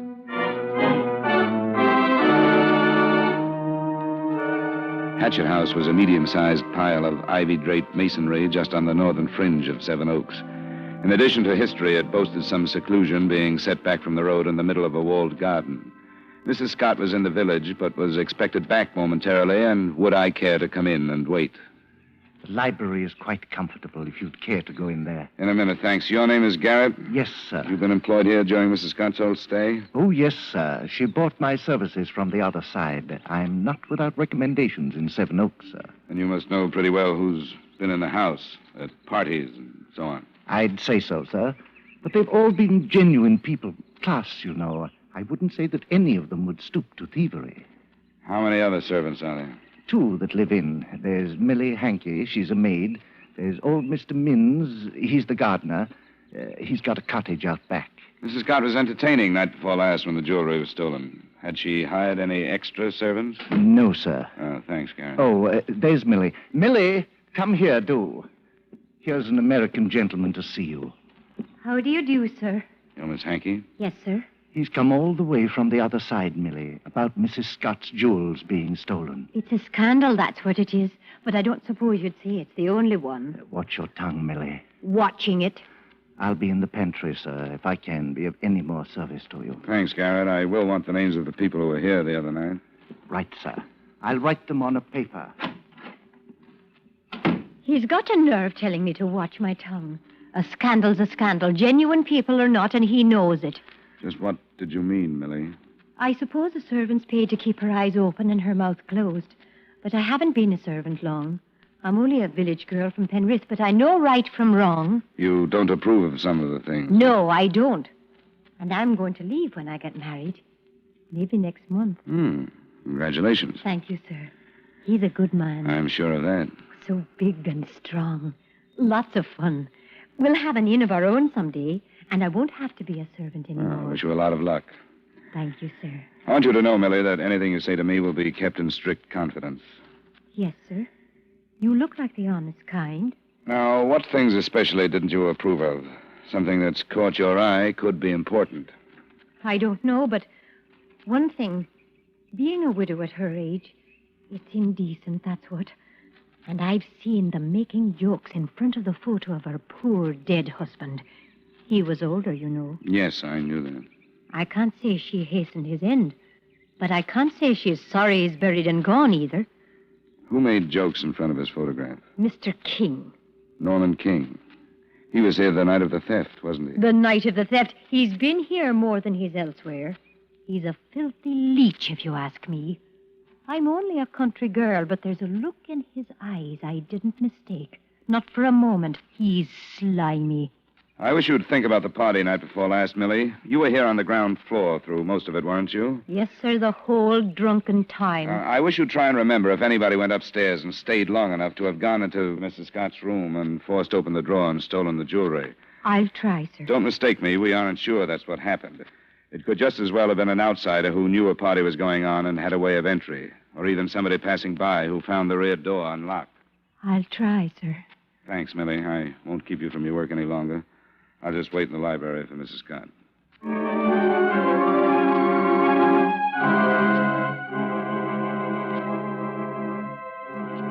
I waited an hour until the butler, Garrett, notified me that Marcella Scott had phoned.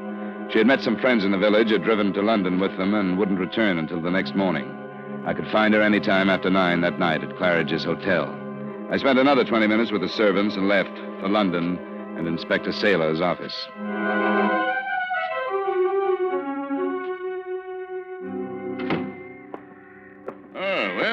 I expect you to return before this, Mr. Dollar. I hope I didn't keep the car and driver too long. No, not at all. Especially if the time was well spent. Most of it was wasted. While I waited for Mrs. Scott in Hatchet House, she was on her way to London. Huh? She's here now? Claridge's. She came in with friends. Well, doesn't seem to be upset over her loss, does she? Nor the loss of her husband either, I take it. Huh?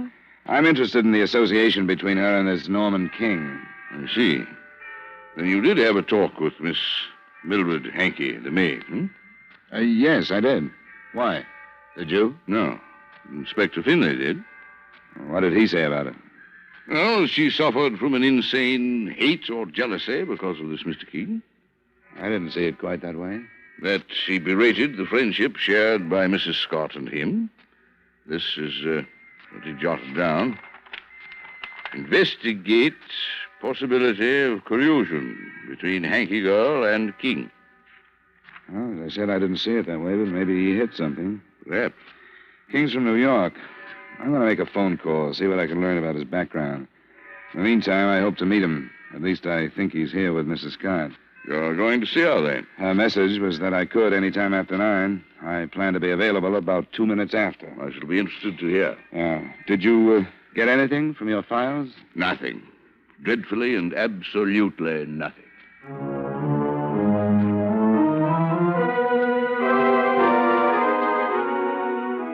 At 5 minutes before 9, I arrived at Mrs. Scott's hotel. On the stroke of 9, I phoned her suite, and at 3 minutes after, I met her, a striking honey blonde with tanned skin and an athletic figure that dressed her clothes nicely.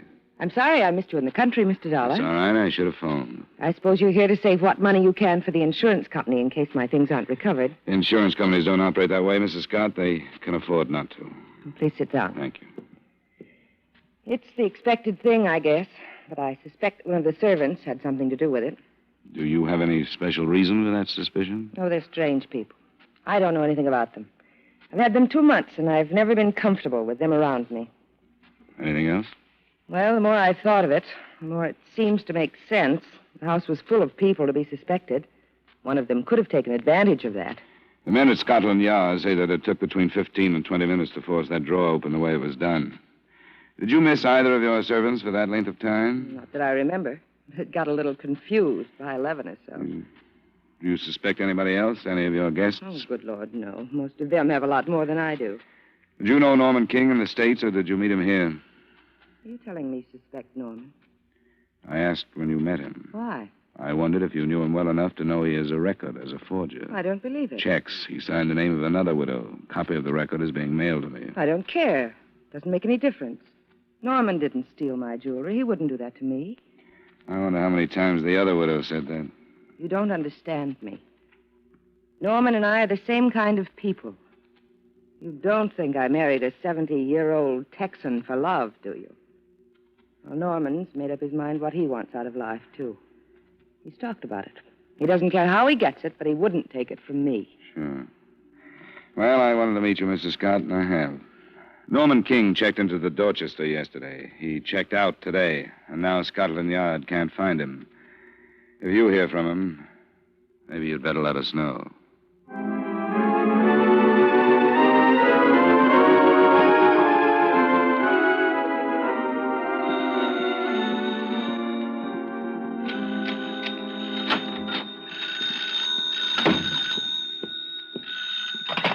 Johnny Dollar. Inspector Sailor.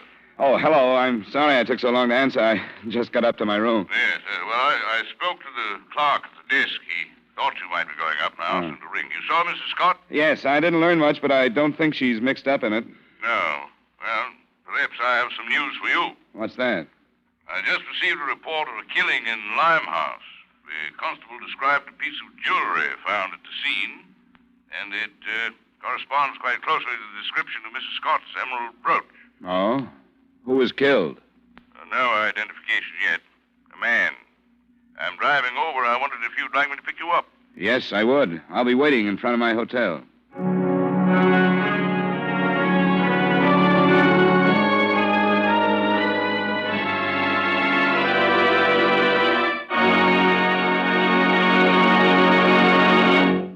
We will return you to the second act of yours truly, Johnny Dollar, in just a moment. What is the secret of Dr. Walter? Sorry, we don't have the answer, but we know where it can be found. Tomorrow night over most of these same CBS stations, with a tale well calculated to keep you in suspense. The unique theater of thrills called Suspense looks into the eerie matter of Dr. Walter's private life. Another thrilling CBS suspense drama tomorrow night. And now with our star, Edmund O'Brien, we return you to the second act of yours truly, Johnny Dollar.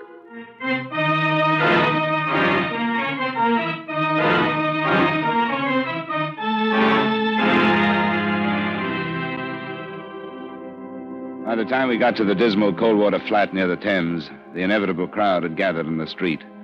The body was one flight up in a grubby room that showed plenty of signs that a struggle had taken place.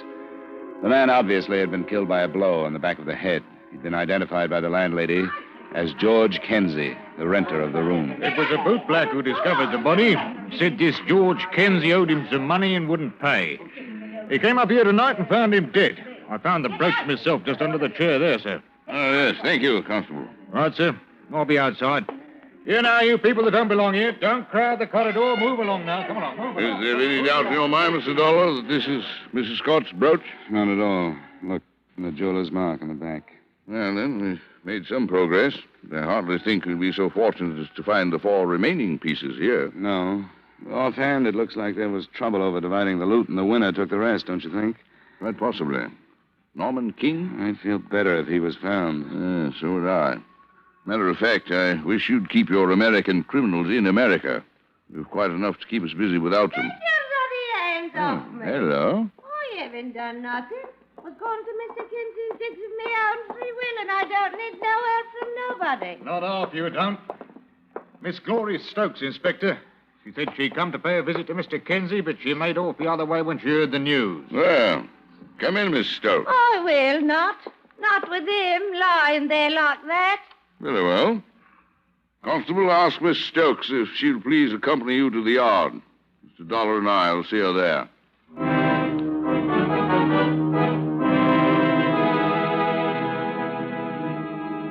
I suppose it's understood that when you're with Scotland Yard, you do as Scotland Yard does. We didn't search the place, but we learned it was empty of any more jewelry after a crew of technical men collected every possible bit of physical evidence in the room and started it towards the yard's various laboratories. The results of their meticulous tests, comparisons, and examination fell into place later. We asked a few questions there without getting anything, and then went back to the inspector's office, where Glory Stokes waited for us. It's time, I must say. I trust we haven't kept you waiting too long. This is Mr. Dollar, American investigator. How do you do? What would he be investigating that would concern me? We'll explain the whole thing to you, Miss Stokes. It ain't Miss Stokes. Something tells me I'm going to wish it was. You're married? I am. That's why I was going to George Kinsey's. I haven't seen me hubby for 3 days. And I was going to ask George if he knew where the rotter was. What's your husband's name? Leonard Stokes. You haven't seen him in 3 days. That's right. Couldn't he give you any idea where he was going? No, why should he? I don't care where he goes, and he knows it. But you said you were looking for him. I was. If he's going to desert his poor wife, she's got a right to know, hasn't she? Yes, I suppose she has. I take it he spent quite a lot of time with this George Kinsey. Yeah, too much if you ask me. George was no good. He was a thief. I knew he'd end up dead like this. And if I told Leonard once, I told him 100 that he'd get into trouble if he chummed with him. He is in trouble. Ain't he in trouble? We aren't sure yet, Mrs. Stokes. What kind of trouble? Some jewelry was stolen from a woman in Seven Oaks. Jewels, oh, One of the pieces was found in George Kinsey's room. There's still almost $100,000 worth missing. More than 30,000 pounds, Mrs. Stokes. 30,000. George did that. It looks like it. There's a possibility that your husband was involved also. Leonard? Ah, don't make me laugh. He wouldn't have the brains.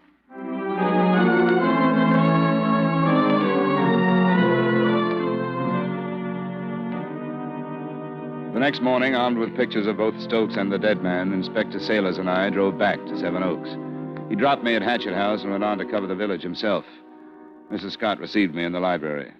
Good morning, Mr. Dollar. Mrs. Scott, you must have left London early this morning. Yes, I did. Have you made any progress? Some, yes. Have you heard anything?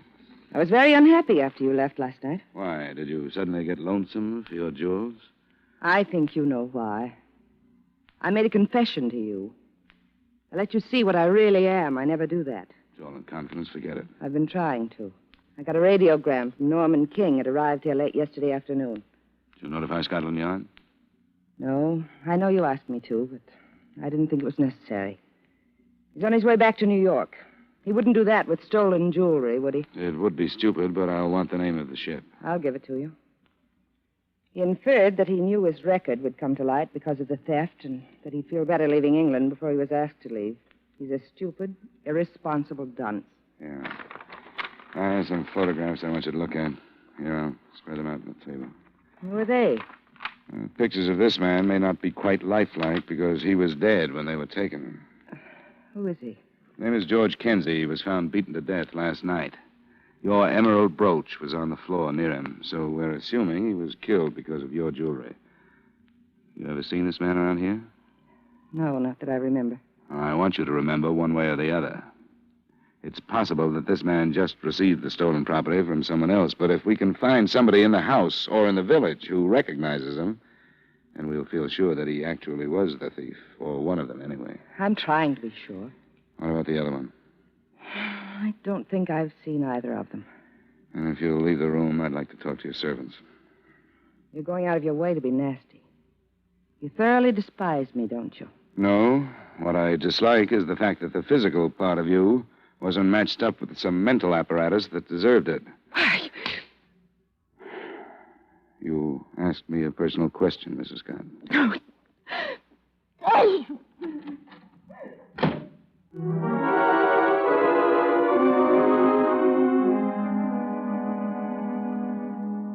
I want you to look at the photographs and think. It's important that we find out if you have ever seen either of these men in Seven Oaks.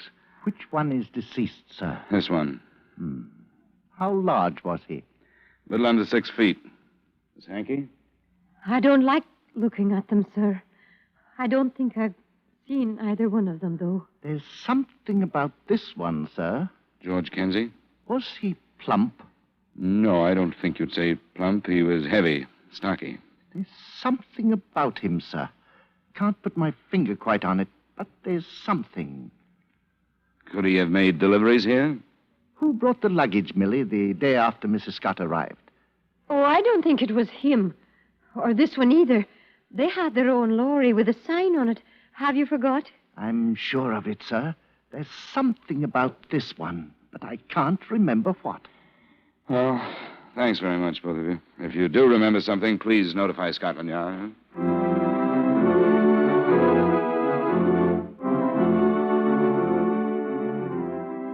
In the village, Inspector Sailors had found a few people who thought they recognized George Kinsey and 2 who were positive.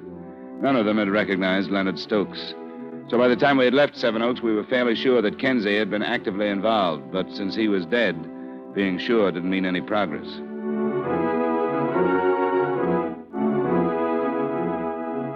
Nothing further developed that day, although in London a stream of suspects was questioned. The next morning, the situation hadn't changed, but I began to feel that in the face of the movement of Scotland Yard, a criminal would have to have more than brains and more than luck to escape. At 2 that afternoon, a report was phoned in that a man answering the description of Leonard Stokes had been seen boarding a train in Waterloo Station and followed to his compartment. Another call delayed the train so that Inspector Sailors and I were able to get aboard.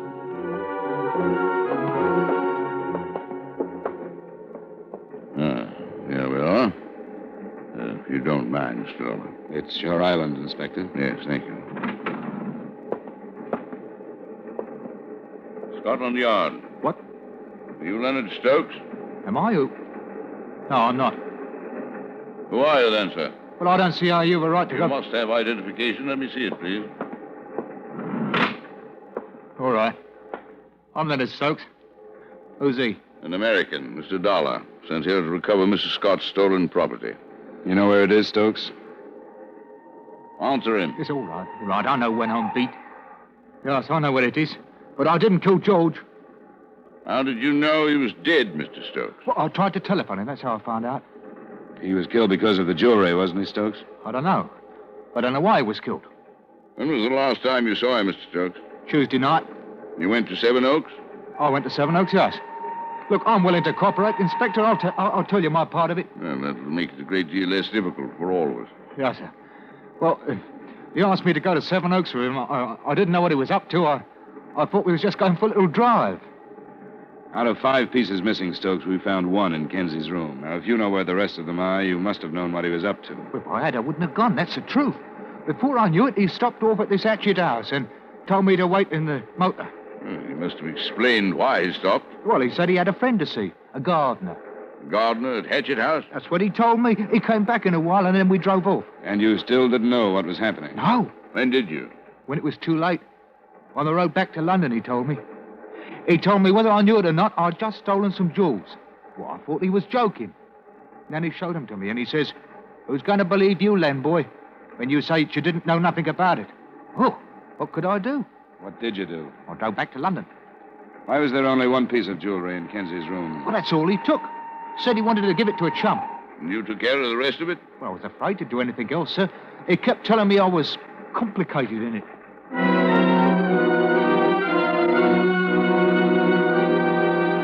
Stokes' innocence, as far as the robbery was concerned, became a little embarrassing even to him by the time we got him off the train and back to Scotland Yard. But his denial of any knowledge of Kenzie's murder was borne out, A, by an alibi that proved him innocent, and B, the result of one of the laboratory tests mentioned earlier. Traces of lip rouge found on the dead man's clothing pointed the way to the murderer. Mrs. Scott is resting in her room and left orders not to be disturbed. We won't disturb her, Garrett. Is Miss Hankey here? She's in the pantry, sir. Would you show us? This way, please. Thank you, Garrett. Oh, Mr. Dollar. This is Inspector Sailors from Scotland Yard, Miss Hankey. Miss Hankey? How do you do? You've come after me, haven't you? Yes, I think we have. I don't mind. I don't care about anything now. You did recognize the photographs of George Kenzie, didn't you? Recognize them? Yes, I suppose so. I remembered. I remembered the man I fell in love with. I told you I was going to marry, didn't I, Mr. Dollar? You met him in Seven Oaks? Yes. He told me he lived in London. And I felt like a child. I'd never gotten to know anyone who lived in London. When you're born in Penrith, you never do. He was so nice. He could talk so I could listen all night. Did he question you concerning Mrs. Scott? He took me to London. And he told me he wanted to marry me. And I believed him. Millie, we're sorry. I wanted a husband the same as every girl. But he was lying. He knew I was a servant. And he found out about things. Then, inadvertently, you told him about the entertainment Tuesday night. The party? He said he was going to come. I left the rear door unlocked because I was going to give him some refreshments. I thought he hadn't come. But he had. He lied to me. That's why I killed him. You went to London last night? Yes. He told me to leave London. He told me to go back to Penrith. Then I knew that he'd lied to me and that he'd stolen the jewelry. He called me a stupid country girl. And that's when I hit him. I hit him and hit him. Because it was true. That's all I am. A servant. And I'll never be anything else.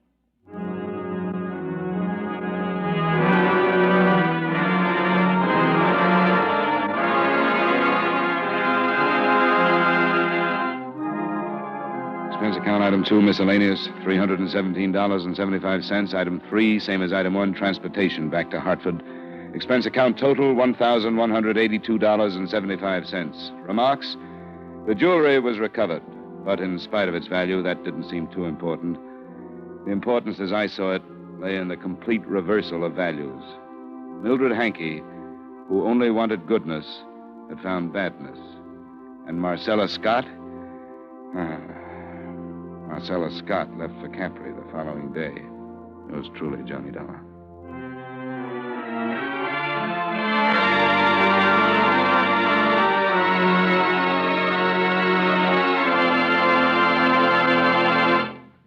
Yours truly, Johnny Dollar, stars Edmund O'Brien in the title role and is written by Gil Dodd with music by Eddie Dunstetter. Edmund O'Brien can soon be seen in the Paramount Pictures production Warpath. Featured in tonight's cast were John McIntyre, Ben Wright, Tudor Owen, Jeanette Nolan, and Virginia Gregg. Yours truly, Johnny Dollar, is transcribed in Hollywood by Jaime Del Valle. This is Dan Cubberly inviting you to join us next week at this time when Edmund O'Brien returns as... Yours truly, Johnny Dollar.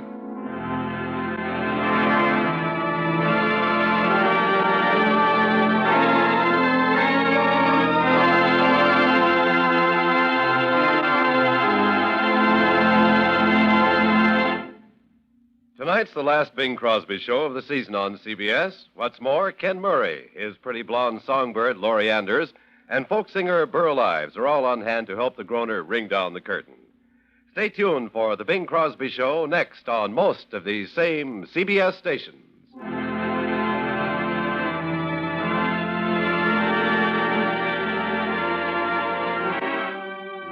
This is CBS, the Columbia Broadcasting System.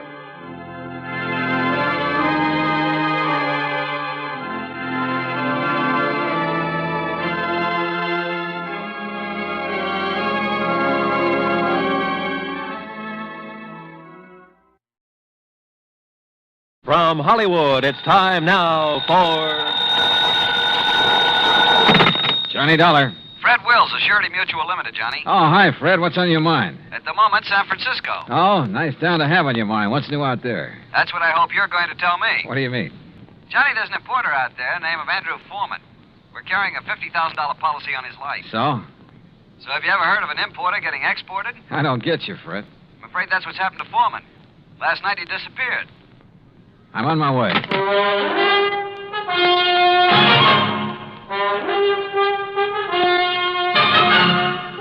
Bob Bailey in the exciting adventures of the man with the action-packed expense account, America's fabulous freelance insurance investigator. Yours truly, Johnny Dollar.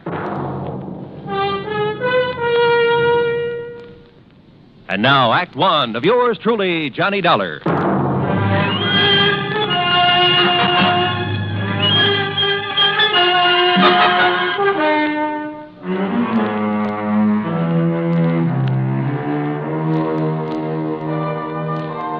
Expense account submitted by Special Investigator Johnny Dollar to the Home Office, Surety Mutual Limited, Hartford, Connecticut. Following is an account of expenses incurred during my investigation of the Blinker matter.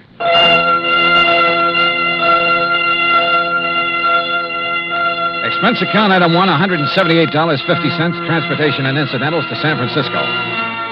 On the flight out, I studied the dope Fred Wills had sent me. Andrew Foreman, age 51.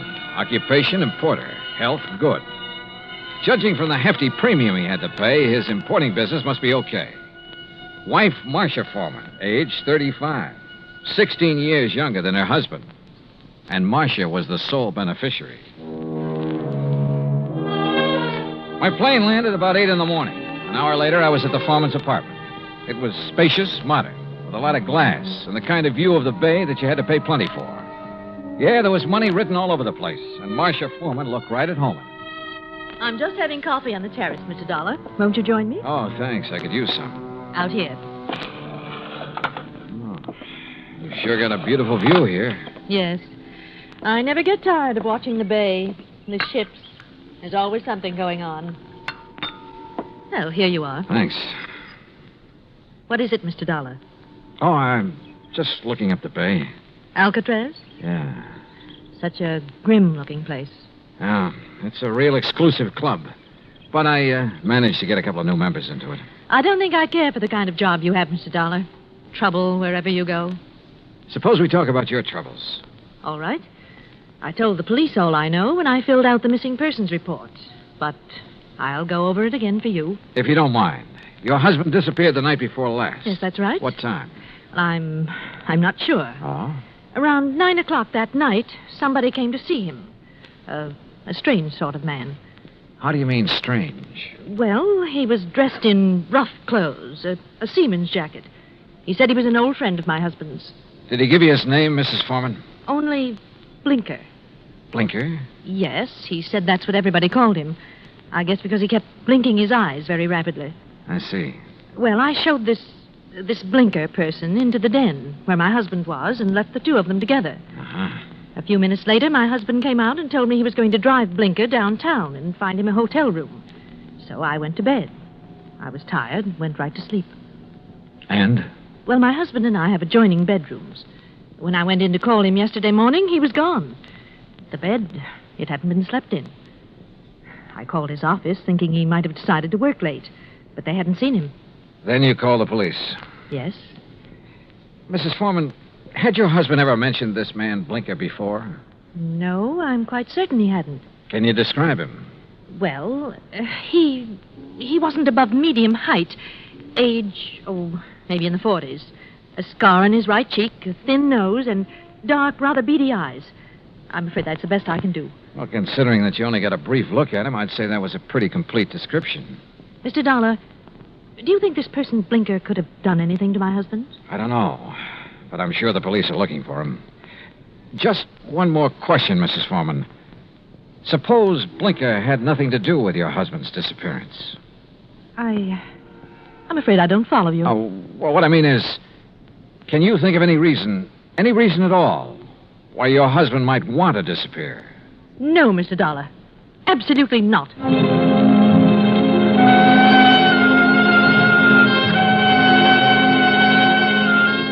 Marcia Foreman sounded pretty certain of that last answer. Maybe just a little bit too certain. Expense account item 2, $1.80 cab fare to the office of an old friend of mine, Detective Lieutenant Scapella. Jono, if Foreman took this character Blinker to a hotel, it's no hotel we ever heard of. We've covered them all.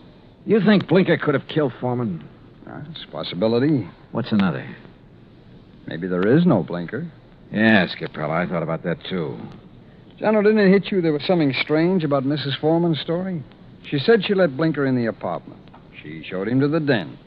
Now, she could have only seen him a couple of minutes. Yet she rattled off a complete description of him. Yep. Sure is to me, Scapella, right between the eyes. And the way she described it. Yeah, I know. Seaman's jacket, beady, blinking eyes, scar on the right cheek. Oh, he sounds real distinctive. Real distinctive. Or real faked. Well, the trouble is, smelling a fake's one thing. Proving it's another. What do we got for a motive? For one thing, $50,000. She was Foreman's sole beneficiary. That's interesting. That's real interesting. Excuse me, Jimmy. Capella. Oh? Oh, yes. What? I see. Yes, okay. Yes. All right, thanks, Mr. Arnold. Jono, looks like we better back up and start all over. What do you mean? That was Wayne Arnold. That's Foreman's attorney. He had a telephone call this morning. From Foreman? No, but from somebody just as interesting. Blinker. Yeah, Blinker.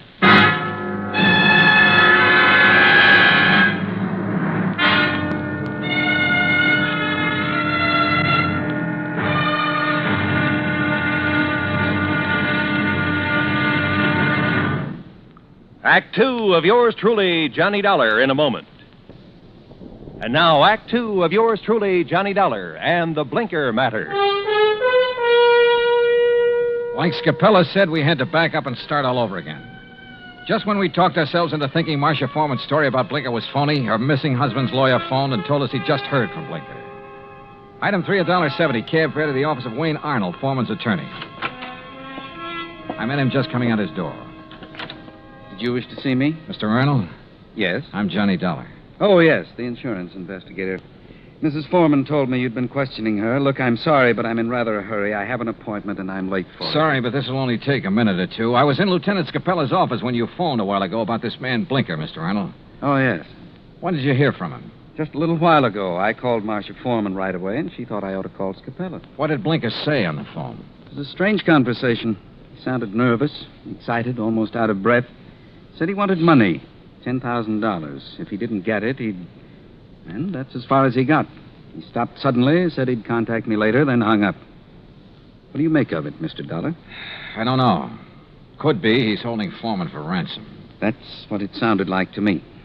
I take it you don't know this Blinker. I never heard of him until Marcia told me about him showing up night before last. Okay. Just one more thing, Mr. Arnold. How long have you been Foreman's attorney?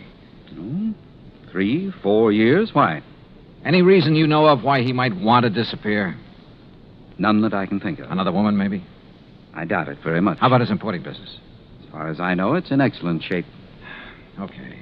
Thanks, Mr. Arnold. Mr. Dollar. Yeah? This man Blinker, why would he have it in for Andrew Foreman? Good question, Arnold. Sorry I don't have an answer to it. I went down the elevator and outside. I stopped at the corner to get some cigarettes, and that was my first lucky break. Because just as I was leaving the counter, I saw Arnold come outside. And the way he looked up and down the street made it plain he wanted to see if anybody was watching him. He got into his car and drove off. I grabbed a taxi, that's item 4, and trailed him. He drove into Golden Gate Park and stopped. I got out down the road and worked my way toward him behind some bushes. Pretty soon, a woman came over and got into his car. I couldn't hear what they were saying, but I didn't need to. Because when I saw the kiss, I got the message. The woman was Marcia Foreman. I went back into town and waited for Marcia outside her apartment door. She showed up about half an hour later. What? Why, Mr. Dollar. What is it? Is something wrong? Yeah, something's real wrong, Mrs. Foreman. I want to talk to you. All right. Come in. But I've already told you all I know. The story you told me about this man, Blinker, there's no such person, is there? What? You and Arnold made it up. No, that's not true. What about you and Arnold, Mrs. Foreman?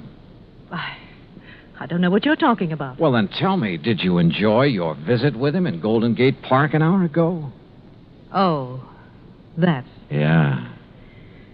Well, all right, Mr. Dollar. Wayne Arnold and I have... Well, we've been in love for some time. Did your husband know? I'm not sure. We were trying to find the right time to tell him. I don't think he'd really have cared very much. Oh. My husband and I haven't gotten along very well the last year or two. I guess I really didn't know him when I married him. Mr. Dollar, this has nothing to do with my husband's disappearance. You must believe that. That's so. I didn't make up the story about Blinker. I didn't kill my husband, if that's what you're thinking. Has he been killed? I don't know. You've got me confused. If you didn't do it, how about Arnold? No. He'd have no reason. Besides, he wasn't even in town the night before last. I can check that. I know you can. Mrs. Foreman, maybe you're telling me the truth and maybe you're not. Sooner or later, I'm going to find out which. I am telling you the truth. Then can you give me any reason at all why your husband has disappeared? There's one possibility, Mr. Dollar. It might have something to do with his importing business. What's that mean? My husband, well, he seems to have made a lot of money out of his importing business. More than the kind of thing he usually imports would warrant.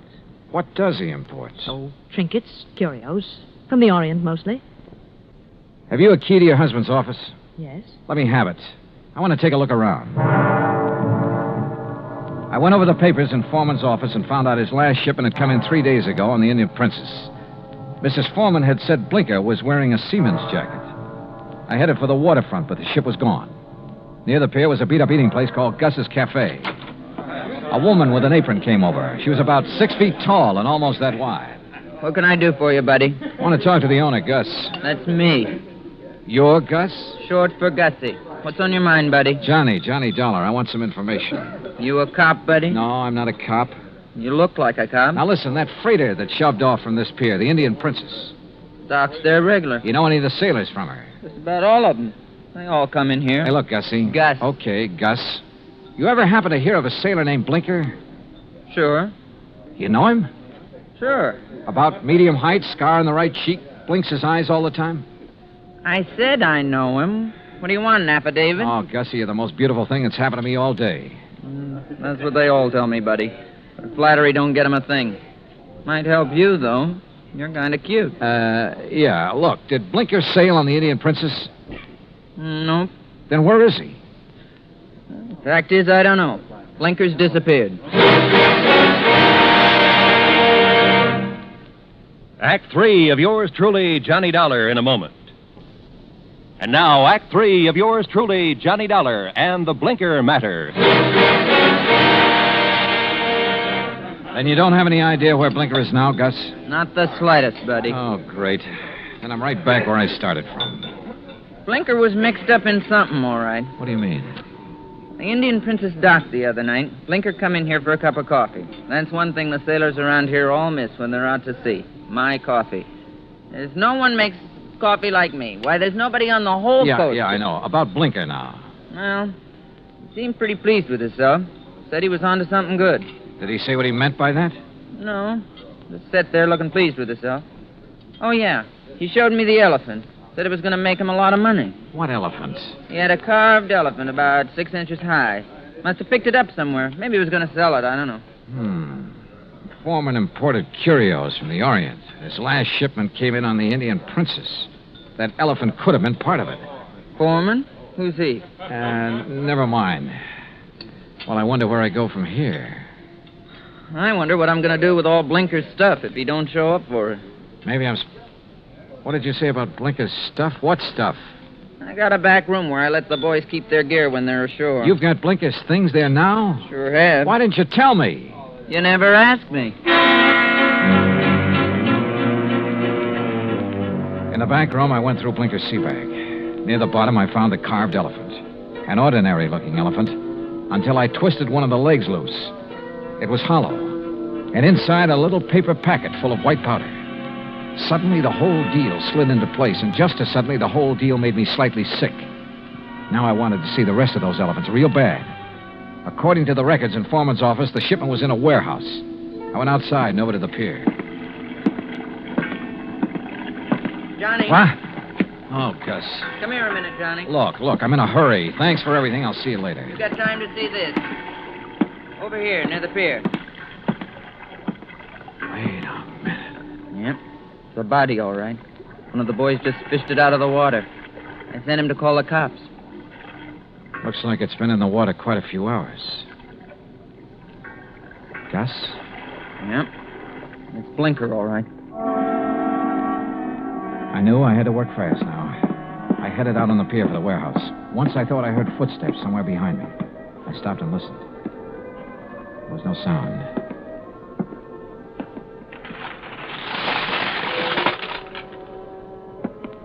It was dark inside the warehouse, but with the help of matches, I located Foreman's shipment. I took a crowbar and opened one of the crates. It was full of carved elephants. I picked up one of them. Yeah, it had a hollow leg. And the hollow leg was full of the same white powder.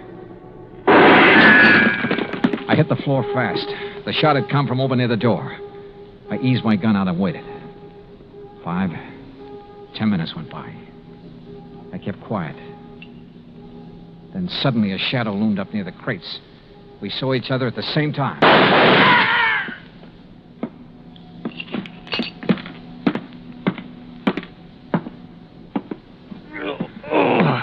My shoulder. Well.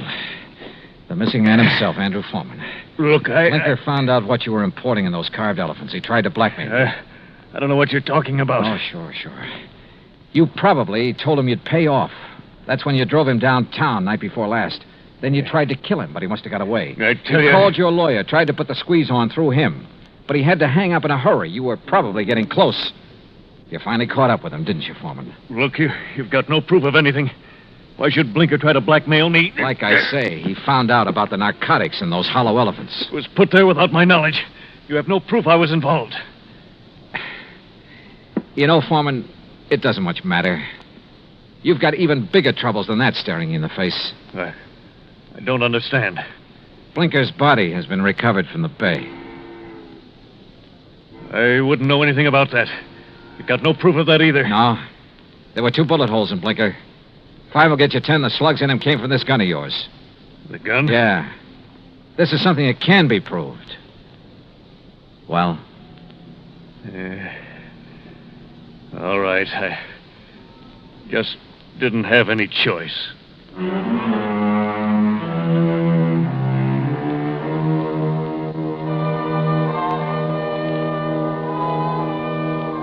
Item 5, $183 even, transportation and incidentals home. Expense account total, $434.50. Remarks? Andrew Foreman made a complete statement to the police. The murder case against him is open and shut. So, it looks like he's going to beat the narcotics rap after all. The hard way.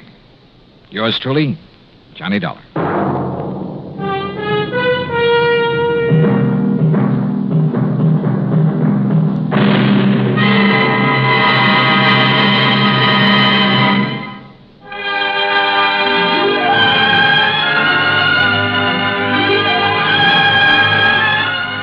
Truly, Johnny Dollar, starring Bob Bailey, originates in Hollywood and is produced and directed by Jack Johnstone.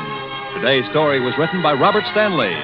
Heard in our cast were Paula Winslow, D.J. Thompson, Harry Bartell, Stacey Harris, Vic Perrin, and Bob Bruce. Be sure to join us next week, same time and station, for another exciting story of yours truly, Johnny Dollar. This is Roy Rowan speaking.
Johnny Dollar has come to you through the worldwide facilities of the United States Armed Forces Radio and Television Service.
Wrigley's Spearmint Chewing Gum, the refreshing, delicious treat that gives you chewing enjoyment, presents for your listening enjoyment Edmund O'Brien as... Johnny Dollar.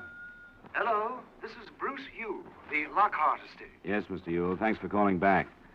I want to let you know I was in town. I'd like to get together with you if you have time to see me. Why, yes, I just got out of court, and I have a meeting in a few minutes. It shouldn't take long. Could you meet me at 5:30 for a drink? Sure, any place you say. All right, there's a place called Todd's right around the corner from my offices on Spring. I can find it. This is quite a mix-up, Mr. Yule. The Lockhart's being killed like that? Yes, it is. Are you any closer to learning which one died first? We are not. It was a matter of only a minute or so. Yeah, it's only a $200,000 question who lived those couple of minutes.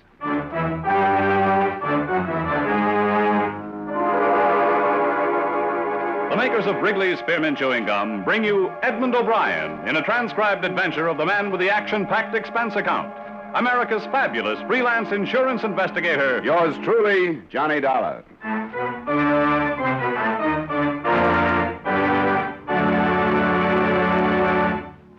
For refreshment while you work, for enjoyment anytime, chew a stick of Wrigley's Spearmint Gum. The delicious, long-lasting, real mint flavor of Wrigley's Spearmint cools your mouth and freshens your taste. The good, smooth chewing helps keep you feeling fresh and alert. Adds enjoyment to whatever you're doing. So indoors, outdoors, at work or play, enjoy chewing Wrigley's Spearmint Gum. Wrigley's Spearmint. Refreshing, delicious.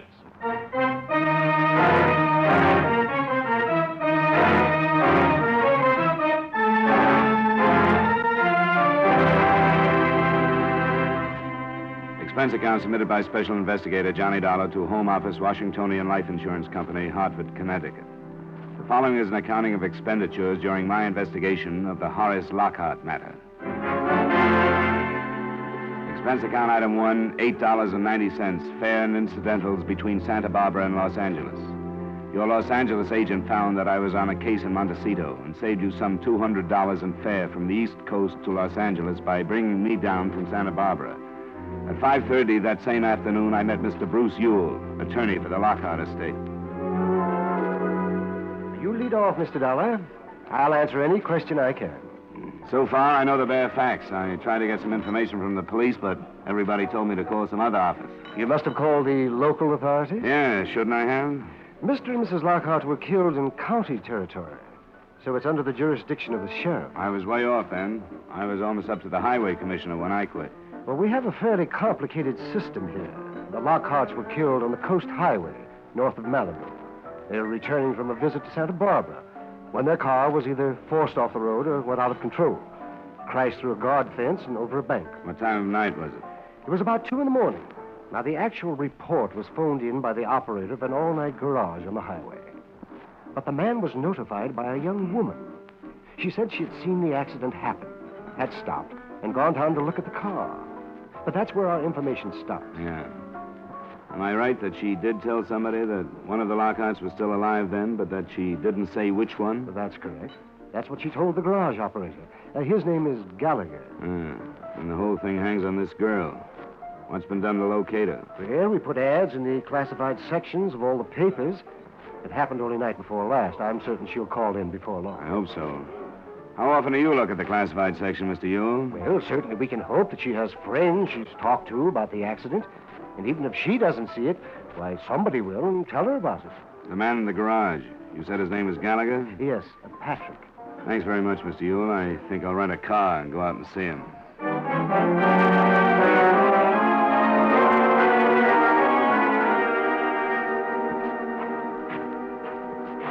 Good evening. Hi. You Mr. Gallagher? Yeah, that's right. My name is Dollar. I'm an investigator for an insurance company. I'd like to talk to you about that accident the other night. That Lincoln with the man and his wife? Yeah, the Lockhart. Oh, that was a mess. We should get him on this highway. Crazy fool drivers. He was quite a big shot, I read. He was.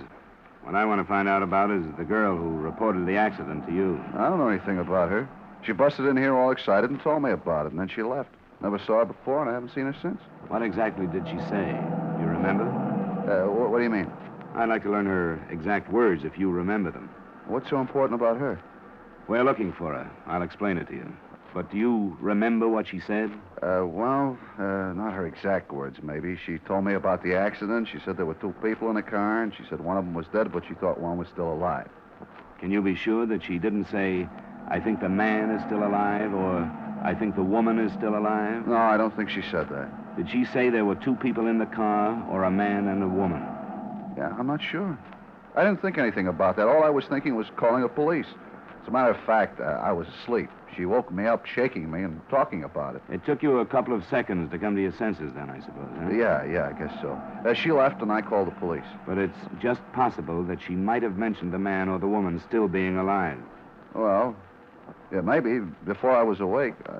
Well, I don't get it. What difference does it make? It makes a $200,000 difference to one of two people, Mr. Gallagher. What are you giving me? You carry life insurance, don't you? Yeah, all I can afford. Well, the Lockharts each had a policy naming each other as first beneficiary, but each of them named a different second beneficiary. Yeah, I'm beginning to see. Mrs. Lockhart had named a son by a former marriage.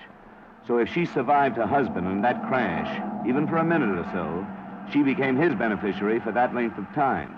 If that was the case, her son is in line for the money from both policies. If she died first, it's the other way around, and her daughter by Lockhart is in line. Oh, I didn't think they cut it that fine. You can see how important it is for you to remember exactly what this girl said. Well, knowing isn't going to make it any easier, to be sure. I'm not sure, that's all. What did this girl look like? Well, I give you a little more help there. She had blue eyes, and it seemed to me she was wearing an awful lot of makeup. It was really plastered on. You couldn't really see her skin. Like stage makeup? What about eyelashes? Were they false? Yeah, they were. Now that you mention it, they were too long to be real. What else? She had a scarf over her hair, but I'm pretty sure it was blonde. And that's about all. She's wearing a coat. Oh, and I noticed when she left, she was barrel-legged and wearing white shoes with high heels. Her legs were tan, so maybe she lives on the beach around here someplace. Could that have been makeup on her legs, too? I don't know. Maybe it was. What about her car? What kind was it? What color? I didn't see it. Didn't see it? No, she parked there by the side of the building where you did. When I was on the phone, she pulled out and headed toward L.A. It sounded like about a Chevy or a Plymouth, something about that size. Yeah.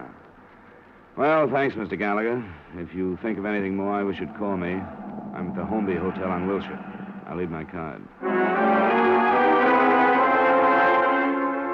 I drove up to the scene of the crash about 2 miles farther north. The Lockharts couldn't have picked a better spot. There was an almost sheer drop of more than 20 feet to some big rocks just above the beach. The rocks still showed the marks of the impact. At the sheriff's station on the way back into Los Angeles, I saw their photographs and heard their theory.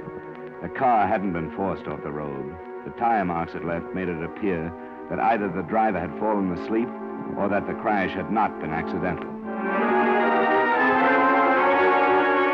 The next morning, I was summoned by Bruce Ewell to the Lockhart address. I found it at the end of one of the elite roads in L.A.'s prize subdivision, Bel Air. It was guarded by an iron gate, and the mansion itself was evidently a replica of something Italian. I was told to wait for Mr. Ewell in a domed entry hall. Well, thanks for coming out, Mr. Dollar. I wouldn't have missed it for the world. Yes, it's quite a place, isn't it? I wanted the children to meet you. Do you know about them? Only that they're half-sister and brother. Yes. Michael Adams stayed with his own father. Never has lived here. He arrived from Seattle last night. And this is the first time he's met his stepsister. That's Gail Lockhart. Yes. She's 23 and he's 27. Well, I wanted them to know we're doing everything we can to find this perverse witness who's become so important. Why doesn't she reveal herself? I wish I knew. Well, this is Mr. Dollar, the insurance investigator who's come out to help us. Miss Gail Lockhart.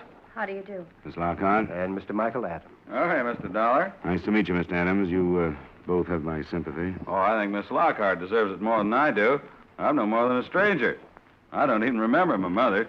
She and my father divorced before I was 2. Oh, stop it. Sorry.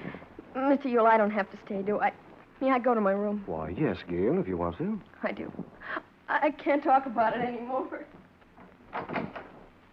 I'm sorry, but I feel like I should explain my place in this. I know I don't belong. It's all right, Mr. Adams. Gail is terribly upset. She was in Santa Barbara with her parents that night. She was supposed to drive back with them. They'd been drinking heavily, and she begged them to stay over. And when her father refused to do that, she refused to ride with them. I didn't know she was with them. Well, you know how these situations are. She's full of self-incrimination. Can't help feeling she should have done more, like take the keys to the car, or even call the police, or something. Well, what are we going to do about this witness, Mr. Dollar? Maybe you can help us, Mr. Adams. Do you ever read the personal column in the classified advertising section of your paper? Personal column? Hardly ever. Have you any idea when the last time was? Oh, months back, anyway. I think we have to do better than that personal column, Mr. Ewell. Spot a few small ads through the other pages. Have you contacted any but local papers? No, not yet. Just because that garage man told us her car headed for L.A. is no proof that she's here. She might have passed right on through. Yes, but a girl driving alone at that time of night... We have no reason to think that she was alone. Gallagher didn't see anybody else, but he didn't see the car either. There are people who just don't like to get involved in things like this, you know. Yes, that's true, isn't it? What would you say to posting a small reward? I think that would be a good idea. Not a reward for the information we want, because we'd get too many cranks who would say anything for money. Say, that's right, isn't it? I think we should offer the reward for any information that will lead us to the witness, and print the description Gallagher gave us. That's a good idea. Sure is. But I'll go call my secretary and have her compose an ad and get it into as many evening editions in the counties as possible. And San Bernardino and Riverside counties as well. Excuse me. Golly. This suspense is really something, isn't it? Yeah. Well, I know I don't deserve any of the money. Why, you could have knocked me over with a feather when I found out she had me in the policy. Oh, I suppose she always felt bad about the way she deserted my father and me and wanted to make it up, huh? That was probably it. But, man, $200,000. If I get that, I'll be sitting on top of the world. I wouldn't spend it yet if I were you. Oh, I know it's a toss-up, but sure would be justice, wouldn't it? With all she'll get anyway, Miss Lockhart doesn't need it like I do. Why, from the looks of this place, she probably wouldn't even miss it. Maybe you're right, Mr. Adams. She probably won't miss anything but appearance for quite a while. Sorry. Can't seem to say the right thing around here. The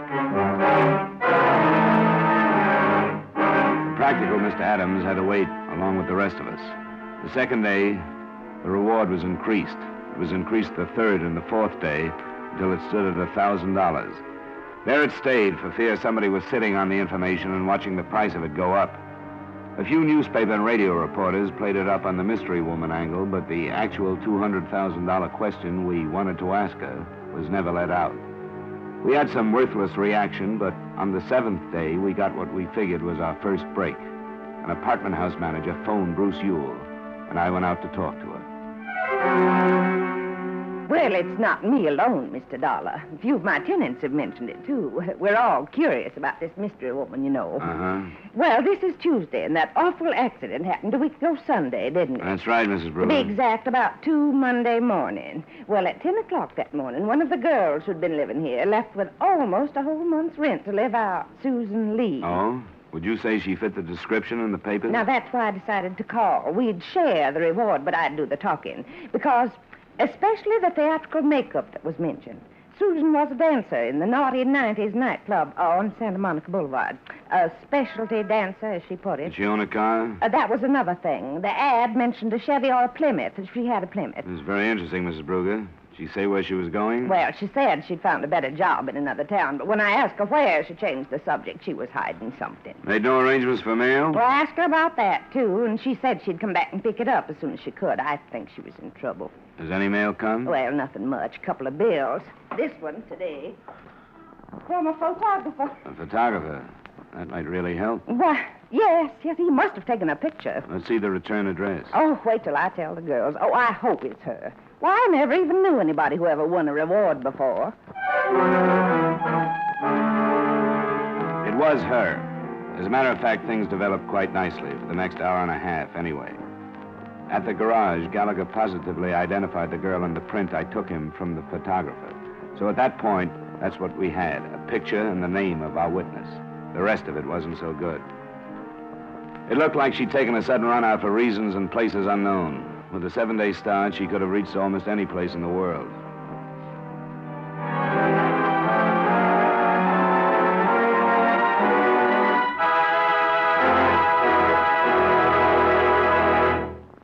For refreshment while you work, for enjoyment anytime, chew a stick of Wrigley's Spearmint Gum. When your mouth feels dry, when you're warm or tired, Wrigley's Spearmint is really refreshing. The lively, full-bodied, real mint flavor cools your mouth, moistens your throat, freshens your taste. And the chewing itself gives you a little lift, helps you feel your best and do your best. So for chewing enjoyment plus pleasant refreshment, chew delicious Wrigley's Spearmint Gum. And now with our star, Edmund O'Brien, we bring you the second act of yours truly, Johnny Dollar.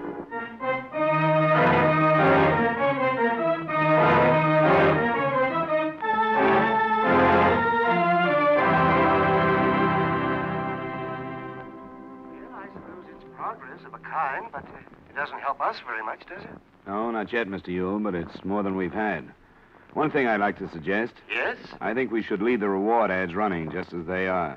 Oh, you don't think we should get right to the point and add her name and photo to the information? No, not right now. If she's running away from something, we might drive her farther if we did that. I think we should go on as if we haven't learned anything. Oh, yes, I suppose you're right. In the meantime, I'll see what I can dig up.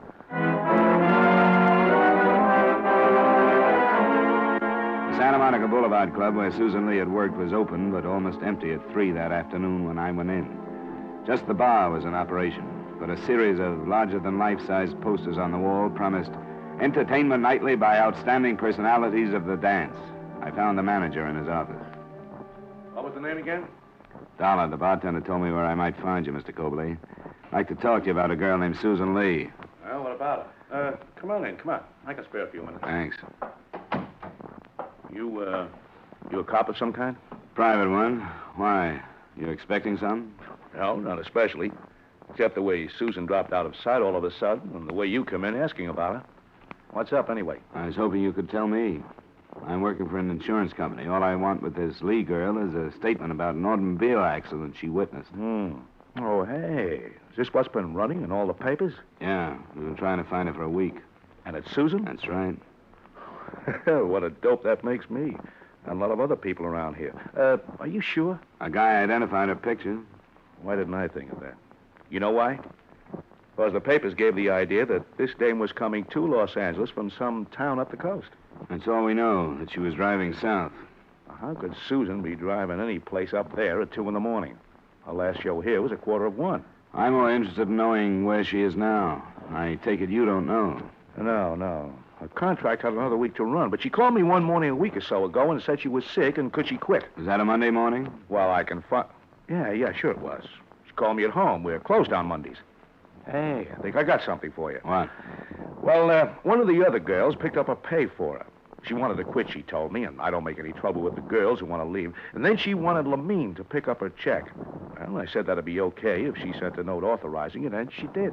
This, what did you say, Lamine? Yeah, that's her stage name. You know, these girls get those monikers legalized when they're too young to know any better, and then they're stuck with them.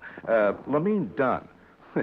You can tell before you see her that she's brunette and specializes in tassels. Would you mind giving me her address? No, I've got it right over here. Susan must have some hot dough to be worth a $1,000 reward. I wish I could tell you, but I can't. It's worth plenty. No, I wasn't pushing for information. Yeah, here it is. The Wesley on Wilcox. Good. Thanks very much. Oh, sure. I don't care what you don't tell me. But anybody could use a hunk of that reward these days. I'll remember what you've done, Mr. Cobley. We'll see what we can work out. Thanks again. Sure.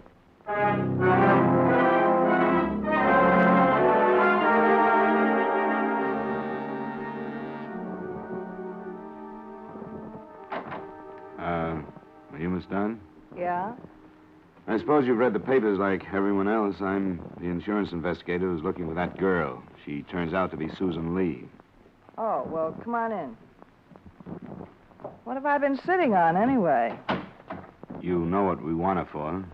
Because she saw that wreck. But don't you know what could have happened that made her leave town like she did? No, don't you? Well, I know there was... Look, I'm going to sound like a pretty lousy sort of friend, I suppose, but I only met her when she booked into the club. We happened to get along, that's all. I don't think that's the kind of friendship where you find that greater love hath no man stuff. Besides, she didn't trust me enough to tell me everything. Everything about what? Why don't you sit down? Thanks. I promised her I wouldn't say anything, and I haven't. But now you want to know, and I'm not going to lie about something I don't know. That makes sense to me. Something happened to her that night, and I think it was over that guy she married. You'll have to remember that I don't know anything about her. Oh, yeah, well, she married this guy. I never met him. His name's Robert, she told me. They ran off a couple of months ago, got one of those quick Mexican jobs. You don't know where this Roberts came from or lives.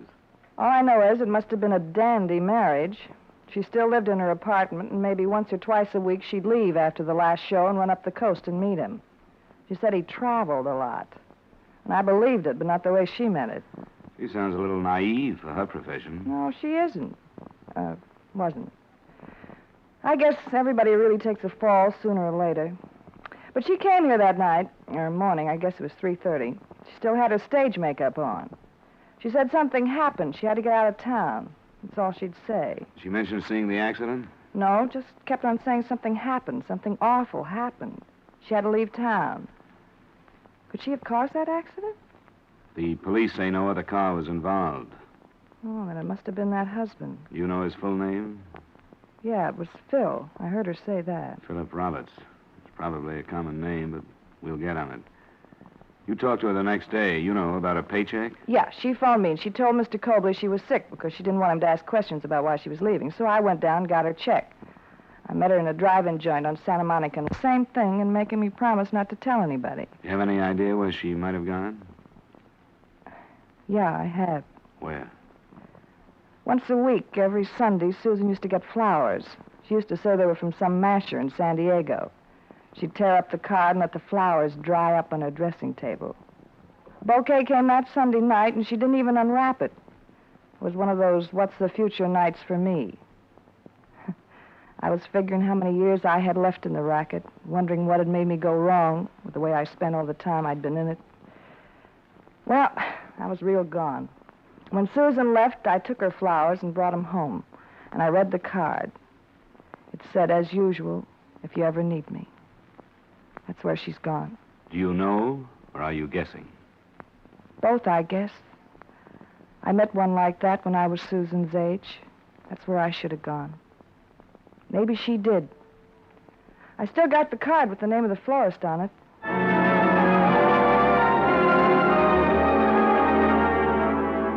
San Diego is some 120 miles from Los Angeles. But when I opened the phone book and saw how many Philip Roberts there were to be checked, the trip seemed short. I didn't get there in time that night, but the next morning I located the florist. He had no trouble remembering the man who so faithfully sent flowers on Sunday. At noon that day, I'd found Robert's house, and I recognized the girl who opened the door to me. Yes? Susan Lee? No, she isn't here. Wait a minute. No, leave me alone. Go away. Get your foot out. I didn't know. I didn't have anything to do with it. I didn't know. Let me in, Miss Lee. You don't have to be afraid. All I want to ask you about is the accident you saw last Sunday night. No, you're lying. Let me in. You're lying. I've read about your reward in the papers. You tried to trick me. How did you find me? I had to find you. I didn't do it. I didn't have anything to do with it, no matter what she says. You're saying things you don't have to say, Miss Lee. No, I'm not, because everything else you've heard is a lie. What lies have I heard? Who lied to me? I don't know. Don't you think I've spent all night long, every night, hearing what she said to you? But I believed him. I believed everything he told me. Philip Roberts? That's not his name. I know it isn't now, but I married him. You think I would have married him if I'd known that he was already married? I guess you'd better tell me about it, Miss Lee. I thought I was married to him. We went to Ensenada. Some man married us down there. It was in May. And I thought he was my husband all the time. I was going to quit dancing and we were going to go away. And then Sunday night, I heard them. You were north of Malibu Sunday night? Yes, he rented the cabin for us. But when I got there Sunday night, there was another car. I left my car and walked to the cabin, and then I heard them. She called herself his wife, and she used a different name. She called him Carl. I don't know why I listened. I wanted to run. But I stayed and listened to them argue. And found out that I wasn't married to him at all because she was his wife. You don't have to tell me this. Yes, I do. You have to know the truth. I heard her say she'd kill him. And then I left and started to walk toward the highway. And I'd gotten almost to it when I heard the shots. I wasn't near the cabin. I was almost to my car. Miss Lee. When I heard them, Oh, I thought I was running away because she'd shot him over me. Where is this cabin? It's about 3. You know where it is. You've been there. You found him. As far as I know, no one has been there. I haven't heard anything about a shooting north of Malibu. You're lying. No, I'm not. But we'll have to phone the police to check the story. You're lying. You're still trying to trick me, but you can't. Stop it. You're lying because you believed her. Let go of me. Let go. I didn't do it. I was running away.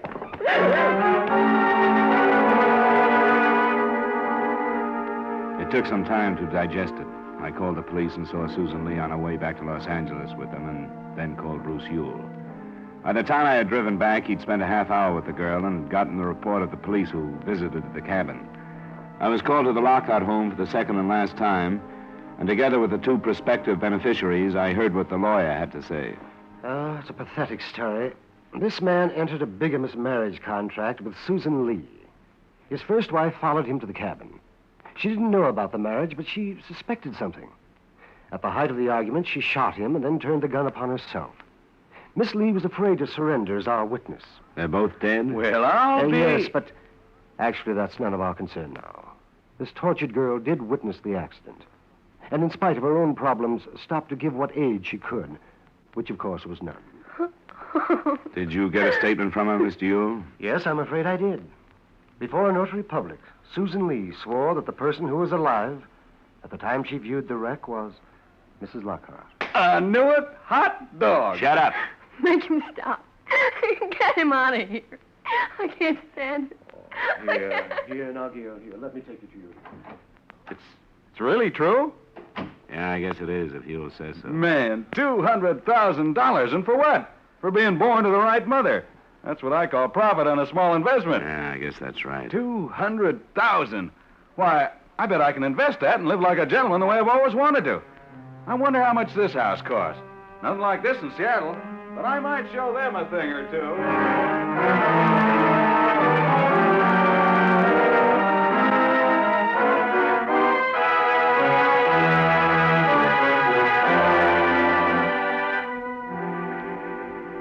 Expense account item 2, $356.50 miscellaneous in Los Angeles. Item 3, $218.45 transportation back to Hartford. Expense account total, $583.85. Remarks? As far as I'm concerned, the money went to the wrong beneficiary. Yours truly, Johnny Dollar.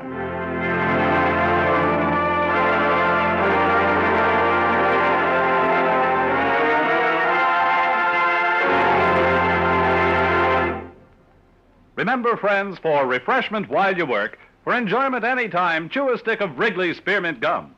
There's lots of lively, real mint flavor in it to cool your mouth, freshen your taste, and sweeten your breath. And chewing Wrigley's Spearmint helps keep you fresh and alert. You feel better, work better, get more fun out of doing things. So indoors, outdoors, at work or play, always keep delicious Wrigley's Spearmint Chewing Gum handy. For refreshment while you work, for enjoyment anytime, chew a stick of Wrigley's Spearmint Gum.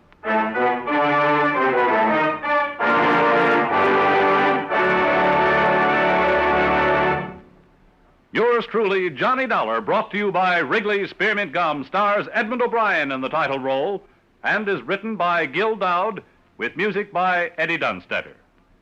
Edmund O'Brien can soon be seen starring in the Paramount Pictures production Warpath. Featured in tonight's cast were Howard McNear, Hy Averbeck, Barbara Whiting, David Young, Virginia Gregg, Eddie Marr, and Mary Jane Croft. Yours truly, Johnny Dollar, is transcribed in Hollywood by Jaime Del Valle.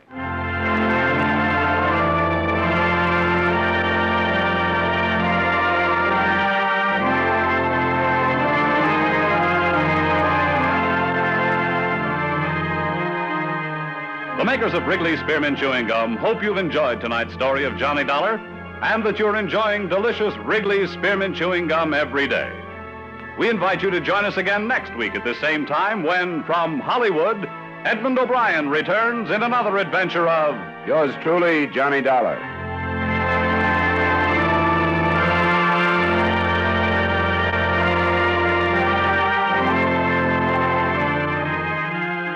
Bob Stevenson speaking.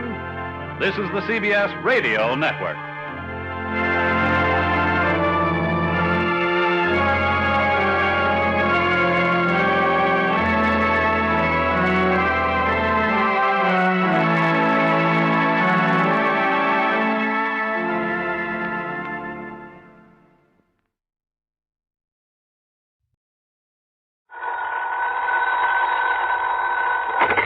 Johnny Dollar. George Reed here. Well, George, how's Floyd's of London?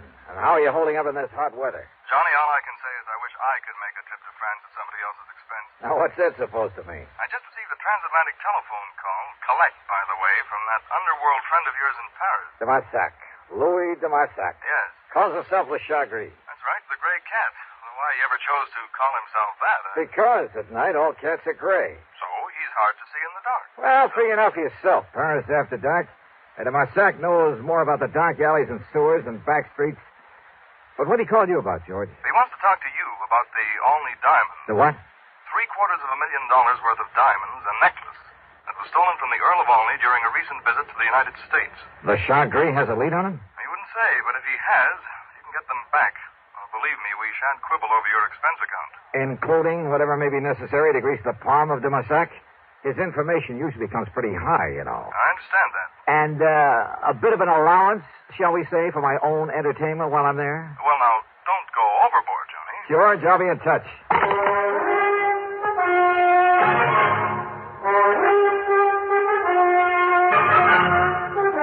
CBS Radio brings you Bob Bailey in the exciting adventures of the man with the action-packed expense account, America's fabulous freelance insurance investigator. Yours truly, Johnny Dollar.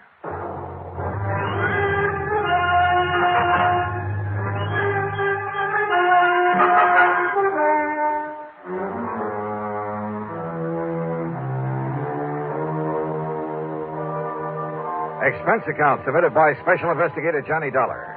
The Floyd's of London, North American Office, Hartford, Connecticut. Following is an account of expenses incurred during my investigation of the night in Paris matter.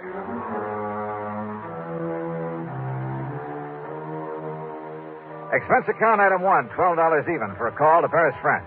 To a man I wouldn't trust any further than you could throw the Louis de Marsac. Oui, Monsieur Dollar.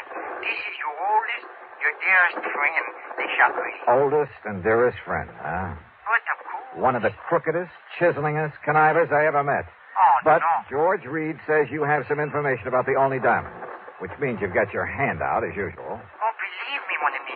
I only told him that I wished to speak to you about something. You didn't hint around about those diamonds? Mm-hmm. Well, perhaps I did make some very slight reference about them. Yeah. When he objected to my phoning him what you call collect. You know where those diamonds are, de Marsac? Well? Okay, how much do you want this time?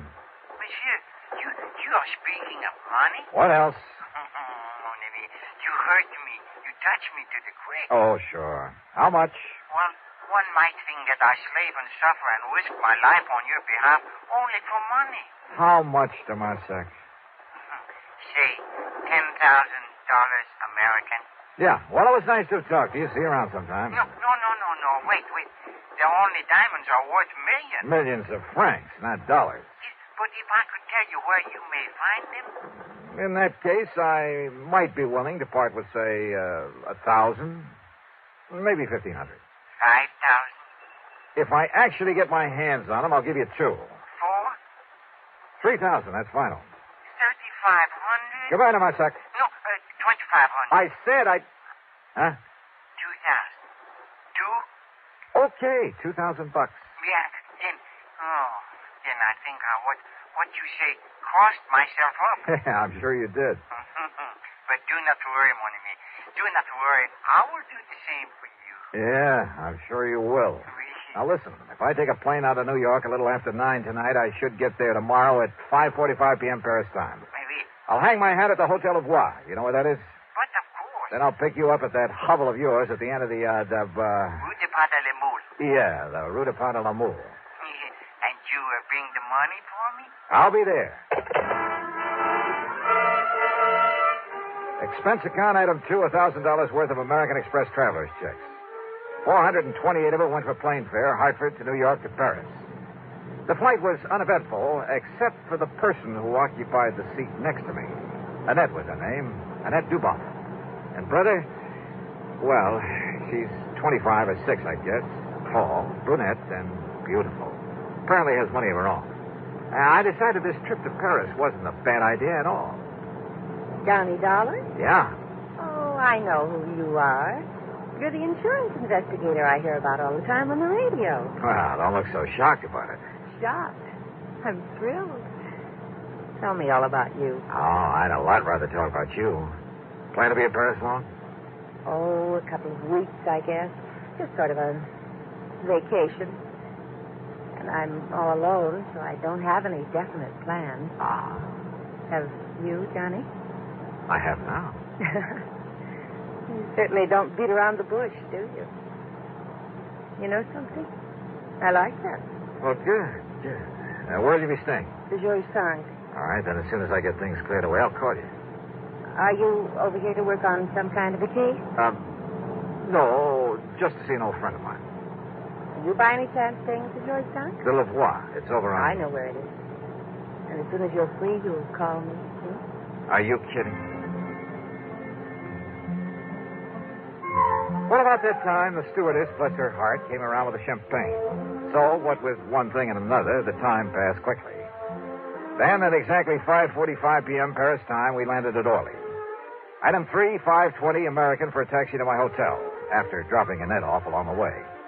I shaved and showered, then took another cab to the dingy little apartment of Louis de Marsac at the far end of the Rue de Pas de l'Amour. You ask me, it's one of the most disreputable-looking apartments in the whole city. Dirty, squalid, ramshackle. And, of course, Le Chat Gris had to live at the top of 4 long flights of stairs. When I finally got up there, feeling slightly winded, I noticed that his door at the end of the gas-lit hallway was standing wide open.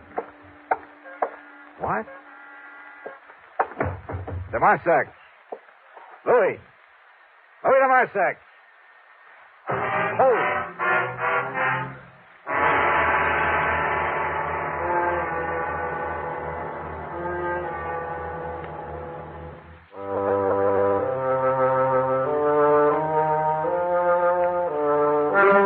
Dingy, dark apartment of Louis de Marsac looked like a tornado had struck it. It was a shambles, as though somebody had come in and simply done as much damage as possible, and yet at the same time was looking for something or someone. As for de Marsac, there was no sign of him anywhere. I stood there for a moment wondering what to do next. Huh?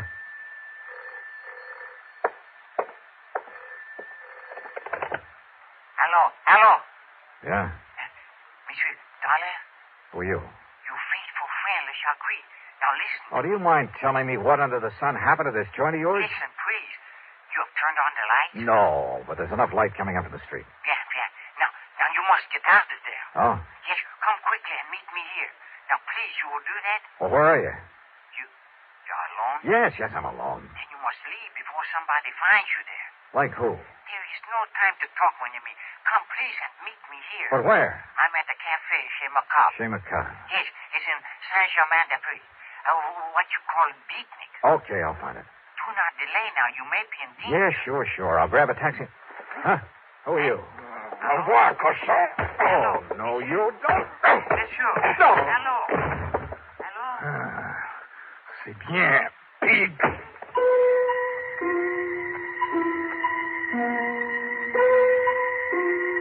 When I came to, I found myself propped up in the remains of a chair. A bottle of cognac and a glass had been placed on a table beside me. I helped myself. And next to it, a piece of paper. Scribbled on it were the words, Je regrette. I'm sorry. Though believe me, if I ever catch up with him, he's going to be a lot sorrier. Another snort of cognac, and I felt able to navigate. I went downstairs, grabbed a taxi, that's item 4, a couple of bucks, and had him take me to the place de Marsac had mentioned over the phone, the Chez Macabre. And what a joint. I've seen a few beatnik pads that were pretty crazy back in the States, but nothing to compare with this. It was a smoky, dark, and dirty place. The beatniks packed into it were dirty, too. Characters who made a business of being characters, including a gaunt chick chanting some poetry in a corner. Then a wormy little man sidled up to my table out of the shadows and proceeded to help himself to my drink. Yeah, it was de Marsac, the Chagrin. Do not seem to know me at first, mon ami. Even when you come over and help yourself to my cognac? In this place, it is the custom. But what happened to you when you hang up the telephone on me? Well, somebody sneaked in and worked me over to Marsac. Any idea who it might have been? No. I hope he did not hurt you too badly. No, he did all right. But why? Now, why the crazy note he left saying he was sorry? But of course, monsieur. But of course what? Well, he must have thought you were me. Oh? Oui. because of a little deal on the statue that I made a week ago. In my business with some of the terrible people I have to deal with, this sort of thing happens all the time. I'll bet. But then, when this man, he discovered he had made a mistake, that you were not me... Oh, sure. What can you, the American, know of the art, the poetry of today? Huh? Now, what brought that on? Yeah, I will translate for you then, my lovely, my beautiful ode to nothing. Ode to nothing? Listen to my every magnificent word. Oh, now, wait a minute. Nothing, nothing, nothing. Nothing, nothing, nothing. Huh? Nothing, nothing, nothing. Oh, now, look. Marsac, come on down to earth. Wait. It is all right now. Huh? All right, what do you mean? It was for the benefit of the man who came by the table, who looked at us. Oh, yeah, I noticed him. He was very curious about us, like a spy. A spy? Yes, of course. He may have been from my dear friend, Monsieur Francois Dubesson. Wait a minute. Francois Dubesson. Isn't he the fence who got hold of that painting that was stolen from Vincent Price a while back? That I helped you to recover for a slight fee. And it was through him that you located the Blue Madonna that was taken from the gallery in Philadelphia. Oui, the same. And now it is Dubesson who has the only diamonds. You're sure of that? I am sure. Also, it was Dubesson who arranged to have them stolen back in your United States. Your good friend, huh? But of course. But you're perfectly willing to double-cross him. Why? Because you will pay me so well. If I get my hands on those diamonds. Oh, I have it all arranged. So, if you would like to pay me now, the $5,000 American... When I get my hands on him. And it's only $2,000, remember? Oui. I cheated myself. Okay, now, how do I get them? I have told him that you're here, that you are very rich, that you will pay him 15 million francs. 15? Well, that's close to $30,000. It is better there remain lost to you, Falkner. All right. Where'll I find him, Miss Francois Dubesson? He will come to you. With the diamonds? Yes, at your hotel. Tonight at midnight. He knows my name? Well, I've told him that you are Mr. Robert Matthews from Texas. Yeah, good. Then I'll have to take another room under that name. But of course. And you're sure he doesn't know who I really am? My business? No, because only I could tell him that. All right, now look, Demarsac. If you have any idea double-crossing me... You? Oh, my oldest, my dearest. And yet, if you were to find out about 3,000... Wait. Okay, Demarsac. If it all goes off without a hitch. But if it doesn't... Oh, have no fear, mon ami.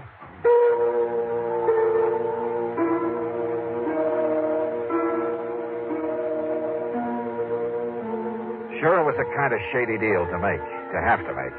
But under the circumstances, what else?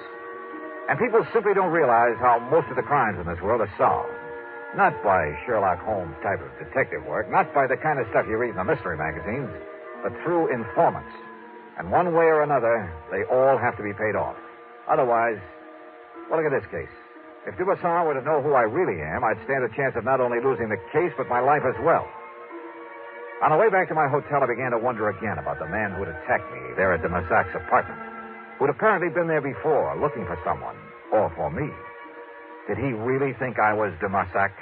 Or was it all just a warning to leave this case alone? There was only one way to find out.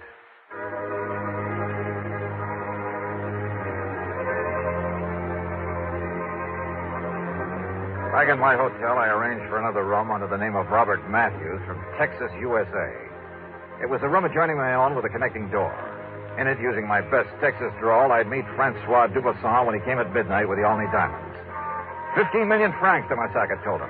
Little enough for a necklace worth $750,000. But I've never yet paid a thief for the return of stolen goods, and I had no intention of doing so this time. I settled down to wait for midnight. And then I suddenly realized why I'd felt only half-dressed ever since I was attacked over in Demarsac's apartment. Sure, my gun was missing. Without it, and if Dubesson was wise to me, was the phone in the other room, the one where I'd act out the part of the rich Texan, if there was any point of it.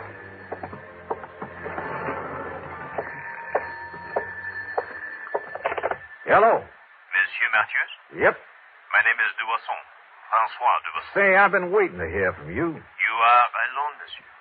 Don't think I'd let anybody else in on our little deal, do you? I hope not. I can be there in 5 minutes. Yeah, anytime you say. I'm just laying here in bed reading to myself. You have the necessary money with you? In cash? Just finished taking it out of the hotel safe. Monsieur Matthews, if we're able to make what you call a deal. Sure we can, man. Oui, but I must inform you, I will come to your room prepared for any, shall we say, exigency. Huh? Now, what's that? The gun I carry, it has a silencer. 5 minutes. I'll be here. I suddenly had an idea that might possibly work. Out of a small rug, a pair of shoes, and a couple of other things, I fashioned a dummy, laid it carefully in the bed in the other room, after making sure the head of that bed was toward the door. I piled up a couple of pillows so that even if there really been someone in it, only the outline under the covers would be visible. I left a cigarette burning in an ashtray, propped up a magazine.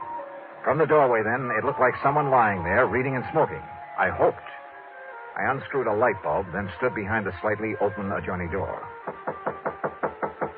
Come in, man, come in. You were very foolish, Monsieur Dollar, to say you obtained the money from the hotel safe. The night clerk has informed me otherwise. Also, he confessed it was you who took both of these rooms. Well, have you anything to say? I told you Dollar was here because of the jewels, Francois. Annette. Oui, ma chérie. So, Annette, you may dispose of him once and for all. Close the door. No! Look, there's a dummy in that bed. Oui, you're right. But Dollar has no gun now. And if he's here, Francois... Take care, ma chérie. Don't worry. First, we try that other room. I nudged open the adjoining door, and with everything I had, I pitched the light bulb across the room at the far wall. No, he's in here! Then I dove in low at the first of them I could reach. Annette! Annette! A bad mistake, Johnny. Because I have the gun. Yeah. I suppose I should have known, Annette. Your last mistake. Because with this silencer, nobody will ever know. Oh, I'm sorry, Mademoiselle. Oh, dear. Oh, thanks, Tomasak. Like the U.S. Marines. But such a pity, monsieur. Huh? That I should stoop so low as to strike a beautiful woman. Of course, the fact that it saved my life. 5,000. Sure. 5,000.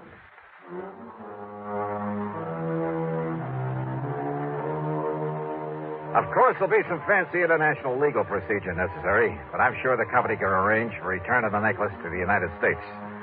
As for Dubuisson and the lovely but treacherous Annette, well, the Paris police are making the arrangements for them, and I'm sure they won't be very pleasant ones. Expense account total, including a couple of nights on the town, $5,000 for Dubuisson and deluxe transportation back home, $5,878 even. Wow. Oh, incidentally, I met a luscious little blonde on that return trip who was... Now, let's not go into that. Yours truly, Johnny Dollar.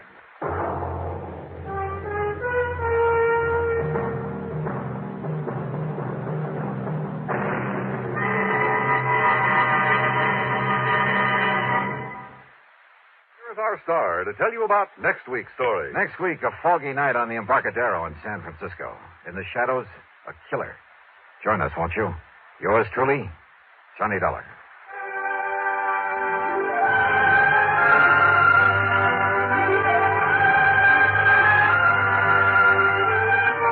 Yours truly, Johnny Dollar, starring Bob Bailey, originates in Hollywood and is written, produced, and directed by Jack Johnstone.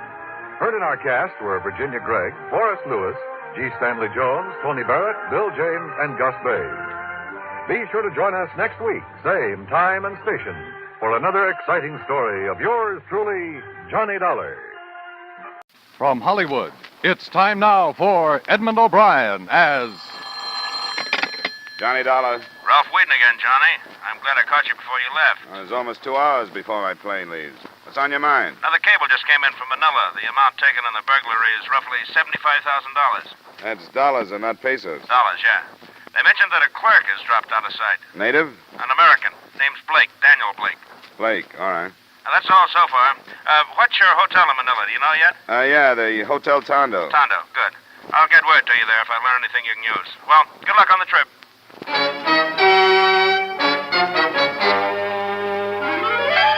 Edmund O'Brien, in another adventure of the man with the action-packed expense account. America's fabulous freelance insurance investigator. Yours truly, Johnny Dollar.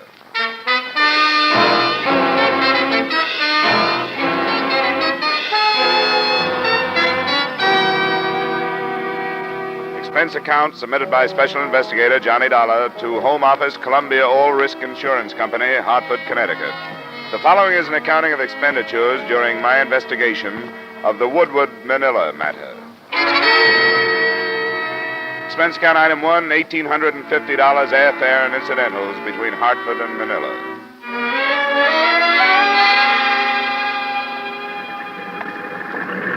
Passenger Dollar from the incoming PAL flight number 103. Will you go to the ticket office, please? Passenger Dollar from incoming PAL flight My name is Dollar. I was being paged. Oh, yes. These gentlemen are waiting for you. This is Mr. Dollar, sir. Oh, yes. I'm Floyd McDonald, Mr. Dollar, local manager of the Woodward Company. Oh, how are you, sir? And this is Irving Morgan, my assistant. Morgan? Glad to meet you.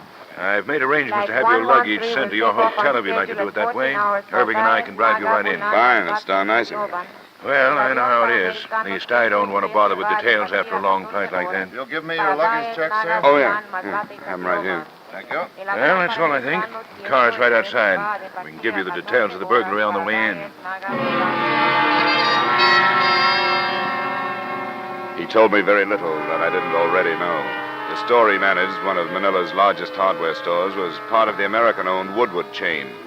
He had discovered the loss of the $75,000 himself Monday morning when he'd entered his office and found the safe open. Naturally, I feel very badly about it. But everything that can be done is being done. I don't know who the main office is blaming it on, but I think you'll find that Floyd and I were anything but careless. We've got 5 years without a loss behind us to prove that. And it only takes one failure to ruin a success, Irving. There's $75,000. Do I understand that it was all American currency? No, it was made up of pesos, too. I stated the amount in dollars and cents when I reported the loss. Were you in the habit of keeping as much money as that in your office safe? Oh, it wasn't my idea, or to my liking. It was because of a company rule. They were worried about conditions on this side of the Pacific and ordered us to stop banking our cash here. Instead of the usual yearly transfer of our money, it has been going to the States once a month. They didn't save much this time. What about this clerk, Dan Blake? Oh, don't get me started on him. No, there's nothing proved yet, Irving. What is it going to take to open your eyes, Floyd? We don't agree on just what to think about Dan, Mr. Dollar. In spite of the circumstances, I find it almost impossible to believe that Dan would do this to me. Could he have done it? Of course he could. He had access to the office, and he could have memorized the combination of the safe. Yes, that's true, but I can't forget that he was a very good friend of mine. He was like a son to me. Was he in any trouble that you know of? Owe any money? I hadn't heard of anything. He's been out of sight 4 days now. What kind of a search has been made for him? Well, I understand that the police have been working very hard. They class him as the chief suspect, too. Yes, but you've got to realize that the Philippines aren't like the States, Dollar. It's not hard to drop out of sight here. It's a big world. I know. I just watched a lot of it pass by.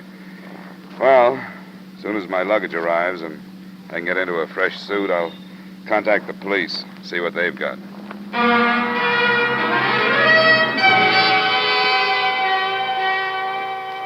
Expense account item 2, $350, including tip, a pitcher of gimlets delivered to my room.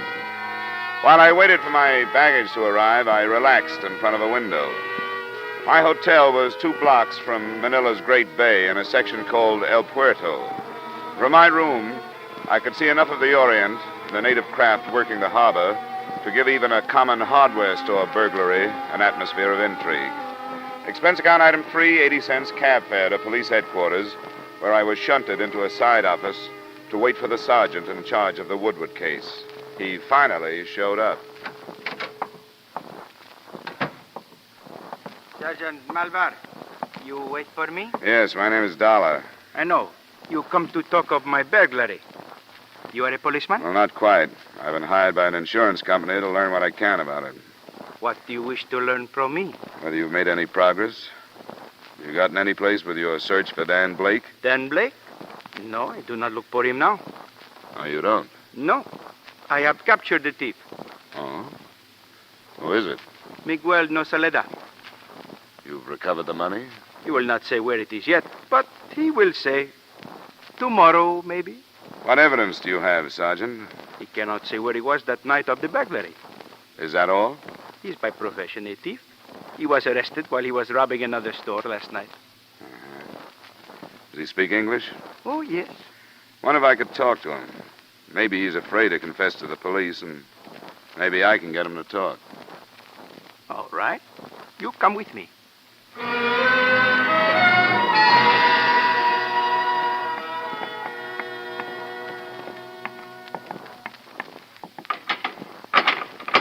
You do not stay long, only 5 minutes. That's good enough.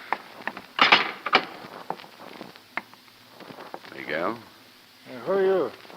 Why you come here? How old are you, Miguel? 50. Where do you work? No work. Get hurt in bombing, no work. You have any children? See, 2 daughters. Where do they work? Does either one work at the Woodward hardware store? Work in prison. Both work in prison. Sergeant Malvar says you stole some money from the Woodward store. No, Well, you'll make it easier for yourself if you tell the truth and give up the money. I don't got money. If I got money, then why I steal 5 pesos from other place? Why? You tell police why. If I got lots of money, why steal a little more? Why? Because I don't got lots of money. It's good enough for me, Miguel. Sorry I took up your time. You do not stay long? I think he wants to sleep. What would he say to you? That he didn't do it. And if he had, you wouldn't have caught him stealing 5 pesos because he wouldn't have needed it. He need a kick in the head for his lying. Do you have any connection between him and the Woodward place? He tell you he got 2 daughters in prison? Yeah. He lies. They come out, but they do not go back to him because he steal their money. Oh? The daughters have connection with Woodward's? Connection? If we need connection, we find one all right. Tomorrow, maybe?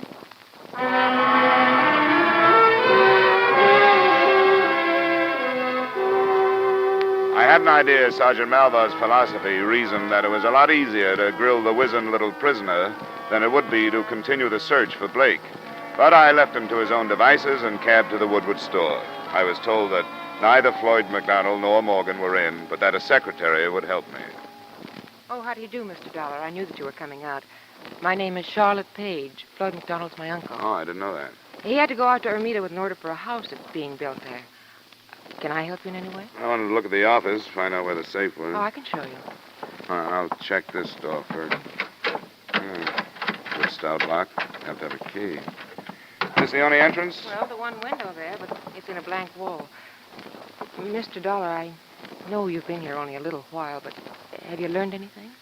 Not much, but all of it looks bad for Dan Blake. Can't believe it. I just can't believe that Dan would do a thing like this. How well did you know him? Evidently not well at all if he stole the money. We're the same age, found something in common working here together. I've had dinner with him occasionally, going to the beach. Know if he was in any kind of trouble, debts or anything? No, I thought he was very happy and comfortable here. He seemed to be. Where's this safe now? It's under the rug near the desk. You have to lift the corner of the rug. Oh. Did Dan Blake know where it was? Oh, yes. Everybody trusted him. He'd been here for years. Did he know the combination? No, I don't think so. Uncle Floyd handled the cash. Could he have memorized it? Well, I don't know that either. I hadn't given it a thought. I guess we can put the rug back. Oh, I forgot to get Blake's address from the police. You happen to know what it is? Oh, I've forgotten. It's somewhere on Sampaloc. I can find it on the payroll. It should be right here. It'd be too easy to find him there, wouldn't it, Mr. Dollar? Much too easy. Thought I might pick up a crumb or two. Oh, here it is. 307 Sampaloc Street. 307 Sampaloc. Thanks. Tell Mr. McDonald I was here, would you, please? And that I'll be in touch tomorrow.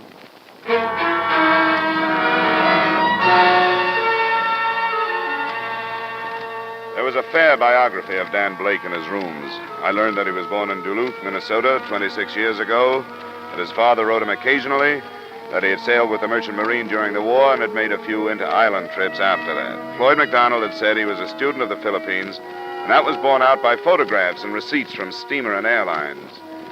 I made a list of the places he'd visited, but that was all I could do for that day. It wasn't until the next morning that I went to police headquarters and waited again for Sergeant Malvar. You come back again. We do very good without you, Ralph. Well, pardon me. I don't want to butt in. I just wondered if you knew that Dan Blake spent a lot of time learning these islands. Oh? Did you know that he'd spent some time in San Jose on Mindoro, on Marinduque, and in Palo on Leyte? I did not know. Well, it might pay you to check those places. There are more, too. From here, clear down to Mindanao. The search is finished. Huh? What do you mean? Dan Blake has been found. He was adrift in a dugout on Tayabas Bay. He was taken aboard a ship, and then he died. What killed him? He was shot many times. What about the money? It has not been found. Not yet. Sure, but maybe tomorrow.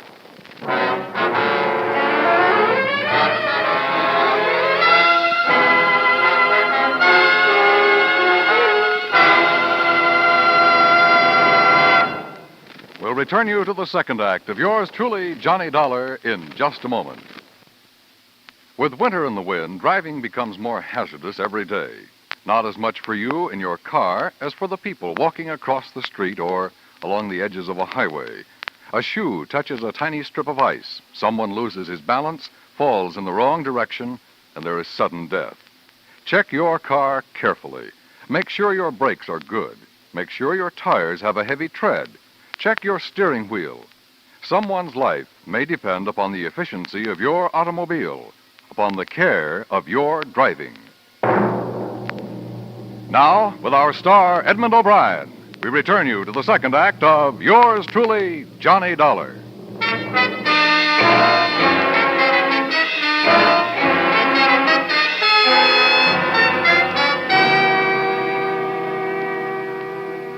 Sergeant Malva, Manila Police, was again taking his inimitable approach to a subject, believing what he wanted to believe. When I asked him how he knew the body was that of Dan Blake, he told me the ship captain who had picked him up said so. How did he know? The man had mentioned the name before he died. That was all, and it wasn't enough for me. I put in a call for Floyd McDonald, the Woodward Company manager. Mr. McDonald's office? This is Johnny Dollar. Is Mr. McDonald there? Well, no, he stepped out for a moment. This is Charlotte. Is there anything I can do? I'm calling from police headquarters. They have a body down here. A body? Picked up by a ship someplace. They claim it's Dan Blake, but there wasn't any identification on him. You tell Mr. McDonald I want him to come and look at him? Yes. He should be back any minute. I'll tell him to come right down.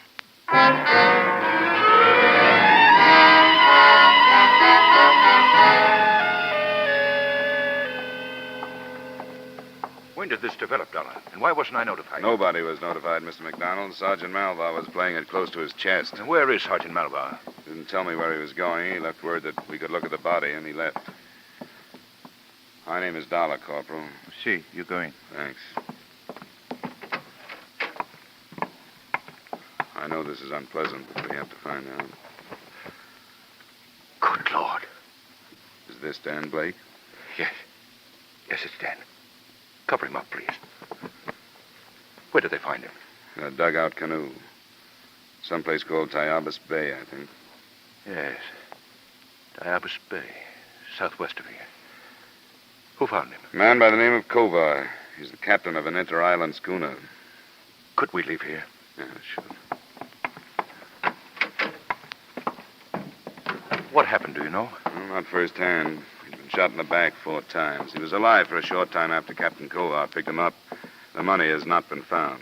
I see. Then there's no explanation yet. Not that I know of. The schooner is anchored offshore just south of the Pasig River. You know where that is? Yes. I'd like to talk to this Kovar. I guess I can hire a boat to take me out there, huh? I'll drive you down to the docks. As a matter of fact, I'd like to go with you. Well, it's a good idea if you have the time. Well, I'll take the time. That's my car there.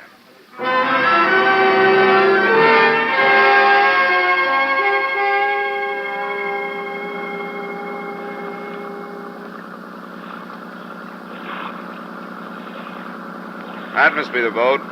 The Sea Nymph. Is that the name? That's it. Skipper, that's the one there. The Sea Nymph. That's a little precious for a wreck like that, isn't it? Some are even worse. I don't know how they stay afloat. There's somebody on deck. What do you want? You Captain Kovar? Yeah, that's right. I want to talk to you about the body you brought in. You the police? No, this man is McDonald. Dan Blake worked for him. Hey, Copper, get a line on the shoreboat. Okay, come on board. I'll put the ladder over for you.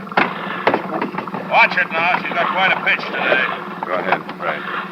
Have you got it? Yep.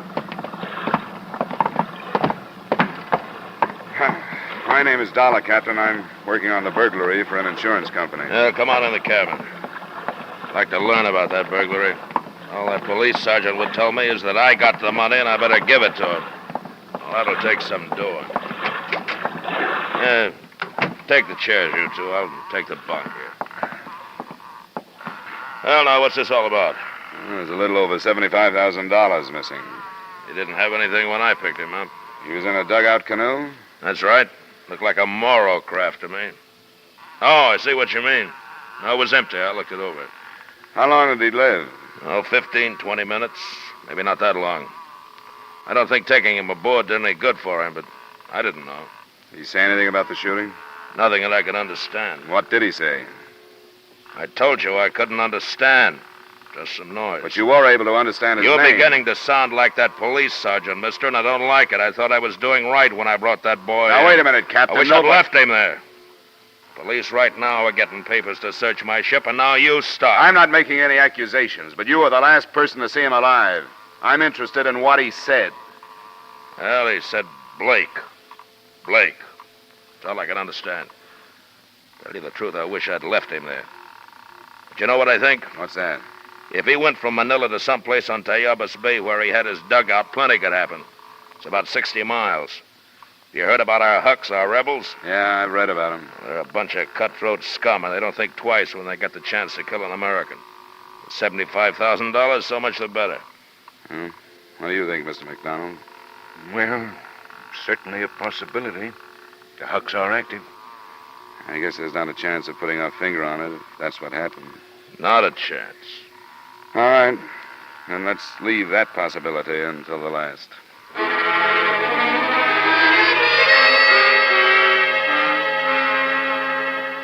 I wasn't sure of Captain Kova. If he was telling the truth, he was doing so without tact. And if he was lying, he seemed to be doing that with complete confidence. I didn't bother questioning his crew. I knew that Sergeant Malva, if he hadn't already, would take care of them when he returned to search the schooner. I spent the rest of the morning and part of the afternoon in routine legwork on the case, and at 4 o'clock, I got the sergeant's report. There was nothing. From one end of the ship to the other end, my men look.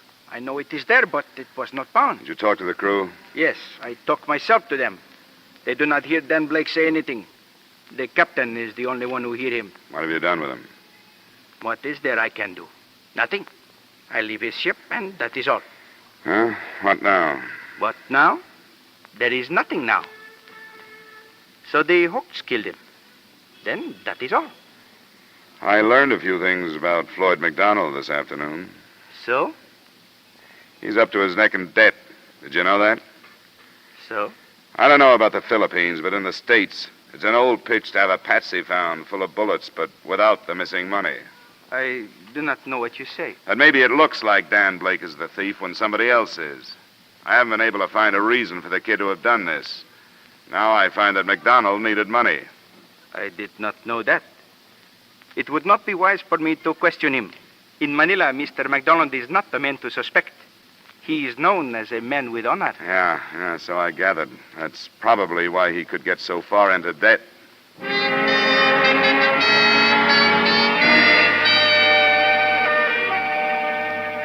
I didn't think it would be wise at that point for me to question Floyd McDonald either. I waited until his store closed that evening and until his assistant, Irving Morgan, had gotten to his home.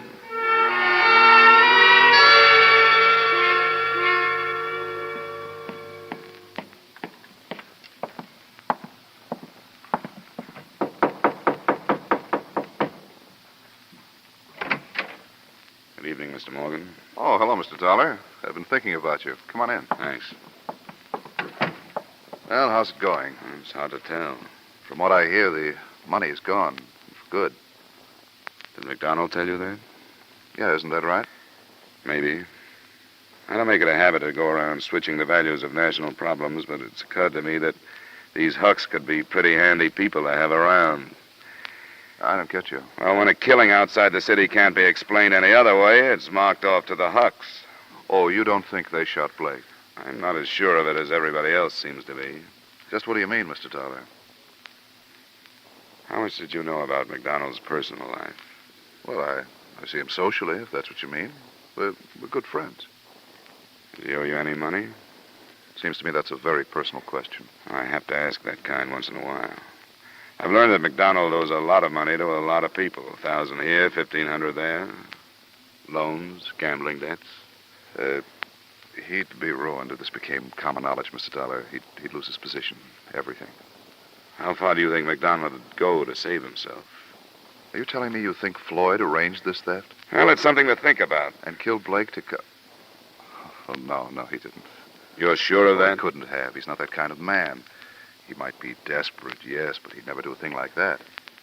Would he be at home now? I don't think so. It's only 7. He usually has dinner at the club. What club? The Merchants Club. Mr. Dollar, don't question him down there. Wait until he gets home. All right. I can count on you not to tell him I'm waiting for him? You certainly can. I want to stay as far away from this thing as possible.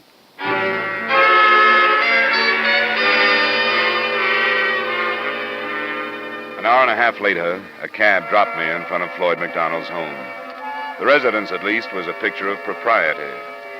Set in a fashionable suburb, it was within earshot of a bellboy somewhere in the bay. I followed a sidewalk across a neatly hedged lawn, and halfway to the house, I stopped to watch a man come out of the front door.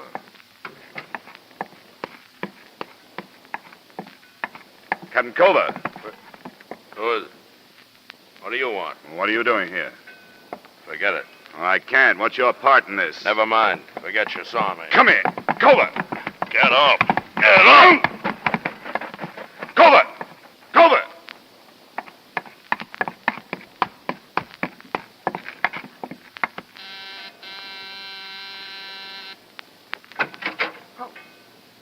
Now you. I didn't expect this. You live here? Yes. I came to talk to your uncle. Is he here? No. And Captain Culver was with you. Yes, Captain Culver was with me. You're hurt. What did he do to you? He hit me. Why? Because he's insane. He thought he had to hit me. He wanted the money. Gave it to him. You gave him the money? Yes, all of it. Every penny of it. I didn't want it anymore. That's not what I mean. You were holding the money for Dan Blake. For us. We were in it together. Culver learned it from Dan before he died. Yes. Dan kept calling for me while he was dying. So this Culver thought he could blackmail me. He thought I gave him the money to keep him quiet. Dan and I were trying to get away from this place. Have a life of our own. We tried. Now I don't care what happens to me. Where's the telephone? Through that door, but you don't have to call. I'll go to the police by myself. I just wanted to wait till Uncle Floyd got home. I'm not worried about your personal problems, Charlotte. That's not my job. Culver and that $75,000 is all I want.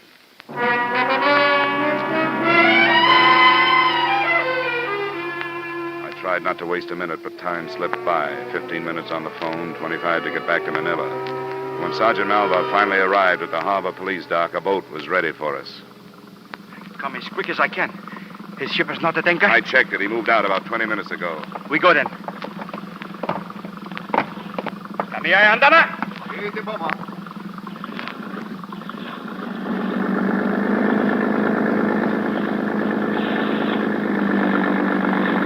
It's a dark night. What if we don't find him? He do not get out of the bay. The boats near Corregidor are right now waiting. The girl, she was an accomplice? She held the money, so if he was picked up, you couldn't prove possession. She was going to meet him later. The hooks shot him? That's what Culver told her. So? But the hooks do not kill him. What's that? Police doctor. He say bullets do not kill Blake. Blake choked to death. Kova choked him to learn the secret. I think we can prove that, Sergeant. We get any more speed out of this thing? Come on, let's get inside out of the spray.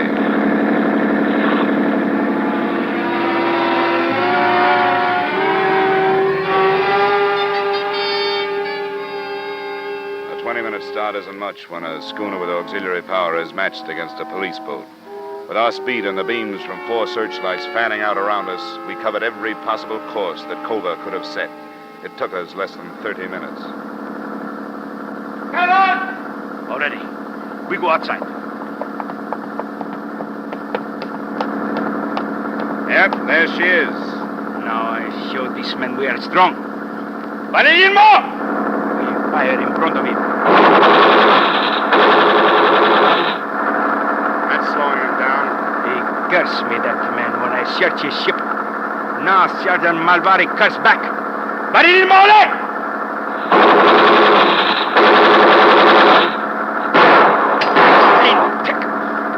Is he crazy? Got one of our lights. You'd better douse the others before he smashes them. But they need more! Anguilla! It's crazy. That depends on whether the darkness works for him or not. All I can see is his wake now.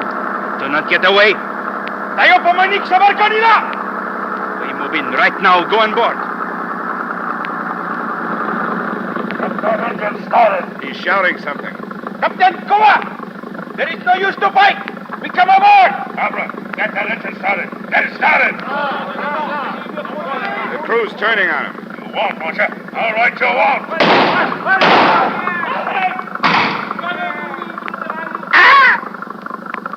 He's got to be stopped, Sergeant. Have your men stop him. Come on, there. He's running forward.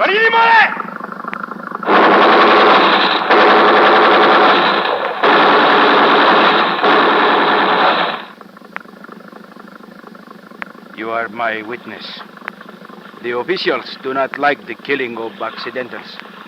I'm your witness. Now, if you'll put me aboard, I'd like to find that stolen money.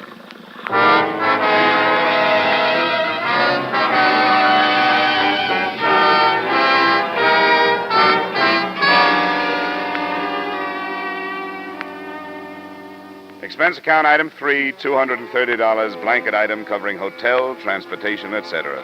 Item 4, same as item 1. Expense account total, $3,940. Remarks? After the arrest of Charlotte Page, the stolen funds were counted in front of witnesses, and the amount was not as large as was claimed by McDonald. I don't know what you can do about it. Everybody seems to be out after something these days. Yours truly, Johnny Dollar.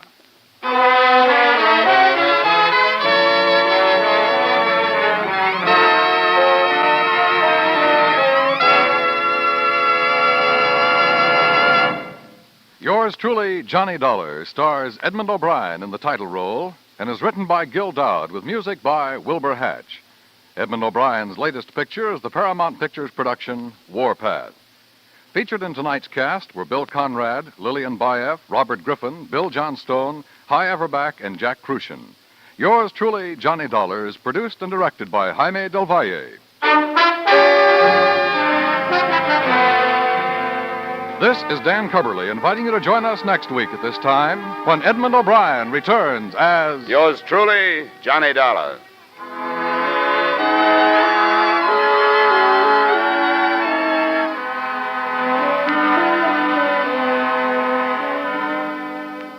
You can sing it again on CBS tonight for a whole hour of fun-packed, music-packed entertainment.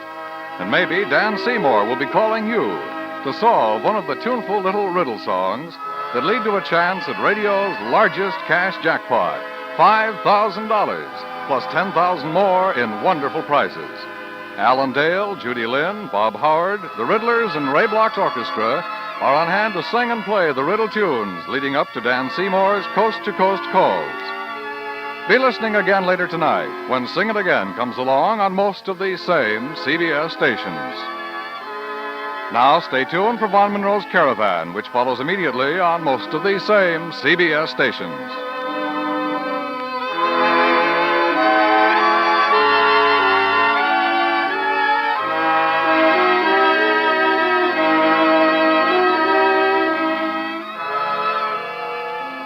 This is CBS, where you laugh with Lucille Ball and My Favorite Husband on Saturday nights, the Columbia Broadcasting System.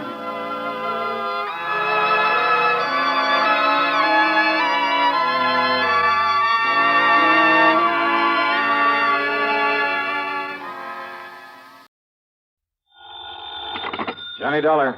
This is Bert Larkin, International Casualty and Life. Oh, hiya, Bert. How are you? I'm afraid I have a bit of a problem, Dollar. Yeah?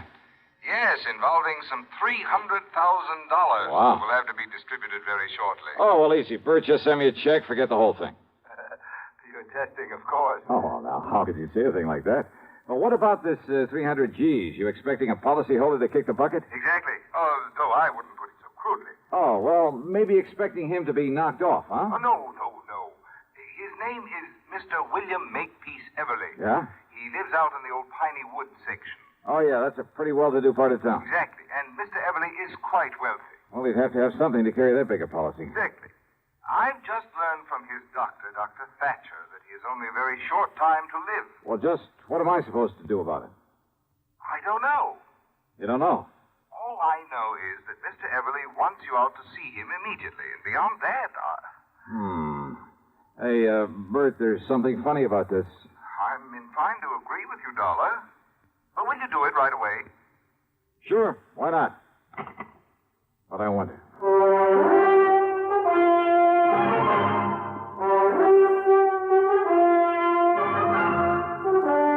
CBS Radio brings you Bob Bailey in the exciting adventures of the man with the action-packed expense account, America's fabulous freelance insurance investigator. Yours truly, Johnny Dollar.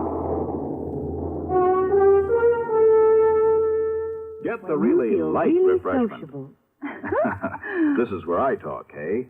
Get the really light refreshment. That's Pepsi-Cola, of course. I just wanted to say be sociable, Charlie. Of course, Kay. Be sociable. Have a Pepsi on the road or at home. It always refreshes without filling. Charlie. Pick up extra cartons now. Pepsi is so delicious it goes fast. That's why you should keep plenty of Pepsi on hand. Oops. Maybe I'd better sing. Be sure to say keep Pepsi handy. Yes, Charlie. But the song says it sociably. Be sociable. Look smart. Keep up to date with Pepsi. Drink light, refreshing Pepsi. Stay young and fair. Debonair. Be sociable. Have a Pepsi. What Kay means is, get plenty of Pepsi next time you shop. Well, yes. And now, Act One of yours truly, Johnny Dollar.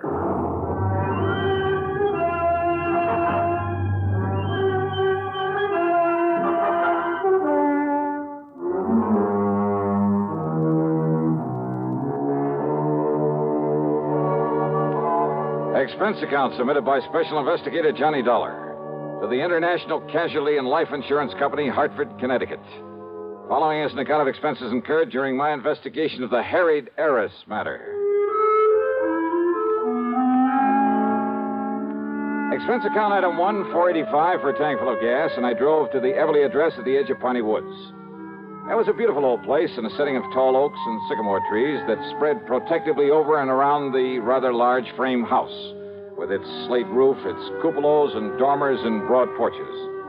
Even before going in, I knew the inside was filled with heavy, overstuffed furniture and velvet draperies, gilded mirrors, that it had a kind of musty smell, perhaps a trace of camphor, and the parlor closed off except for very special occasions. It was that kind of place. In answer to my knock, I was met at the door by a man who looked anything but on his last legs. Mr. Dollar? Yeah, that's right. Good. Come in, please. Ah, thanks. But are you Mr. I'm Dr. Thatcher. I'm the one who called your insurance company. Oh, I see. At Mr. Everly's request. Or I should say at his insistence. Come along, please. He's in his bedroom upstairs. Yeah, sure. I'm afraid he has only a few days to live, Mr. Dollar. Early yesterday, I notified his stepson, Alfred Harker, but I haven't been able to locate his niece, Nancy Everly. And that is what has him upset. That's why he wants to see you. Oh? They're his only living relatives, by the way. Well, just what does he want me to do? Well, suppose I let him tell you. Oh, and although he realizes he hasn't long to live, he has no idea how short his time really is. All right. Please bear that in mind when you talk to him. Yes, sure. And above all, try not to excite him. Now, in here, please. Oh, okay, thanks. Mr. Everly, I have brought Mr. Johnny Dollar. Oh, isn't that nice? Well, sit down here beside my bed, Mr. Dollar. Let me tell you why I've sent for you. Yes, certainly, sir. Well, young Thatcher here doesn't really know what he's talking about, but He seems to think I have only a few months to live. A few months? Of course, I don't believe him. Mr. Dollar, I'll probably end up outliving both of you youngsters. That's the spirit. Well, I hope you do, sir. But he's given me something to think about. My estate. What about it, sir? I've willed everything to my niece, Nancy. And my insurance automatically goes to her in the will. Or did you tell him that, Thatcher? I thought it better if you did. Yes. Well, Dollar, it's not only because she's been kind and loving over the years, but, well, she's had gumption enough to stand on her own feet, rather than depend on me for a living. Where is Nancy, Mr. Everly? I don't know. Well, But I want you to find her, Mr. Dollar, and bring her here so that I can see her before I...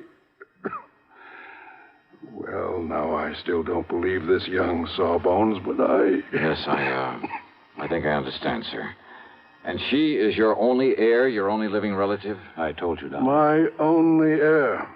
And I want to be sure. I want you to be sure it stays that way. Well, I'll do everything I can. I want nothing to go to my stepson, Alfred Harker. I see. Idle, worthless, sponging off me all these years, even forging my name to checks to get my money now and then. That kind, huh? Yes. And if he finds out I'm leaving everything to her, there isn't anything he wouldn't do to... Please, take it easy, Mr. Everly. I'm all right. Well, of course, Nancy realizes this about Alfred, doesn't she? No. And that's why you must find her. Bring her to me. I'll certainly try, sir. Yes, you must. Please, Mr. Everly, and now if you... anything happens to me, you must protect her from him. You must. You... Dollar, hand me that hypo down the track. Yeah, sure, Doc. Here you are. I was afraid he might get too wrought up over this. Oh. There now. Just relax, Mr. Everly. Relax. Yes. Thank you.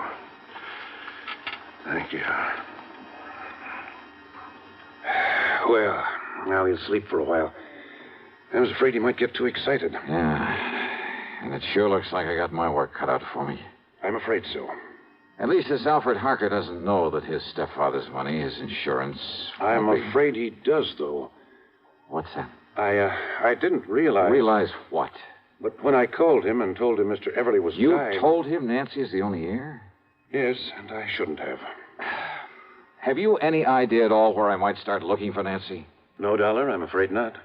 But if you don't know and the old man doesn't know, how do I... Oh, great.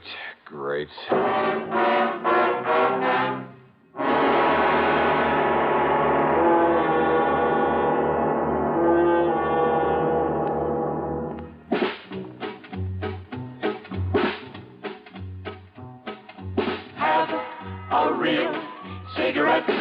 Have a Camel. Have a Camel cigarette. Have a real cigarette. Have a Camel. Have a Camel cigarette. Best tobacco makes the best smoke. Have a Camel cigarette. Best tobacco makes the best smoke.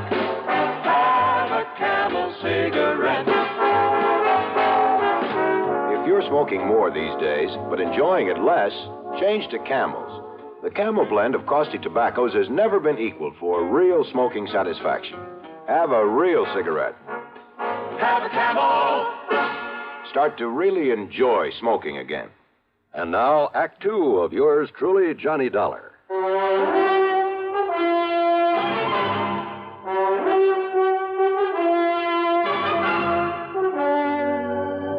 Now, look here, Doctor. If nobody knows where Nancy Everly is or how to find out where she Dollar. is... Yeah? Mr. Everly's stepson, Alfred Harker, always kept close tabs on Nancy's whereabouts. Oh, he would. Well, what do you mean? Sure. So that if anything happened to the old man, he could start sponging off of her. Now, look, it's Yes? important.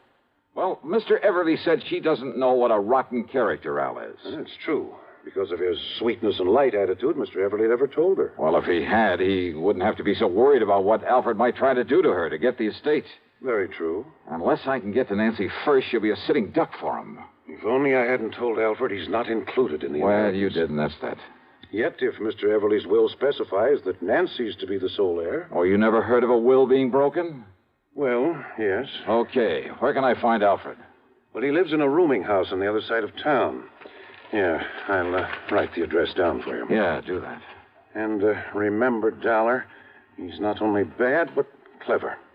So be careful. Here, remember that. Sure.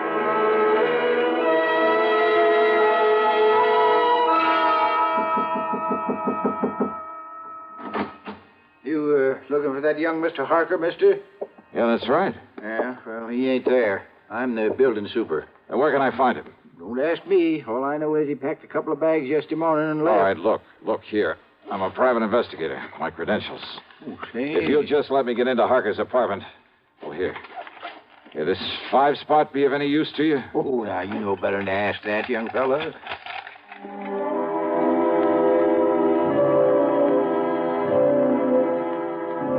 It was pretty obvious Al Harker had left in a hurry. The clothes he hadn't packed were strewn all over the place. But luck was with me. On a desk, I found an airline timetable. One of the flights to Los Angeles had a check mark beside it. More important, I found the address of Nancy Everly, an address in Philadelphia, PA. I drove to the airport and spent item 2, $12.55 on a plane to Philadelphia. Then item 3, $6.25 for a cab to Nancy's address. It was a neat little apartment in the section they call Upper Darby. But instead of finding Nancy there... Why, no, Johnny Dollar. I'm Mary Ann Hooper. Oh, yeah.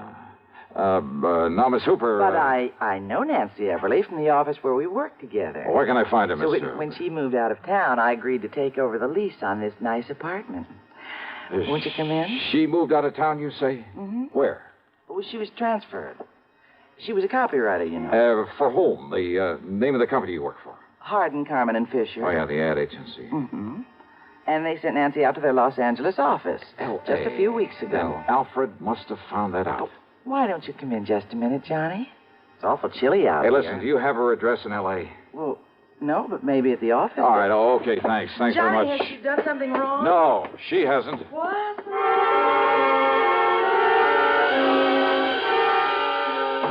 It was late, and I hadn't had any dinner, but I took a cab out to International Airport. That's another $6.25, and there, unfortunately, had plenty of time to eat before I could take the 1:30 a.m. plane for the West Coast.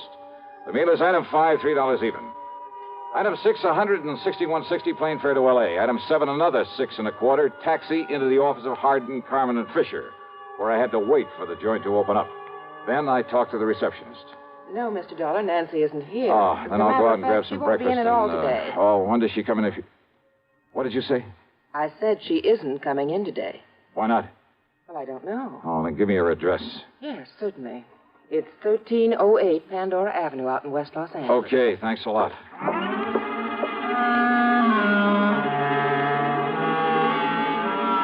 So Nancy was in L.A.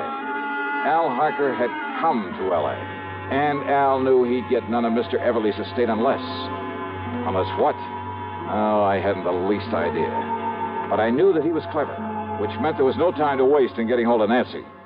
Item 8, $3.50 for a cab to 1308 Pandora, and there from the landlord... Oh, believe me, this was the one I hadn't anticipated. Oh, she lives here, all right, but she isn't here now. Well, she do you have left any on idea? a little trip a few hours ago. Trip, did you say? That's right. She and a real nice-looking young man. Do you know his name, who he is? No, I can't say that I do, but a real charming, nice-looking Well, look, do you know where they went? man. Oh, I sure do. Well, where? She said they were going over to Las Vegas. Vegas? And you know something? I think they're going over there to get married. Ouch. Munch, munch, munch a bunch of Fritos, corn chips. It's not polite to smack your lips, but you can't help it with Fritos, corn chips. Munch, munch, munch a bunch of Fritos, corn chips. That's right, Fritos corn chips. So crisp and light, there's contentment in every munch.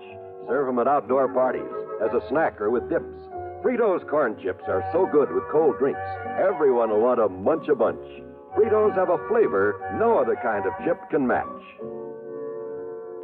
Munch, munch, munch a bunch of Fritos, corn chips. Fritos are golden chips of corn just made to munch. Keep Fritos corn chips on hand for the perfect warm weather between meal treat.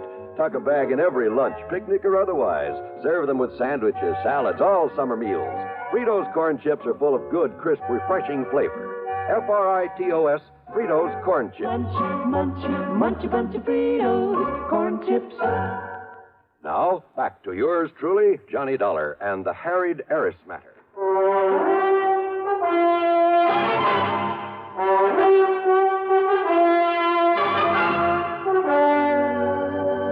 Expense account item 9, 70 cents for a phone call to Las Vegas, Nevada, to that well-known license bureau. Johnny Dollar, the special investigator? Yeah, that's right. Listen. Well, sir, this is a real privilege talking to you this way. Hey, listen, there's a young couple on the way over there to get married. Happens all the time, Johnny. Oh, yeah, sure. Especially here. Yeah, now listen. Their names are Nancy Everly and Alfred Harker. You want me to arrange something special for them to help them on their way? No. Somehow you've got to keep them from getting married. Well, now, unless you've got some legal reason, Johnny, some kind of court order or something. By the time I went through that, they could be married and gone. Yes, I guess that's So, true. look, you got to stall them. Somehow you got to keep that pair waiting. Well, now, Johnny, I'd certainly like to do you the favor. And do it. But unless I got some legal cause. You see, it works like Well, look, this. just you stall them off until I get there. I'll make it worth your while. Johnny, that sounds like bribery. All right, call it anything you like. Just hold them up until I can get over there to Vegas. But on what excuse, Johnny? Anything you can think of, but do it. I'm on my way.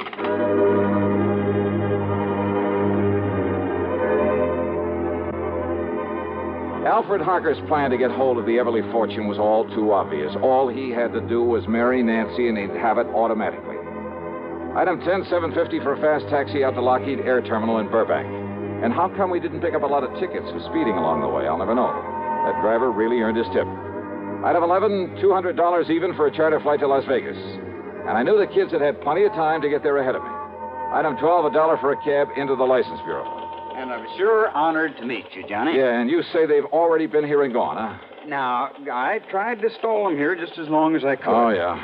But after a while, I'm afraid it got to be kind of obvious. Okay. But I tried all right. Okay, here. Here, thanks. This is for your trouble. Now, Johnny, I wouldn't think of Now, look, taking I'll that, double it if you especially can not tell me from where... You see, I'm a real fan of that radio program of yours that... Where they went from here to get married? Yes. Johnny, in this town.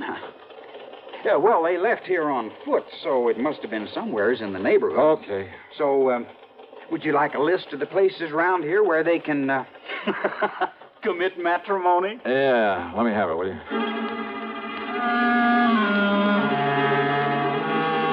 Item 13 is the 10 spot I accidentally left on the counter for him. Then I started checking every place in the area, every person who could seal the bonds of matrimony. Churches, marriage chapels, justices of the peace, even ordinary-looking private homes that were on the list. Hey, you know something? A lot of weddings take place in Vegas. I almost got thrown out of a couple I barged in on, and then finally... Why these two should not excuse be me, united folks. in holy matrimony. Speak now or forever hold your peace. Excuse me, please. Just wait, young man. I'll take care of your wedding in just a minute. Yeah, well, Yes, look... let us finish the ceremony, please. Yes, of course. Now, do you, Alfred Harker, take this woman... No, he doesn't. I beg your pardon, young man. Yes, what is this? Who's this man, Alfred? Well, I'm sure I don't know. All right, now listen to me, Nancy, and listen to me very Who are carefully. you? The only reason Al Harker is rushing you into this marriage is to get his hands on your money. What? My money? That's right. Now, look But here. you're wrong, because I have no money. That is, not enough. Well, maybe not now, Nancy, but you will have within the next few days when your uncle dies. Uncle Bill is dying? Ask Alfred here. He knows it. What in the world makes you think a thing like that? Because Dr. Thatcher told you he is, and told me that he told you.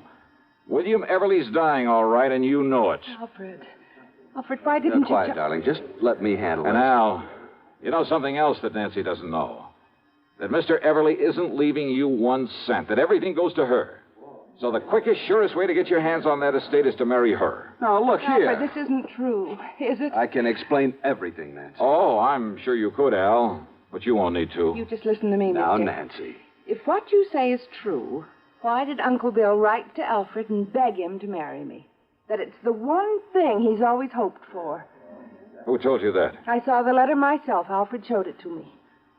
Oh, do you have that letter, Nancy? Alfred? Well, no, I threw it away. Yeah, you would. So not to have any evidence lying around. Evidence? A forgery. Like the checks your darling Alfred forged over the years. Alfred, no, that isn't true, is it, Alfred? It's true, all right. No. Neither this man or anybody else is going to stop this wedding. Come here, Nancy. Young man, now look, pulling that gun is about the most foolish thing you could possibly do, Alfred. Is it? Alfred, listen. No, Nancy. Now let go of me. Please, Alfred, listen to me. Hey, just hang on to him, Nancy. I'll kill you. Sure.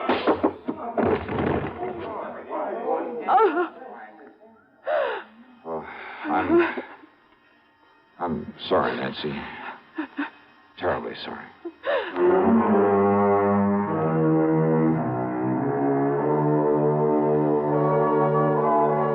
Well, pulling his gun was a big mistake. Yeah, the people there in Vegas, the police, just don't go for that sort of thing. As for any charges the company may care to make against him, well, that's up to the legal department. The main thing is to keep him away from her permanently. Incidentally, I managed to get her home to see her uncle before he died. Expense account total, including the trip back to Hartford, and for Nancy, too, of course, $76,425. Yours truly, Johnny Dollar.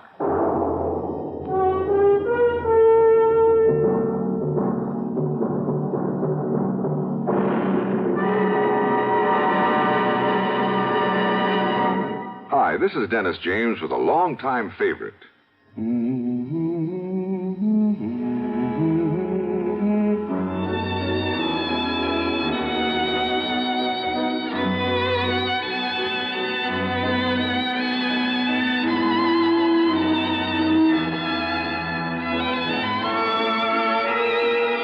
Yes, the longtime favorites are usually the best, aren't they?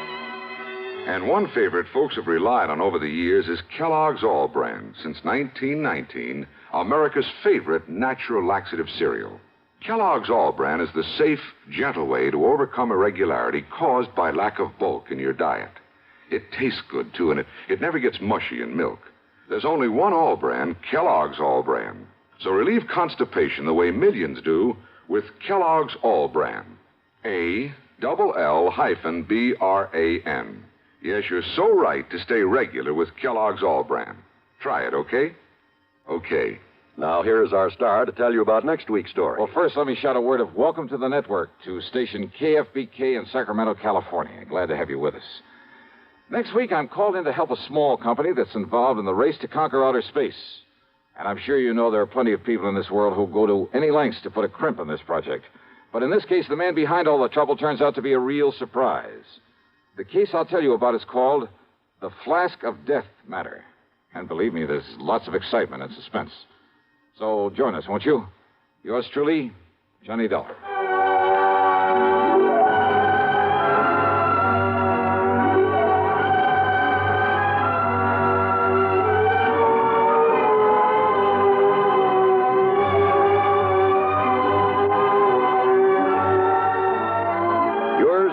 Johnny Dollar, starring Bob Bailey, originates in Hollywood and is written, produced, and directed by Jack Johnstone. Heard in our cast were Virginia Gregg, Gene Tatum, Lillian Baeff, Marvin Miller, Russell Thorson, Bart Robinson, Forrest Lewis, Sam Edwards, and Harry Bartell. Be sure to join us next week, same time and station, for another exciting story of yours truly, Johnny Dollar. This is John Wall speaking. Suspense follows on the CBS radio network. You know, Dooley, I've been reading up on hypnosis. Come here and let me try it on you. I'm an officer of the law and don't approve of making a man divulge his secrets. However, I'll stand by in case there's criminology involved. I just want to clear up some of his problems, Officer Suds. I haven't got any problems. I'm the soul of contentment. Maybe that's your trouble. You're too contented. Lie down, Dooley. You're going to sleep. I feel so good. He's under my influence. Now, little tyke, get up. Go straight to the beer of your choice. Astounding. He's heading for Utica Club.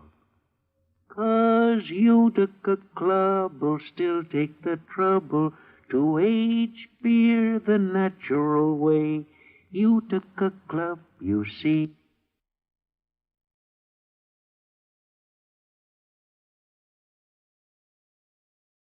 Wrigley's Spearmint Chewing Gum, the refreshing, delicious treat that gives you chewing enjoyment, presents for your listening enjoyment Edmund O'Brien as Johnny Dollar. George Donnelly, Swanson Industrial, Johnny. Afraid we're having engine trouble. Come again? We got a substantial policy on the Belo-horizonte Railroad in Brazil, both equipment and personnel. It's only a small road, but our losses in the past few months have been extensive. What happened? 4 locomotives piled up in 2 months, 20 dead. We got a pair of conflicting reports.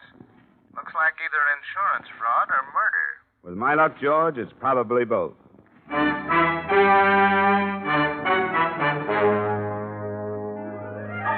The makers of Wrigley's Spearmint Chewing Gum bring you Edmund O'Brien in another adventure of the man with the action-packed expense account, America's fabulous freelance insurance investigator. Yours truly, Johnny Dollar.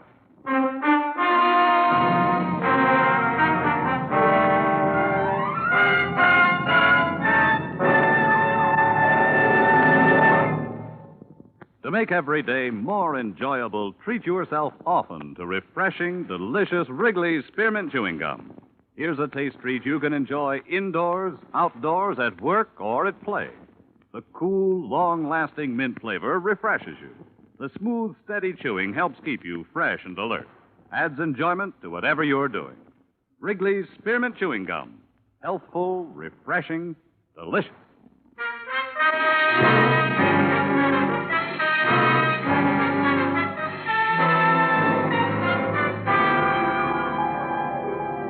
Expense account submitted by Special Investigator Johnny Dollar to Swanson Industrial Insurance Corporation of Hartford. Attention, George Donnelly.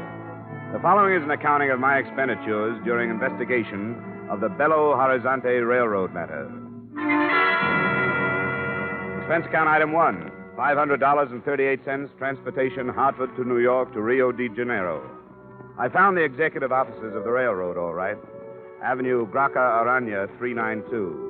But I didn't find the president, Mr. Benjamin J. Hulley. Reason? They'd taken him to the hospital that afternoon.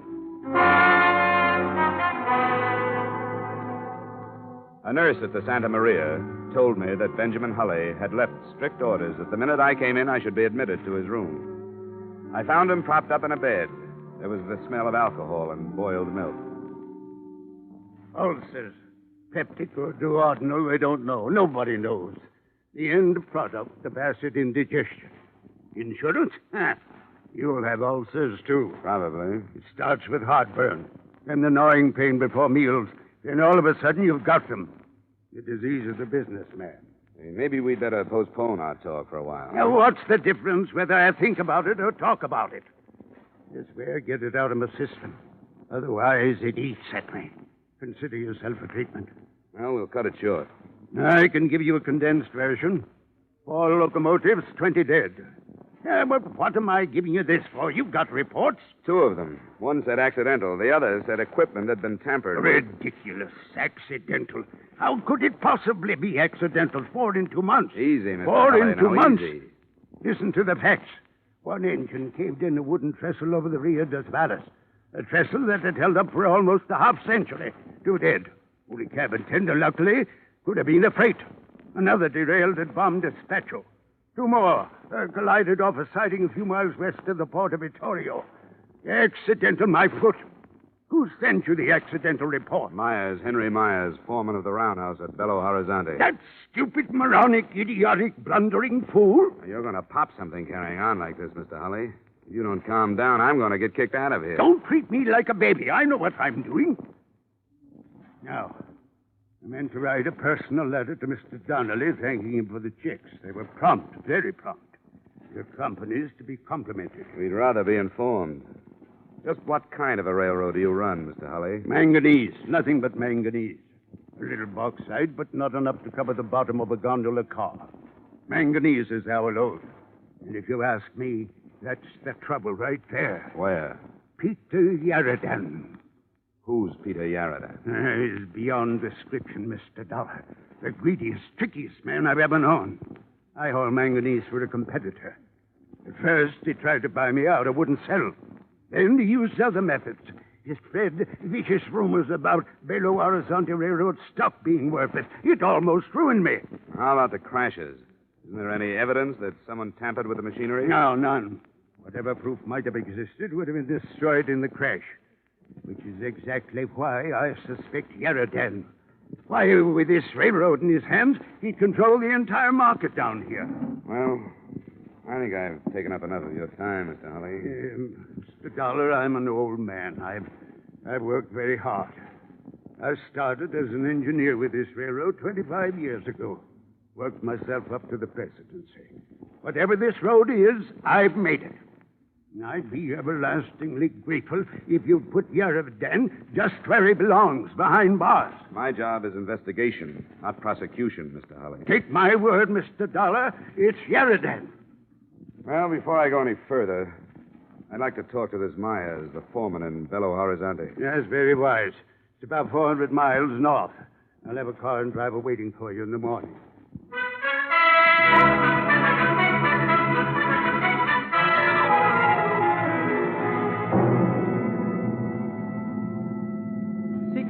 That is what my mother has named me. I do not know why.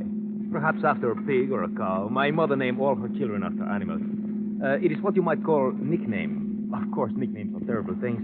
They stick to you like paste. You like the way I drive? Ah, you drive swell. Swell? Good, fine, great. Oh, no, not that. The compliments are too much. Maybe fine, perhaps good, but not great. Why you go to Belo-horizonte, Mr. Dollar? Business? You're silly. You're silly. You think you can keep your business from me? You think you are hiding something in the state of Minas Gerais? You're foolish to try. Then why am I going to Belo-horizonte? Your name is Johnny Dollar. You investigate people for an insurance company. You are here by the engine crashes. You are going up to see Mr. Myers, who worked for Mr. Holly. You will find nothing. Is that enough? Why did you find out these bits of information? What? Around the town. How do you know I won't find anything? A brilliant mind. A gift of my father, who also had a brilliant mind. Tell me, do I really look like a driver? Why? What are you supposed to be? This is merely a costume. I am in reality a poet, philosopher, a seventh son. Say, can't you make this thing go faster, seventh son? Americans. Through the mountains faster. You're crazy. That is why you make so much money, and that is why Americans have ulcers.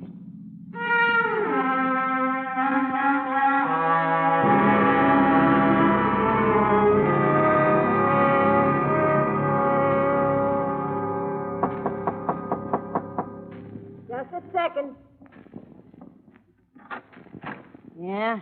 My name is Dollar, Mrs. Myers. Yeah. I'm from Hartford, Connecticut, insurance investigator. I'd like to talk to your husband, if I may. He ain't here. When do you expect him? I don't know. Is it about the wreck? That's right. Well, I don't know if it'd be right to ask you or not. Well, it's up to you. I'm not from the police, you know. Yeah, I suppose it'd be all right. Thanks. He's shaving. Oh, I got plenty of time. Saturday Evening Post just coming from the States, if you'd like to see it. Oh, fine, thanks. And there's caramels on the table. Never touched the stuff. I'd like you to know, Mr. Dollar. Yeah.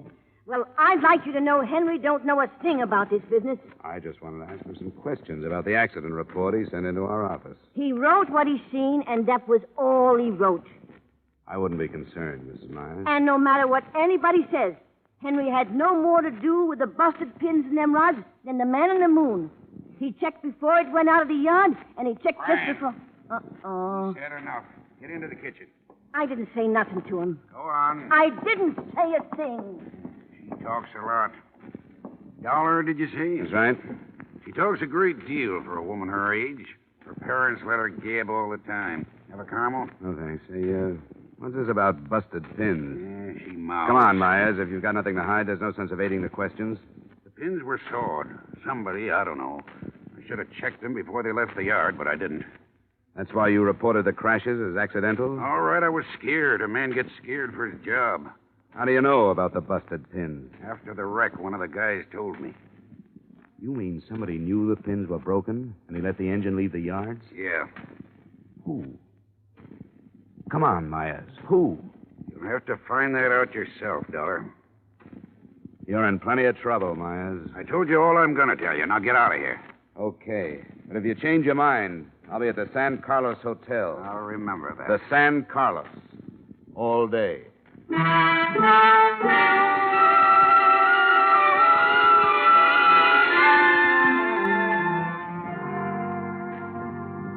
If you sit here in your room all day, Mr. Dollar, you do not have the benefit of the sunshine which plays so gently upon the soil. I'm waiting for a call, Seeker. Are you certain you would not like another game of Monopoly? No, you won. Yes, company you are dull. Sorry. If it were not orders, I would go back home. Yeah? If I insulted you, would you fight with me?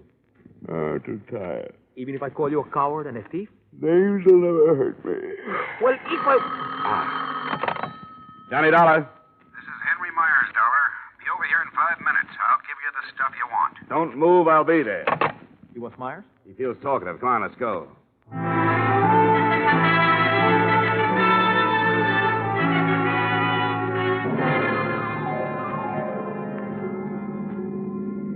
How did you know he would call? I didn't. Then why were you waiting? What else could I do? The American mind. Shrewd. Here. Let me over to the next corner. All right. And pick me up in about a quarter of an hour. No. I go in with you. All right, come on then. Do not run so fast. Oh, my ain't peeped. Pooped. Poop, peep. No answer. Look on the floor. Myers. Looks like somebody had an earlier appointment. He's still breathing. Myers. Who did it, Myers? Vita. Go to Vera Vita. He's dead. What is Belvita? Don't look at me, Seeker. I don't speak the language. Somebody's coming. It's Mrs. Myers. Come on, Seeker. Oh, hello. What you been doing? Talking to Henry? Don't go in there, Mrs. Myers. Why not? I get poison oak or something? It's my house. Don't, Mrs. Myers. It's your husband. What's the matter with him? He's dead. What? Somebody shot him. Let me in there. Mrs. Myers, please. Henry, I knew they'd do it. I knew they'd get him. I knew they'd get him. Mrs. Myers. I knew they'd get him. Mrs. Myers! Who, Mrs. Myers? Who would get him? Geraldine. Wish I'd never heard the name. Geraldine.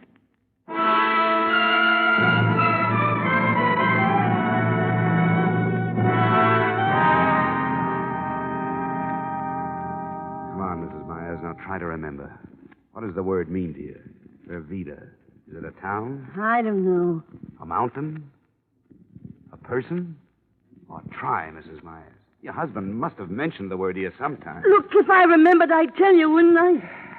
Yeah. Well, the police probably seek a call about half an hour ago. Come in. Mr. Taylor? Wrong house, Bud. Oh, permit me to refer to my pad. Oh, Dollar? Dollar? That's right. Oh, good. I was sent to pick you up. Oh, really? By whom? No trouble. I am properly armed. The woman and your driver will also come. Better not argue, Mrs. Myers. He's the same one who killed Henry. He must be. Who's your boss, friend? Yaradan, Mr. Dollar. Peter Yaradan.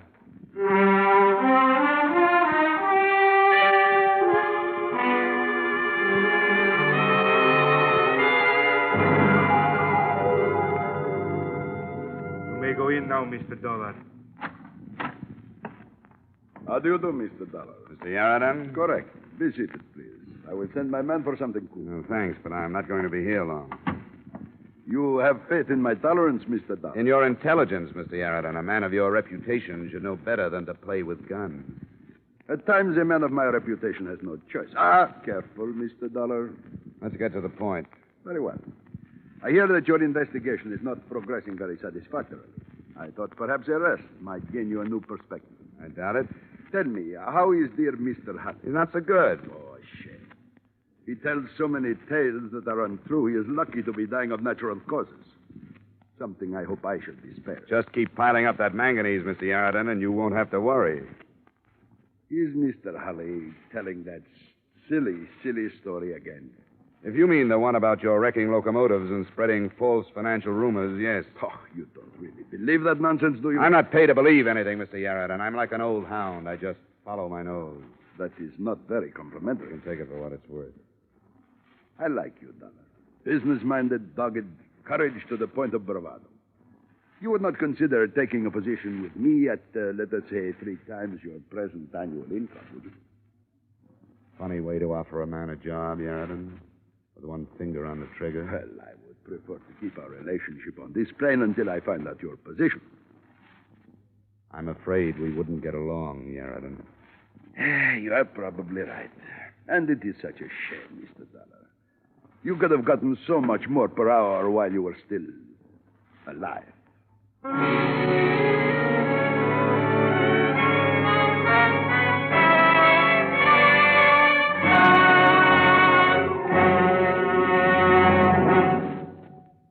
To make every day more enjoyable, treat yourself often to refreshing, delicious Wrigley's Spearmint Chewing Gum.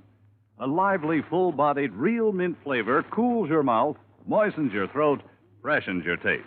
And the chewing itself gives you a little lift, helps you keep going at your best. So for real chewing enjoyment that's refreshing and long-lasting, always keep Wrigley's Spearmint Chewing Gum handy. Healthful, delicious Wrigley's Spearmint Gum will make every day more enjoyable.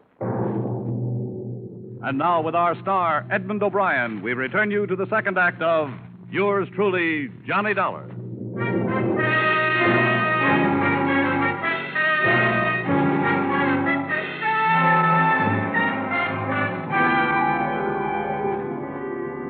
Yarden smiled, but this was his living room. He wouldn't do it here. In that small moment of silence, I tried to see everything within my field of vision without taking my eyes from Yarden's face.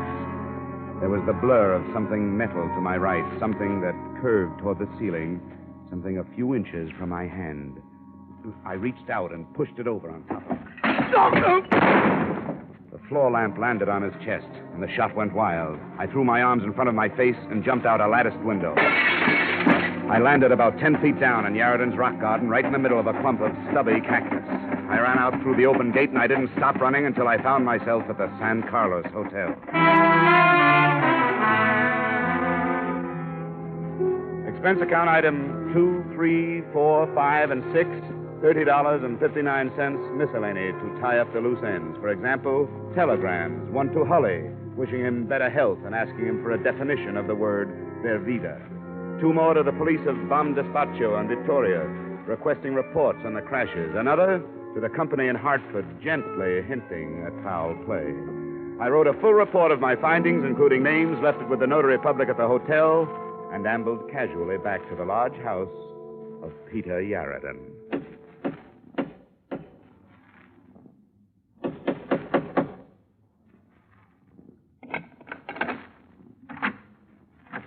Hello, Bud. Well, don't just stand there with your teeth showing. Invite me in. Thank you. Now run to the study like a good little boy and tell your boss he has a caller. Hurry up now. Put up your hands, Mr. Dollar. Don't be silly. You don't think I'd come back here without adequate protection?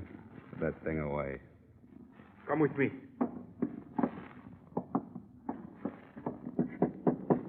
Come in. Mr. Yarden, it's Mr. Dollar. I'm back.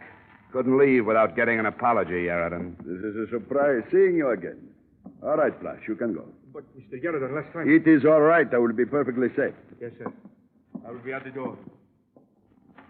You made a brilliant exit, Mr. Dollar. However, it is a shame I frightened you with my innocent conversation. Fear comes in handy sometimes, Yarden. It saved my skin a couple of times lately. You have contacted the police? Not about you. You have come alone? Alone. You have a remarkable mind, Dollar. You think I can allow you to leave this house? Not only leave this house, mister, but leave with some information.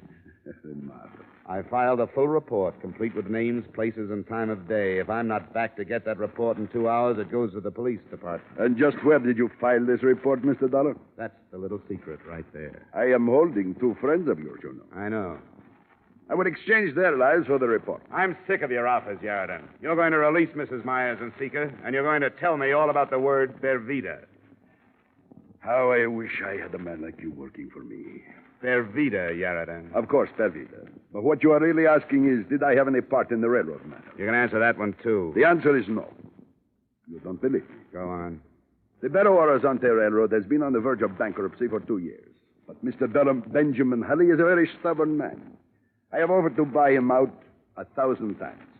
And he'd rather sell to the devil. I think he would. You see, the manganese fields in the Minas Gerais are owned by a competitor of mine. A small competitor, but a competitor. These fields are very valuable. At the rate of their present exploitation, however, they make little profit. Small operation. Exactly. If I had the fields, I could make them pay, and pay very well. If I owned the railroad, I could boost the freight rates, force my competitor out of business, and take over the fields. But Halley refuses to sell, even at a large profit. And the crashes? They should be obvious, especially to you, an insurance man. The railroad is failing. So he is scuttling his equipment and getting the insurance money. And Bervida? If I could get to him, I would have all the information I need to put Halley where he belongs.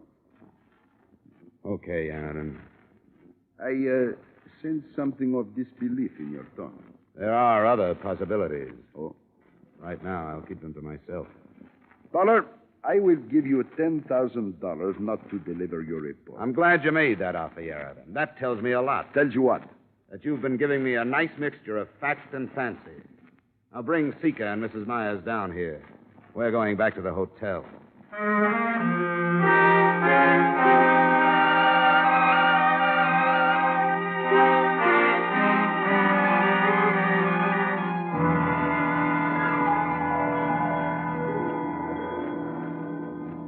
Look, Mrs. Myers, whoever he is, wherever he is, his life's in danger. If you don't trust me, you better find somebody real fast, or Mr. Bervida is going to be dead. Oh, they wouldn't kill him. He's in somebody's way, or Yaradan wouldn't be that interested. All right, all right. There was 20 killed in the 4 crashes, Mr. Dollar. 20 dead, that's right. Yeah, and 1 injured. Ah, a survivor. The only witness. Bervida. Yeah, Bervida. Where is he? Small cabin in the mountains. I'm the only one that knows besides Henry, and Henry's dead. Bervida was fireman on one of the engines that crashed near Victoria. He saw somebody pull the hand switch, so the 2 locomotives was on the same track. The engineer put on the brakes, but not quick enough. Bervida jumped. Thanks, Mrs. Myers. I think I'll have the notary mail that report on Yaradan to Hartford for safekeeping. And, Seeker, my boy, we're going to pay our respects to Mr. Bervida. You stay here in the hotel, Mrs. Myers. I want to know who killed my husband. I'll give you that information when I get back. I'll contact Rio and have Mr. Hulley's secretary put through an authorization for a locomotive and engineer to take me up. There's a dirt road, Mr. Dollar. Why don't you take a car? No. I think the locomotive is much faster. Seeker's right, Mrs. Myers. We'll go by rail. Mr. Dollar. Yeah? Would you mind very much if I stayed here in Belo-horizonte? Wife and children, you know. Well, I never would have put you down as having a family, Seeker. Well, to tell the truth, I don't, but someday I hope to have.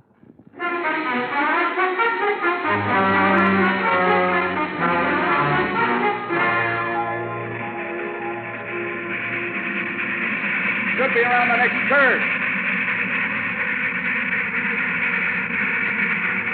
That must be the place. Up ahead.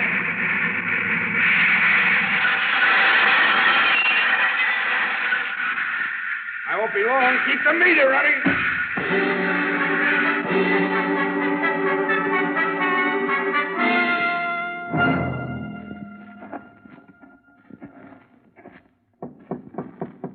Who is it? My name is Dollar.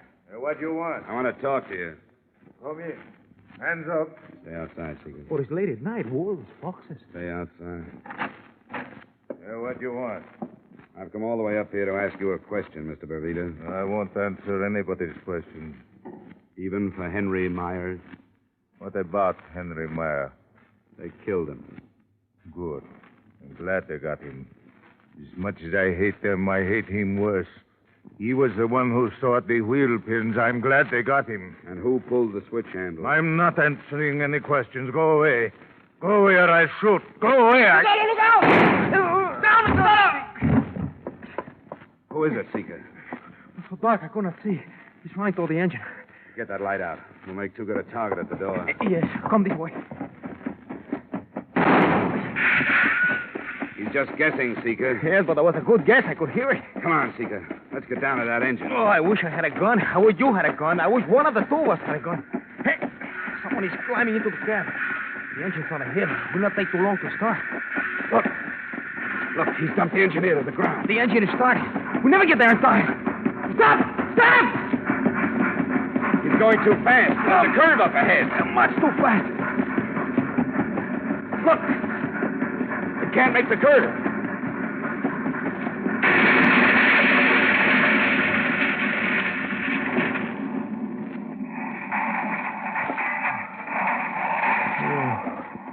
There is. Well, who could it be, Mr. Dollar? Who could it be?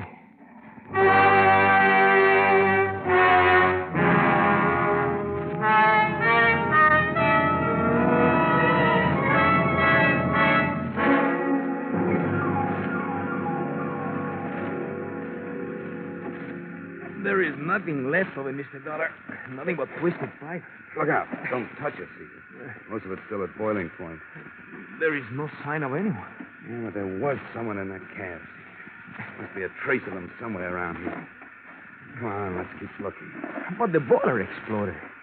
You think there is any part of a man in this bunch who wreck you're crazy, Mr. Dollar. Seeker. Look, up there. You find something? Yeah. There's a wallet. The outside's burned to a crisp. Can you open? Yeah, but I can't read the cut. Wait. There's one that isn't burned.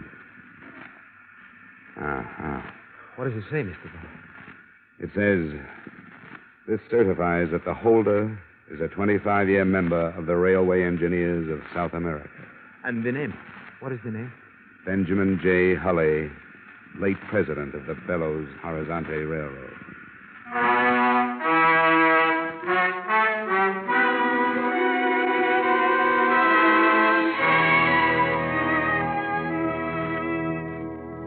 Here's the way it added up. Hulley had come by car. We found it just off the dirt road a mile down from their Vita's shack.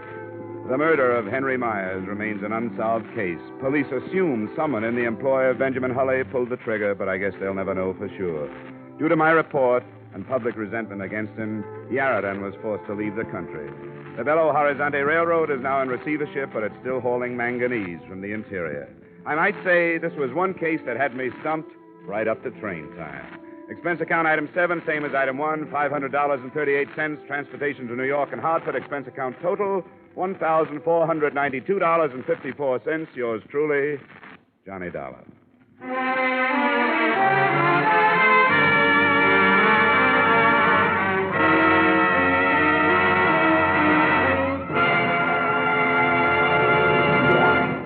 Remember, friends, to make every day more enjoyable, treat yourself often to refreshing, delicious Wrigley's Spearmint Chewing Gum.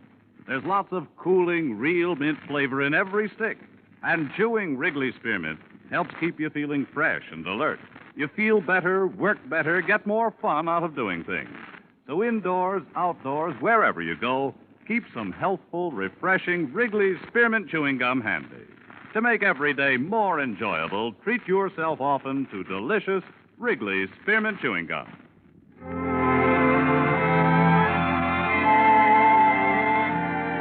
Yours truly, Johnny Dollar, brought to you by Wrigley's Spearmint Gum, stars Edmund O'Brien in the title role and is written by Gil Dowd and David Ellis with music composed and conducted by Leif Stevens. Edmund O'Brien can soon be seen starring in the Columbia Pictures production 711 Ocean Drive. Featured in tonight's cast were Bob Griffin, Francis X. Bushman, Anthony Barrett, Martha Wentworth, Joe Duvall, Jack Crucian, and Ted DeCorsia. Yours truly, Johnny Dollar, is produced and directed by Jaime Del Valle.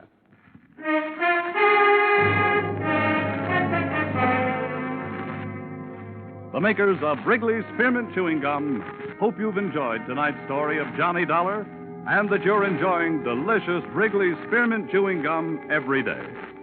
We invite you to join us again next week at the same time when, from Hollywood, Edmund O'Brien returns in another adventure of... Yours truly, Johnny Dollar.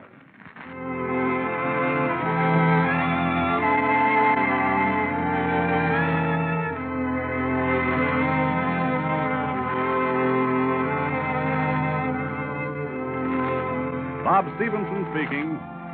This is CBS, the Columbia Broadcasting System.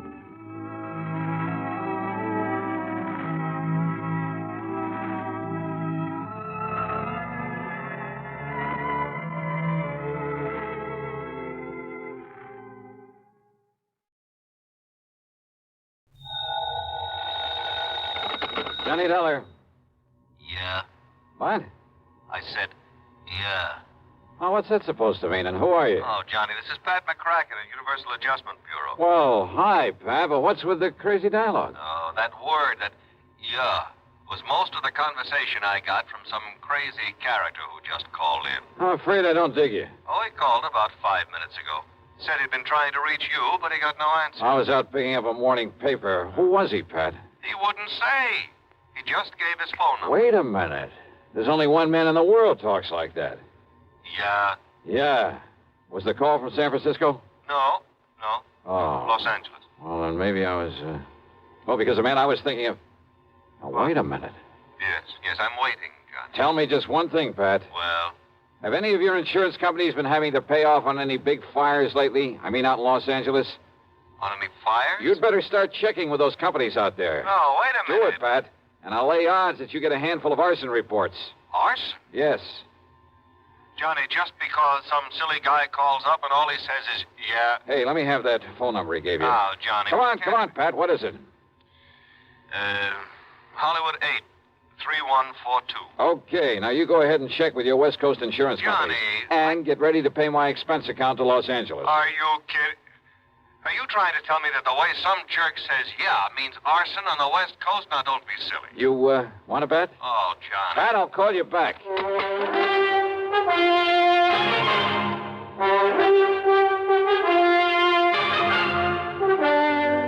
CBS Radio brings you Bob Bailey in the exciting adventures of the man with the action-packed expense account, America's fabulous freelance insurance investigator. Yours truly, Johnny Dollar.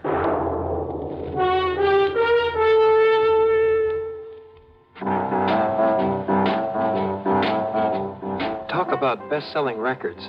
Here's a familiar tune about America's best-selling filter cigarette, Winston.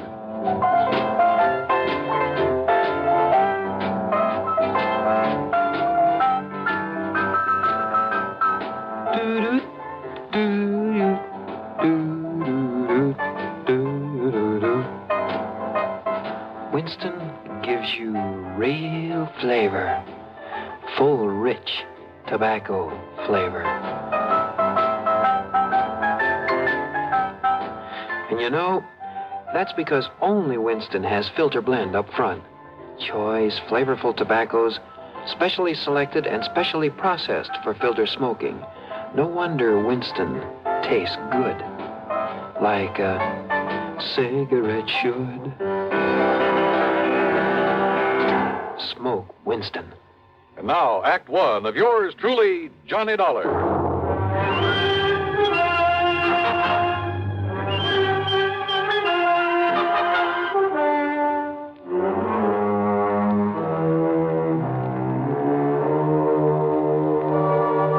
Expense account submitted by Special Investigator Johnny Dollar to the Universal Adjustment Bureau, Home Office, Hartford, Connecticut.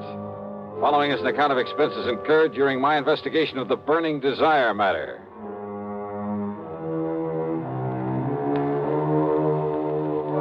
Yeah, as I told Pat McCracken, there was only one person I knew whose conversation might consist mostly of that one word. So, expense account item 1, $250 for a phone call to Hollywood 8, 3142.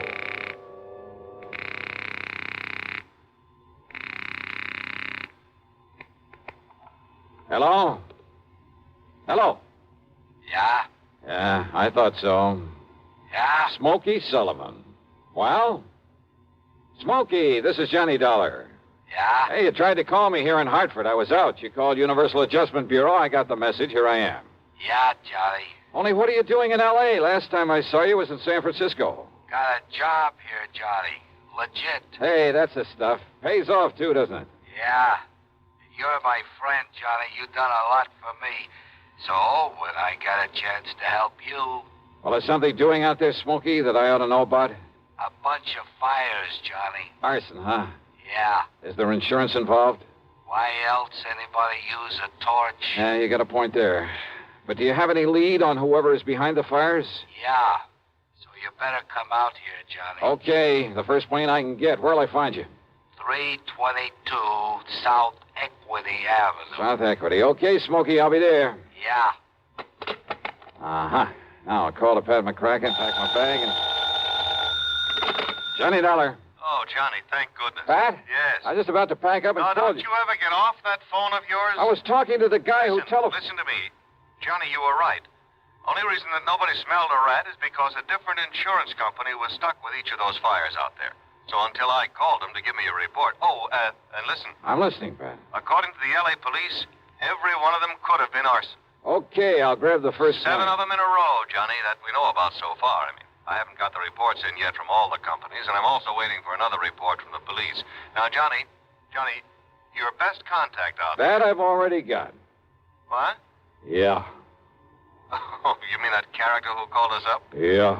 Look, will you please tell me, who is he? What does he know about this? Universal Adjustment putting the old expense account on this? Yes, of course. Then I'll give it all to you in the usual report. See ya. Oh, now, Johnny, listen. Sorry, Pat, I gotta catch a plane. Expense account item 2, $162.85 plane ticket from Hartford to Los Angeles. Thanks to the time differential, it was only shortly after dark when the big mainliner set down at the L.A. International Airport. Item 3, $7.50 for a cab to Smokey's address. It was hardly Beverly Hills or Bel Air, believe me.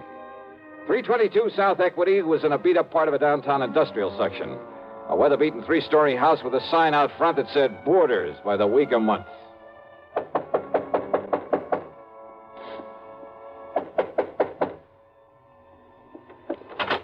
Yeah, who are you? Well, my name is... Just what's a fancy dresser like you want around a place like this, huh? Well? I'm looking for a man by the name of Smokey Sullivan. I understand he lives here. That's right. Are you the man he said he was expecting? That's right. My name is Johnny Dollar. Well, he didn't tell me what the name was, but if you're sure he was expecting... I'm sure. Now, where is his room?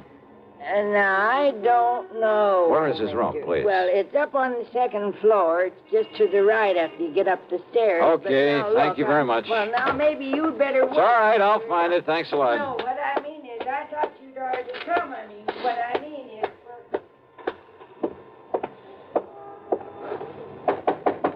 Smokey? Hey, Smokey, it's Johnny Dollar. Ah, what was that? Smokey! Now, what's all the... Oh, no. Hey, Smokey, can you hear me? Who did this? Are you... Good Lord.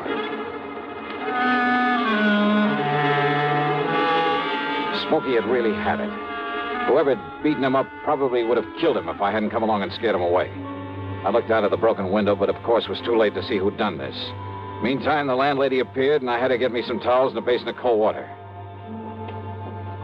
Here you are, Mr. Oh, good. Thanks a lot. Somebody sure laid into him, I'll say that. You ask me, it's a wonder if he stays alive. He'll be all right. He'd better be. You're lucky you come along to see him, is all I got to say. You better get me a couple more towels and maybe another basin of water. No, wait. What? You won't need him, mister. I got a much better idea. If I can find it. Hey, Smokey. Give me a minute to find that bottle. Well, here it is. Yes, sir. This here'll fix him up. Smokey, can you hear me? Fix him up quicker than a wink. It's Johnny Dollar. Here now, mister. You just pour a slug of this down his gullet and see if it don't bring him to. Huh? Oh, yeah, good idea. Let me have that. Oh, sure. It's real genuine California cognac, it is. And soak up another towel for me, will you, please? I sure will, mister. All right, here now, Smokey, here. See if you can get down some of this. Easy now, huh? That's it. Attaboy. Really? Yeah. A little more of this. Here. You know, before you come up here, mister, I tried to tell you. Easy now, Smokey. Yeah, I tried to tell you. I thought that other man that come up here to see him was the one he was expecting. Here, now, here's your fresh towel. Thanks. Did you say other man? That's right. Come in just before you did. You know him, who he was? The chimp. What? What, Smokey? The chimp, Johnny. That's who it was. The chimp? Yeah. Strong arm for Mickey Fortina. Who's Mickey Fortina? He's the one that... Oh, now, look, Smokey, maybe you'd better wait until you feel better. You and I should get a doctor. No. Now, listen, Johnny. Yeah? Unless you stop him, there's going to be a lot more fires around here. Fires? That's what he said. Just don't worry about it, Mrs. Miss Fletcher. Bertha Fletcher. That's my name. Johnny, listen. Oh, okay, Mrs. Fletcher. You go along. I'll take care of him. Oh, well, now, I don't know. You sure I hadn't better get a doctor? No. I'll take him to a hotel. In his condition, I'll look after him. Now, you go downstairs and give me a cab. Well, I don't know. Here's a 10 spot for your trouble and this bottle of brandy. Oh, well, thanks. You're a gent. Go ahead, please. Oh, yes, sir. Anything you say. Johnny. Yeah? You gotta listen to me. Yeah, go ahead. You had come up the stairs, scared him off. The chimp might have killed me. Well, he won't get to you again. I'm going to take you out of this place. Somebody must have tipped off Mickey Fortina. Must have known I'd put in that call to you. So listen, Johnny. Later, Smokey, after I get you out of here.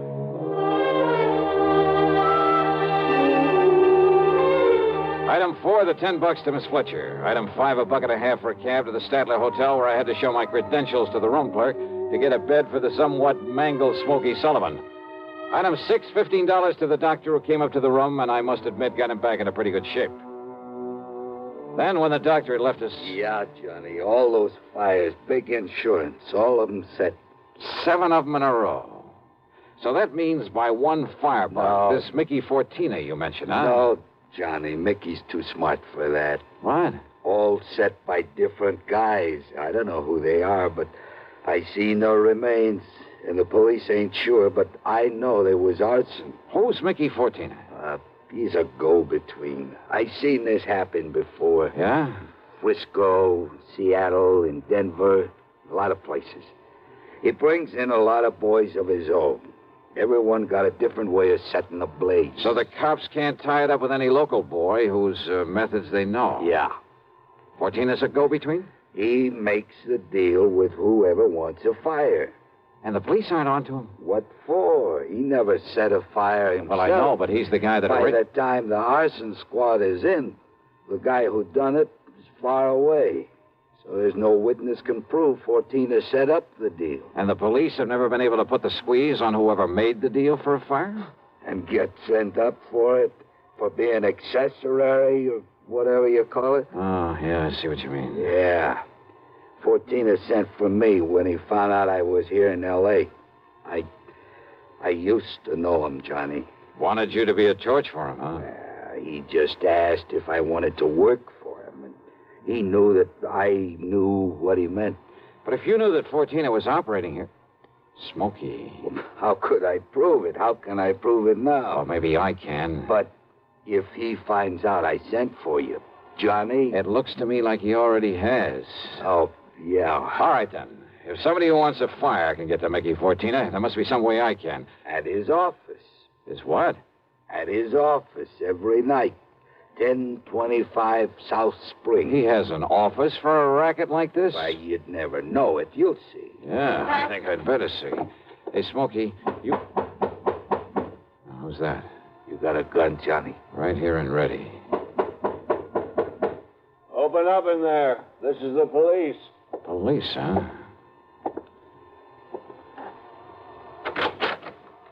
Well, surprise. It is the police. The room clerk reported a man was brought in here who... Johnny! Yeah, Pat Nichols. Sergeant Nichols now, Johnny. Good. How are you, boy? Now, wait a minute. Is this the man you brought in here? Smokey Sullivan?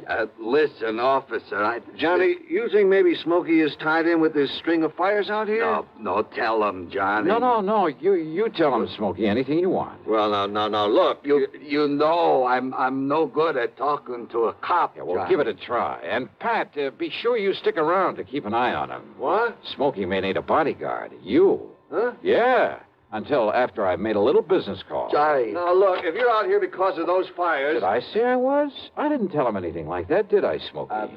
No, Johnny. And I see what you mean. Now listen, Just you two. stick around, Pat. I'll see you later. If I had told Pat where I was going, he might have wanted to come along. And a man in the uniform would hardly have helped in the plan I had for trapping Mickey Fortina. But you know something? Going over to see him alone was a big mistake. One I almost didn't live to regret.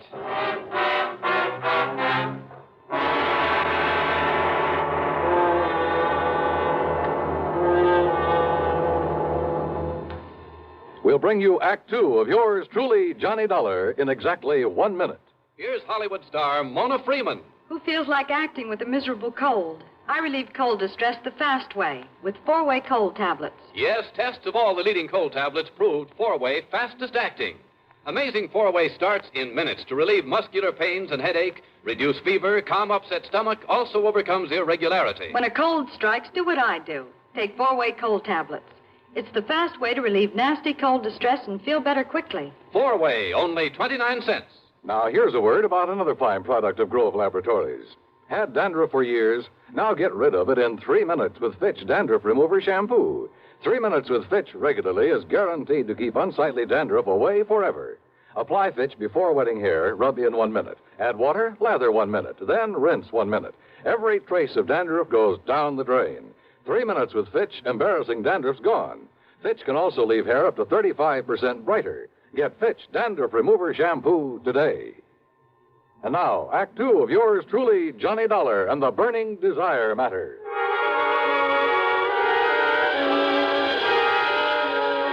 My plan for trapping Mickey Fortina was a very simple one. I'd make like a property owner who was anxious to collect some fire insurance, who was willing to pay in advance to make sure my property went up in flames. Easy, or so I thought. Item 7, 85 cents per cab to the office building at 1025 South Spring. The only lights on were in Suite B on the second floor. According to the directory in the lobby, that was the office of the Fortina Friendly Loan Company. Loan office, huh? Yes, sir. Can I help you? Yeah, I'd like to see Mr. Fortina. You got an appointment? No, but I'd like to make a little deal with him. Well, can I have your name, mister? It's Morris, Theodore Morris. Just a minute, huh? Excuse me. Yeah, sure. Man says his name is Morris, wants to see you, Mick. Oh? Hey, listen, has the chimp come back yet? No. And he said he was going to send Husky over there. Husky? Why? Well, Chimp said he was afraid if he showed up at that hotel... Careful what you say. Close the door. Sure. The chimp. And somebody was going over to the hotel. That can mean only for one thing, to get Smokey Sullivan. I carefully edged over closer to the door of Mickey's office, hoping I could hear more. But it was too thick. And it suddenly dawned on me. If they knew I was the one who put Smokey in that hotel, they probably also knew why I'd come here. There was only one way to make sure. I'd have to go through, or at least try to go through, with a bluff I'd planned. Oh, sorry to have kept you waiting, Mr. Morris, is it? Yeah, that's right, Mr. Fortina. Ted Morris. Oh, Mary, when he gets you, send him in. Sure, Mick. Come in, please. Sit down. Yeah, surely. Thanks a lot. All right, I'll get right to the point, Mr. Fortina. Oh, by all means do, Mr. Morris. Well, I own a big shoe store over on North La Brea. Yes? Well, business has been pretty bad lately. I've been losing a lot of money. Too much stock on hand, big inventory, and how it is. Well, if it's good merchandise, I see no reason why we can't arrange a loan for you. Yeah, a loan? Of course. What else? Well, listen, I carry a lot of insurance on not only the stock, but the building, too. Oh? How much, Mr. Morris? Well, it adds up to over $185,000. I see. It's very commendable. But why do you tell me about this insurance? Well, I said I'd get to the point. Now, listen. If that place was to burn up some night, the whole works, I'd collect a lot of money on it, all the insurance. And, of course, be in a position to repay whatever loan I advanced to you. All right, stop beating around the bush, 14. I want that place burned out. Can you fix it? Mr. Morris, if you want a loan, possibly even a sizable... Well, you know what I want. Come on, how about it? As I said, possibly we can advance it to you. Now, look, I didn't come up here to... However, as evidence of your good faith, your, shall we say, good intentions, are you prepared to make a down payment on such a loan, say, $10,000 cash in advance? What are you talking about? Set the fire, burn the place up so I can collect the insurance, and I'll give you $15,000. Now, just a minute. Who said anything about setting a fire? I did. Well? Who sent you here? If you said it was a former client, I won't believe it. Oh, look, does it make any difference? Do you by any chance know a man by the name of Smokey Sullivan? Sullivan? He knows him all right, Mick. Wow. The chimp? Shut up. Sure, Mick, this is the guy I told you about. I come to see Smokey at his rooming house. What I left of him. Very interesting. After I ducked out, I hung around there. I seen him take Smokey in a cab. I followed him to that hotel. Did you send Husky over to take care of him? Sure. And listen. Yeah? I don't know what name this guy gives you, but when he knocks on Smokey's door, he says it's Johnny Dollar. Dollar? Insurance ticket? Yeah, that's right, Mickey. All right. So maybe I do arrange another fire with you in it, Dollar. Mickey! There's a police car just pulled up in front! Go ahead, Jim. Yeah, don't kill this dirty... All right, now, 14er, your turn. Don't move, Dollar. Reach for a gun and I pull this trigger. I see. Yeah. How are your eyes, Mickey? Can you see in the dark? What? Without this lamp in here? All right, baby! All right, you...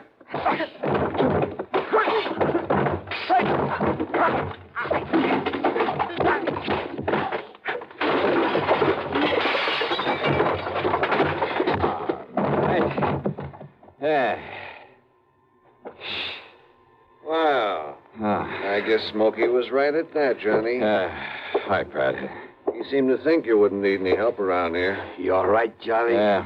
When that strong arm, that husky Castellini, came up to the hotel room after him, well... I had to tell him, Johnny. I had to tell him what it was all about. Yeah, it's okay, Smokey. It's okay. So we threw Husky in the clink and came over here. Well, I got an admission out of him, Pat, but unless you can get these goons of his to talk, I don't know what you're going to hold them on. After what just happened in here? Johnny, we'll hold him and his goons just as long as we need to. And unless they want to take the whole rap for him, I think they'll talk. Yeah, they talked all right. And as a result, the police in a couple of nearby states should have no trouble at all in picking up some of the other of Fortina's boys, his hired torches. Funny, isn't it? These stupid jerks just never seem to learn. Expense account total, including hotel bill, plane ticket back to Hartford, and the sizable bit of folding money for Smokey Sullivan. $874.20. Yours truly, Johnny Dollar.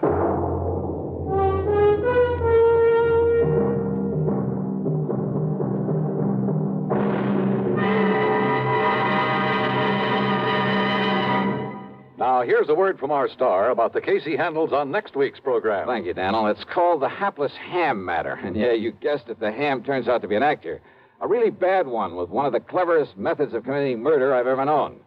There's a lot of action, suspense in the story, and I think you'll like it. Who knows? Maybe if you listen closely, you'll be able to figure out his method even before I do. So join us, won't you? Yours truly, Johnny Dollar.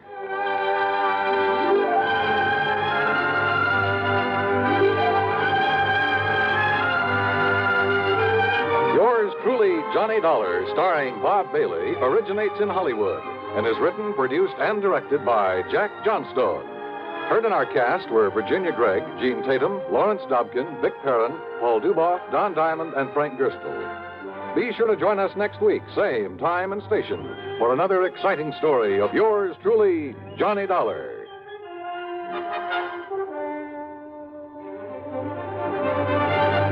This is Dan Cubberly speaking.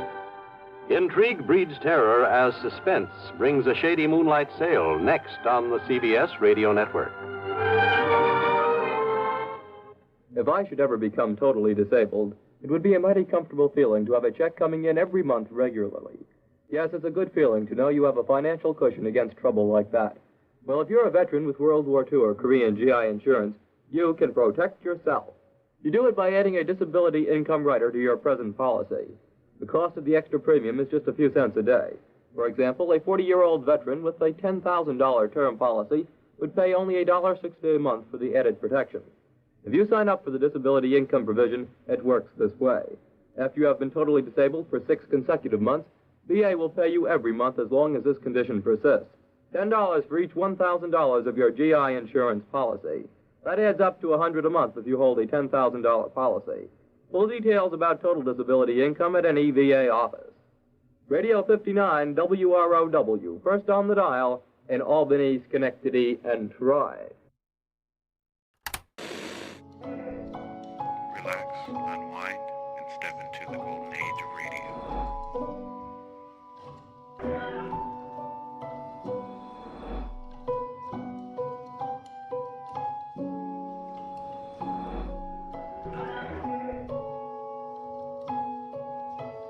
You're now listening to Golden Radio Hour.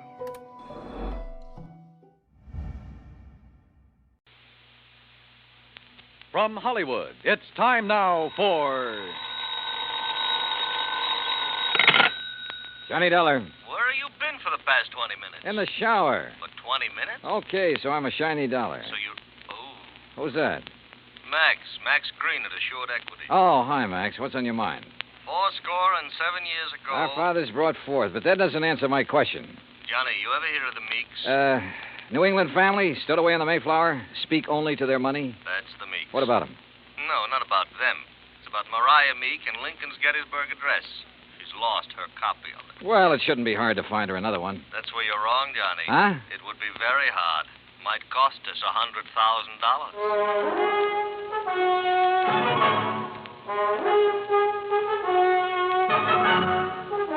Bob Bailey in the exciting adventures of the man with the action-packed expense account, America's fabulous freelance insurance investigator. Yours truly, Johnny Dollar.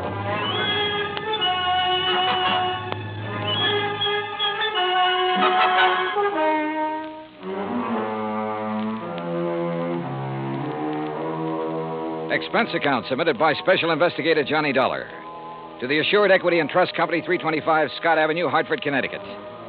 The following is an account of expenses incurred during my investigation of the Meek Memorial matter. Expense account item 1, $1.90, cab from my apartment to Max Green's office. He was standing in a haze of cigar smoke, ashes on his vest, and a worried look on his face. Oh, good morning, Johnny. Oh, you want a cigar? Oh, no, thanks. Then sit up, sir. Excuse me. Listen, Johnny, what do you know about that speech that Lincoln made at Gettysburg? Well, I had to memorize it in school like every other kid. All right. You know how many words are in it? Maybe a couple of hundred. Why? Wait a minute. It's in this book. Here. It's page 143. Speech is printed here exactly as Mr. Lincoln released it to the newspapers after the Gettysburg Address. You find it? Yeah, but now what do you... Okay. Total number of words, 268. Oh. But the first 2 drafts of that speech, including the one he read that day, contained only 266 words. So he padded his part. That's right. 2 more words. Mm-hmm. How come?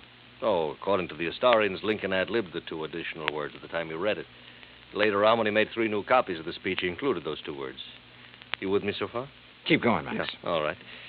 Right down at the end of it, just before of the people, by the people, where he said that this nation under God shall have a new birth of freedom, the words under God do not appear in the first 2 drafts you wrote. Yeah.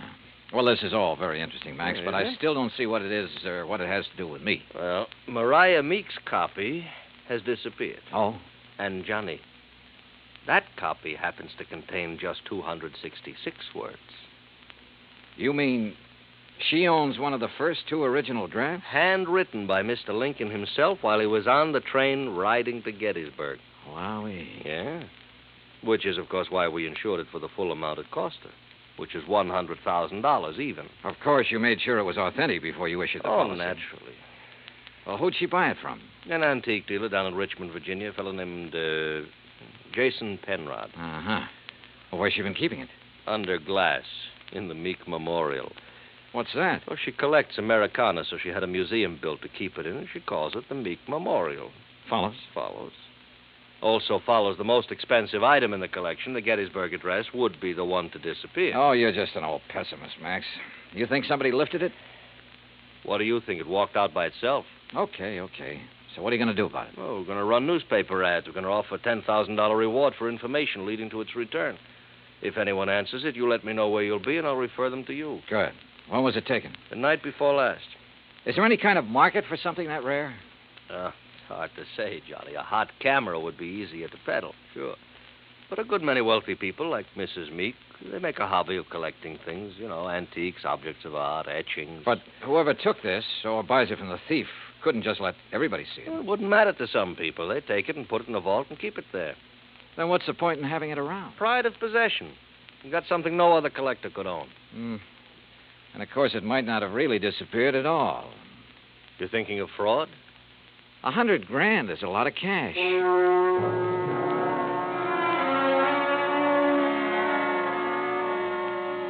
Expense account item 2, $1.90, cab fare back to my apartment. I wasn't particularly intrigued by this assignment. Rare documents, like anything else antique, have always seemed to be just one step from decay. And that sometimes goes for the people who collect such things. Item 3, $16.10, transportation, including a round-trip ticket, Hartford to New Bedford, and cab fare to the Whalers Hotel. There was a convention in town, so I was lucky to get a room. After checking in, I called the Meek residence. Mrs. Meek was expecting me and said she'd have her car pick me up. I had just put down the phone when someone knocked on the door. You in there? Depends on what you're looking for. Oh, looking for Mr. J. Jay, did you say? Nobody by that name here. Oh, yeah. I see. I guess I got the wrong room. Yeah, well, why don't you ask down at the desk? Huh? Yeah. Oh, sure. Yeah. Funny. Or is it? I cracked the door open again. Watched him walk to the stairs. Then I took the elevator down the 8 flights to the lobby. Half an hour later, I was in the back seat of the Meek limousine heading toward the home out on Buzzards Bay. It was a big, sprawling frame building facing on the beach. About 50 yards behind it, closer to the road, was the Meek Memorial Museum. I was starting up the front steps when the door opened. Mr. Dollar? That's right. I'm Paul Meek. I understand you have an appointment with my grandmother. Right again. Now, come in, please. She's waiting for you upstairs in the sitting room. Okay, thanks. Before you go up, I wonder if I could have a few words with you. Why not? In here, then. You've never met my grandmother, have you? No, I haven't had that pleasure. Some people consider it a dubious one, Mr. Dollar. Oh? Mr. Dollar, this is my wife, Janice. Mrs. Meek? Hi. How about a drink? Thanks, not just now. How about you, old stick in the mud? You want another one? After a bit, Janice. And if I were you, I wouldn't have any more. But you're not me, are you? You will have to excuse my wife, Mr. Dollar. Well, we've both been under a severe strain since moving here. Grandmother is blind, you know. No, I didn't know. Her sight began failing about 4 years ago. I'm surprised the insurance agent didn't tell you. Well, Mr. Green was so concerned over the theft of the Lincoln manuscript, I imagine it slipped his mind. Mm-hmm. And just how do you intend to locate that manuscript? I'm not so sure that I can. It'd be a pity if you couldn't. It'd be just awful. It's grandmother's prized possession. She hasn't been herself since it was stolen. And being quite elderly, well, we're all very much concerned. Oh, my, yes. We're afraid she might die and leave us all that lovely money. Janice. It's the truth. You see, Paul and I don't have any money of our own, Mr. Dollar. We'll never have any until she does die. Instead of giving it to us now while we're young, you know what she does with it? Spends it buying junk for that silly old museum. Now, look. That's gratitude, isn't it? I bathe her, feed her rubber feet, and do all her dirty work. Janice, you've said quite enough. Mr. Dollar isn't interested in our personal problems. Oh, stick in the mud. All right. I'll be in the den if you want me. And that's the funniest thing I've said all day. If you want me. I'm sorry. She doesn't mean half of what she says. That's grandmother's signal. Then hadn't we better go up? Yes. Yes, we'd better.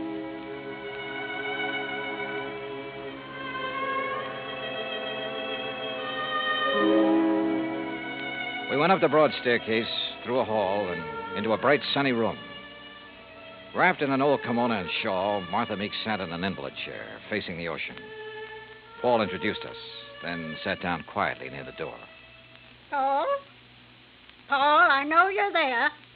Now answer me. Yes, Grandmother. You go on downstairs. I want to talk with Mr. Dollar in private. Whatever you say. And close that door. Don't mind my back, Mr. Dollar. I couldn't see you if I looked into your face. Now then, when are you going to arrest that crook and bring my Lincoln speech back to me? Well, I'm going to need a lot of help and information, Mrs. Meek.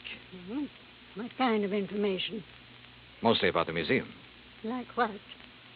Well, do you know who was in there the night the manuscript disappeared? Certainly. That dirty robber was. Anyone else? Well, old Pete's always there. Supposed to be guarding the place, but he didn't do a very good job the other night. Got himself slugged. Does he live on the grounds? Yes. I brought him over from Naples 10 years ago. He was my guide in Italy. Showed me around so nice I decided to bring him back. Tell me, is the memorial open to the public? It was going to be. I intended it to be once. But when my eyes... No, Mr. Dollar, I keep it locked most of the time. Uh-huh. And who discovered the manuscript was missing? Pete did, I guess. At least when he recovered, he ran yelling bloody murder up here to the house. Everybody went down to see what had happened. Everybody but me. They left me all to myself. Were there any strangers here in the house that night, Mrs. Meek? Anyone beside the servants and your grandson and his wife? One person, but he's no stranger. Who's that? Jason Penrod from Richmond. He's an art dealer. We were discussing some business. May I, ask what kind of business? It has nothing to do with you or the people you work for. Sorry. Where can I find Mr. Penrod? He's staying here now. If he isn't in his room, then he's most likely out in the memorial. Now, that's enough questions. You, give me a cigarette. Ma'am? What's the matter? You deaf? Give me a cigarette before Paul with that snoopy wife of his comes prowling around. All right, sure. Light me.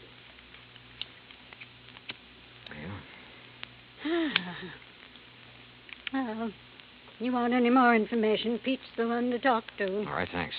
But what about your son and daughter-in-law? Were they inside the house at the time of the robbery? You don't suspect them, do you? Right now, I suspect everybody, Mrs. Meek. Even me? Yes, ma'am. Even you. Well, bless you, boy.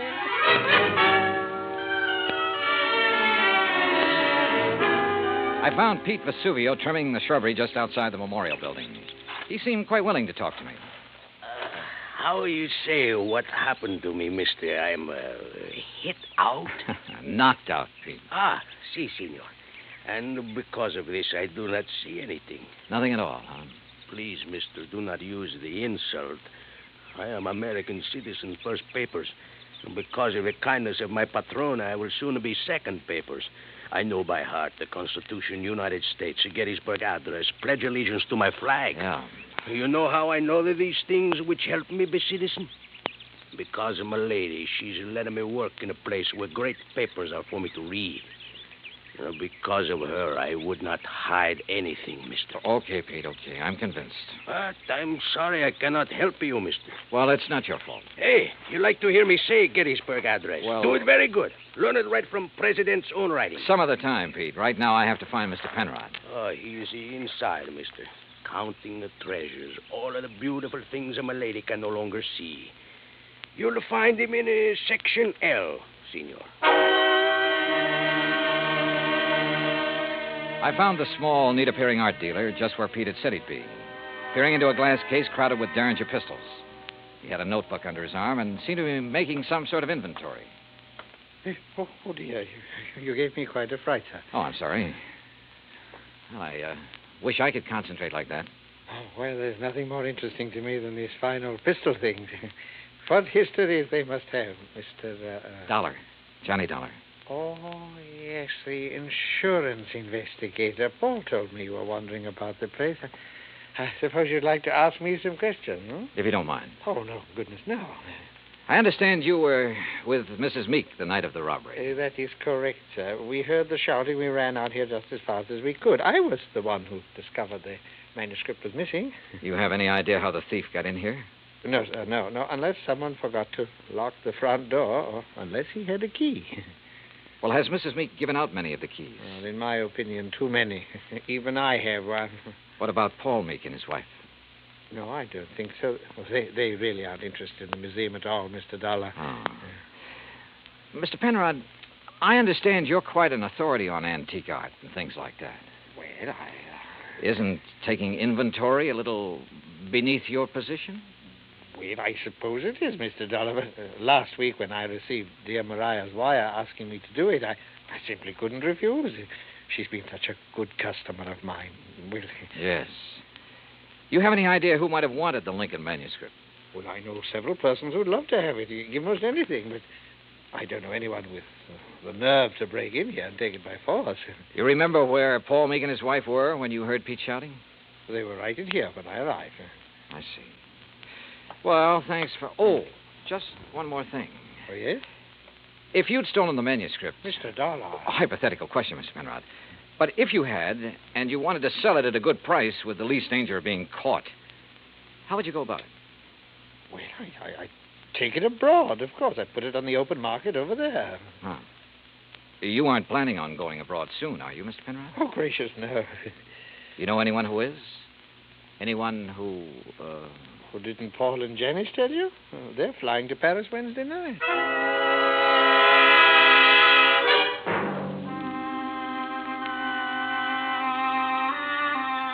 I left the memorial and walked back to the house. The Meeks were in the study, engaged in their favorite pastime. When I told them what the art dealer had said, Paul set down his glass long enough to confirm the fact that they did have reservations and insisted that he had a logical explanation for not having told me of those plans earlier.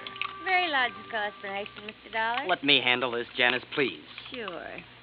Drink, Johnny? Now, first I want to hear that explanation, if you don't mind, Paul. Of course I don't mind. Janice and me, we're fed up. Why didn't you tell me about the plane reservations? Well, why should I have? I'm not even sure I'm going to use them. Oh? Grandmother's upset enough over losing that manuscript. Something else might... Well, anyhow, if the manuscript doesn't turn up within 48 hours, we're canceling our trip. Oh, no, please. Sorry, Janice, but that's the way it's got to be. She did it. What do you mean? It's an act, don't you see? Jason Penrod told her we were going to leave, so she had him hide the manuscript. And now this thing about her being so upset and having such a weak heart. It's an act to keep her precious darling boy tied to her apron strings. I don't believe that. Well, just wait. You will. Anything else, Dollar? What does a trip to Paris cost, Paul? Well, it's not inexpensive. Your wife was complaining about being so broke. Haven't you ever heard of flying now and paying later? We have friends in Paris, Dollar. It won't cost as much to live once we get there. And we'll worry about paying for our ticket when we get back. Any other questions, Mr. Snooper? Yeah. Later. It was after 7 when I finally got back to my hotel room. I ordered a drink and tried to make some kind of sense out of the information I'd gathered during the day. But it all added up to 0. I called Hartford and asked Max Green to look into the Meek finances. Then I dressed for dinner. I was about to go downstairs when the phone rang. Johnny Dollar. Mr. Dollar, I was told to call you. Yeah? It's about the ad. The ad? In tonight's paper about something missing from a certain memorial.